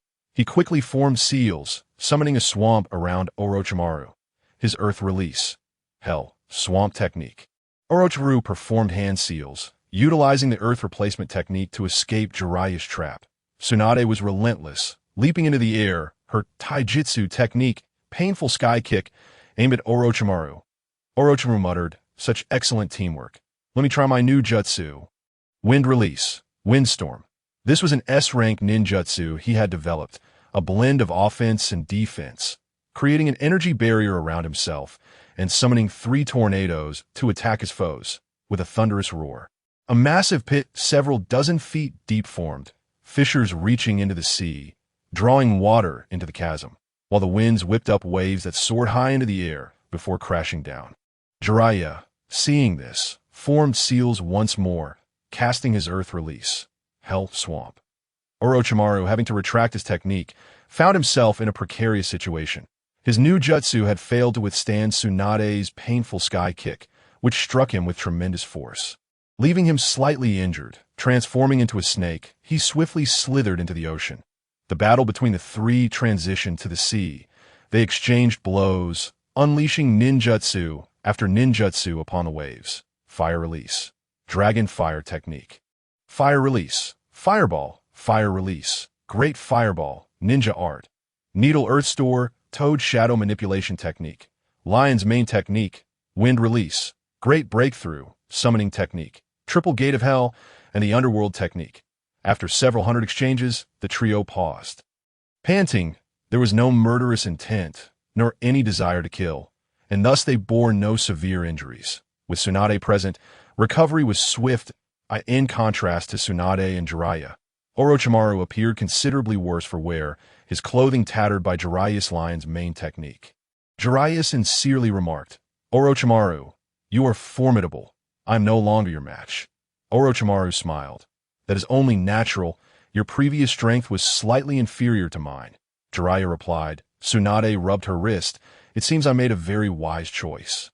Orochimaru responded, "Of course, joining the Hidden Dragon organization, with your talent, Tsunade, surpassing me is merely a matter of time." Tsunade remarked, "Orochimaru, you have become quite humble, albeit excessively so. You must remember, you have yet to unleash the power of the Sharingan. With the enhancement of the Mangeki Sharingan, I would certainly not stand a chance against you at this moment." Jiraiya also recalled that Orochimaru possessed a pair of Sharingan, if he refrained from using Sage Art. He truly would not be a match for Orochimaru, causing a twinge of melancholy within him.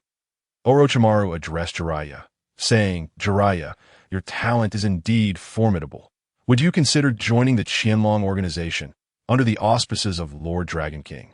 Your cultivation would progress rapidly." Jiraiya shook his head, replying, "No, I am not contemplating such a thing at present." Orochimaru responded, "What a disappointment that it is indeed a pity, for he knows that this lecherous fellow is also a true master, capable of determining the outcome of a war." Tsunade interjected, "Let us go back. I shall treat you to a grand feast." Orochimaru chuckled. "Tsunade-heim, are you abusing your privileges?" Tsunade retorted, "What? Can I not exhaust that brat Naruto's finances?" Orochimaru replied, "That is simply impossible." Chapter 62. Exiting the retreat, missed hidden village ninjas as the trio departed. Shursui, observing from a distance, remarked, though they exhibited restraint and did not engage in a life-or-death struggle, "It nonetheless demonstrates the formidable power of martial arts that I am certain that had this been in the past, Orochimaru would have had to tread carefully against a single opponent. Yet now, he battled 2 and only found himself at a disadvantage. This is the advantage of martial cultivation. In a life-or-death scenario, even facing 2 opponents, the outcome remains uncertain." Uchiha Izumi expressed, "I truly wish to know how powerful the Dragon King is now." Shursui replied, "Lord Dragon King's strength is, to say the least, unfathomable. To witness his prowess, we must strive harder." Uchiha Izumi smiled and suggested, "Brother Shursui, why not test Lord Dragon King's strength yourself?" Shursui turned, his expression darkening, and said, "Izumi, you little rascal, are you pushing your elder brother into the fire pit?" Uchiha Izumi responded, "But Brother Shursui, your strength is formidable as well." Shursui retorted, "Oh please, spare me the flattery, and no matter how strong I am, I would still not be a match for Lord Dragon King. That it became clear to Naruto that after cultivating the Hunyuan body refinement technique, the true essence within his Dantian was not martial essence, but rather Hunyuan power.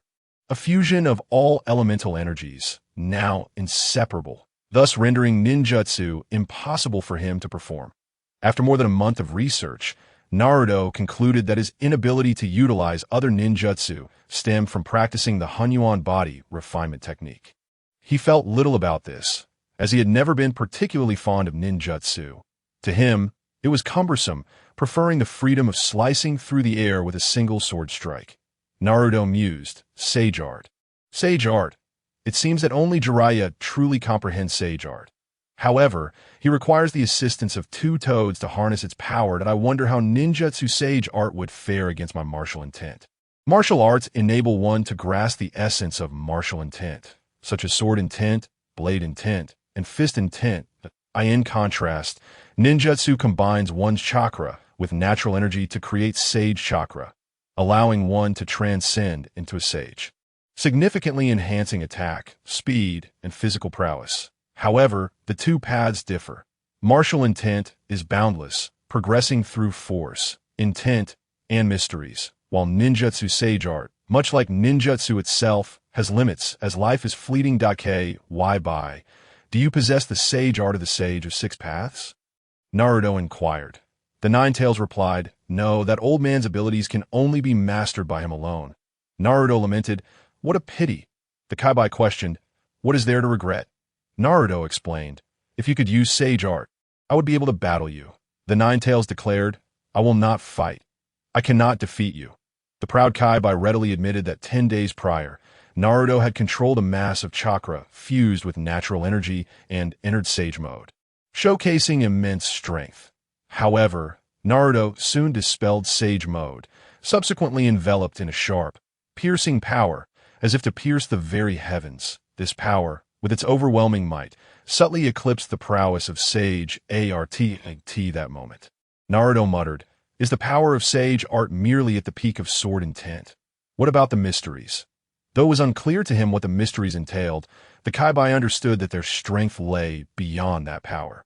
Recalling Naruto's previous claim of having entered the realm of mysteries.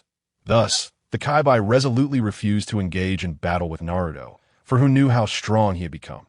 Naruto remarked, What a shame. I genuinely wish to comprehend the true might of sage art. You, foolish fox, are rather dim-witted. You do not even grasp sage art. The Kaibai exclaimed, Damn it, Naruto! In a frenzy of output, Naruto's consciousness had already fled. After contemplating, he fused some chakra, absorbed natural energy, and combined the two, intending to further research sage art. After a while, a mask appeared on his face, marking his entry into sage mode. Naruto carefully sensed his body. The regeneration of his cells had doubled, his strength had increased by 30%, and his physical quality remained largely unchanged. As for the operation of true essence, he felt no difference, as true essence would devour the chakra of sage mode, only hindering his progress. After maintaining sage mode for 15 seconds, it was dispelled, and Naruto sensed a slight fatigue in his body, but it was not debilitating. A slight fatigue? This ninjutsu seems quite promising. If it could be harnessed in martial arts, it would surely serve as a means of survival, he murmured. Sage art bears similarities to certain forbidden techniques within martial arts that enhance strength. However, sage art possesses a distinct advantage. Its side effects are minimal, primarily manifesting as a feeling of fatigue. In contrast, the forbidden techniques in martial arts often demand sacrifices, be it blood vitality or a reduction in lifespan, sometimes at great cost. Indeed, the sage art of the ninja world accelerates cellular decay, contributing to a shortened lifespan, yet in comparison to the sacrifices required by martial arts forbidden techniques, is far less burdensome. In martial cultivation, once one attains the innate realm, chakra becomes exceedingly difficult to sustain within the body. Any present will be devoured and absorbed by true essence, which is quite dominant. Therefore, it is utterly unrealistic for members of the Qianlong organization to cultivate sage art. After much effort, they would only be able to maintain it for 10 seconds, unable to utilize true essence. Naruto, now at a loss, shook his head and said, Forget it. I will address this later, stretching lazily. He exited the cave and descended onto the rocky outcropping, where he sensed several presences within his perceptive range. Silently, he approached, recognizing 3 individuals by their attire as ninjas from the mist-hidden village. The trio, all quite young, around 11 or 12 years of age, were merely at the pinnacle of genin, yet displayed some talent in cultivation. One of the ninjas stated, "Utilizing our mission, we seek to join the Qianlong Martial Arts Academy and glean insights into martial cultivation." The other 2 responded, "Understood." In short order, the trio shed their garments and altered their appearances, transforming into 3 children, dissipating their cultivation to the point where not a trace of chakra remained. Naruto murmured, "Quite cunning indeed.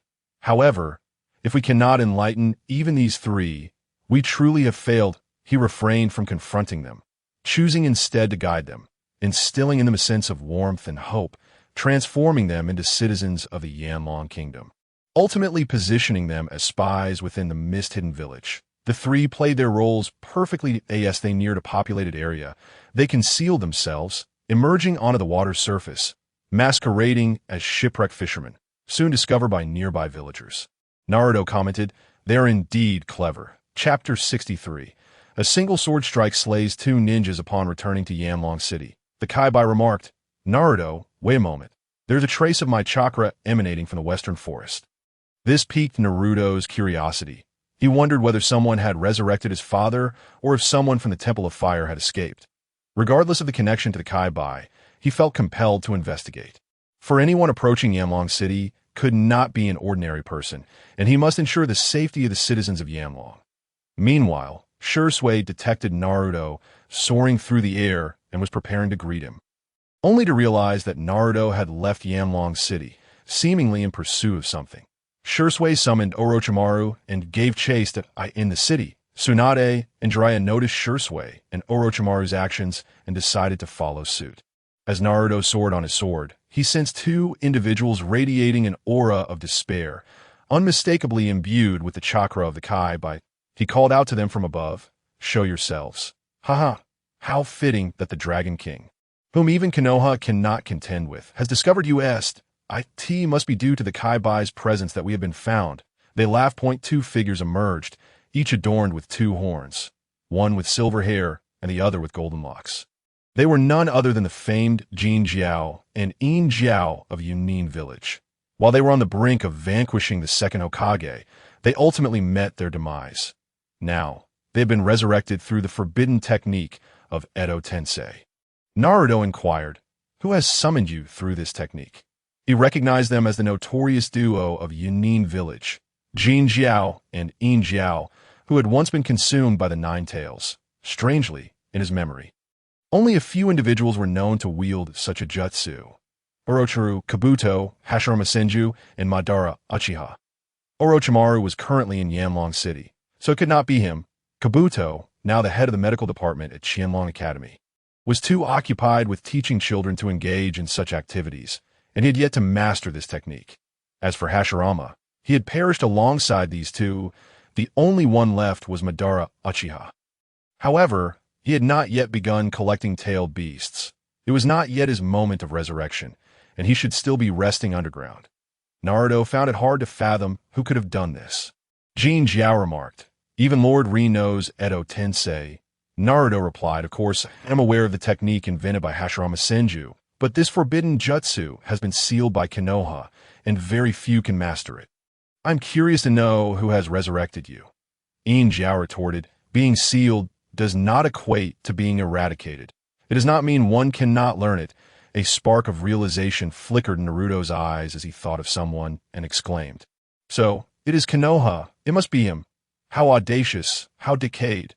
Jin Jiao declared, "What a jinchuriki, what a remarkable Naruto Uzumaki. Indeed, you are wise, but alas, today marks your end." With that, Jin Jiao and In Jiao transformed into their tailed beast forms. Time was of the essence. They could not afford to delay. After being devoured by Kurama, they had fed on its flesh and blood, thus acquiring its chakra, allowing them to manifest their tailed beast forms. However, this was far inferior to the true transformation of Kurama.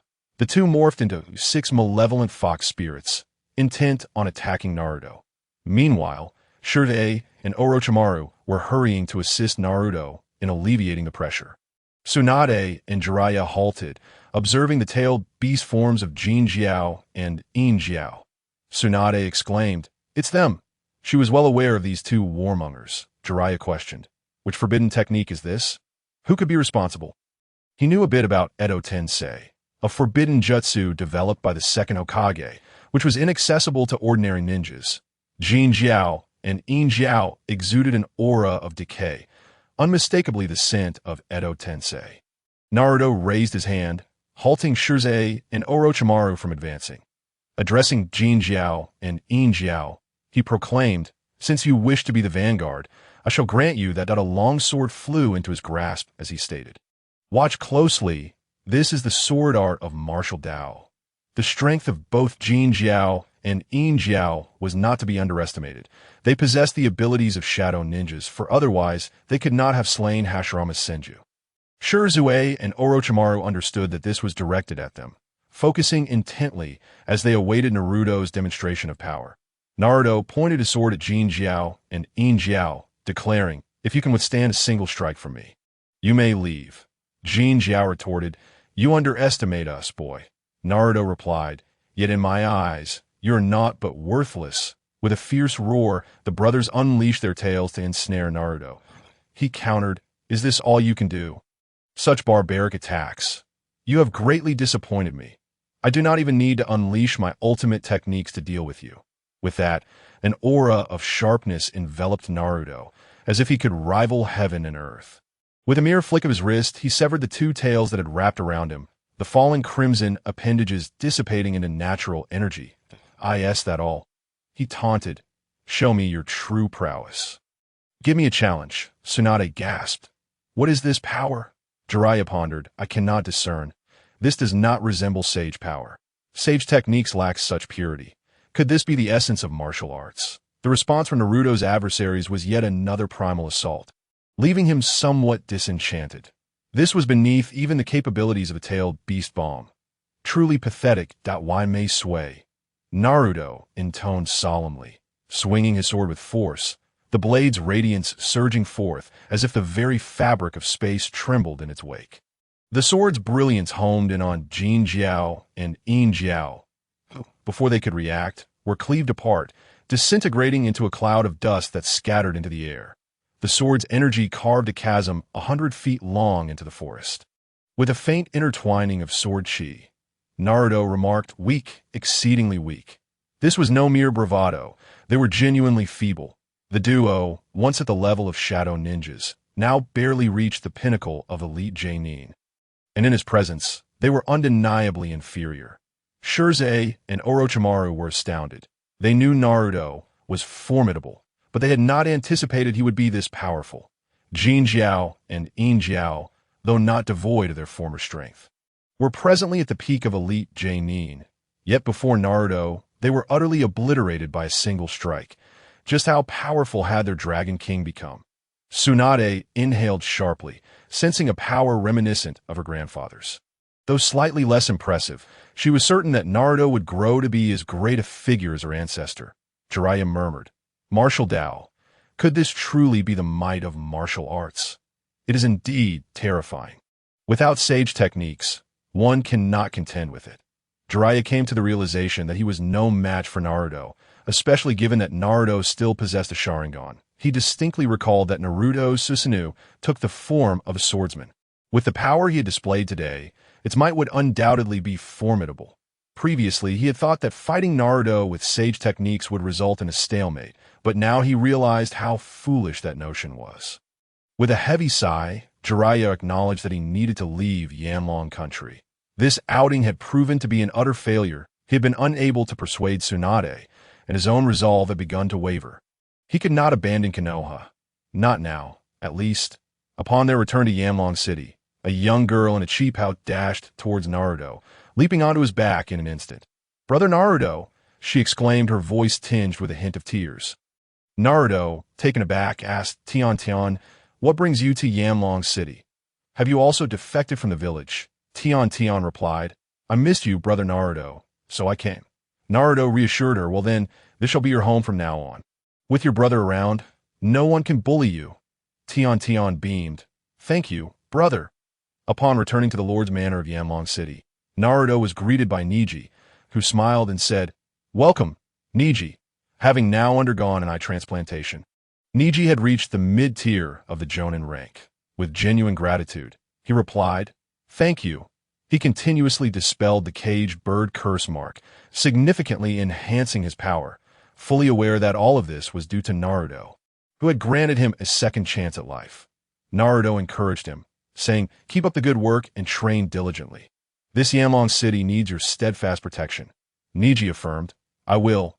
Anyone who dares to bully this place must tread over my body." Although he had not been here long, he had grown fond of it. Here, warriors were not cold, mechanical fighters, nor were there any who considered themselves superior. He cherished this atmosphere. After a few days, Naruto meticulously transcribed 14 volumes of martial arts secrets for everyone to study. The group found the martial techniques refreshing, featuring close-quarter combat techniques alongside long-range ninjutsu, all harmonized with the application of internal energy, showcasing immense power in the martial arts academy. For a time, no one delved into ninjutsu or taijutsu. All were engrossed in the study of martial arts secrets. The cultivation of these secrets not only enhanced physical attributes and unblocked meridians, but also elevated internal energy levels, making them advantageous compared to ninjutsu and taijutsu, leading many to shy away from studying the latter point. One day, Naruto gathered nearly 20 individuals, including Shizune, Orochimaru, Tsunade, Tenten, Ino, and Niji. Naruto inquired, "Tsunade, Orochimaru, you should know that beyond ninjutsu, there exists a technique known as sage art." Tsunade nodded. "Indeed, my grandfather was once invincible due to the power of sage art." Orochimaru added, "Sage art provides the user with immense chakra and rapid recovery abilities, enhancing ninjutsu, taijutsu, and jinjutsu alike. The Earth Dragon Cave possesses a legacy of sage art. But unfortunately, my aptitude is lacking. I cannot cultivate it or perform sage art. One must achieve a one fusion of chakra and natural energy to obtain sage chakra, which I cannot balance." Naruto nodded in agreement.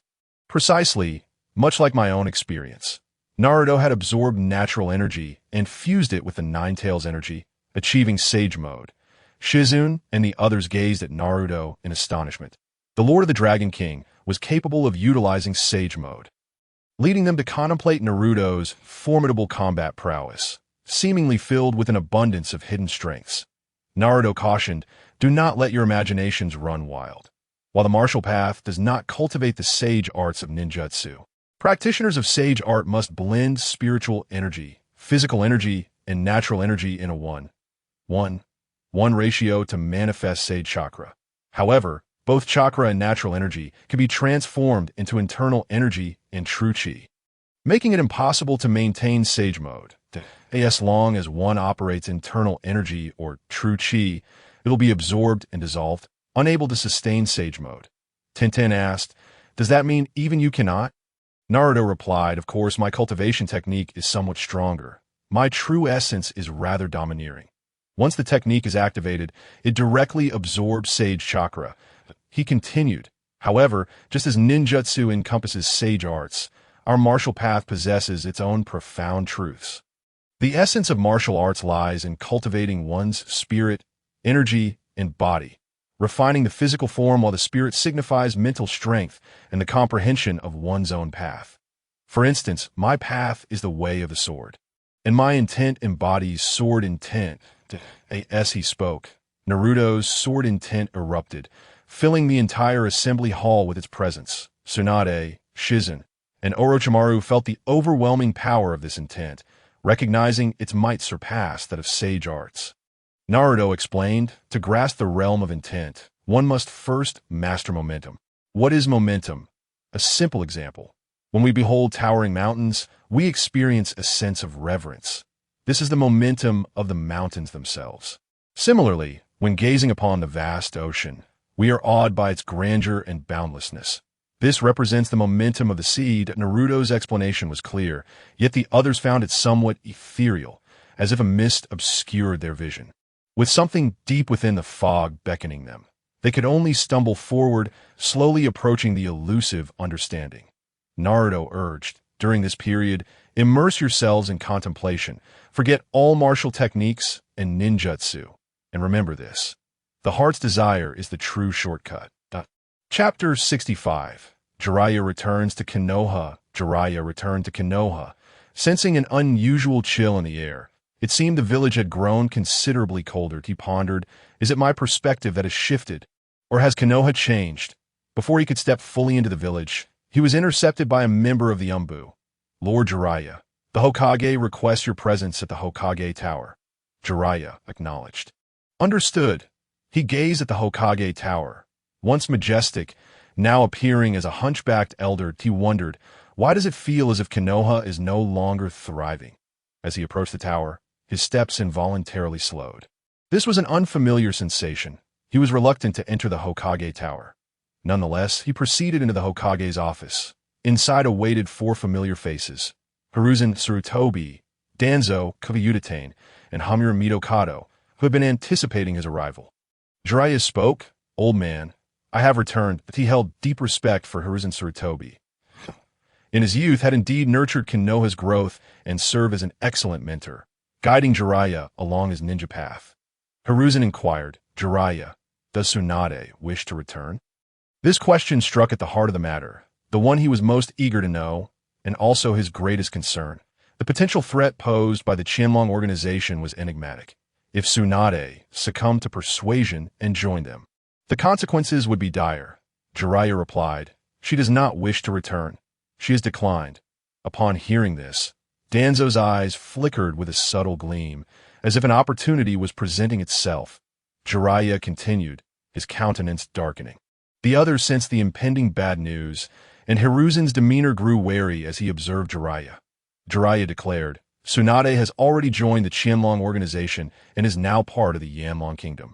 Creak! Hiruzen's gaze turned as frigid as ice, his pipe snapping under the pressure of his frustration. It was evident how infuriated he was. This was the last piece of news anyone wished to hear. If Tsunade had indeed allied with the Qianlong organization, given her significant role in the context of war, Danzo spoke gravely. Jiraiya, you must understand that Tsunade belongs to Konoha and cannot be anything but a part of it. Her joining Qianlong is an act of betrayal. Jiraiya interjected, if it comes to that, you shall lead the charge, and I will follow closely behind, and I will not retreat a single step, no matter how fierce the assault. He could never raise a hand against Tsunade, the woman he had cherished for decades. Furthermore, attacking the members of the Qianlong organization in Yanlong City was an impossibility, even if all 5 Kage united. It would be futile if he and Tsunade had battled Orochimaru together, managing only a slight advantage, and with the presence of Shirzue and others, coupled with Naruto, who would dare act recklessly in Yanlong City. Danzo's gaze flickered with coldness, yet he refrained from further comment. Hiruzen set his pipe down and remarked, Jiraiya, having spent so long in Yanlong City, you must have gathered some intelligence, correct? Jiraiya replied, actually, not much, but I did learn one thing. The Qianlong organization is incredibly powerful. The current Yanlong Kingdom's strength rivals that of the 5 great nations. This was a clear understanding. Without at least 7 or 8 elite ninjas worth of strength, they could not contend with the Qianlong organization. Hiruzen's voice grew somber as he continued. During your time in Yanlong City, have any peculiar occurrences taken place? Jiraiya hesitated, the thought weighing heavily on his mind. After a moment, he responded, yes, the duo known as the Gold and Silver Brothers, who perished in the Second Ninja World War, have been resurrected and attempted to infiltrate Yanlong City, only to be discovered by Naruto. Koharu exclaimed, impossible. They were completely dead following the war. How could they possibly be alive? Jiraiya explained, they haven't fully revived. They were reincarnated through the impure world reincarnation technique. Hamura interjected, the impure world reincarnation is a forbidden technique. Do you understand what that implies? Jiraiya scoffed. It's merely a forbidden technique. It hasn't been eradicated if there are practitioners. What of it? Orochimaru has mastered such techniques, and they have circulated. Is that a problem? Hamura fell silent. If Orochimaru had the intent to cause chaos, who could predict how many would master such forbidden arts? Hiruzen asked, Jiraiya, what was the outcome? Jiraiya replied, what else could happen? Naruto shattered the two with a single strike. Their tailed beast forms were no match for him. The memory of that strike was etched in his mind. Unforgettable, Danzo queried. Is the power of martial arts truly that formidable? Jiraiya affirmed. It's immensely powerful. The force Naruto possesses is akin to an enhancement of sage arts, terrifyingly potent. Hiruzen pressed. If you were to battle him, what are your chances? Jiraiya offered a wry smile. Realizing that having even a slight chance of success was indeed a mark of self-regard, he solemnly declared, I have not a shred of confidence. No matter the lengths I go to, I cannot defeat him. Sarutobi Hiruzen's expression darkened further, and he posed several more questions to Jiraiya before allowing him to depart. Just before exiting, Jiraiya cast a deep glance at Sarutobi Hiruzen before leaving the Hokage Tower. Once outside, Jiraiya felt a considerable sense of relief. He truly hoped never to return to this place. He paid no mind to the heat of the day, as his energy was all but depleted. Before long, he found himself at Naruto's mushroom house. Glancing around, he approached the door and opened it, noting that it had indeed been several months since he last stayed there, as cobwebs had formed in the corners.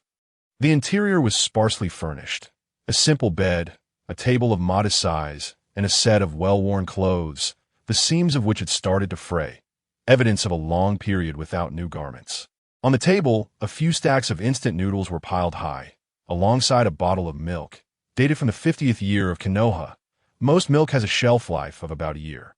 This was expired milk indeed. Aside from the noodles, the house bore no other food. Instant noodles constituted Naruto's staple diet. Jiraiya lamented, It's true, old man, you have truly gone too far.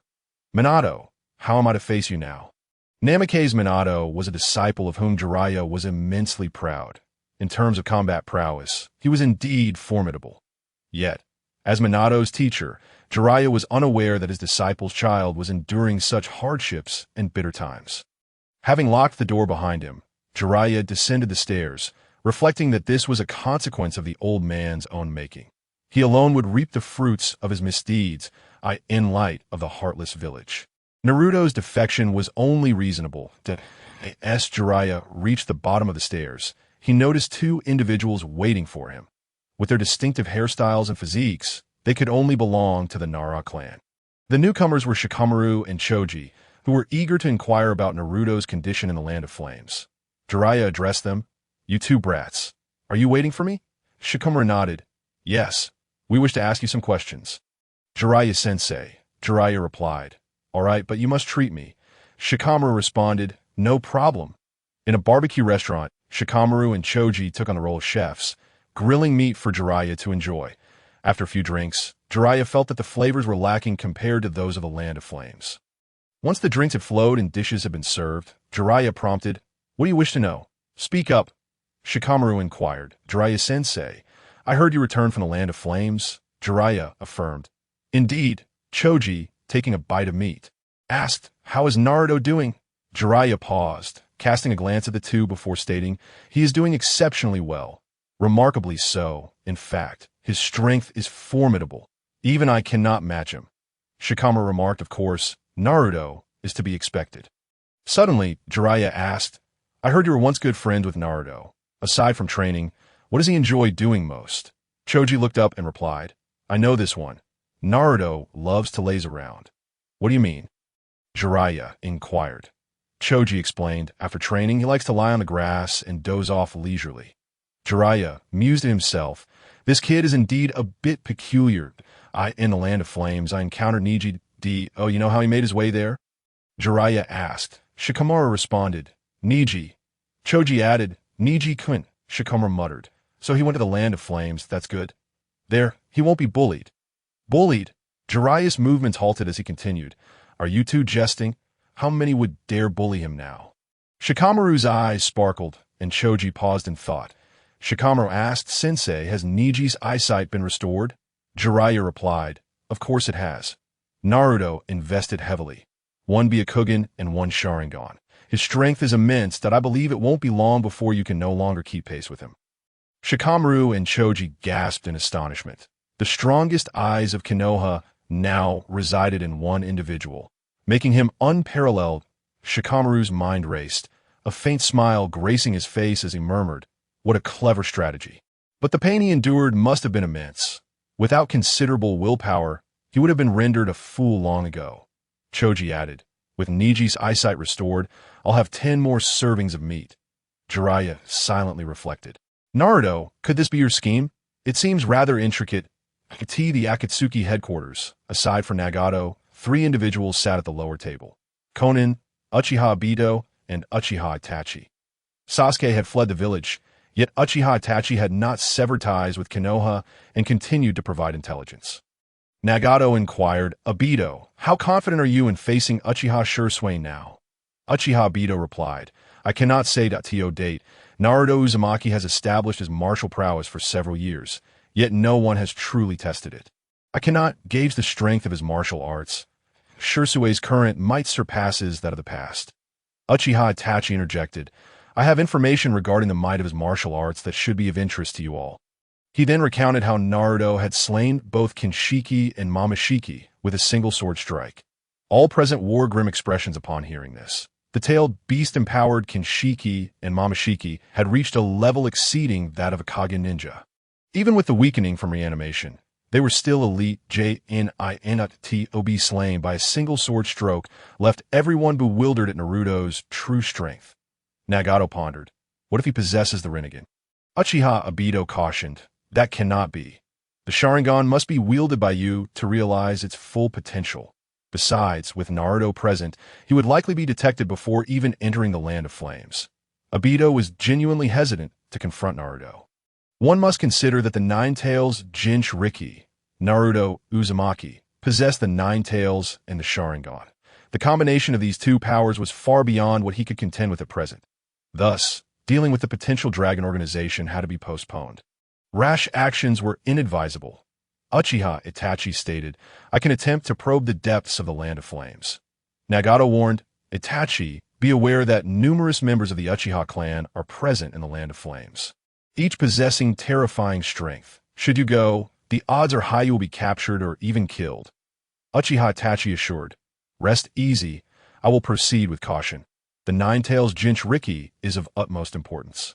Uchiha Obito queried, Itachi, your brother seems to have awakened the Mangeki Sharingan, and his strength is that of an elite ninja. Should we not recruit him into the Akatsuki? A chill flickered in Itachi's eyes as he replied. Obito-senpai, do you truly believe that with Sasuke's hatred towards me, knowing I am part of the Akatsuki, he would not harbor the singular desire to slay his own brother? Obito conceded, that is indeed the case. Such a thought, born of sheer rage, could only come from someone like you. Uchiha Itachi remained unfazed by Obito's influence, casually stating, is there anything else? If not, I shall take my leave. Nagato cautioned, Itachi, be careful. Uchiha Shursui assured, leader, do not worry. The Akatsuki organization could hardly anticipate that Itachi's departure would leave them bereft of another formidable expert. Months have passed, yet the 4 great ninja villages remain vigilant against Konoha. With many matters unfolding in secrecy, in light of this, Sarutobi Hiruzen felt compelled to personally investigate, clarifying that these events were not a conspiracy orchestrated by Konoha, but rather the machinations of the Jinchuriki. Naruto Uzumaki. Through Hiruzen's narration, it became apparent that Naruto harbored ambitions of unifying the ninja world. Naruto did not disappoint in this regard. The Land of the Flame borders the Land of Fire, where a certain feudal lord, upon awakening from a deep slumber one fateful night, lamented with tears, decrying his inability to provide his villagers with a life of happiness. After expressing his grievances, he resolved to lead his people in joining the Land of the Flame and the potential dragon organization, for the sake of ensuring a brighter future for all. In response, Shursui and the others busied themselves with dismantling the class divisions of the peninsula in the Land of Fire, swiftly gaining control. Naturally, this included the Land of the Whirlpool. No one could contest this, for Naruto's mother hailed from the Land of the Whirlpool, making their claim not only reasonable, but justifiable. Chapter 67. The 4 great ninja villages gather, in Konoha. Naruto's fervor stirred up a tempest across the great nations, and the 4 major ninja villages perceived the unsheathing of swords. Mizukage Terumi Mei, Kazakage Raza, Reikage, and Tsuchikage Inoki resolved to convene in Konoha to deliberate strategies against Naruto. Initially, the Chunin exams were to be attended solely by Tsunagakure. But this time, all 5 Kage would be present in Konoha. Should this trend continue, their territorial gains would be jeopardized. Although ostensibly a Chunin exam, it served as a united front against the potential Dragon Organization. Thus, aside from Tsunagakure, the other 3 villages sent only a single representative, someone of little consequence, for the outcome mattered little to them. Their goal was merely to strategize against the potential Dragon Organization. A sizable delegation from Tsunagakure included the prominent figures of Temari, Kankuro, and Gaara. Gaara remained the same, a quintessential problem child, his icy demeanor chilling to the core. However, with Naruto and Konohamaru not causing any disruptions, there would be no conflicts with Tsunagakure. Raza had not fallen victim to Orochimaru's machinations, nor become a puppet. Rather, he brought Gaara along to showcase his prowess. As Tsunagakure entered Konoha, they were soon followed by Turumi Mei. Hearing the commotion, Raza and his companions halted, turning to see the figures of the Mist Village. Raza remarked, "Ah, the Mizukage has arrived." Turumi Mei responded, "Kazekage-senpai." Indeed, Raza was a senior figure in Turumi Mei's eyes. Turumi Mei's gaze swept over Gaara and the others, lingering particularly on Gaara, recognizing him as the Jinchuriki of Tsunagakure. She praised, "Truly, the child of the Kazekage possesses remarkable strength." Raza smiled slightly, replying, "It is not solely due to me, but rather the relentless efforts of the children." Yet in Gaara's eyes there was no trace of warmth. His heart and spirit were as frigid as ice. "We must be on our way," he stated. The 2 groups proceeded towards the Hokage building, during which Raza engaged Turumi Mei in conversation. "Mizukage, you are but a sea away from the potential dragon village. Have you dispatched anyone to the Land of the Flame to gather intelligence on the potential dragon organization?" Raza inquired. Both Gaara and Kankuro perked up. For the most pressing concern was indeed the potential dragon organization and Naruto Uzumaki. Turumi Mei replied, "Kazekage-senpai, you overestimate my capabilities. Since my appointment, I have been preoccupied with mending the wounds of our village. How could I dare provoke the potential dragon organization?" This was indeed true. The 4th Mizukage, Yagura Karatachi, had enforced a brutal regime, persecuting those with bloodline limits, earning the moniker Village of the Bloody Mist. Leaving the Mist Village in tatters. Upon Turumi Mei's ascension, she altered the village's policies, steering it towards openness and rebirth. Under her leadership, the Mist Village flourished, and her decisions were undeniably astute. Is it true that Naruto Uzumaki possesses such formidable strength? Turumi Mei queried that he should, for without the requisite abilities, how could he serve as a vessel? Raza contended. Turumi Mei pondered the implications of Naruto being the Jinchuriki, fully aware of the Nine-Tails might, a veritable weapon of war. Yet, I wonder if he has mastered it perfectly, she mused. Raza replied, "That is precisely why we are here. If Naruto has indeed harnessed the full power of the Nine-Tails, it would spell disaster for all." In his heart, Gaara contemplated, "Naruto Uzumaki, after my visit to Konoha, I shall seek you out in the potential dragon organization.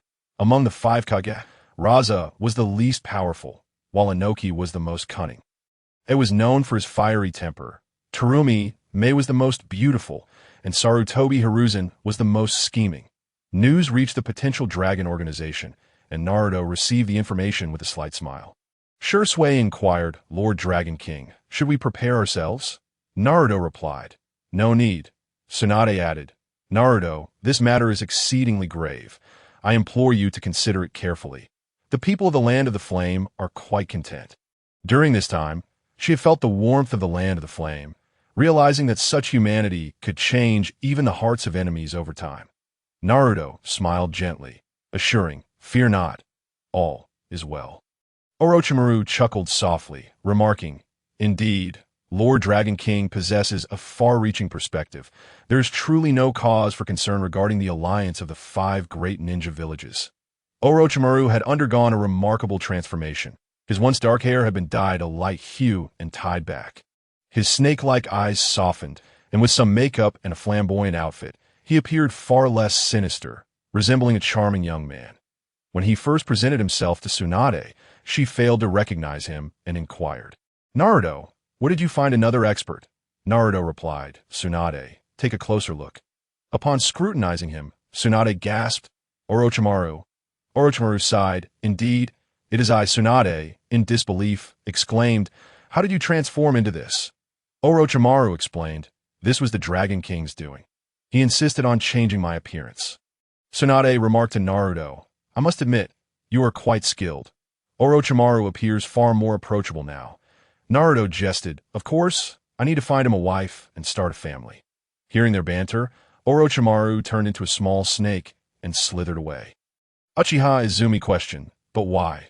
After all, Lord Dragon King, your power has become legendary, and the threat you pose rivals that of the former Uchiha Madara. To eliminate you.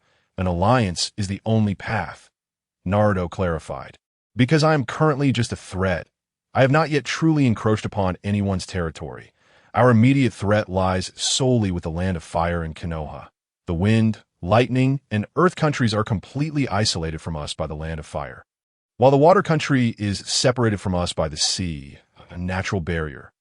Uchiha Izumi replied, I still don't quite understand. Naruto continued, to put it plainly, whether it be the land of wind or the land of clouds. Should they wish to attack us, they would have to traverse the land of fire. If armies numbering in the hundreds of thousands from the three nations sought to invade the land of fire, do you think it would be permitted? Certainly not if the three nations secretly allied to carve up the bountiful lands of the land of fire. They would gain far more than they would from the potential dragon organization. Hearing this, the others nodded in agreement. Such an alliance would not yield allies, but rather ravenous wolves. Tintin chimed in, Naruto, if the 5 hidden villages unite, one Tiwi be in danger. Naruto replied, that too would likely fail. In the chaos of war, who knows how many lives would be lost?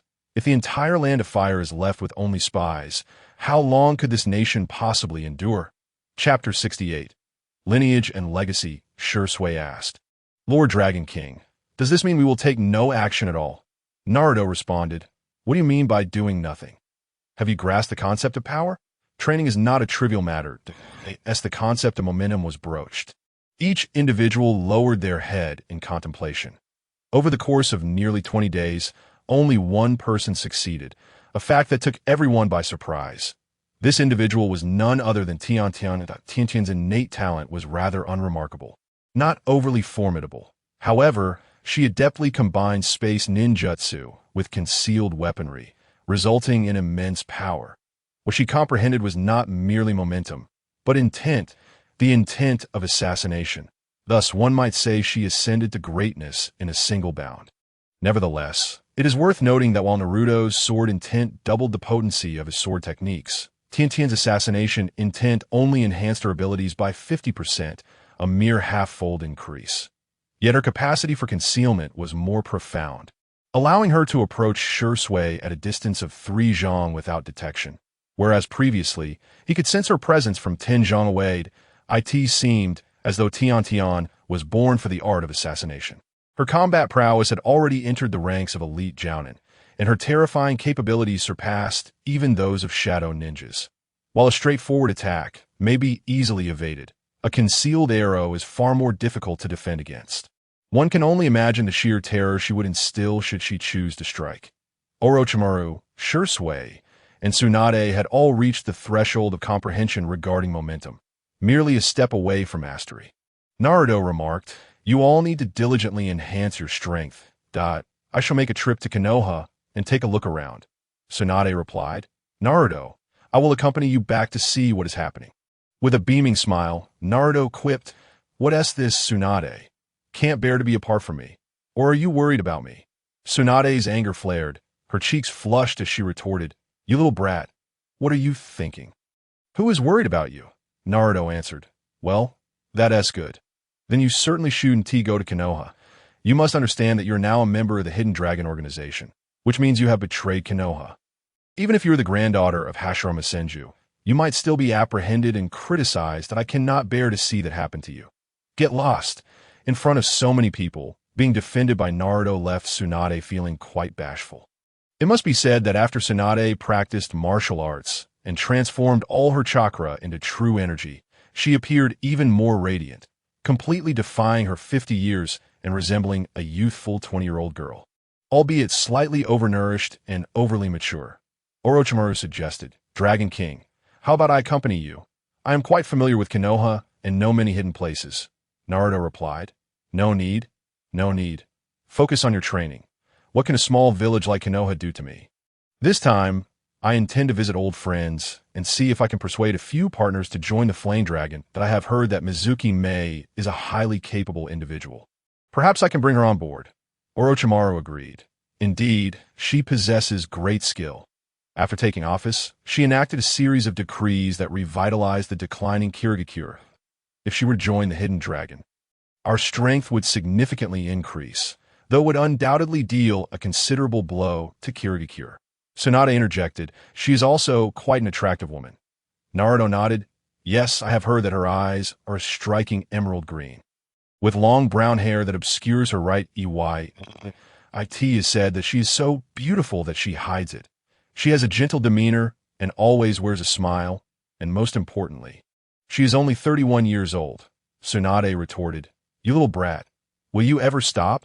Naruto continued, However beautiful she may be, she cannot compare to our Tsunadeheim. Our Tsunade is truly a rare beauty among mortals.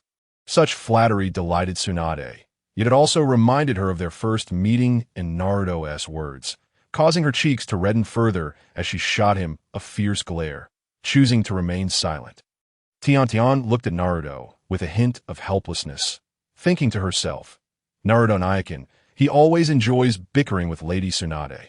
During this time, it seemed that whenever Naruto encountered Tsunade, their disputes were constant. However, Tian's innocence prevented her from discerning Naruto's ulterior motives.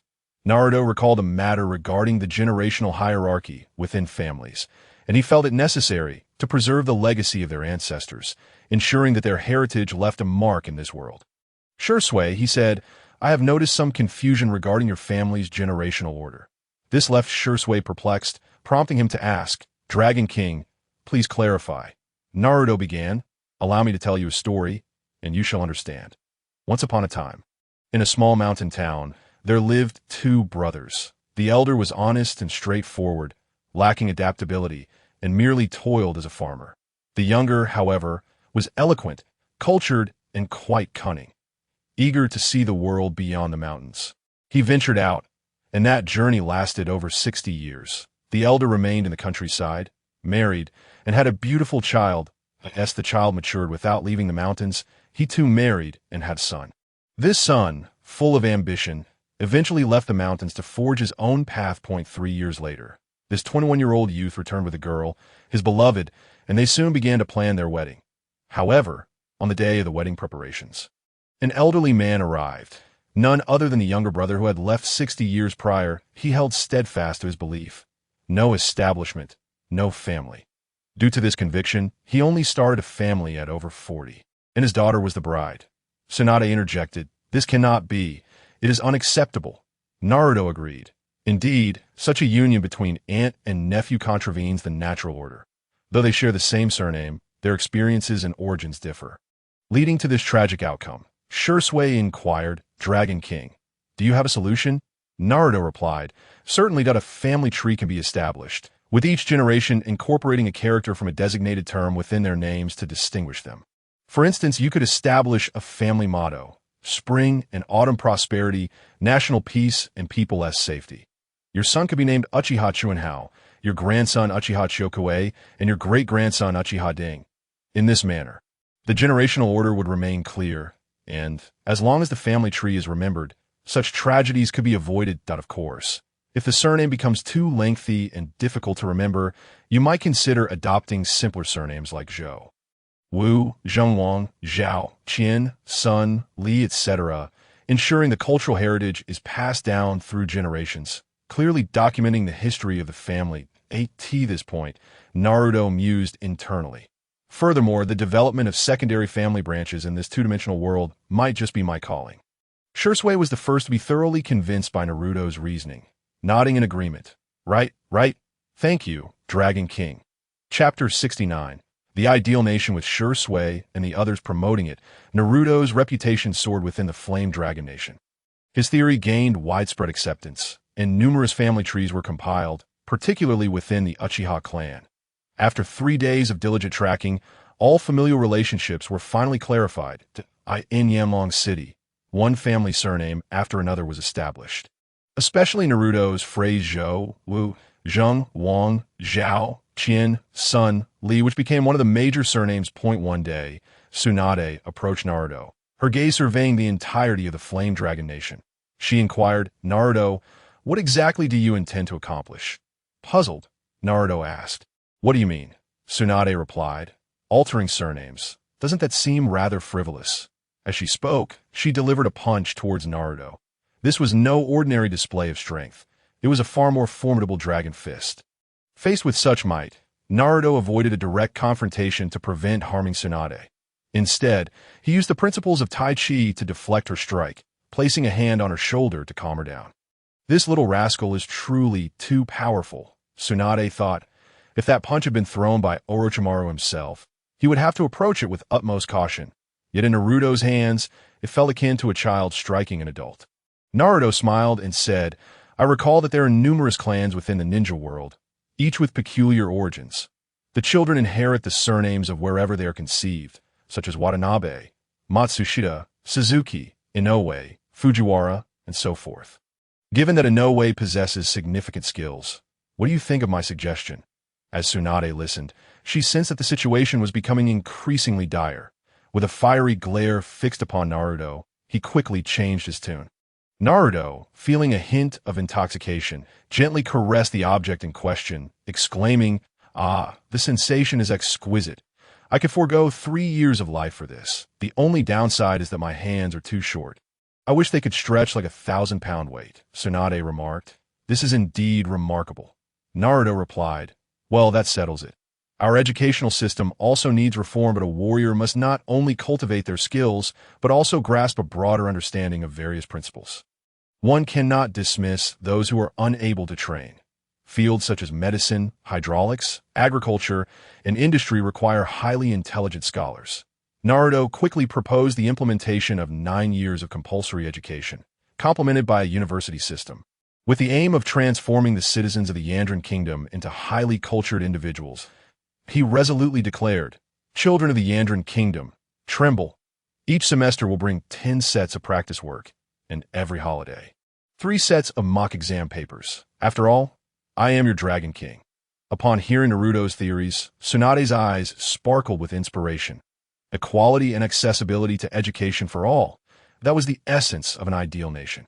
In the face of such a realm, the land of fire and the land of wind paled in comparison, serving merely as an insult to its greatness. Just as Tsunade was about to express her profound thoughts, she sensed something amiss. Turning her head slightly to the right, she noticed a small hand straining to extend its fingers, gently rubbing against her. In an instant, Tsunade's fury ignited, a flush rising to her cheeks. Her eyes glinting with ferocity as she inquired, How does it feel, you little rascal? Completely absorbed in the moment, Naruto nodded, replying, It's very nice. The meaning of nice was lost on Tsunade, yet she understood that this little lecher was reveling in the sensation. With her anger surging, she retorted, You little lecher, you have gone too far. With that, she aimed to deliver a swift elbow strike to Naruto. Naruto, placing his palm against Tsunade's elbow, leveraged the force to evade and explained. Nice means beautiful. Tsunade, still seething, declared, You little brat, prepare yourself. Dragon Roar. This was the first move of the Dragon Fist technique, accompanied by a powerful explosive sound. The greater the sound, the more formidable the punch. The noise was so loud that nearby leaves were torn asunder. Naruto clenched his fist, responding with his own Dragon Roar, albeit with an even louder explosion. With a resounding crash, the force of their fists collided, sending shockwaves that overturned everything within 10 paces. Naruto staggered back 3 paces, while Tsunade was pushed back 7. Though Naruto maintained a slight edge, he remarked, I can unleash 5/10 of the Dragon Roar's power now. Not bad at all, Tsunade. You truly live up to the legacy of the Senju clan. If you could manage to push me back 10 paces, I would wash your undergarments. Tsunade's face flushed with an unnatural hue as her chakra surged, a dragon's head materializing over her fist. And she shouted, Dragon Fall. Her entire being descended like a massive meteor, hurtling towards Naruto. Naturally, He countered with his own dragon fall, channeling 80% of his strength to Tsunade's punch, compared to the previous one, had grown 30% stronger. And at 70%, it was already beyond Naruto's capacity to withstand. This time, Tsunade retreated 7 paces, while Naruto fell back 9, wiping the sweat from his brow as he remarked, "So close, just a bit more, and I would have been sent 10 paces away." "Get lost," Tsunade snapped. Naruto replied, "Rest assured, Tsunade, though my hands may be small, they are quite clean." Tsunade's energy surged, and a faint azure dragon appeared around her. Naruto recognized this as the ultimate technique of the Dragon Fist. Dragon's Fury, in response. He relaxed his fist, realizing that Tsunade was momentarily unable to control this power if he were to face her with his fist. The immense force could tear her clothes, leaving her exposed. While the thought pleased him, his small stature was a limitation. Employing the Tai Chi technique Cloud Hands, he absorbed Tsunade's Dragon's Fury, then used rolling arms to gradually dissipate the overwhelming force. Tsunade, taken aback, exclaimed, "What martial art is this?" It astonished her that her powerful punch could dissipate so effortlessly in this manner. Naruto answered, "Tai Chi. Can I practice it?" Tsunade inquired. "Not possible," Naruto replied. "You are a creature of pure violence. You cannot achieve a tranquil mind. It is difficult for you to comprehend the essence of Tai Chi." He knew well that her fiery temperament could ignite an entire mountain. "What a pity," Tsunade lamented. Naruto cautioned, "You should not attempt to wield Dragon's Fury carelessly in the future." "Why not?" Tsunade asked. "Take a look at your clothes," he pointed out. Tsunade inspected her attire, noticing numerous tears revealing glimpses of her skin. Naruto continued, "If you wish to unleash it again, we shall do so separately." He shot her a knowing glance. "Get lost," Tsunade exclaimed, having lost count of how many times she had blushed in front of Naruto. "All right, I shall take my leave," he replied cheerfully. "When will you head to Konoha?" Tsunade asked. "I'll be departing shortly. I've delayed for 3 days, which is just about the right timing to see how Sarutobi Hiruzen chooses to act." Naruto explained. "Will you take action?" Tsunade probed. "That is a rather loaded question that if it weren't for me, he would have perished long ago. Orochimaru once plotted the downfall of Konoha, aiming directly at Sarutobi Hiruzen. Naruto stated that in the past, Orochimaru couldn't kill him. Tsunade countered, "I know this, but Orochimaru can perform the reanimation jutsu, bringing back your grandfather. Though his strength would pale in comparison, it would still be sufficient to deal a blow to Sarutobi Hiruzen."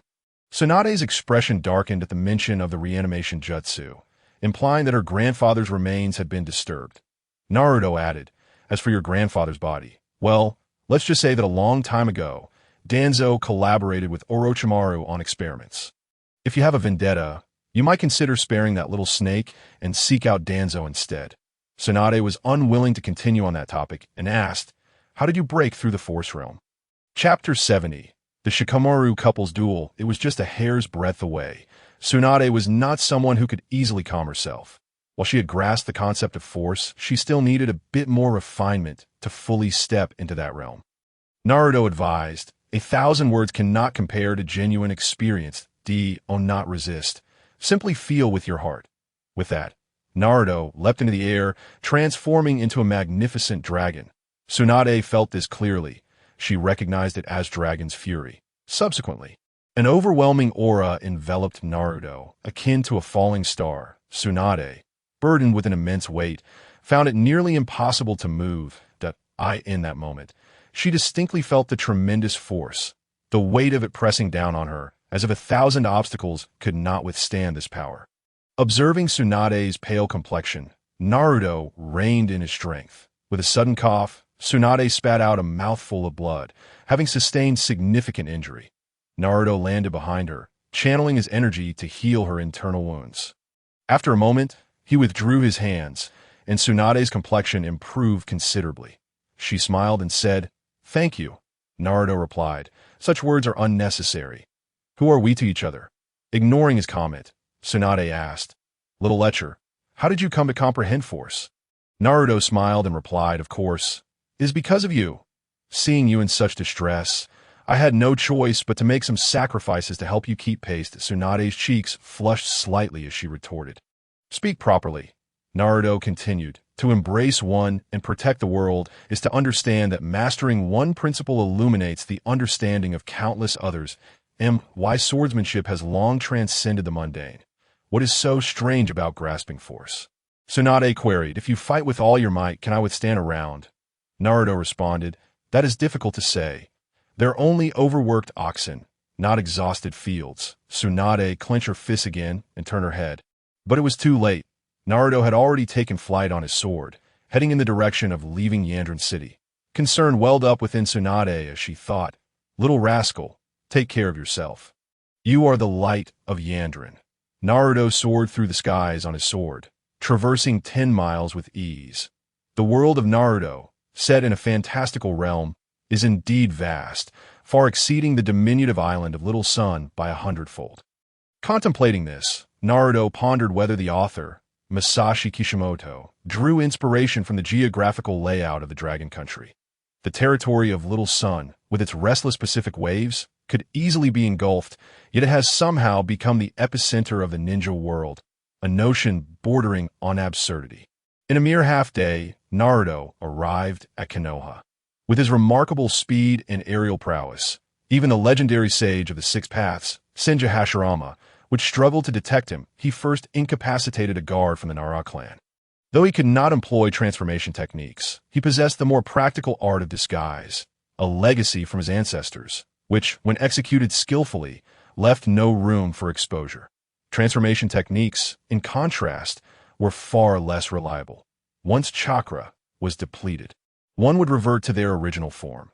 Upon infiltrating the examination venue, Naruto surveyed the surroundings and remarked, only the Tsunade seems eager to steal the spotlight, with 3 elite contenders in attendance.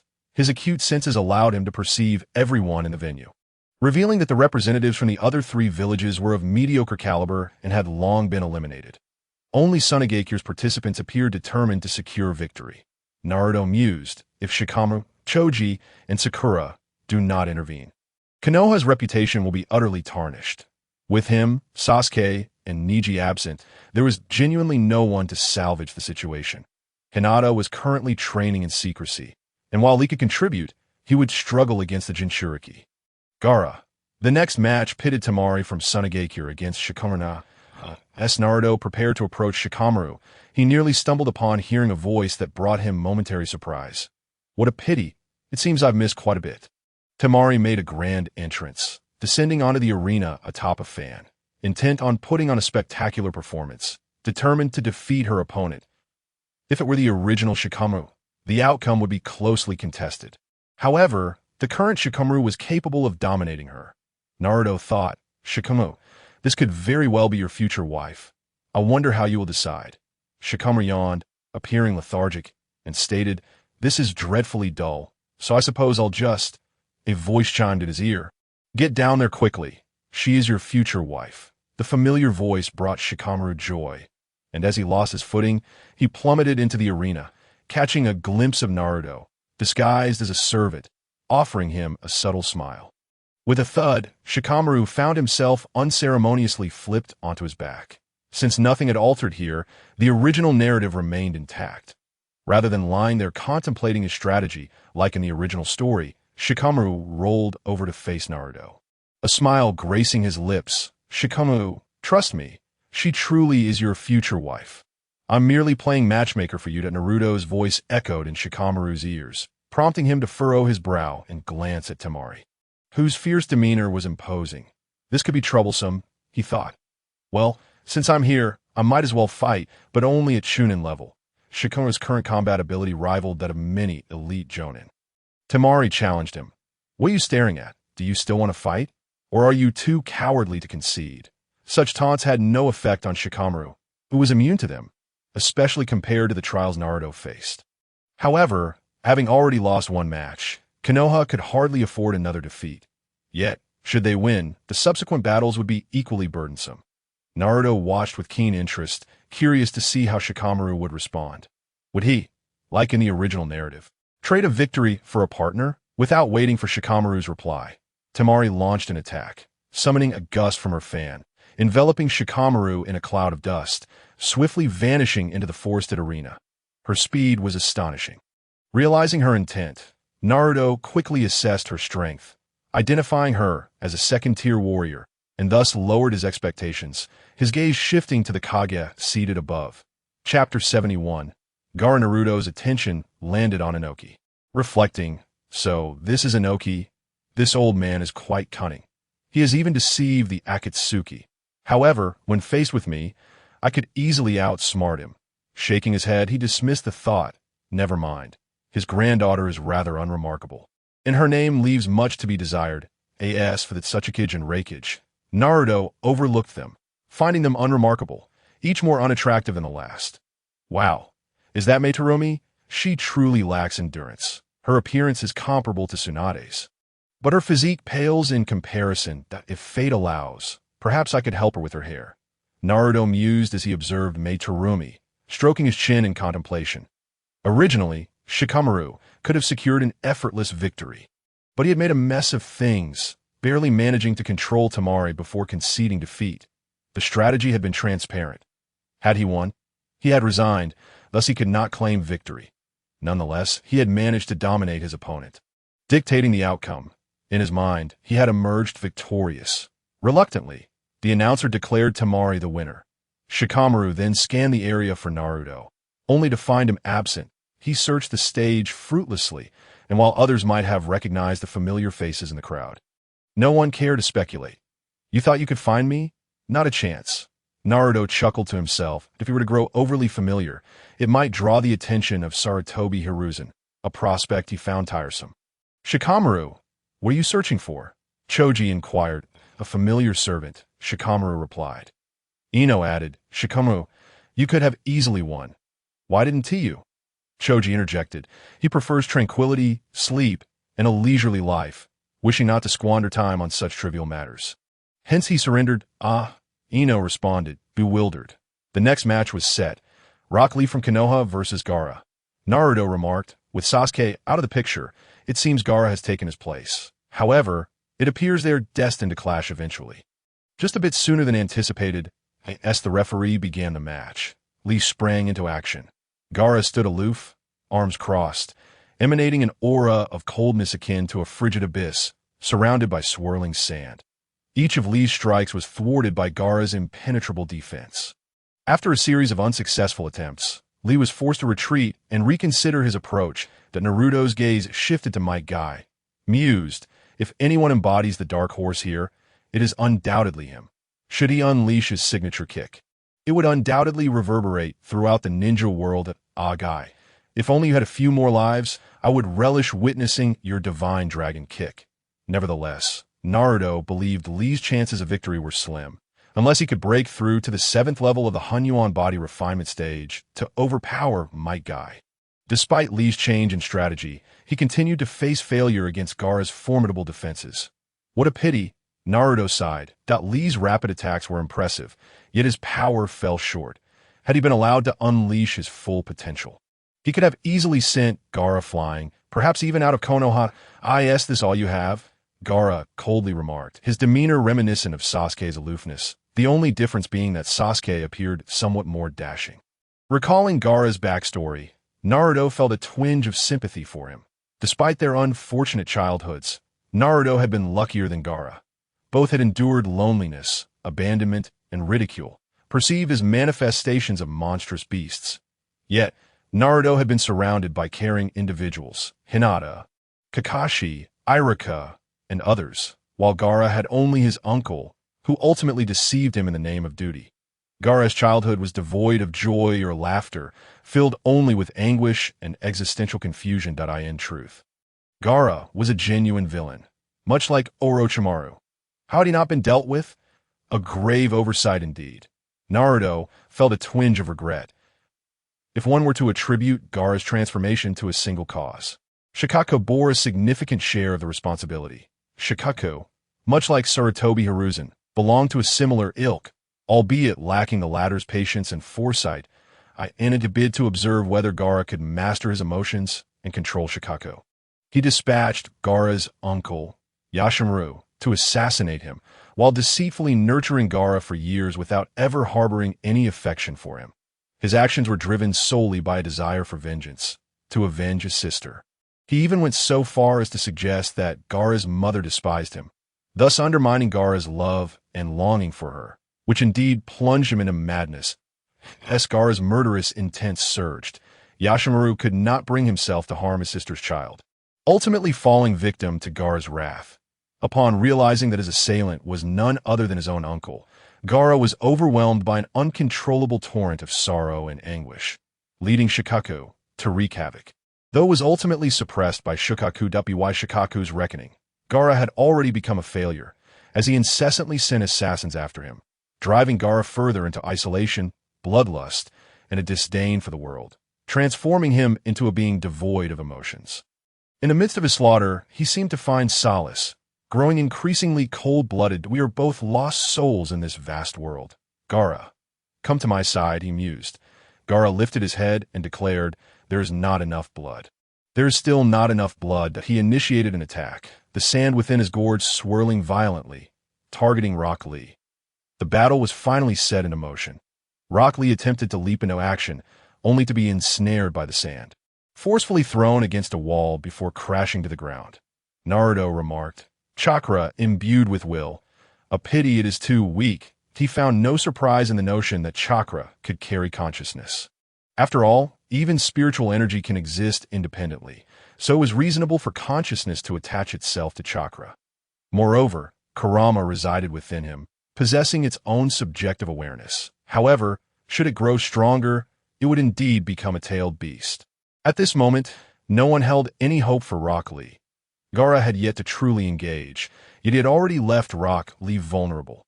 If Gaara were to strike, victory would be assured. However, when the bindings on Rock Lee's feet were finally released and he fell heavily to the ground, the onlookers were left in disbelief. Despite being burdened with such weight, he exhibited remarkable speed. What then was his true strength? The crowd could not help but feel a swell of anticipation. Chapter 72. A visit to Hinata in the ensuing battle. Rock Lee paid a heavy price. His body suffered multiple crushing fractures, leaving him gravely injured during a critical developmental phase. Such wounds would undoubtedly impact his growth. Had it not been for Might Guy's timely intervention, Rock Lee would have surely perished at Gaara's hands. Observing the heartbroken Guy, Naruto thought to himself, ah, Guy, join me. I possess what you seek, and only I can guide you to the pinnacle of physical mastery. In the audience, many who had previously looked down upon Rock Lee now regarded him with newfound respect. They were astonished to discover that this seemingly eccentric individual was, in fact, extraordinarily powerful. Naruto glanced at the 5 Kage seated above. Noting their lack of expression, as if they were merely observing children at play, he shook his head and exited the venue, no longer expecting anything from Sarutobi Hiruzen. Upon arriving in Konoha, how could he not pay a visit to little Hinata? Now, Hinata was the princess of the Hyuga clan, more important than anything else, protected daily by numerous jonin, including the elite jonin Hayashi Hyuga. Hinata had recently mastered 2 of her chakra pathways, advancing to a late-stage power level, capable of contending with the clan's elite jonin. Naruto stealthily appeared behind Hayashi Hyuga and quipped, Hayashi, where did you learn this habit of spying on your daughter? Upon hearing Naruto's words, Hayashi turned around, and upon seeing Naruto's face, he let out a sigh of relief. With such power, it was fortunate he was not an enemy. What brings you to Konoha? He inquired. Naruto casually took a sip of water and replied, I miss my fiancé, so I came to visit. Since he was no longer an adversary of the Hyuga clan, he felt free to be a bit cheeky. Hayashi's expression darkened. Why daughter no longer has feelings for you? Naruto chuckled. Hayashi, shall we make a wager? Do you believe that if I were to kidnap little Hinata, she would come along with me? Hayashi retorted, I will fight you to the death. Naruto replied, you wouldn't stand a chance. Hayashi growled, Naruto. Naruto continued, don't be upset. I will go see little Hinata and then head to the Hokage building to see what those rascals are up to. While he no longer cared, he figured he might as well listen in now that he was here. Hayashi warned, aren't you afraid of the alliance of the 5 great ninja villages? You should know that this time, although they claim is a Chunin exam, their main purpose is to deal with you. You truly have guts, attempting to seize the Fire Country Peninsula. Naruto responded, let me put it this way. If your brother were here, he would unite with outsiders, leading a faction to depose you, leaving behind a band of thieves. Hayashi understood Naruto's implication and remarked, "You little rascal, it is hard to fathom that you're only 13, Naruto replied. Of course, otherwise how could I become your son-in-law in the future?" Hayashi shot back, "You can leave now." Naruto proceeded to find Hinata. While Hayashi withdrew to tea that moment, Hinata was practicing Tai Chi, exuding a faint aura, indicating she was on the verge of grasping the force. Naruto thought to himself, "This girl possesses remarkable intuition. She is close to a breakthrough," that he refrained from interrupting her practice, observing until he sensed Hinata was fatigued and had ceased her training. He then spoke up, "Little one, you are indeed diligent." Hinata started at the familiar voice, turning abruptly.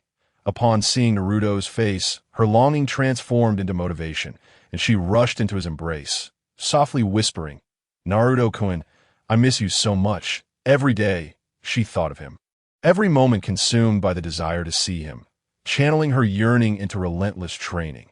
Naruto gently stroked her hair, saying, "I miss you too, Hinata," which is why I came to see. Hinata's heart swelled with sweetness at his words. Knowing that Naruto-kun missed her brought her immense satisfaction. Hinata inquired, "Did you go to Flame Dragon City every day to find me?" Naruto replied, "Yes." Hinata blushed and murmured, "I'm so happy every day."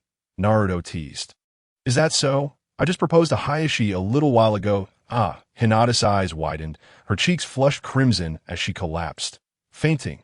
Naruto gently carried Hinata to her room, channeling his energy. In no time, she regained consciousness. "Naruto-kun," she called out, her face aglow like a sunset, reflecting her deep attachment to him. Naruto remarked, "Hinata, it seems that as your Tai Chi practice deepens, you are on the verge of breaking through a certain limit." Hinata responded, "Yes, but I feel so foolish. I just can't grasp it and cannot break through." Naruto playfully pinched Hinata's nose, saying, "My little Hinata is not foolish. She is very clever and has figured it out on her own." He then explained the concepts of force, intent, and essence, providing numerous examples to ensure Hinata had a clear understanding of force. Finally, Hinata asked, "Naruto-kun, who among them has comprehended it?" She did not wish to fall too far behind Naruto. Naruto replied, "When I left, it was just Tenten, but now Tsunade should have broken through." Hinata's small fist clenched tighter. She was determined to accelerate her training. Naruto sensed Hayashi approaching in a fit of anger. "Hinata, I must take my leave. Your father is coming, and we have been talking for quite a while. He must be wondering if a child will soon be born." Upon hearing this, Hinata's face turned beet red, and she shyly exclaimed, "Naruto-kun, you naughty boy." It sounded almost like a playful pout. Naruto tenderly caressed Hinata's cheek, saying, "I must go now. I will come to see you again." As Hinata realized that Naruto was truly leaving, her heart ached with reluctance, and she could only say, "Naruto-kun, I will wait for you." Naruto smiled slightly, disappearing from the room, quietly leaving the Hyuga clan. Hayashi burst through the door, fuming, only to find his daughter. He questioned, "Hinata, where is that little rascal?" Hinata sighed, "Naruto-kun has left." Hayashi growled, "That brat. If only he hadn't escaped so quickly, he would have faced my wrath." Hinata replied, "Father, you wouldn't be able to defeat Naruto-kun anyway." Hinata Hizashi remarked, "I am his father-in-law. Does he dare to take action?" If Naruto had heard this, he would undoubtedly nod in agreement, saying that old father-in-law is quite astute. Hinata, utterly embarrassed, retorted, "Father, I will no longer engage with you." Before hastily exiting her room, Hizashi shook his head, lamenting, "A daughter grows up and cannot be kept." Chapter 73. The dejected Naruto wandered the streets, unrestrained, and as he passed by Sakura's home, he suddenly realized that he had not seen her at the gathering. He felt puzzled. Given her capabilities and disposition, it was only natural for her to want to showcase her talents. Yet, it seemed she had not participated in the Chunin exams. The bear-killing fist consists of 7 techniques, each imbued with formidable power. Sakura could currently unleash the full strength of the first 4 forms, while the latter 3 required further comprehension and refinement to achieve their utmost potential. Naruto observed her from atop a wall for a while, and when Sakura paused to wipe the sweat from her brow, he remarked, "Not bad." Reaching the peak of Jonin, Sakura had attained the pinnacle of the first rank. Once she opened any of the meridians, she would step into the realm of acquired strength. Sakura, feeling wary, turned around to find Naruto perched on the wall, and her face lit up with joy as she exclaimed, "Naruto!" Although his face and physique had changed, and his eyes looked different, his gaze remained unchanged. Only Naruto could possess such a look. Jumping down from the wall and landing gracefully in the courtyard, Naruto smiled. "Sakura." It's been a while. The Sakura's cheeks flushed crimson as she softly replied, "Naruto, it's been so long." She yearned to rush forward and embrace him, yet she held herself back. Did Sakura miss Naruto? Naturally, she had contemplated leaving Konoha several times to seek him out, but this was her home. And leaving meant abandoning her parents, a thought she could not entertain. She lacked the resolute determination of Hinata and could not yet stand by Naruto's side. Naruto inquired, "Why didn't you participate in the Chunin exams?" "With your abilities, promotion would surely be effortless," Sakura replied. "It's unnecessary. Whether I participate or not has become irrelevant. In the past, I would have been thrilled to become a Chunin, but now I find contentment in quietly honing my skills without interruption." Naruto remarked, "That's a good thing. It spares you from being on Danzo's radar." Sakura recalled the 5 Kage summit, where Naruto would be the target, and her expression shifted. "Naruto, you must leave." "The 5 Kage," Naruto interrupted. "They are merely the 5 Kage. There's no need to be concerned. They cannot unite their efforts. Sarutobi Hiruzen is not so foolish. I'm merely here to see how he chooses to act. By the way, both Sasuke and I have departed, leaving you as Kakashi's sole successor. Has he taught you anything?" Sakura responded, "Oh, he has taught me, but it hasn't been of much use. I still prefer martial arts." Naruto nodded. "Indeed, you have insight." Suddenly, Sakura's expression darkened as she asked, "Naruto, will you go to war with Konoha?" She truly hoped that Naruto would not wage war against Konoha, for this was her home, where she had lived for over a decade. To claim she did not love it would be a lie. However, opposing Naruto was something she could not fathom. Thus, her heart was filled with conflict. Naruto replied, "Oh no, not in the short term. However, it depends on Sarutobi Hiruzen. If he insists on war, I shall accommodate him. But you need not worry. Innocent civilians will not be drawn into it. Although the villagers of Konoha may not be endearing, I would not resort to harming them." Sakura expressed her gratitude. "Thank you." Suddenly, Naruto asked Sakura, "If I were to become an enemy of Konoha, what would you choose?" Sakura pondered deeply before answering, "I would leave Konoha." Naruto was somewhat taken aback by her response. It did not seem like a choice Sakura would make. She wished to avoid further discussion on the topic and said, "Naruto, how long will you stay here?" "Can I come find you?" Naruto replied, "Oh, not for long. It would be futile to seek me out. I am heading to the Hokage building to eavesdrop on a few conversations, and you won't be able to find me. You have already gained considerable insight into the bear-killing fist.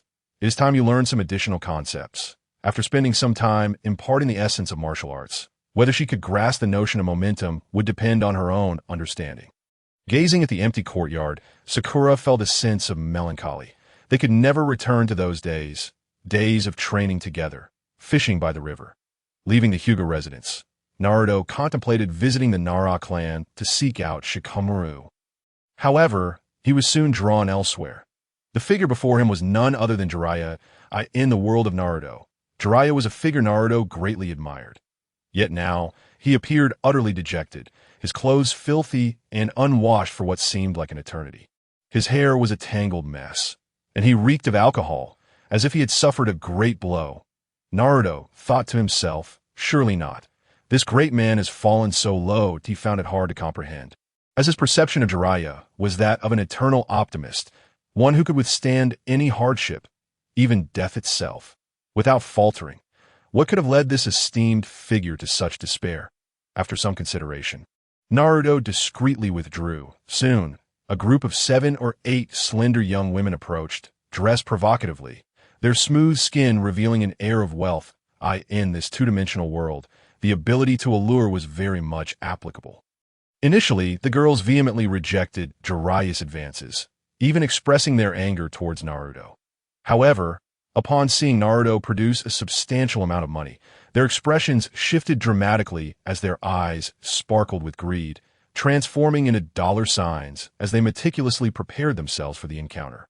Determined to earn a handsome reward, the young women entered Jiraiya's room, and as they did so, they playfully exclaimed, "Ah, handsome, you smell wonderful." One of the girls even pecked Jiraiya on the cheek. Naruto nodded in agreement. Indeed, he does have a scent.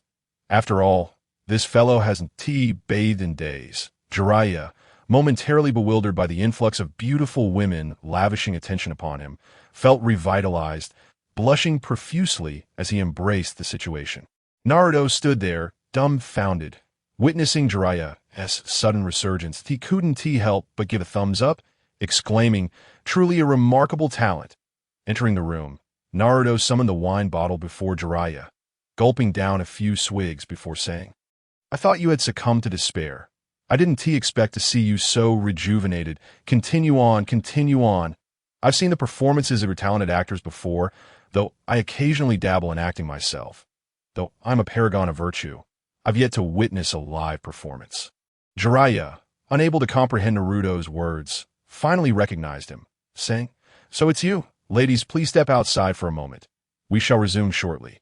Apologetically, he added, "The boss is Naruto," but the girls paid him no heed, all eyes fixed on Naruto. With a wave of his hand, a stack of silver coins appeared. "Here, divide this among yourselves." Chapter 74. Jiraiya's heart grows cold. The young women clutched the money joyfully as they exited the room. Jiraiya remarked, "I owe you one." He recognized Naruto. The aura was unmistakably his. Naruto replied, "It's no trouble at all that in the future, if you visit my Fire Dragon Kingdom and are discovered, I shall ensure your legs are broken. 3 of them." Jiraiya was taken aback. Naruto then asked, "Jiraiya-sensei, seeing you in such a despondent state is rather uncharacteristic of you. What happened? Did the woman you love reject you?" Jiraiya lamented, "The girl I adore, I professed my feelings over 1,000 times, only to be rebuffed 1,000 times." Naruto commented, "Tsunadeheim is indeed quite captivating." Jiraiya added, "Tsunade now possesses a spark in her eyes, a newfound motivation for living." Naruto assured him, "In my Fire Dragon Kingdom, there will surely be a guiding light." Jiraiya retorted, "You wouldn't understand." Naruto replied, "I've lived over 30 years in my previous life, and in this life, I've also walked for 10 years. It seems I'm still short by more than a decade." Jiraiya sighed, "Let's not dwell on that. What brings you to Konoha? Aren't you afraid of being trapped by the coalition? After all, there are 5 Kage-level shinobi here." Naruto shrugged indifferently. "Should I summon your 2 toads to perform sage jutsu, and have Sarutobi Hiruzen cast the Reaper Death Seal, to see if they can restrain me?" Jiraiya gazed at Naruto, saying, "You seem to know quite a lot." He possesses the ability to wield celestial arts, yet only a select few are aware of this. How did Naruto come to know of this? Naruto replied, "Of course I have read the script." Jiraiya, perplexed, inquired, "Script? What do you mean?" Naruto responded, "That is of little consequence. Let's turn the conversation to you. Why have you become this way? Can I say I hail from another realm, and that you are merely characters in a manga? Would you believe such a claim?"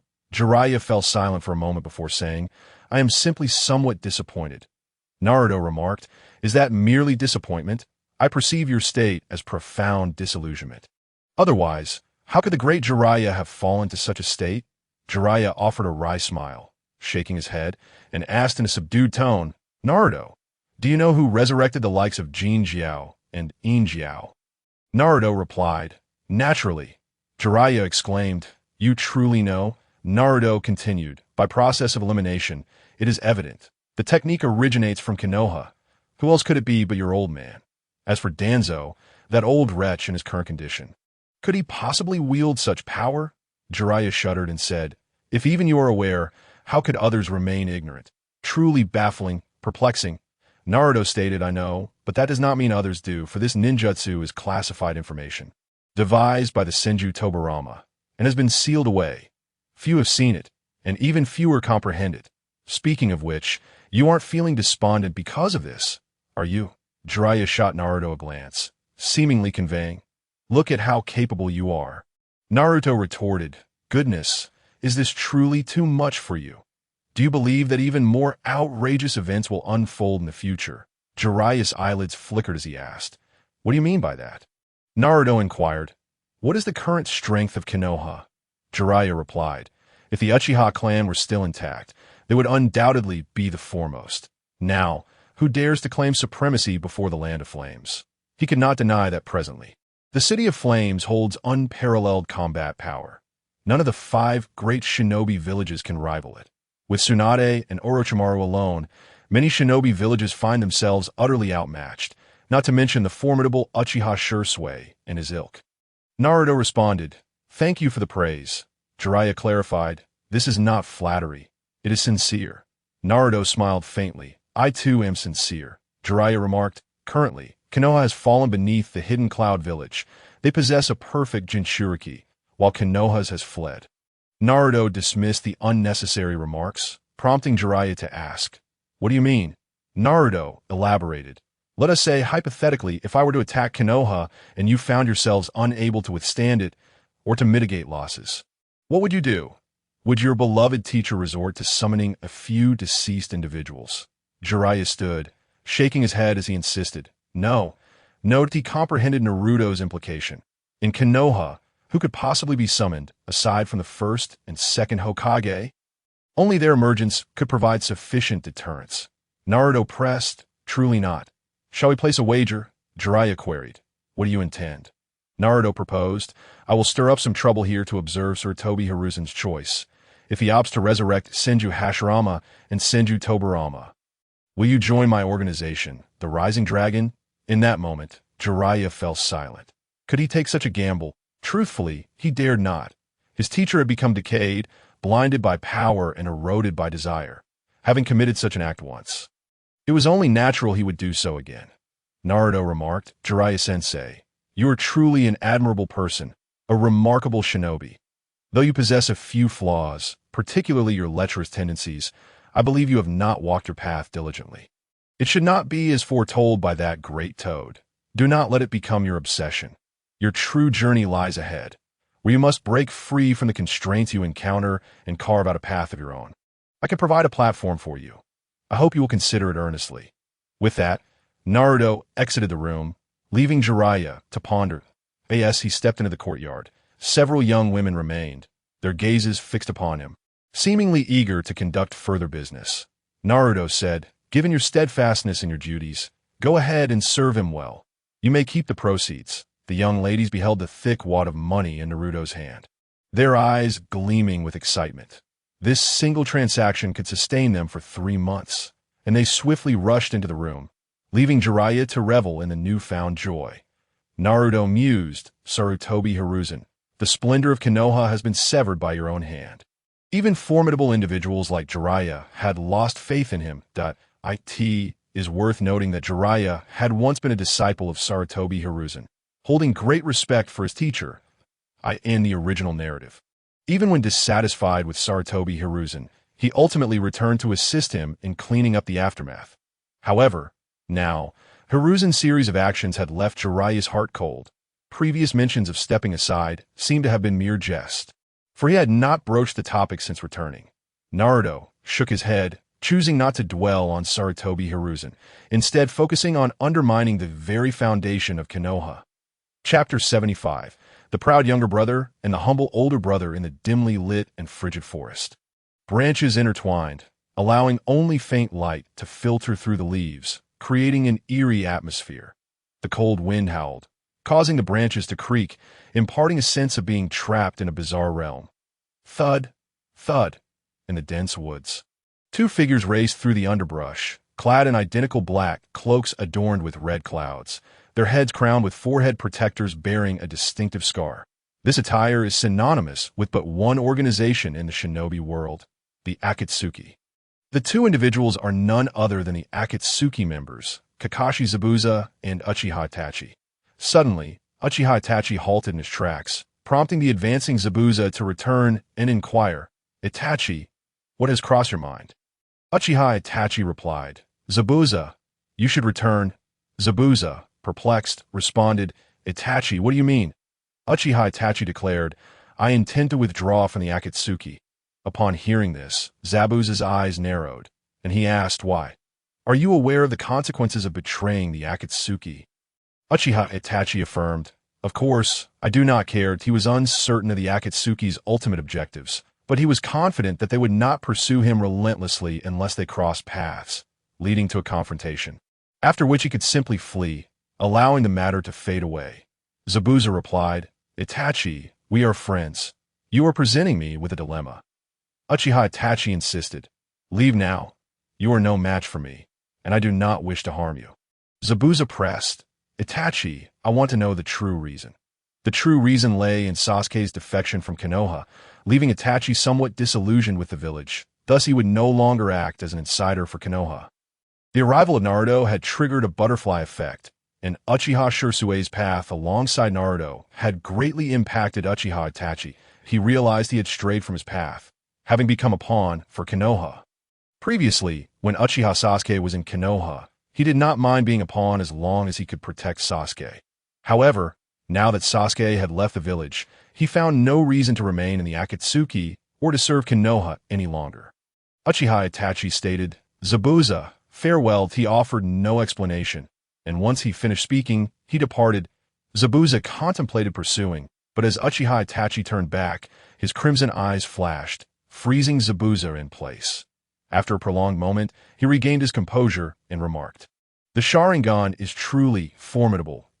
In that fleeting instant, he had fallen victim to Uchiha Itachi's genjutsu, rendering him immobile. He was certain that had Itachi wished to eliminate him then, he could have easily done so.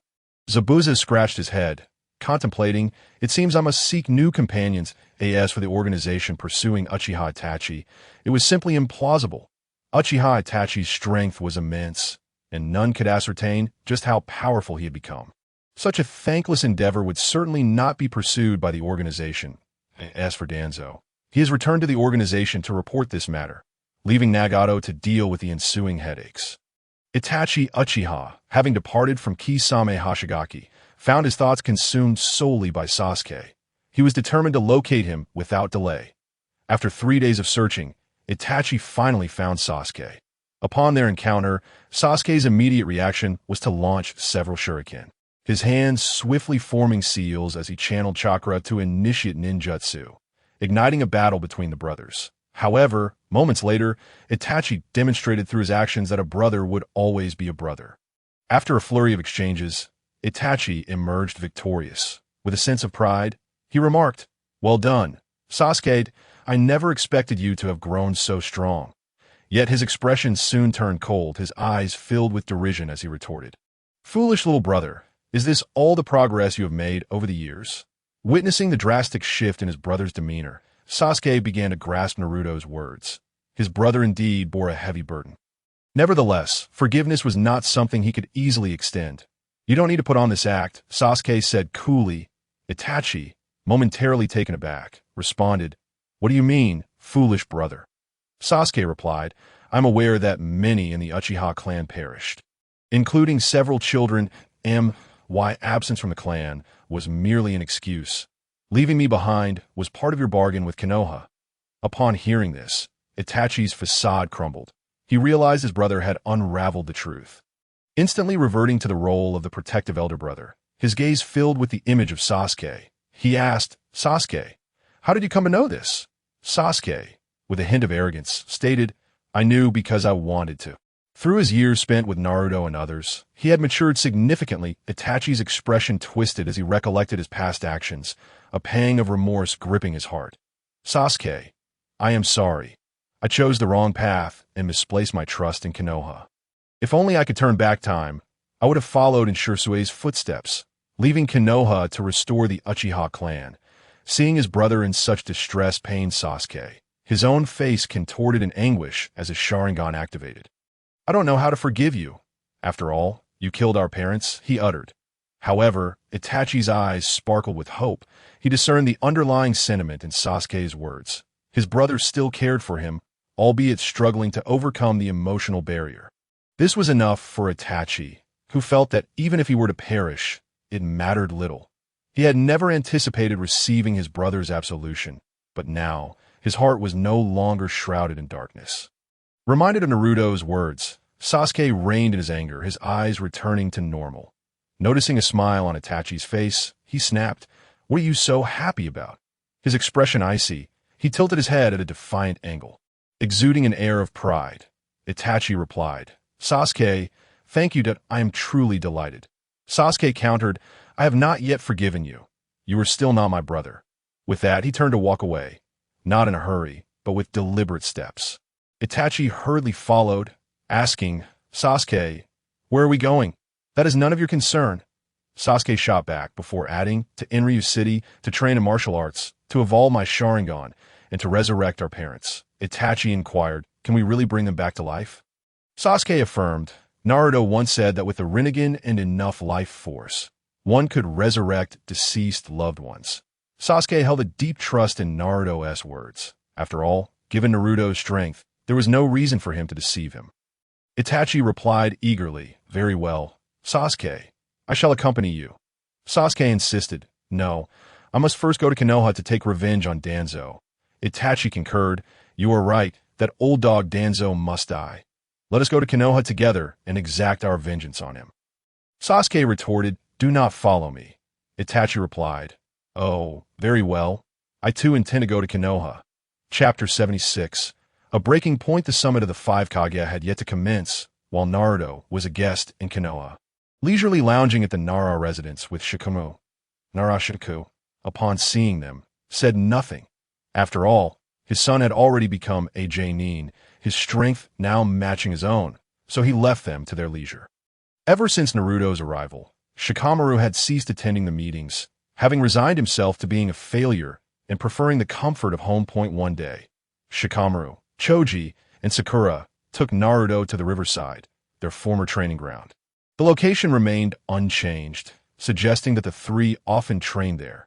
This time, Naruto rested on the grass while the other three fished in the river.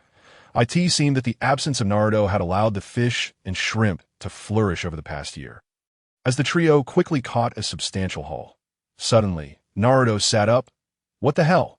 Have those two reconciled? In his perception, two individuals were racing towards Konoha.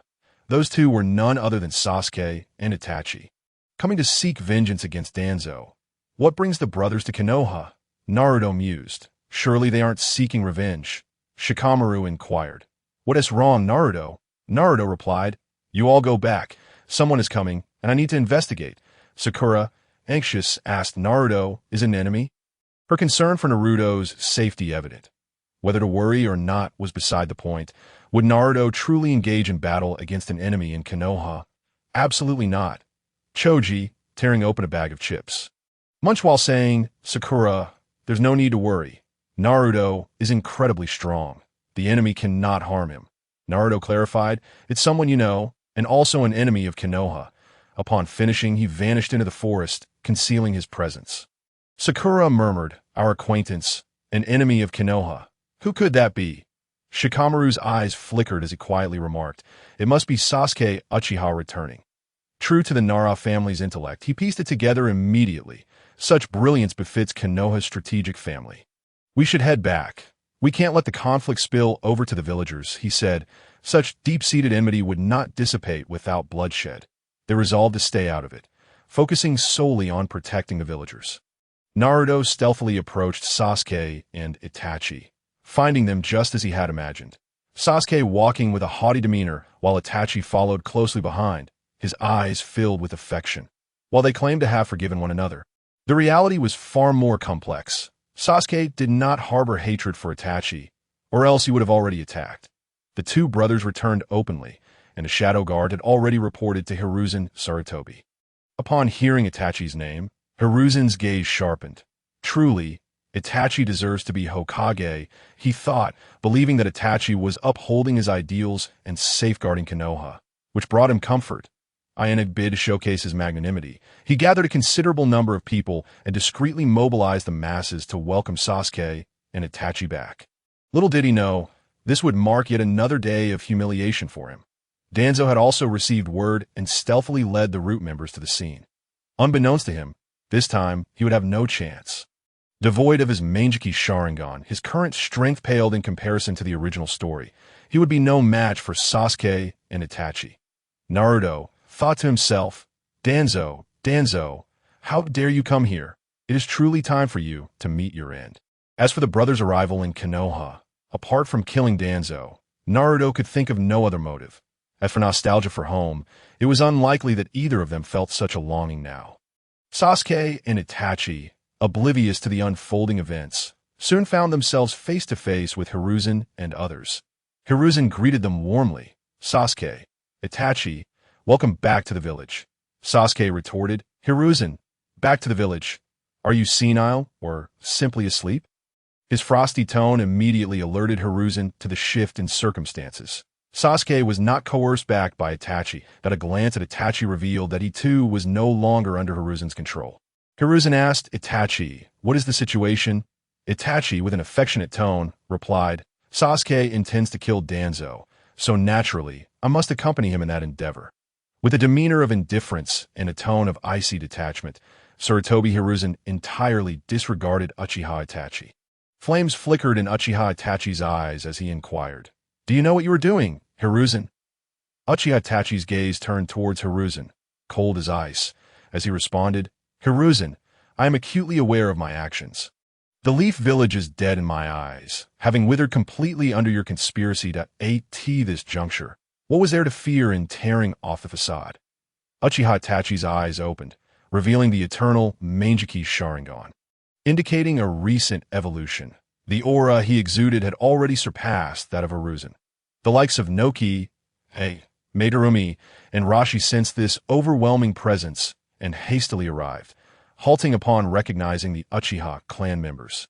Reluctant to intervene in what they deemed a family matter of the Leaf Village, especially as the troubles of Konoha bore no consequence to them, Itachi unleashed his Susu, declaring with commanding authority, Today my brother and I come solely to eliminate Danzo. Hiruzen, if you are wise, surrender him. Once he is dead, we shall take our leave. Jiraiya also arrived, ruffling his hair as he glanced at Hiruzen, old man. Is this what you wish to see? Meanwhile, Danzo harbored a nagging premonition of impending doom and sought to retreat, wishing to extricate himself from this tumult. Naruto resolutely thought, since we are here, we shall not leave until all grievances are resolved. Positioning himself behind Danzo, Naruto unleashed an overwhelming force, propelling Danzo forward. And no need to thank me. My name is Raijin. Naruto mused, vanishing swiftly without leaving a trace, rendering Konoha incapable of perceiving even a hint of his presence. Sasuke, having noticed that Danzo had been cast out, coldly remarked, Brother, I shall slay Danzo. Tears glimmered in Itachi's eyes as he assertively replied, Go ahead. The rest is for me to handle. The current Uchiha Sasuke was no longer the same Sasuke who had betrayed the village. His speed was so formidable that Danzo, unaware, was kicked in the chest, sent flying, only to be kicked back again in the shadows. Danzo coughed up a mouthful of blood. Naruto, lacking any compassion, remarked how tragic that Hiruzen's eyes blazed crimson, a manifestation of his seething rage, as he questioned, Itachi, could you truly bear to witness your village consumed by the flames of war because of you?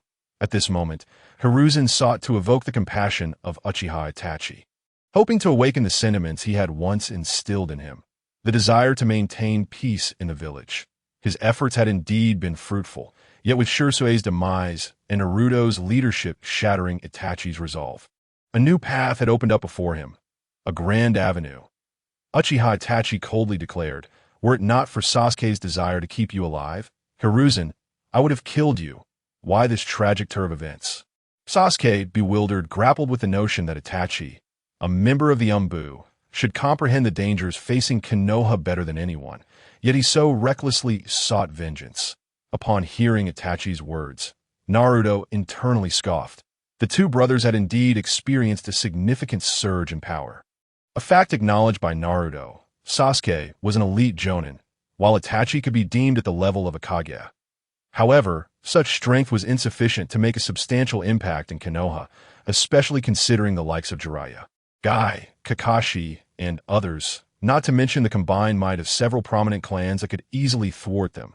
Kakashi, despite his depleted chakra reserves, remained a force to be reckoned with. The legendary Hitaki was no joke, and even in the hands of the god of shinobi, he could likely hold his ground for several exchanges. Hiruzen made his final plea, stating, "Itachi, this is your last chance. Return to Konoha, and I shall pretend as if nothing has occurred." Regardless of Sasuke's or Itachi's current power, Hiruzen could not suppress the bleeding of his heart. They were the pillars of Konoha, now standing in opposition. Itachi replied, "Hiruzen, I have erred once. That is enough that I shall not make the same mistake again. Never." Hiruzen coldly responded, "Then do not blame me." A sorrowful expression crossed his face as he continued, "May the spirits of our predecessors find peace. I hope to atone for my sins." Unbeknownst to them, an unidentified enemy lurked in the shadows, with the other four Kage present. A swift resolution became imperative. Konoha lacked the expertise for rapid conflict resolution. Thus, the only option was to employ a forbidden technique, reanimation of the ancestors. Only the god of shinobi could achieve such a feat. Hiruzen's eyes gleamed with determination as he prepared to reveal the latent potential hidden within the blue beasts of Konoha. In a flurry of hand signs, Hiruzen summoned two coffins from the ground, one marked with the character and the other with it. Through the reanimation technique, he resurrected the first and second Hokage. As the coffin lids creaked open, two figures emerged. One appeared somewhat naive, while the other radiated an intense, killing intent. The innocent-looking one was none other than Hashirama Senju, who remarked, "Did we not achieve peace?" The menacing Tobirama Senju responded, "I once studied the technique of reanimation. Indeed, it was the first and second Hokage. Resurrected before them. It is the first Hokage." The villagers erupted in fervor. The god of shinobi, Hashirama, was their unwavering faith, the pillar of their spirits, a timeless myth of invincibility. Sasuke, having subdued Danzo beneath his heel, returned to Itachi's side. Though momentarily stunned, he was not foolish. This was the legendary shinobi, Hashirama Senju, a symbol of invincibility, unmatched even by his powerful ancestor, Uchiha Madara. Hashirama inquired, "Monkey, what is happening?" Tobirama added, "With my technique, you summoned us. Has Konoha encountered some great calamity?" Hiruzen expressed his regrets. "I sincerely apologize for disturbing your peace through such extreme measures. But Konoha is indeed in grave danger." Jiraiya, observing the arrival of the first and second Hokage, hesitated in his steps. With these two great leaders present, the situation was unlikely to escalate further, and he knew it was time for him to depart. In that moment, Jiraiya felt the weight of Hiruzen's authority dissipate. Replaced by the presence of Konoha's three legendary shinobi, he was about to become a solitary wanderer, belonging to no faction, no longer tied to Konoha, only to himself. Hashirama and Tobirama turned their attention to Uchiha, Itachi, and Sasuke. Tobirama spoke first. "Evil Eyes, the malevolent Uchiha clan." Hashirama, with a hint of skepticism, queried, "You are descendants of Madara. How can you attack the village?" Itachi urged Sasuke, "Sasuke, go ahead. I will hold them back." Before the god of shinobi, he felt no confidence in their ability to escape. Hashirama interjected, Hey, little one. I am your elder, a figure of the same era as your ancestor Madara. How can you be so impudent? At least show me some respect." Naruto, observing Hashirama's somewhat comical demeanor, muttered, "The god of shinobi is truly a bit of clown." "It really is the case." Itachi remarked, "Lord Hashirama, you are magnanimous and kind-hearted. Had you remained in charge, we would not have resorted to attacking the village. However, with our home destroyed, we must seek retribution against the perpetrators." Upon hearing this, Hashirama turned to Hiruzen. "Monkey, what is the meaning of this?" He then looked to his brother. "And you, did I not instruct you to treat the Uchiha clan with kindness before my departure?" Tobirama retorted, "Brother, when I passed away, the Uchiha clan still existed and was thriving."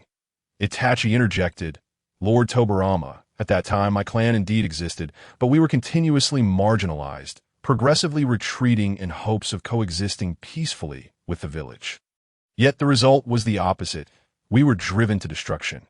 This was all due to your will and the actions of your two favored disciples. Danzo lies in a pit.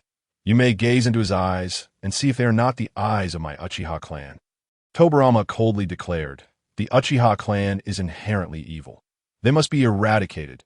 Sasuke scoffed, "Evil, indeed. We are all evil." Speaking of clans, It is true that our Uchiha clan has suffered, but compared to you, we are fortunate.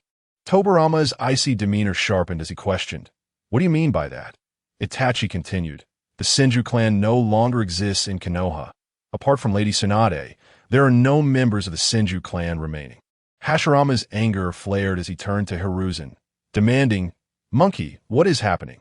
He had intended for his clan to merge with the common folk, but never wished for its complete obliteration. Hiruzen, commanding the attention of the two, stated, "Lord Hashirama, Lord Tobarama, I shall explain everything once this matter is settled." For now, whoosh, Naruto materialized in mid-air, interjecting, "Hiruzen, is this treatment towards our ancestors not a bit unfriendly?" Hiruzen gritted his teeth. Naruto calmly stated, "Do not look at me with such eyes. At this moment, you lack even the qualifications to engage me in combat." Upon finishing his words, Naruto's eyes shifted, revealing the eternal Mangeki Sharingan and the Rinnegan in all their glory. The Rinnegan, a striking shade of purple, exuded an otherworldly aura that left Senju Hashirama and Tobarama visibly shaken. Release. With a formidable display of spiritual power, Naruto unleashed a mental assault on Sarutobi Hiruzen, freeing Hashirama and Tobarama from their constraints. Chapter 78. The wrath of Senju Hashirama Hiruzen's complexion paled as he incredulously asked, "What manner of eyes are these?" Tobarama fixed his gaze upon Naruto. While he recognized the eternal Mangeki Sharingan, the other violet eye was foreign to him. He had never encountered nor heard of such a potent ocular ability. "Child, who are you?" Hashirama inquired, feeling an uncanny familiarity in Naruto's chakra, reminiscent of his late wife. Naruto smiled, replying, "I am of the Uzumaki clan." Hashirama's joy was palpable as he exclaimed, "Could you be a descendant of the Mito clan?" Mito, his wife, was the first Jinchuriki of the Nine Tails. Naruto clarified, "I possess the bloodline of the Uzumaki clan, yet I am not a direct descendant of the Mito lineage. Alas, the Uzumaki clan has dwindled to but a few, and the land of whirlpools has met its demise. As for the reasons behind it, that is a tale for the second Hokage to explain." Hashirama, in disbelief, gasped, "The Uzumaki clan has been annihilated. The land of whirlpools is no more." Tobarama interjected, "The surprise attacks from various nations were swift. We were unable to respond in time. By the moment we received word, the land of whirlpools had already fallen." Naruto remarked, "They were allied with Konoha, yet the most foolish course of action was taken. An entire nation, with a hidden village, extinguished without a sound. Such an act could not possibly be executed by a small ninja village. It required the might of a great nation's army, from the looks of this map." His gaze fell upon Raikage and Mizukage Terumi Mei. As he coldly stated, "It is likely that this is tied to Kimagakure and Kirigakure." Under Naruto's piercing gaze, both Mei and A felt an overwhelming sense of impending doom. As a powerful aura seeped into their very souls, A crossed his arms defiantly, retorting, "This matter has nothing to do with Kimagakure, brat." In a flash, Naruto vanished and reappeared beside Dot with a resounding crash.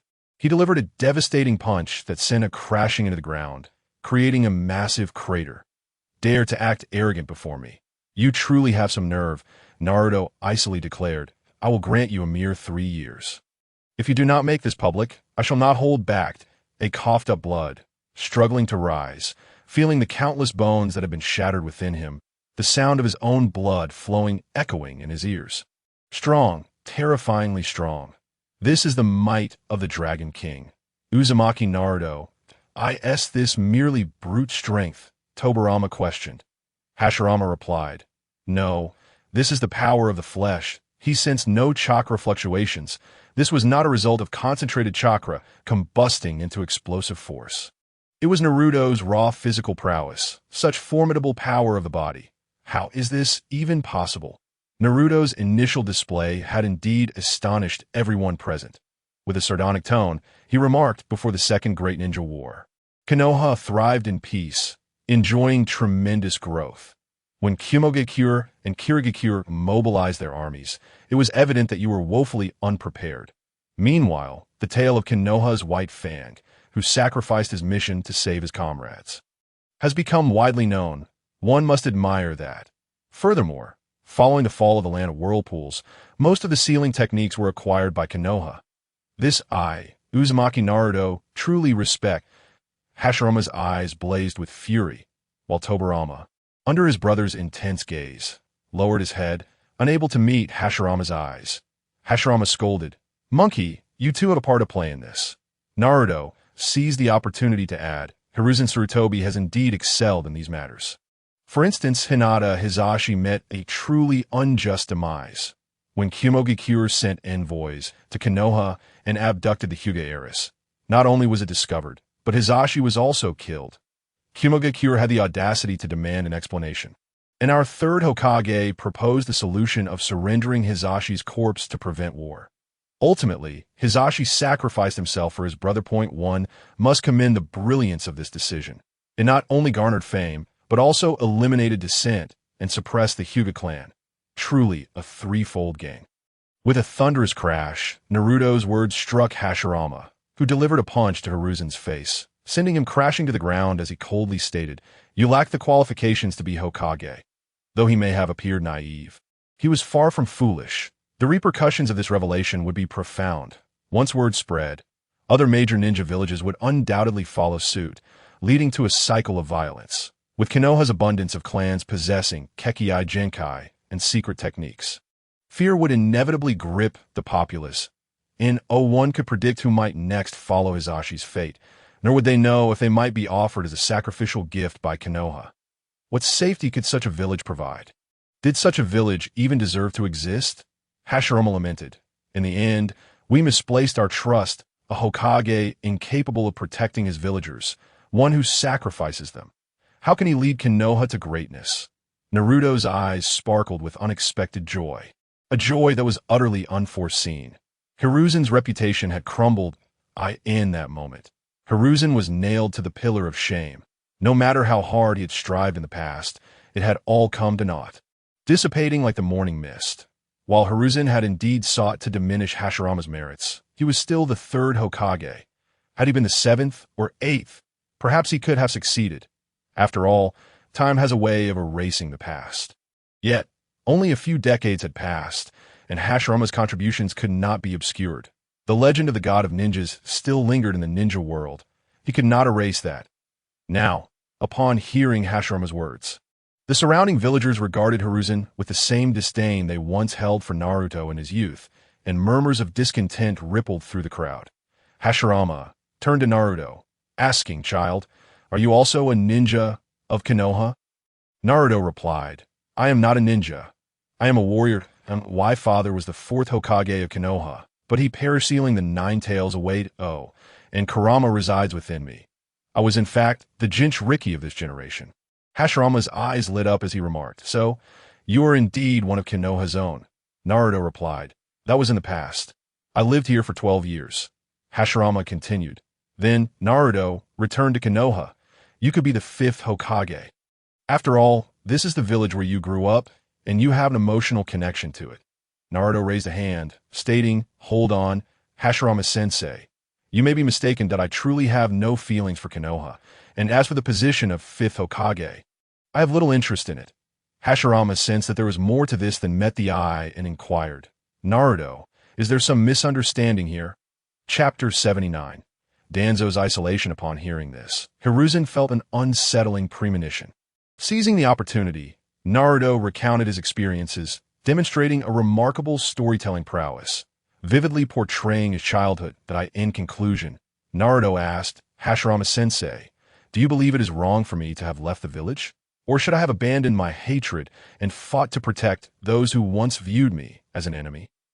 Hashirama fell silent, unable to provide an answer.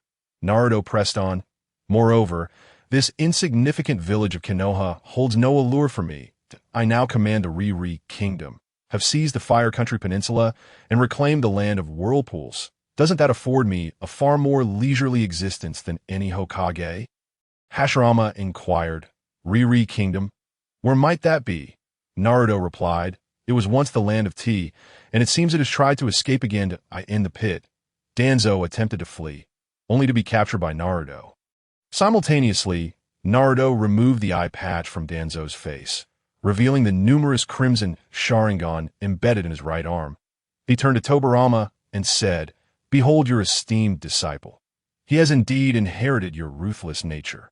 Having obliterated entire clans to steal their eyes, is it not reasonable for others to seek vengeance? Will you intervene?" Upon seeing the Sharingan on Danzo's arm, Tobirama was left speechless, his shock evident as he coldly questioned. "Danzo, Naruto interjected.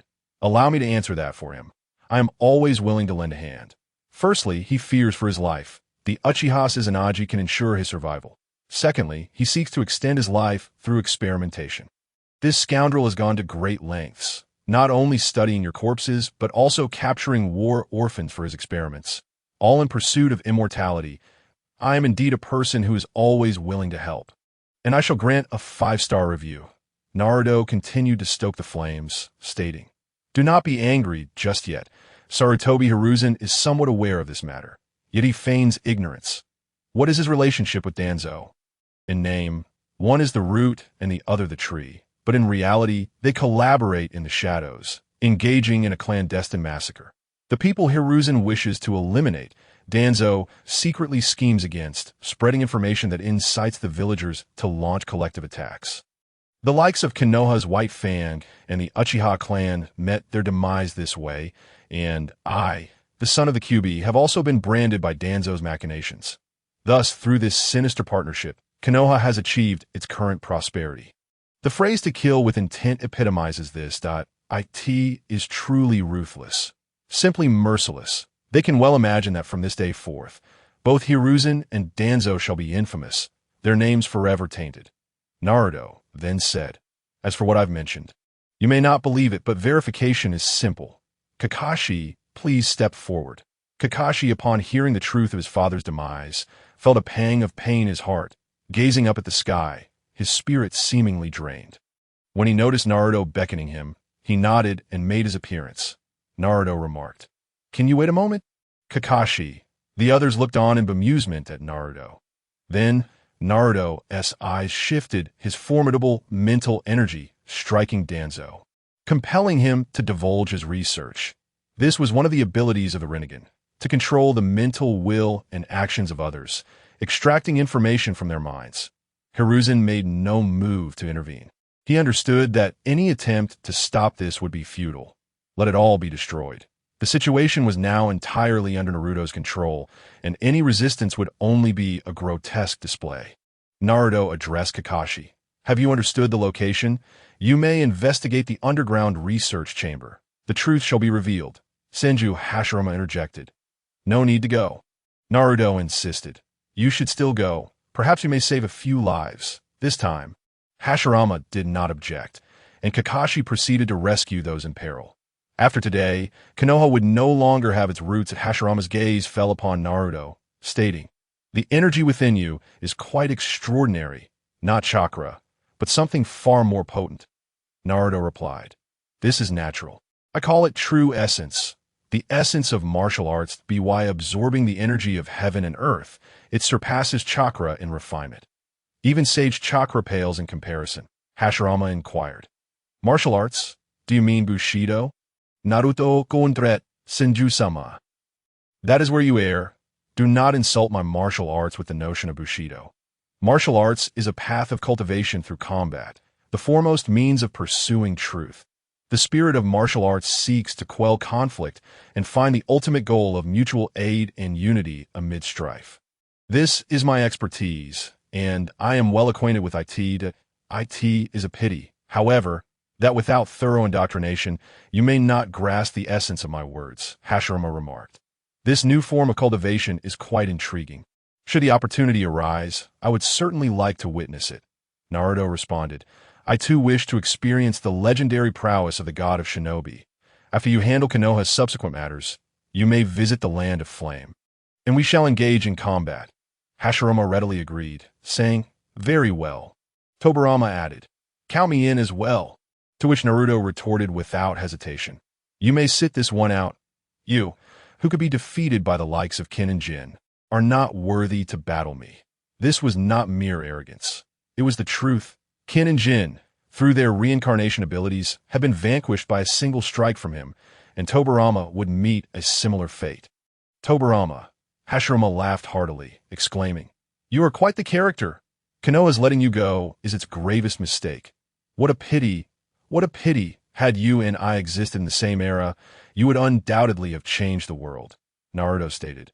"That is a certainty." This further incited Hashirama's laughter, and he found himself increasingly fond of Naruto. Naruto declared, "Then I shall leave Danzo to the two brothers," Hashirama stated. "He is a member of Konoha.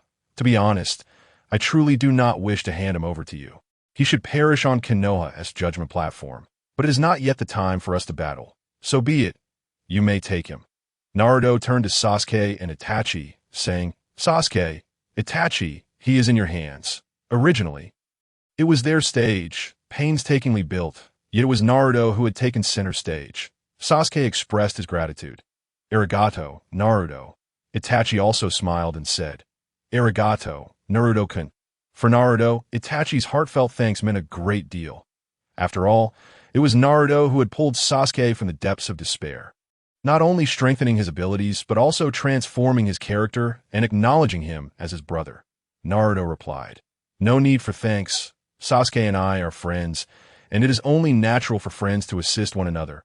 Under the furious tactics of the two brothers, Danzo attempted to use Izanagi thrice, but still met his demise, consumed entirely by the flames. Chapter 80. Rock Lee's Awakening.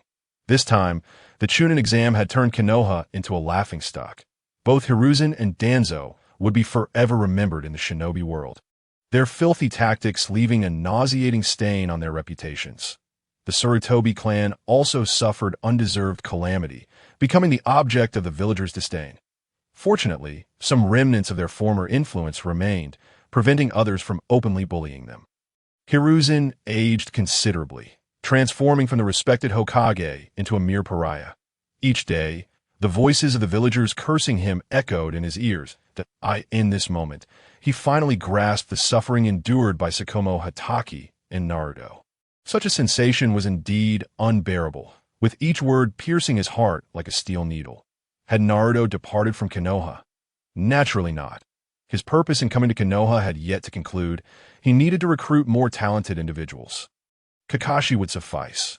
This fellow had now ascended to the position of 5th Hokage, personally appointed by the 1st Hokage, turning the roots into a weapon in his hands. This matter was originally intended for Jiraiya. Yet he had departed Konoha during a time of peril, clearly indicating his resolute stance and his disillusionment with Hiruzen. Ultimately, the responsibility fell upon Kakashi that it was already impossible to draw him into the organization. And the seeds planted by Shursui had withered with Hiruzen's fall from grace. Naruto could only lament this missed opportunity. However, his primary target was Guy, attaching a life potion to him. What kind of outcome would that yield? It was indeed worth anticipating. On this day, Naruto disguised himself as a nurse to visit Rock Lee. Upon seeing Naruto enter with medicine, Lee earnestly remarked, "Didn't we just change the dressing? Are we changing it again so soon?" His body absorbed the medicinal properties slowly. It would take at least a day to fully assimilate them. Naruto replied, "Do not overthink it. I merely wish to avoid complications. I am not here to change your dressing, but to see you, Lee, on high alert, despite being unable to stand, resolved to resist and fight, asking, 'Who are you? What is your purpose in seeking me?'" Naruto shifted his appearance back to his original form and said, "Indeed, I have a purpose in finding you." Lee exclaimed, "It's you?" Naruto, Uzumaki. A look of confusion crossed his face. What could he possibly offer that would attract Naruto's attention, given Naruto's current strength and capabilities? Naruto affirmed, "It is I." Lee scrutinized Naruto, his thick eyebrows furrowing into an angry shape. Naruto continued, "I sought you out because I recognize your efforts. I wish to guide you into the true path of physical cultivation." Lee inquired, "Is it martial arts?" Naruto affirmed, "Indeed, martial arts." Lee replied earnestly, "Are you asking me to betray Konoha?" Naruto stated, "To gain something, one must inevitably lose something. Water flows downward, and people aspire to rise. While it may not be considered betrayal, I genuinely wish for you to join the Land of Flame." "That is impossible." Lee asserted firmly, his words ringing with conviction. He would rather die than betray his village. Naruto replied, "You need not reject just yet. Allow me to finish. You can contemplate your decision afterward. N01 will force you to choose. If you wish to join the Land of Flame, you are welcome. If you choose to remain in Konoha, I shall respect your decision." Lee said, "All right, go on." Naruto declared, "The physical training you and Might Guy practice is, in my view, merely dross. Put it plainly, you are trading your life force for combat prowess, utterly neglecting to understand the human body. Each person's body is a unique world. Solidifying the structure of this world is what true physical cultivation entails. While you may be training your bodies, you are not truly cultivating your bodies, but rather your ninjutsu. Without robust physical support to perform formidable ninjutsu, one risks imposing immense burdens on the body. Every individual has a limit to what their body can endure. Surpassing this threshold inevitably leads to injury. The healing of such injuries necessitates cellular division and growth, yet the rate of cellular division is fixed for each person, effectively equating to trading life for combat prowess. This principle is quite simple, and Lee could easily grasp it. He neither rebutted nor could he, for the truth was indisputable.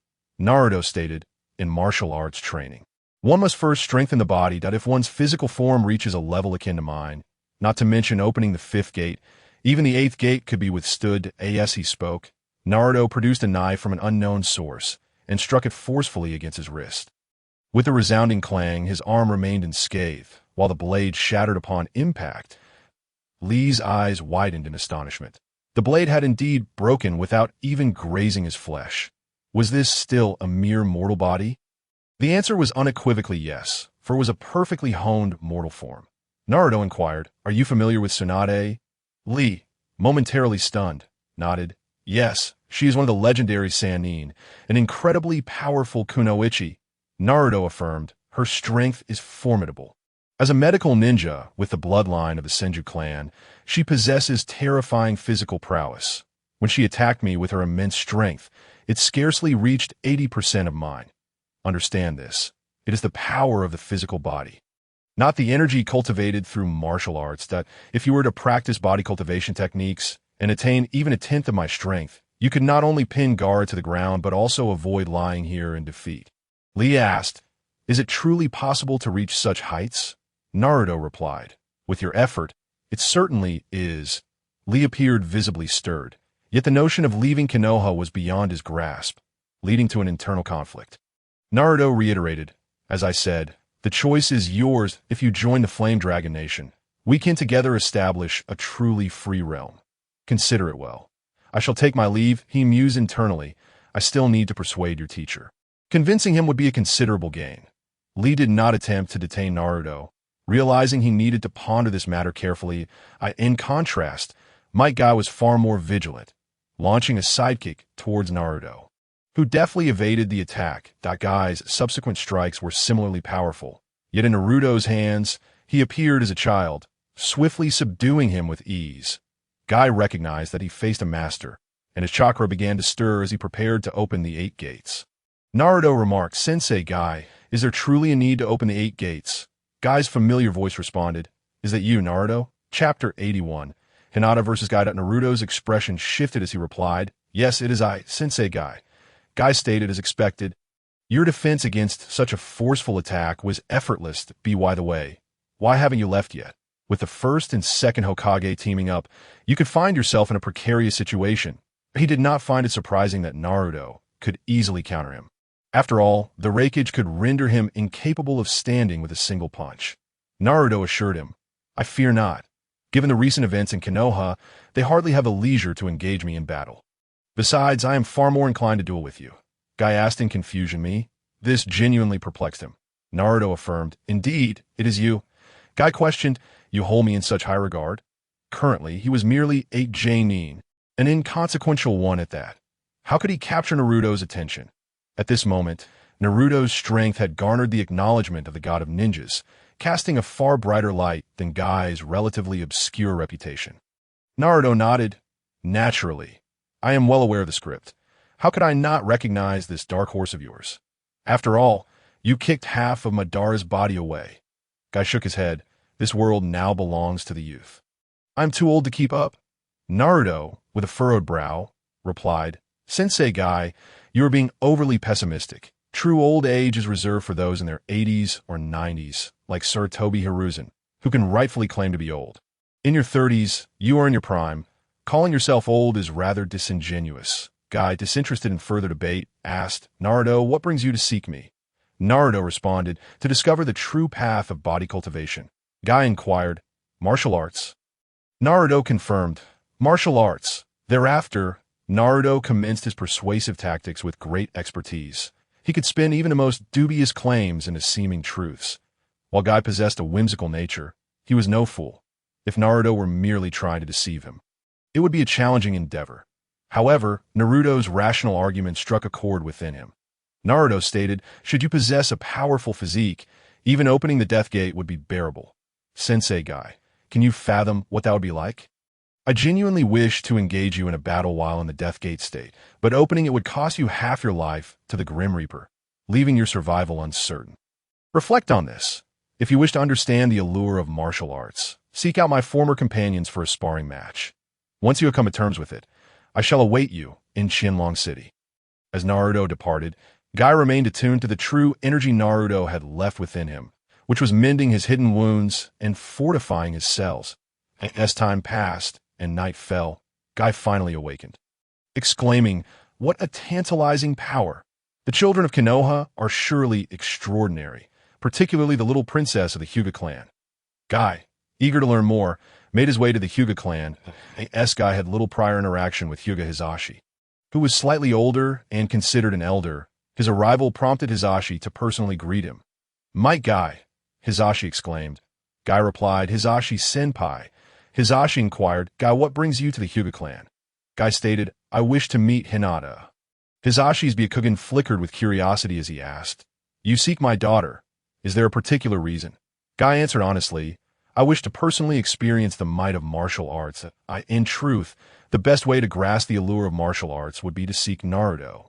Yet he was not foolish enough to do so. He could not withstand Naruto's strength and had no desire to be injured. From Naruto's words, he understood that Nara Shikamu, Akimichi Choji, Haruno Sakura, and Hinata Hyuga had all trained in martial arts, with Hinata being the most formidable among them. Hisashi's caution heightened as he queried, Guy, what have you uncovered? His Byakugan activated, and he warned that if Guy did not clarify, he would remain within the Hyuga clan for the night.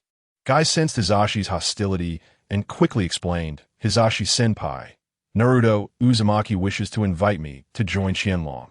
I have yet to agree. Hisashi's demeanor softened instantly as he replied, I see. His tension dissipated, he nodded, that rascal certainly has a keen eye.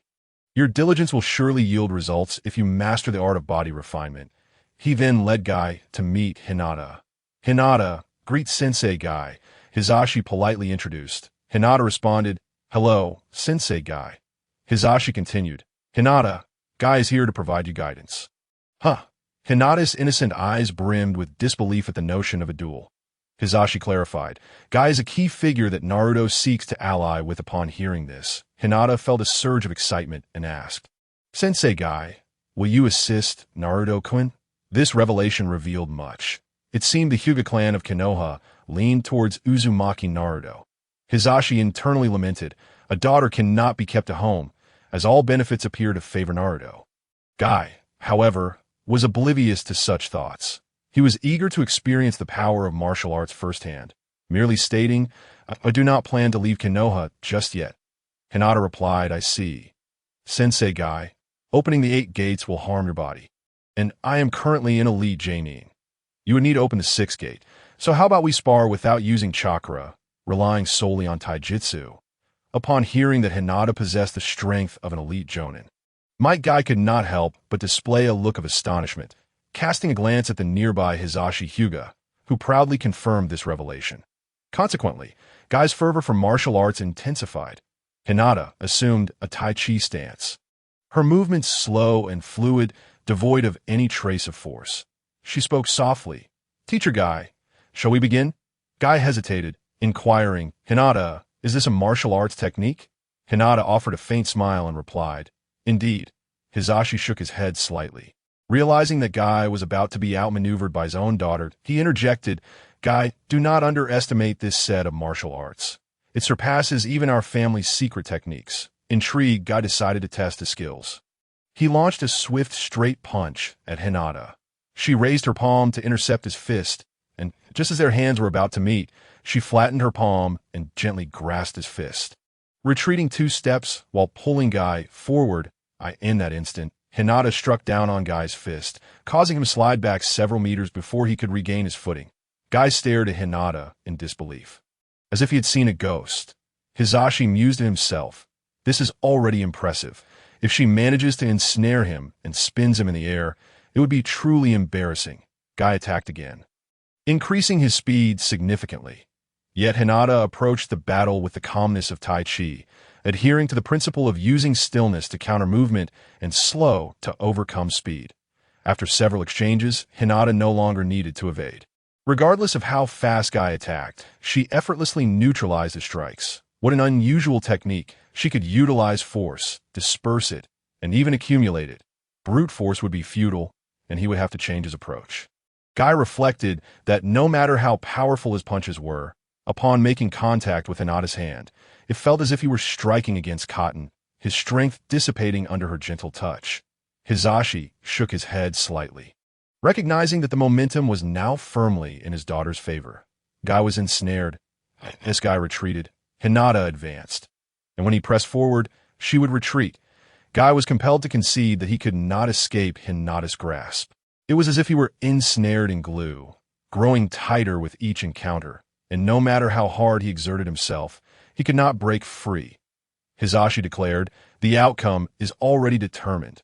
In the next moment, Guy found himself lifted off the ground, spinning through the air at Hinata's command. The flush crept onto Guy's cheeks. After all, he was a teacher, and to be handled so easily was unacceptable. He opened the 8 gates 3 times, attempting to free himself from Hinata's grip. However, she seemed to anticipate his moves. A Tai Chi formation emerged, and Guy found himself in a realm of her control, within a radius of several feet. Hizashi urged, "Hinata, spare Guy at last." Hinata ceased her movement, allowing Guy to safely descend to the ground. He inquired, "What is this martial art?" Hinata replied, "It is the way of martial arts, Tai Chi." Guy sincerely exclaimed, "What a remarkable technique." In that moment, Hizashi counseled, "Guy, you have a choice. The way of martial arts is well suited for both of you. If Konoha is not tended to, it will decay. The stench will become overwhelming and corrupt the hearts of its people." As a father, he felt compelled to assist his daughter's aspirations and support his future son-in-law. Guy shivered slightly, replying, "Thank you for your guidance." He would ponder this carefully.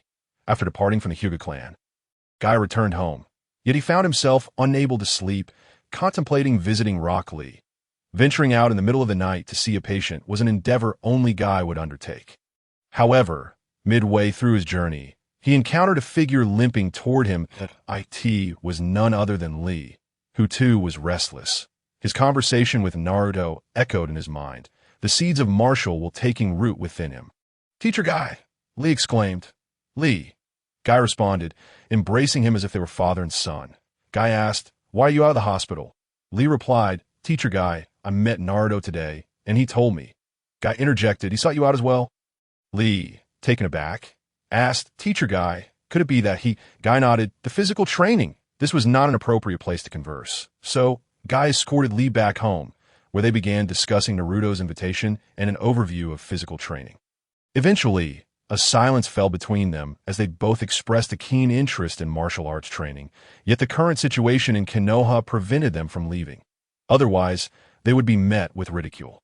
After a moment, Lee broke the silence, stating, "Teacher Guy, I wish to pursue physical training." "Lee, you are not alone in this desire," Guy replied. Lee, astonished, inquired, "You wish to go too, Teacher Guy?" "Indeed," Guy affirmed, "the way of martial arts appears shrouded in mystery. Distinctly different from the path of ninjutsu.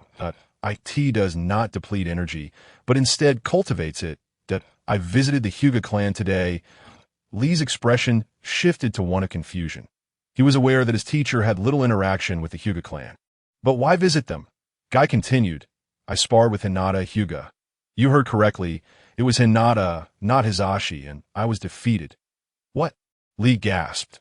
You were defeated by Chunin? Lee, Guy reassured. Hinata is neither a Chunin nor a Genin.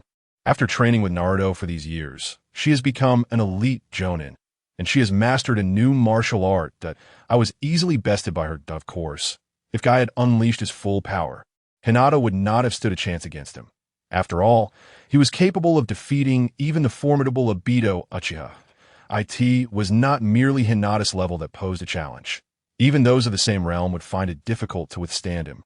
But once he reached the pinnacle, self-preservation would be assured. Lee's jaw dropped, struggling to accept this revelation. In his eyes, Teacher Guy was the epitome of strength. Guy remarked, this method of physical training is intriguing. It builds and refines the body, enhancing its defense and endurance. This holds a compelling allure for our training in martial arts, aligning perfectly with our goals. Lee's eyes sparkled with determination as he fixed his gaze upon Guy. Teacher Guy, Guy replied, therefore Lee, we shall journey to the land of the flame to explore what the spirit and will of martial arts truly entail. Yes, Teacher Guy, Lee exclaimed with enthusiasm. Then Lee recalled the current Hokage and said, but Teacher Guy, what about Kakashi-sensei? He understood the deep bond between his teacher and Kakashi, and that leaving Konoha might imply discontent with the village. Guy laughed heartily. Lee, you need not worry about that. I will personally explain everything to Kakashi. Understood, teacher.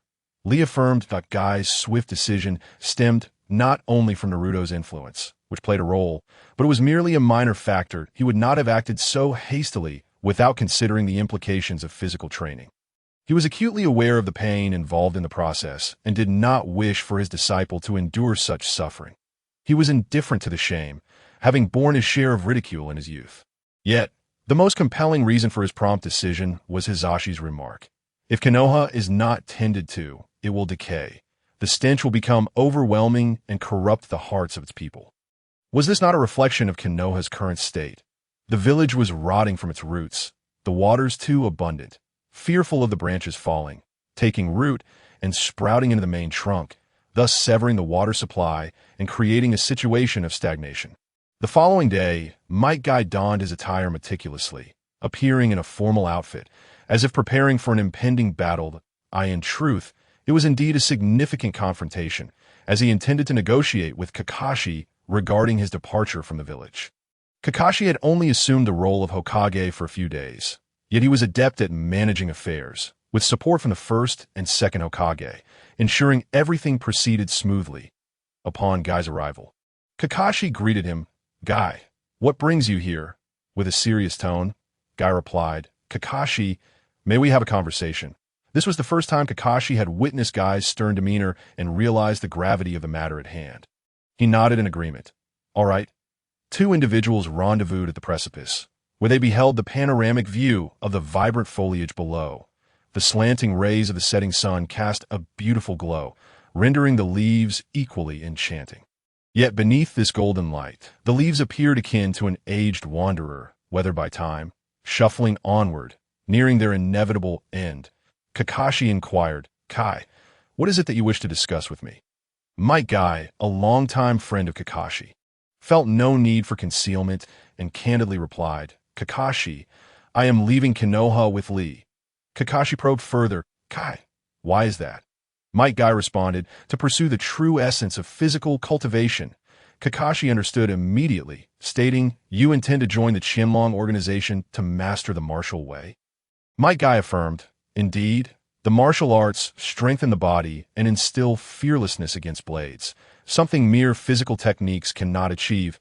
At my age, I am indifferent to such matters, but Lee is still young. His youth should not be marred by scars. Kakashi comprehended Guy's intentions, asking, Kai, have you made a firm decision? As a steadfast friend, Kakashi would not impede Guy's path. For Konoha, Guy's father had made the ultimate sacrifice, and Guy himself bore countless scars, his bones having broken numerous times. Each mark a testament to his valor. Might Guy declared, I have decided. I shall also explore what the Yanlong has to offer.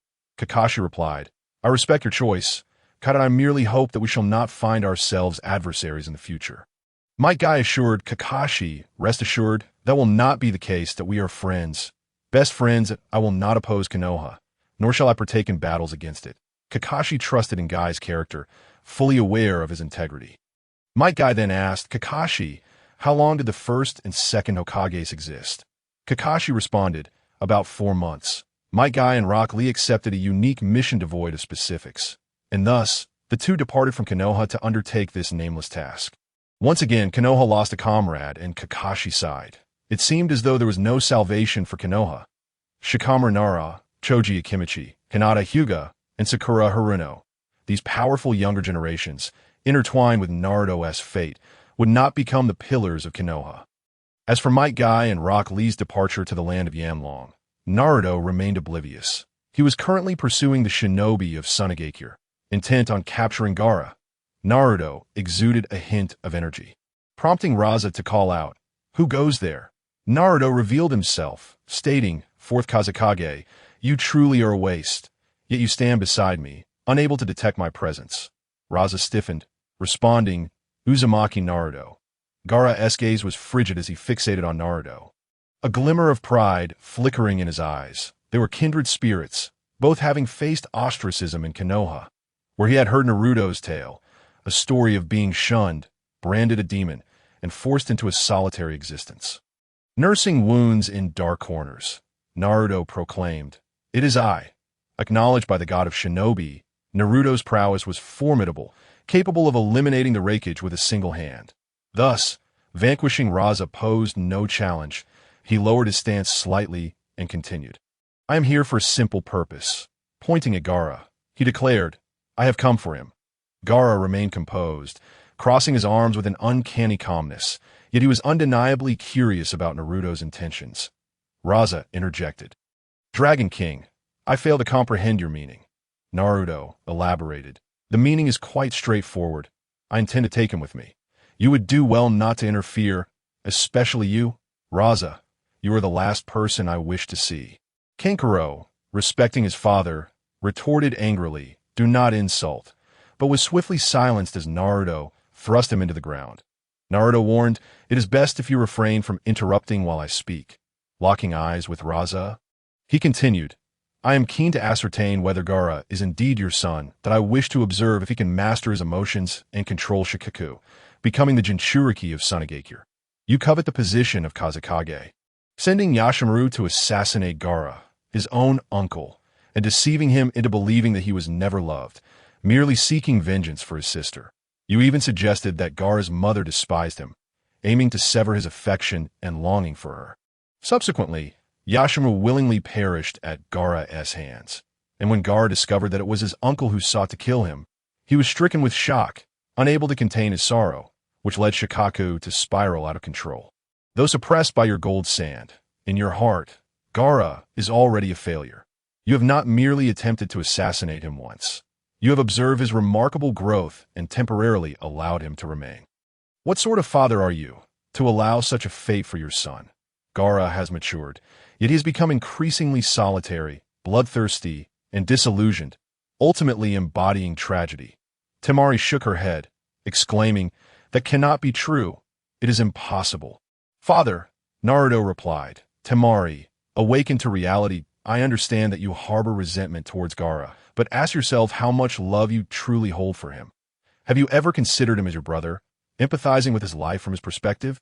This was Shikamaru's wife, and it was prudent to leave a favorable impression for future leverage over Shikamaru. Temari trembled, her expression suddenly melancholic. Gaara's visage grew fierce as he glared at Naruto, demanding, "Is what you say true?" Naruto affirmed, "Indeed, your mother and your uncle love you deeply." "This is irrefutable." Gaara's face broke into a chilling smile as he expressed, "Thank you. Truly thank you." His chakra surged, and Gaara let out a roar as Raza and the others hastily pulled Kankuro from the ground and retreated. Naruto focused his spirit, entering Gaara's consciousness, placing a hand on his shoulder as he teetered on the brink of madness.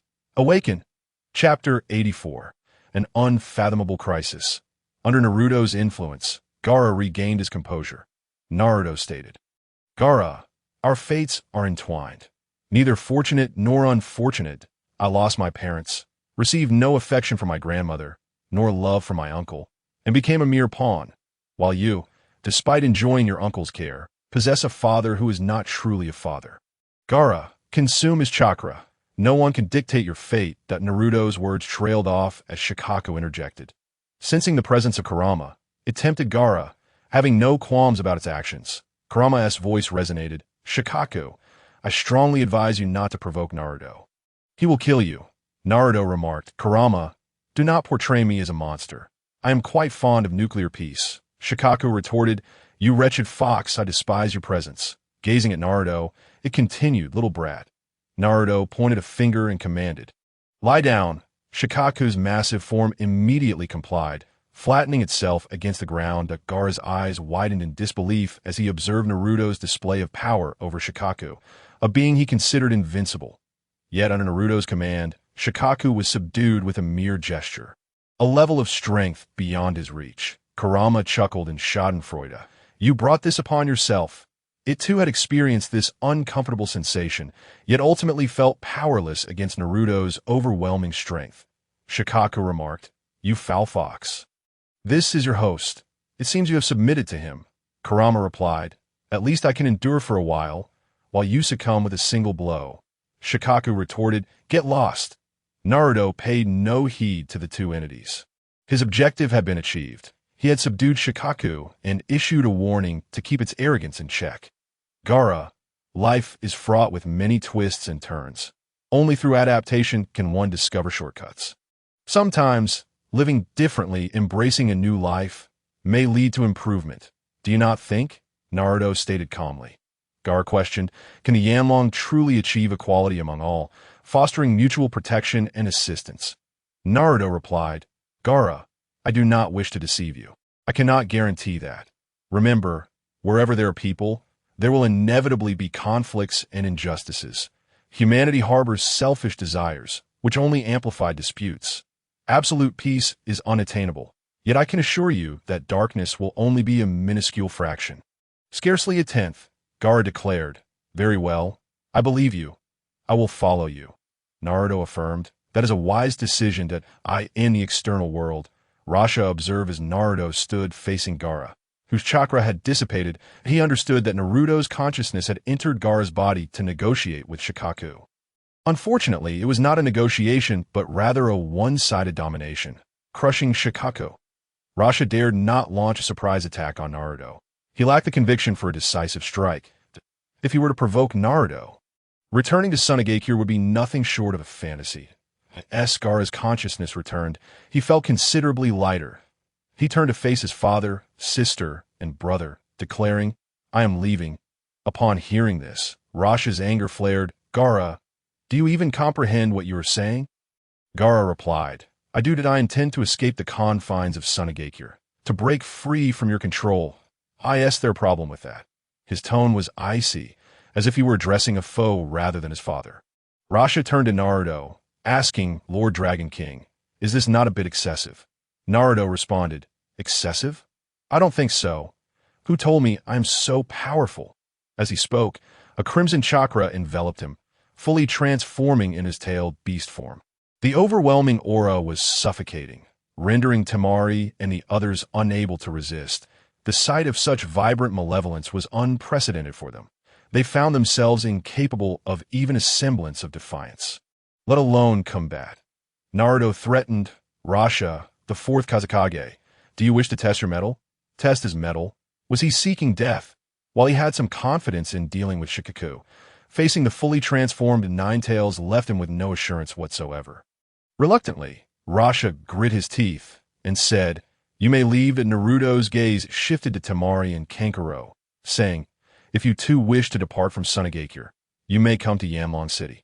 Rest assured, you will find greater comfort there. Rasha retorted angrily, Dragon King. A mere glance from Naruto silenced him. From the look in Naruto's eyes, he understood that Naruto was displeased with him and eager to settle the score. If he pushed his luck any further, he could expect no mercy. Temari calmly replied, thank you, but I cherish our village more. Despite Naruto's bullying, she felt little resentment. Rather, a subtle joy blossomed in her heart for her brother, relieved that he would no longer have to endure life in the frigid Sunagakure. Kankuro, however, was genuinely fearful of Naruto, shaking his head and saying, "I won't go." Naruto sighed, "Alas, you have missed an opportunity to grow stronger. I truly feel sorry for you." With Gaara in tow, he soared into the sky, cutting through the air. Just after traversing 10 miles, Naruto suddenly descended, looking upwards with a vigilant expression, sword in hand, its blade shimmering ominously. Such seriousness was a rarity for Naruto in the past 7 or 8 years. Gaara inquired, "Naruto, what is it?" Naruto replied, "I sense danger, an overwhelming threat." This was a crisis he had never encountered before in either life. Gaara conducted a brief scan and said, "Naruto, it seems there is no one here. Besides, who in this world could possibly threaten you?" Naruto responded, "That is difficult to ascertain. The only ones capable of matching me are Guy with his 8 gates, Pain with his Rinnegan, and Jiraiya with his Sage Arts. I should be able to handle the first 2, while I am confident I can overpower Jiraiya. However, both Guy and Pain are strong, yet they do not leave me entirely defenseless. Just now, I felt a force of danger that penetrated deep into my soul. This individual's strength is beyond my capacity to contend with." Naruto pondered this. It was perplexing that such a powerful being existed in this era. Logically, there should be none with such might. Even if the Sage of 6 Paths were to be resurrected, he could not pose a threat to Naruto. Yet, in that fleeting moment, he had felt an undeniable sense of helplessness. Naruto mused, "Is it my own upheaval that has attracted Tsuki?" Chapter 85. Tsunade invites Jiraiya. The Tsuki are typically stronger than the Sage of 6 Paths, so it is only natural for him to feel a sense of crisis. However, according to the storyline, it is not yet time for their emergence. If the Tsuki were to appear in the early stages of Naruto, they could easily crush the ninja world without anyone being able to resist. Naruto did not wait for Gaara to ask any further questions, saying, "I understand you have many doubts, but now is not the time for you to know that we must hurry back to Yanlong City." A sense of urgency welled up within him. He felt the danger looming, realizing that there was no one in the entire Yanlong kingdom capable of withstanding it. Clearly, he was still quite weak and needed to train diligently. Expansion of the Yanlong kingdom must wait. Enhancing his strength was the true path forward. Once the citizens of Yanlong became warriors and he himself broke through to the 7th layer of the primordial body refinement. Even if the Tsuki were to unite against him, he could bury them beneath his sword. Seeing Naruto's serious expression, Gaara sensed that matters were becoming complex and refrained from asking further questions. Following Naruto towards Yanlong City, Jiraiya had left Konoha, embarking on a long journey. However, before his departure, he wished to catch up with 2 old friends. Thus, he arrived at Yanlong City. Orochimaru was in seclusion, Tsunade had comprehended momentum, and Shizune had grasped sword momentum. Feeling pressured, he resolved not to emerge until he understood momentum. Jiraiya, wishing to reminisce with Tsunade, would have to wait until his next visit. Upon seeing Tsunade, Jiraiya involuntarily shuddered, not because she had become more beautiful. She had always been stunning in his eyes. A true princess, but because she radiated an aura of brilliance that it had been over 20 years since he had seen Tsunade in such a state, reminiscent of a young girl in love. "Tsunade, what are you looking at?" she remarked. "Tsundere, it has been a long time since I have seen you like this. Since the passing of Dan Kato, this is the first time I've seen you so confident and radiant." Jiraiya replied. Tsunade smiled slightly. "Jiraiya, Shoshin, and Dan Kato have all passed on. For over 20 years, I have lived in shadows, weary and burdened." Jiraiya nodded. "Indeed, you should let go. A beautiful life awaits you." Tsunade agreed. "Indeed, just like now. Carefree and untroubled." Jiraiya remarked.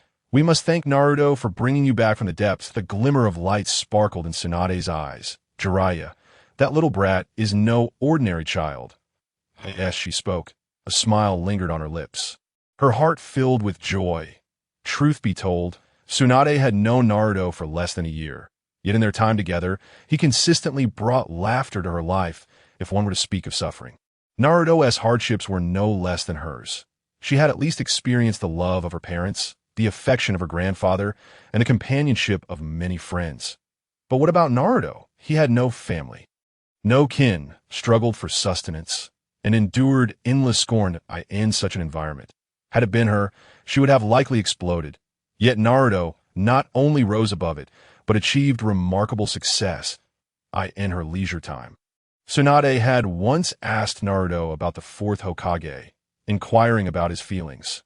Naruto had replied, "The deceased are gone. May they rest in peace. The living, however, must cherish their lives." She had dulled her pain with alcohol, torturing herself, knowing that her beloved and brother could not find peace in that realm. This version of Tsunade was reminiscent of the Tsunade who had existed when Dan Kato was still alive, filling Jiraiya with a sense of loss.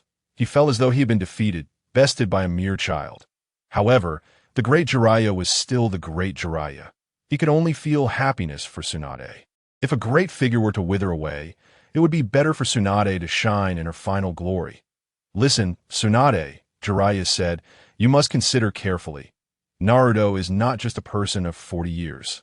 He represents 2 entire generations." Thus Tsunade's cheeks flushed slightly, resembling a young girl, yet she did not argue. Instead, she said, "Jiraiya, join the Hidden Dragon organization. Come and be part of Naruto's team." Jiraiya was taken aback by Tsunade's personal invitation. It could only mean one thing. Naruto's system had truly earned Tsunade's recognition. However, he was not in the mood to join any faction at the moment. He simply wished to wander, to explore the ninja world, and to write stories. "Tsunade, I only wish to roam for now. We could discuss joining the Hidden Dragon later," Jiraiya replied. Tsunade pondered for a moment and said, "Jiraiya, do you realize that without conflict, if life continues in such a mundane fashion, how many years can I expect to live?" Jiraiya did not grasp the meaning behind Tsunade's words and asked, "Tsunade, what do you mean by that?" Tsunade stated, "I believe I could live to be 200, perhaps even 300 years old." Jiraiya gasped, genuinely taken aback. Could there really be someone who could live beyond 200 years? Throughout history, there has been no record of such a remarkable individual. Tsunade remarked, "By this calculation, I am merely a girl in her 20s. This left Jiraiya momentarily speechless. He truly found himself at a loss for words. Yet, he did not forget the pivotal question and inquired, "Tsunade, why?" Tsunade explained, "It is due to the practice of martial arts. The cultivation of chakra, in essence, draws upon one's life force, incessantly causing cellular division. Human cells have a limited capacity for division. Upon reaching this threshold, one meets their demise. In contrast, martial arts cultivation absorbs the energy of the heavens and the earth, and during the process of strengthening, this energy safeguards the cells that, if the cells are damaged, they are repaired. If the cells do not perish, they do not divide, thereby prolonging one's lifespan." Jiraiya pondered, "There is a phenomenon we have overlooked, but Naruto has observed it." He stated that, apart from those with special bloodlines, most ninjas tend to have shorter lifespans compared to ordinary people. Upon hearing this, Jiraiya felt somewhat disoriented. Tsunade's insights were astute and well-structured, leaving no room for refutation. Nevertheless, he harbored a sense of incredulity regarding the matter. "Tsunade, have you heard about the situation in Konoha?" Jiraiya wished to divert the conversation away from this topic. Tsunade replied, "Indeed, the rebirth of Earth has summoned my grandfather and the others." That moment, sorrow engulfed her heart for her former mentor, who would go to any lengths to achieve his objectives. Jiraiya remarked, "However, he has brought this upon himself. Compared to Naruto's previous life, his current existence is even more lamentable." Tsunade asserted, "He deserves his fate."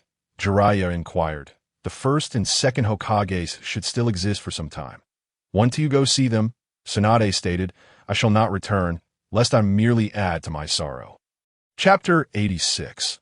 The disappearance of Sasuke and Itachi. Naruto returned to the Flame Dragon City, entrusting Gaara to sure sway for placement in a martial arts academy. He had already conveyed the methods of cultivation to him, and with the systematic guidance available at the academy, Gaara's progress would be swift. When Shursui returned, Naruto asked, "But when did Kai-sensei and Lee arrive?" Shursui, perplexed, replied, "Kai-sensei?" Naruto, slightly exasperated by the misunderstanding, clarified, "I mean Teacher Kai. The title is a mark of respect. If he does not fall, he will undoubtedly rewrite the conclusion of the Hokage saga." Shursui responded, "They have been here for 2 days. However, Dragon King, have you not noticed? There are quite a few individuals clad in green. This was the allure of Teacher Kai. He hardly resembled an adult, appearing more like a child, albeit not a mischievous one, as he mingled with a group of youths engaged in physical training. Sharing astonishingly unconventional ideas and the exuberance of youth, successfully attracting several to join in the training. Naruto remarked, "That's perfectly fine. This is exactly the kind of vitality we need." Shursui inquired, "Dragon King, do you not find this odd?" He struggled to accept the situation. Naruto replied, "What is strange about it? In this regard, Teacher Kai is an excellent mentor." Shursui fell silent, as he genuinely wished to witness the prowess of Teacher Kai and determine if he was truly as formidable as Naruto claimed. Naruto expressed his confusion. "Wait, where are Sasuke and Itachi? Did they not come along?" After the brutal defeat of Danzo in Konoha, Sasuke and Itachi had traveled to Flame Dragon City, since he had other matters to attend to. Naruto did not accompany them, and logically, they should have arrived by now. Where could they be? Shursui, equally puzzled, responded, "Sasuke and Itachi have not come. It seems a troubling thought crossed Naruto's mind. Something must have happened. He was certain that a crisis had arisen. Otherwise, the two would certainly have arrived, eager to cultivate martial arts and evolve their eyes to resurrect their parents for hindering them. Even the reincarnated Hashirama Senju would be unable to do so." Recalling a faint sense of danger he had sensed earlier, Naruto felt that this situation was anything but simple. Shursui asked, "Dragon King, has a life-threatening incident occurred?" Naruto nodded, stating, "Shursui, for now, the Flame Dragon Kingdom must focus on steady development. Avoiding expansion. Share the basic cultivation methods with the populace. Encouraging national practice that I need to enter a prolonged seclusion. This time, it will be quite lengthy, that I shall rely on you." Shursui assured, "Fear not, Dragon King. I shall surely guard the Flame Dragon Kingdom." From Naruto's words, he sensed an underlying dissatisfaction with his own strength, as if he felt inadequate in the face of an impending threat. This seclusion was for the purpose of enhancing his power.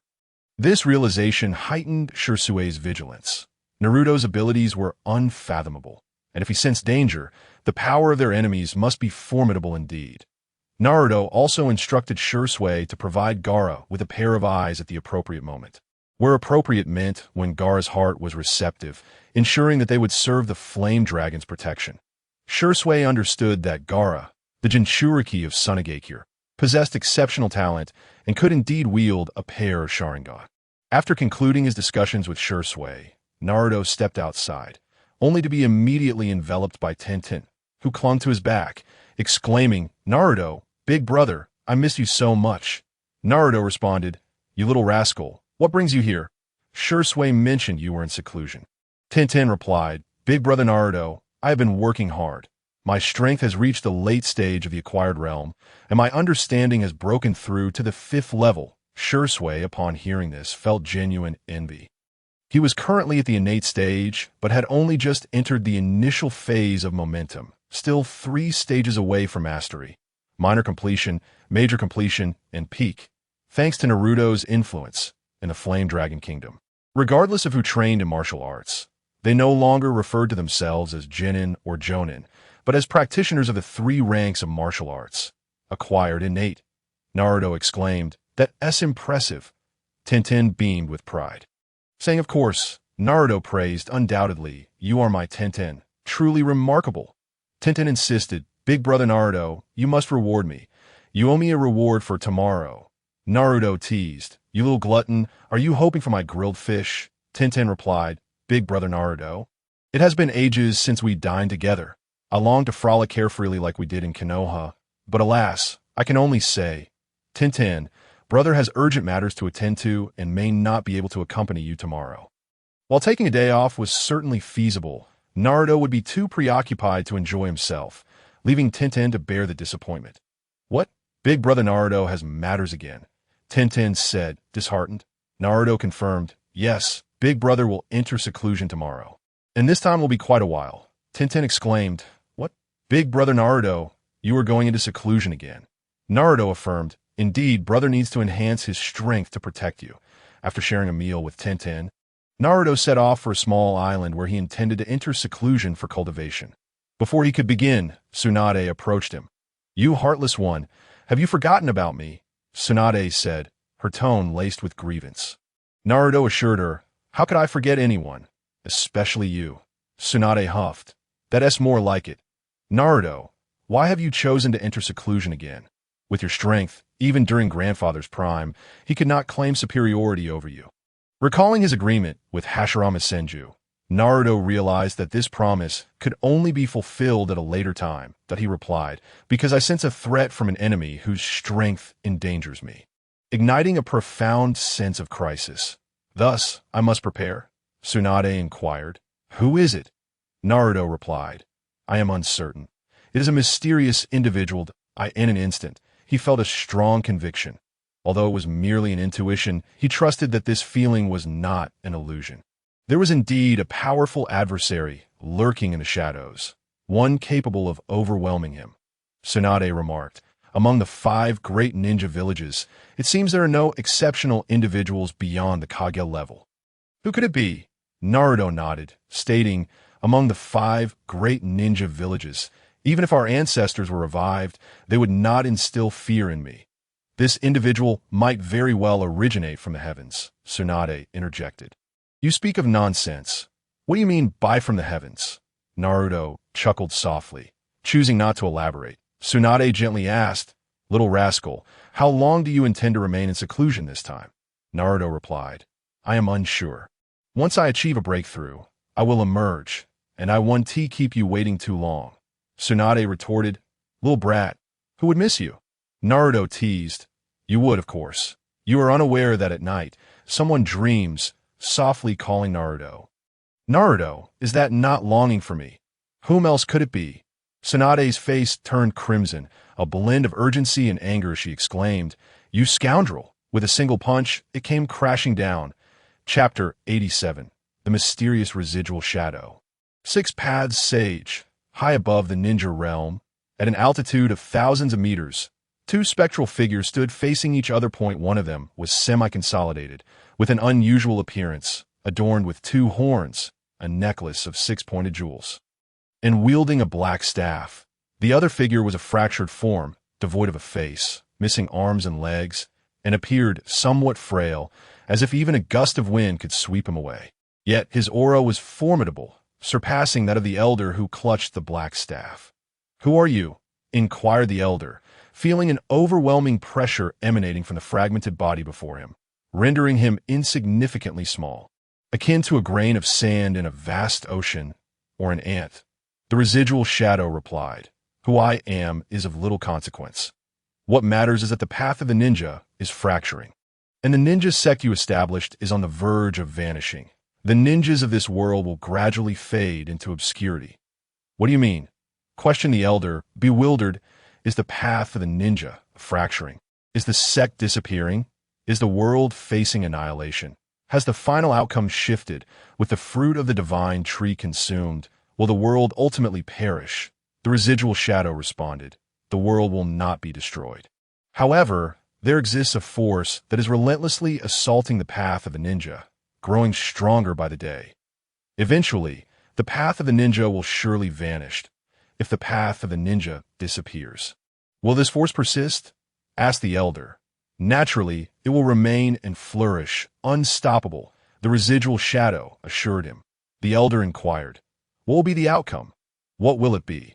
The residual shadow mused, Allow me to show you a glimpse of this future world.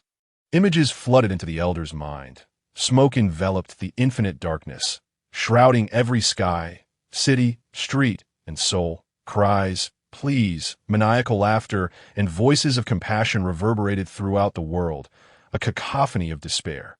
The world had lost its small villages. Even the larger settlements dwindled to a mere 4,000 or 5,000 inhabitants, where once thousands thrived. In this realm, people no longer believed in promises of peace, for such assurances had been consumed by the flames of war. Leaving no trace, individuals with bared fangs and twisted visages had become the demons of this world. Witnessing their homes razed, loved ones turned to ashes by overwhelming forces, they were filled with endless pain and despair. To live had become a luxury, as hope for a future was extinguished. They no longer aspired for what lay ahead, for there would be no future. The elder furrowed his brow, sensing something amiss. It seemed as though everyone existed solely to kill, as if they were but a mindless swarm driven only by raw power. Yet, the reality was stark, too real for the elder to dispute. "Do you find it hard to believe?" The residual shadow inquired. The elder, honest in his response, nodded.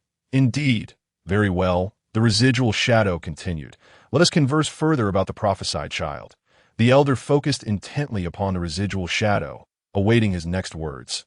"Have you foretold the future, resulting in the prophesied child who joyfully calls upon the name of the nine-headed beast, a boy with azure eyes?" The elder narrowed his gaze. "How do you know this?" "It is a closely guarded secret. Only the great toad of my Bokuzen would be aware, for my Bokuzen is one of the pivotal turning points for the prophesied child, and thus it is essential to maintain good relations. You need not concern yourself with that." The residual shadow replied. "To call upon the nine-headed beast, the nine-tailed beasts of this world, the strongest of which is the host of the prophesied child." The elder remarked, "You seem to possess extensive knowledge. In this ninja realm, there is nothing I do not know. It's strange that I know such things. What is important is that I am all-knowing." The residual shadow stated. The elder, sensing no deceit in his words, inquired further, "Who exactly are you?" This figure was shrouded in mystery, his origins completely indiscernible, leaving the elder unable to fathom his identity. Yet the reason he could engage in dialogue was that the residual shadow exuded an oddly familiar warmth, akin to that of a kin, a mystery he needed to unravel. The residual shadow continued. "I have already mentioned that this is not something you need to know for now. Simply understand that I shall not be your enemy. We share a common goal and a mutual adversary. We can only be allies. Our common goal and adversary Kagaya." The elder queried, "I sense your wariness of her strength, but alas, she is not our concern. She is yet to qualify." The residual shadow replied, cutting off further questions. "Would you like to know what your prophesied child is doing?" "I am waiting for him," the elder answered. "You are merely dreaming. Your prophesied child has already transformed. He is not altering the world, but rather its very essence. He has crafted a new system of cultivation, intent on eradicating the path of the ninja, empowering everyone to possess formidable strength and alter their fates." The residual shadow revealed. "That is a commendable aspiration," the elder exclaimed. "Peace and camaraderie are indeed the world he seeks to establish. Indeed, a noble vision. However, not everyone can wield great power. Should someone like Kagaya attain such overwhelming strength, what madness might she unleash?" The residual shadow warned. The elder inquired, "Are there other methods of cultivation beyond the path of a ninja?" "Certainly, and the speed of cultivation is exceedingly rapid. Even those of no aptitude can reach the level of a nin. Everyone can cultivate, everyone can fight. What sort of world would that create?" The elder naturally envisioned chaos, leading to countless wars, a world where the bones lay exposed in the wilderness, and not a crow cawed for 1,000 miles. "Is the prophesied child the catalyst for this change?" he asked. The residual shadow nodded. "Indeed. Within him, aside from the tailed beasts, there is no chakra left. All of his chakra has transformed into the power of martial arts." "Is the nine tails within him?" "Excellent," the elder began, but before he could finish, the residual shadow interjected. "I advise you against that. Six Paths the elder, known as the Sage of Six Paths, protector of the ninja realm, was puzzled. Why? With the nine tails as an insider, he could monitor the movements of the prophesied child. This individual possesses an incredibly potent spirit. Even if I merely skim the surface of his thoughts, he would be alerted that if you attempt to communicate with the nine tails, he will surely sense it, and we would be exposed, losing our advantage that he operates in the light, while we dwell in the shadows, gathering strength to ultimately obliterate the martial arts." The Sage of Six Paths lamented, "Alas, I am but a remnant of my former self. I have already perished. What can I do? I am aware of this. Rest assured with my presence, even in this diminished state, assisting you in your endeavors is well within my capabilities." Chapter 88. Sarutobi Hiruzen and others conceal themselves. Sarutobi Hiruzen was indeed no ordinary individual. He had stepped down from the position of Hokage, yet had taken some of his shadowy guards with him. loyal death warriors who would remain faithful to him until death. Indeed, one must admit that Sarutobi Hiruzen's tactics were astute. He had not relinquished his position even now. One day, Sarutobi Hiruzen sat alone, his brow furrowed. After a moment, he remarked, "She refused. This woman actually turned me down. Does she truly intend to compromise with Naruto?" Sarutobi Hiruzen's hatred for Naruto had reached unprecedented heights, prompting him to secretly ally with Kumogakure and Kirigakure. However, what puzzled Sarutobi Hiruzen was that Terumi Mei from Kirigakure had rejected his overtures. Refusing to form an alliance with him. In Konoha, Naruto had thoroughly humiliated the Mizukage and had declared war on the land of water. Under such circumstances, her refusal was entirely unexpected. Reikage, however, had readily agreed, seemingly eager to avenge that punch which had shattered the reputation of Kumogakure. "Sarutobi Hiruzen," a voice suddenly echoed in the room. Startled, Sarutobi Hiruzen exclaimed, "Who is it? Follow me, or you will find it impossible to confront Uzumaki Naruto." The voice commanded, leaving Sarutobi Hiruzen astonished. Sarutobi Hiruzen was taken aback. Aside from themselves, no one else could possibly know of their intent to confront Naruto, and yet this had been so effortlessly revealed. Then a door appeared in the air. After a moment's hesitation, Sarutobi Hiruzen decided to step through. Upon emerging, he found himself in a mysterious space. Observing a figure suspended within, he gasped, "You are the Sage of Six Paths." The Sage of Six Paths nodded. "Indeed, it is I." Sarutobi Hiruzen, filled with genuine respect for the sage, quickly bowed and then asked, "Sage of Six Paths, may I inquire why you have summoned me?" A subtle joy lingered in my heart, as it appeared that the Sage of Six Paths was also preparing to confront Naruto. This was nothing short of a divine blessing. With the presence of the sage, the assurance of defeating Naruto grew substantially. The Sage of Six Paths proclaimed, "Indeed, there are instructions regarding the shinobi sect and the way of shinobi." Sarutobi Hiruzen, furrowing his brow slightly, inquired, "Shinobi sect? Way of shinobi?" The sage replied, "Yes, a new force has emerged, threatening to upheave the world, poised to rise. The shinobi sect and the way of shinobi face the risk of extinction, and there are far too many who can wield this power, rendering it uncontrollable. When the time comes, chaos will envelop the shinobi world with bloodshed rampant, and peace will be but a distant memory." Sarutobi Hiruzen exclaimed, "The martial way," the Sage of Six Paths responded. "This method is indeed remarkable. Even ordinary individuals can cultivate it, enhancing their physical prowess to rival that of lower-ranked shinobi. With systematic training, one could surpass even the Chunin level." Upon hearing this, Sarutobi Hiruzen was taken aback that if that were the case, it would not be long before the strength of the Land of the Flame would reach unparalleled heights. At that point, not only the Land of Fire, but even the alliance of the five great nations would find themselves at a significant disadvantage. The Sage of Six Paths continued, "I trust you have realized this as well. Thus, for the future of the way of shinobi, to reduce bloodshed in this world, and to restore peace to the shinobi realm, the martial way must be eradicated." Sarutobi Hiruzen replied, "Sage, with your abilities, could you not deal with Uzumaki Naruto?" The Sage of Six Paths shook his head with a sigh. "I am no longer alive. I possess only a fragment of my former soul. Should I attempt to confront Uzumaki Naruto, I would vanish completely. The roots of the martial way have already been planted. Only by uniting our strengths to sever it completely can we save the shinobi world." Sarutobi Hiruzen bowed respectfully. "I humbly request your guidance, Sage." Sarutobi Hiruzen then vanished, along with the 40 subordinates under his command.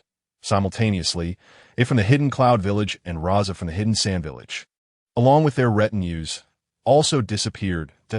In an instant, over 100 individuals had vanished, causing a stir in the ninja world. The five great nations, now effectively the six great nations, sprang into action to investigate the situation. In the Land of the Flame, Orochimaru emerged from his seclusion, having grasped the concept of potential. However, his understanding was not of Naruto's sword intent, nor of Shinsuke's blade intent, and certainly not Tsunade's might intent, but rather of the great serpent intent, which affects the mental realm of adversaries, instilling fear that renders them incapable of battle. Upon emerging, he engaged in combat with Shirzue, and despite Shirzue's formidable strength, he nearly succumbed to Orochimaru's prowess. Observing the messages relayed to him, Shirzue's expression darkened. Over 100 elite shinobi had vanished without a trace, indicating a formidable hidden enemy. Suddenly, he recalled Naruto's seclusion, aiming to enhance his strength. Murmuring, "Could this be related?" Orochimaru, noticing Shirzue's musings, inquired. "Shirzue, what has transpired?" Shirzue replied. "The previous Hokage of Konoha, your teacher Sarutobi Hiruzen, has disappeared along with his Umbu, as well as A from the Hidden Cloud Village and Raza from the Hidden Sand Village, all without a trace. Even their kin are oblivious to their whereabouts." Orochimaru narrowed his eyes, stating, "Is this a covert alliance?" All three shared grievances with Naruto, making a clandestine collaboration plausible. Shirzue affirmed, "An alliance is certain. That old rascal Sarutobi is no simple foe. Although he has stepped down, he still wields considerable power, having secretly contacted both the Raikage and the Mizukage. The Raikage, that old rogue, agreed, while the Mizukage, being more prudent, declined." Orochimaru licked his lips, a hint of murderous intent flickering across his sunlit visage, as he became more sinister, declaring, "Ah, the Raikage. One day I shall claim his head." Shirzue cautioned, "Orochimaru, do not meddle carelessly. The matters behind this are far from simple." Orochimaru discerned the veiled warning in Shirzue's words and asked, "Shirzue, is there more to the story?" Shirzue recounted his discussions with Naruto and shared his speculations. Orochimaru's expression turned solemn. He was well aware of Naruto's strength and understood that even with Shirzue by his side, they would likely struggle against him, as there were others who surpassed Naruto. Clearly, they could not afford to be complacent. Orochimaru smiled, saying, "Shirzue, you have my gratitude for your hard work." He appeared like a caring older brother. Shirzue, with a dark expression, retorted, "Orochimaru, you are a senior. How can you utter such words?" He recognized that Orochimaru aimed to shift all responsibilities onto him while he focused on his own training. Orochimaru replied, "Thus, Shirzue, you must respect your elders and cherish the young. Understand?" Shirzue countered, "You are shameless. You are hardly more than 40 years older than me. How can you claim to be old? You appear even younger than I." Orochimaru shot back. "Shirzue, do you hear yourself? Is that truly a reasonable argument? 40 years of difference is not old. Have you not noticed how frail my body has become, like that of a serpent?" Shirzue was rendered speechless, pondering how this was relevant to age. Was this not a result of your own training? "I am not concerned. The Dragon King is in seclusion, and I am the one in charge. Orochimaru, I appoint you as the chief advisor, overseeing affairs in the Land of the Flame until the Dragon King emerges." Shirzue added, "You are abusing your power." Orochimaru smirked. "Indeed, I am, and you shall heed my commands." Chapter 89. The Battle of Ancestors and Descendants following a heated debate between Shirzue and Orochimaru. Orochimaru ultimately decided to betray Kabuto, asserting that he could accomplish everything. Shirzue, well aware of Kabuto's capabilities, found it rather beneath him to be merely the headmaster of an orphanage. Shirzue sought out Kabuto, intending to promote him. Upon seeing Shirzue, Kabuto adjusted his glasses and smiled. Shirzue replied, "Kabuto, Orochimaru has sold you out. You are now devoid of personal freedom." Kabuto, puzzled, looked at Shirzue, awaiting further elaboration. Shirzue explained, "That old coot has chosen to seclude himself for training, thus delegating all responsibilities to us." Kabuto quickly understood Shirzue's intentions and interjected, "Shuriken, I already approached Orochimaru yesterday.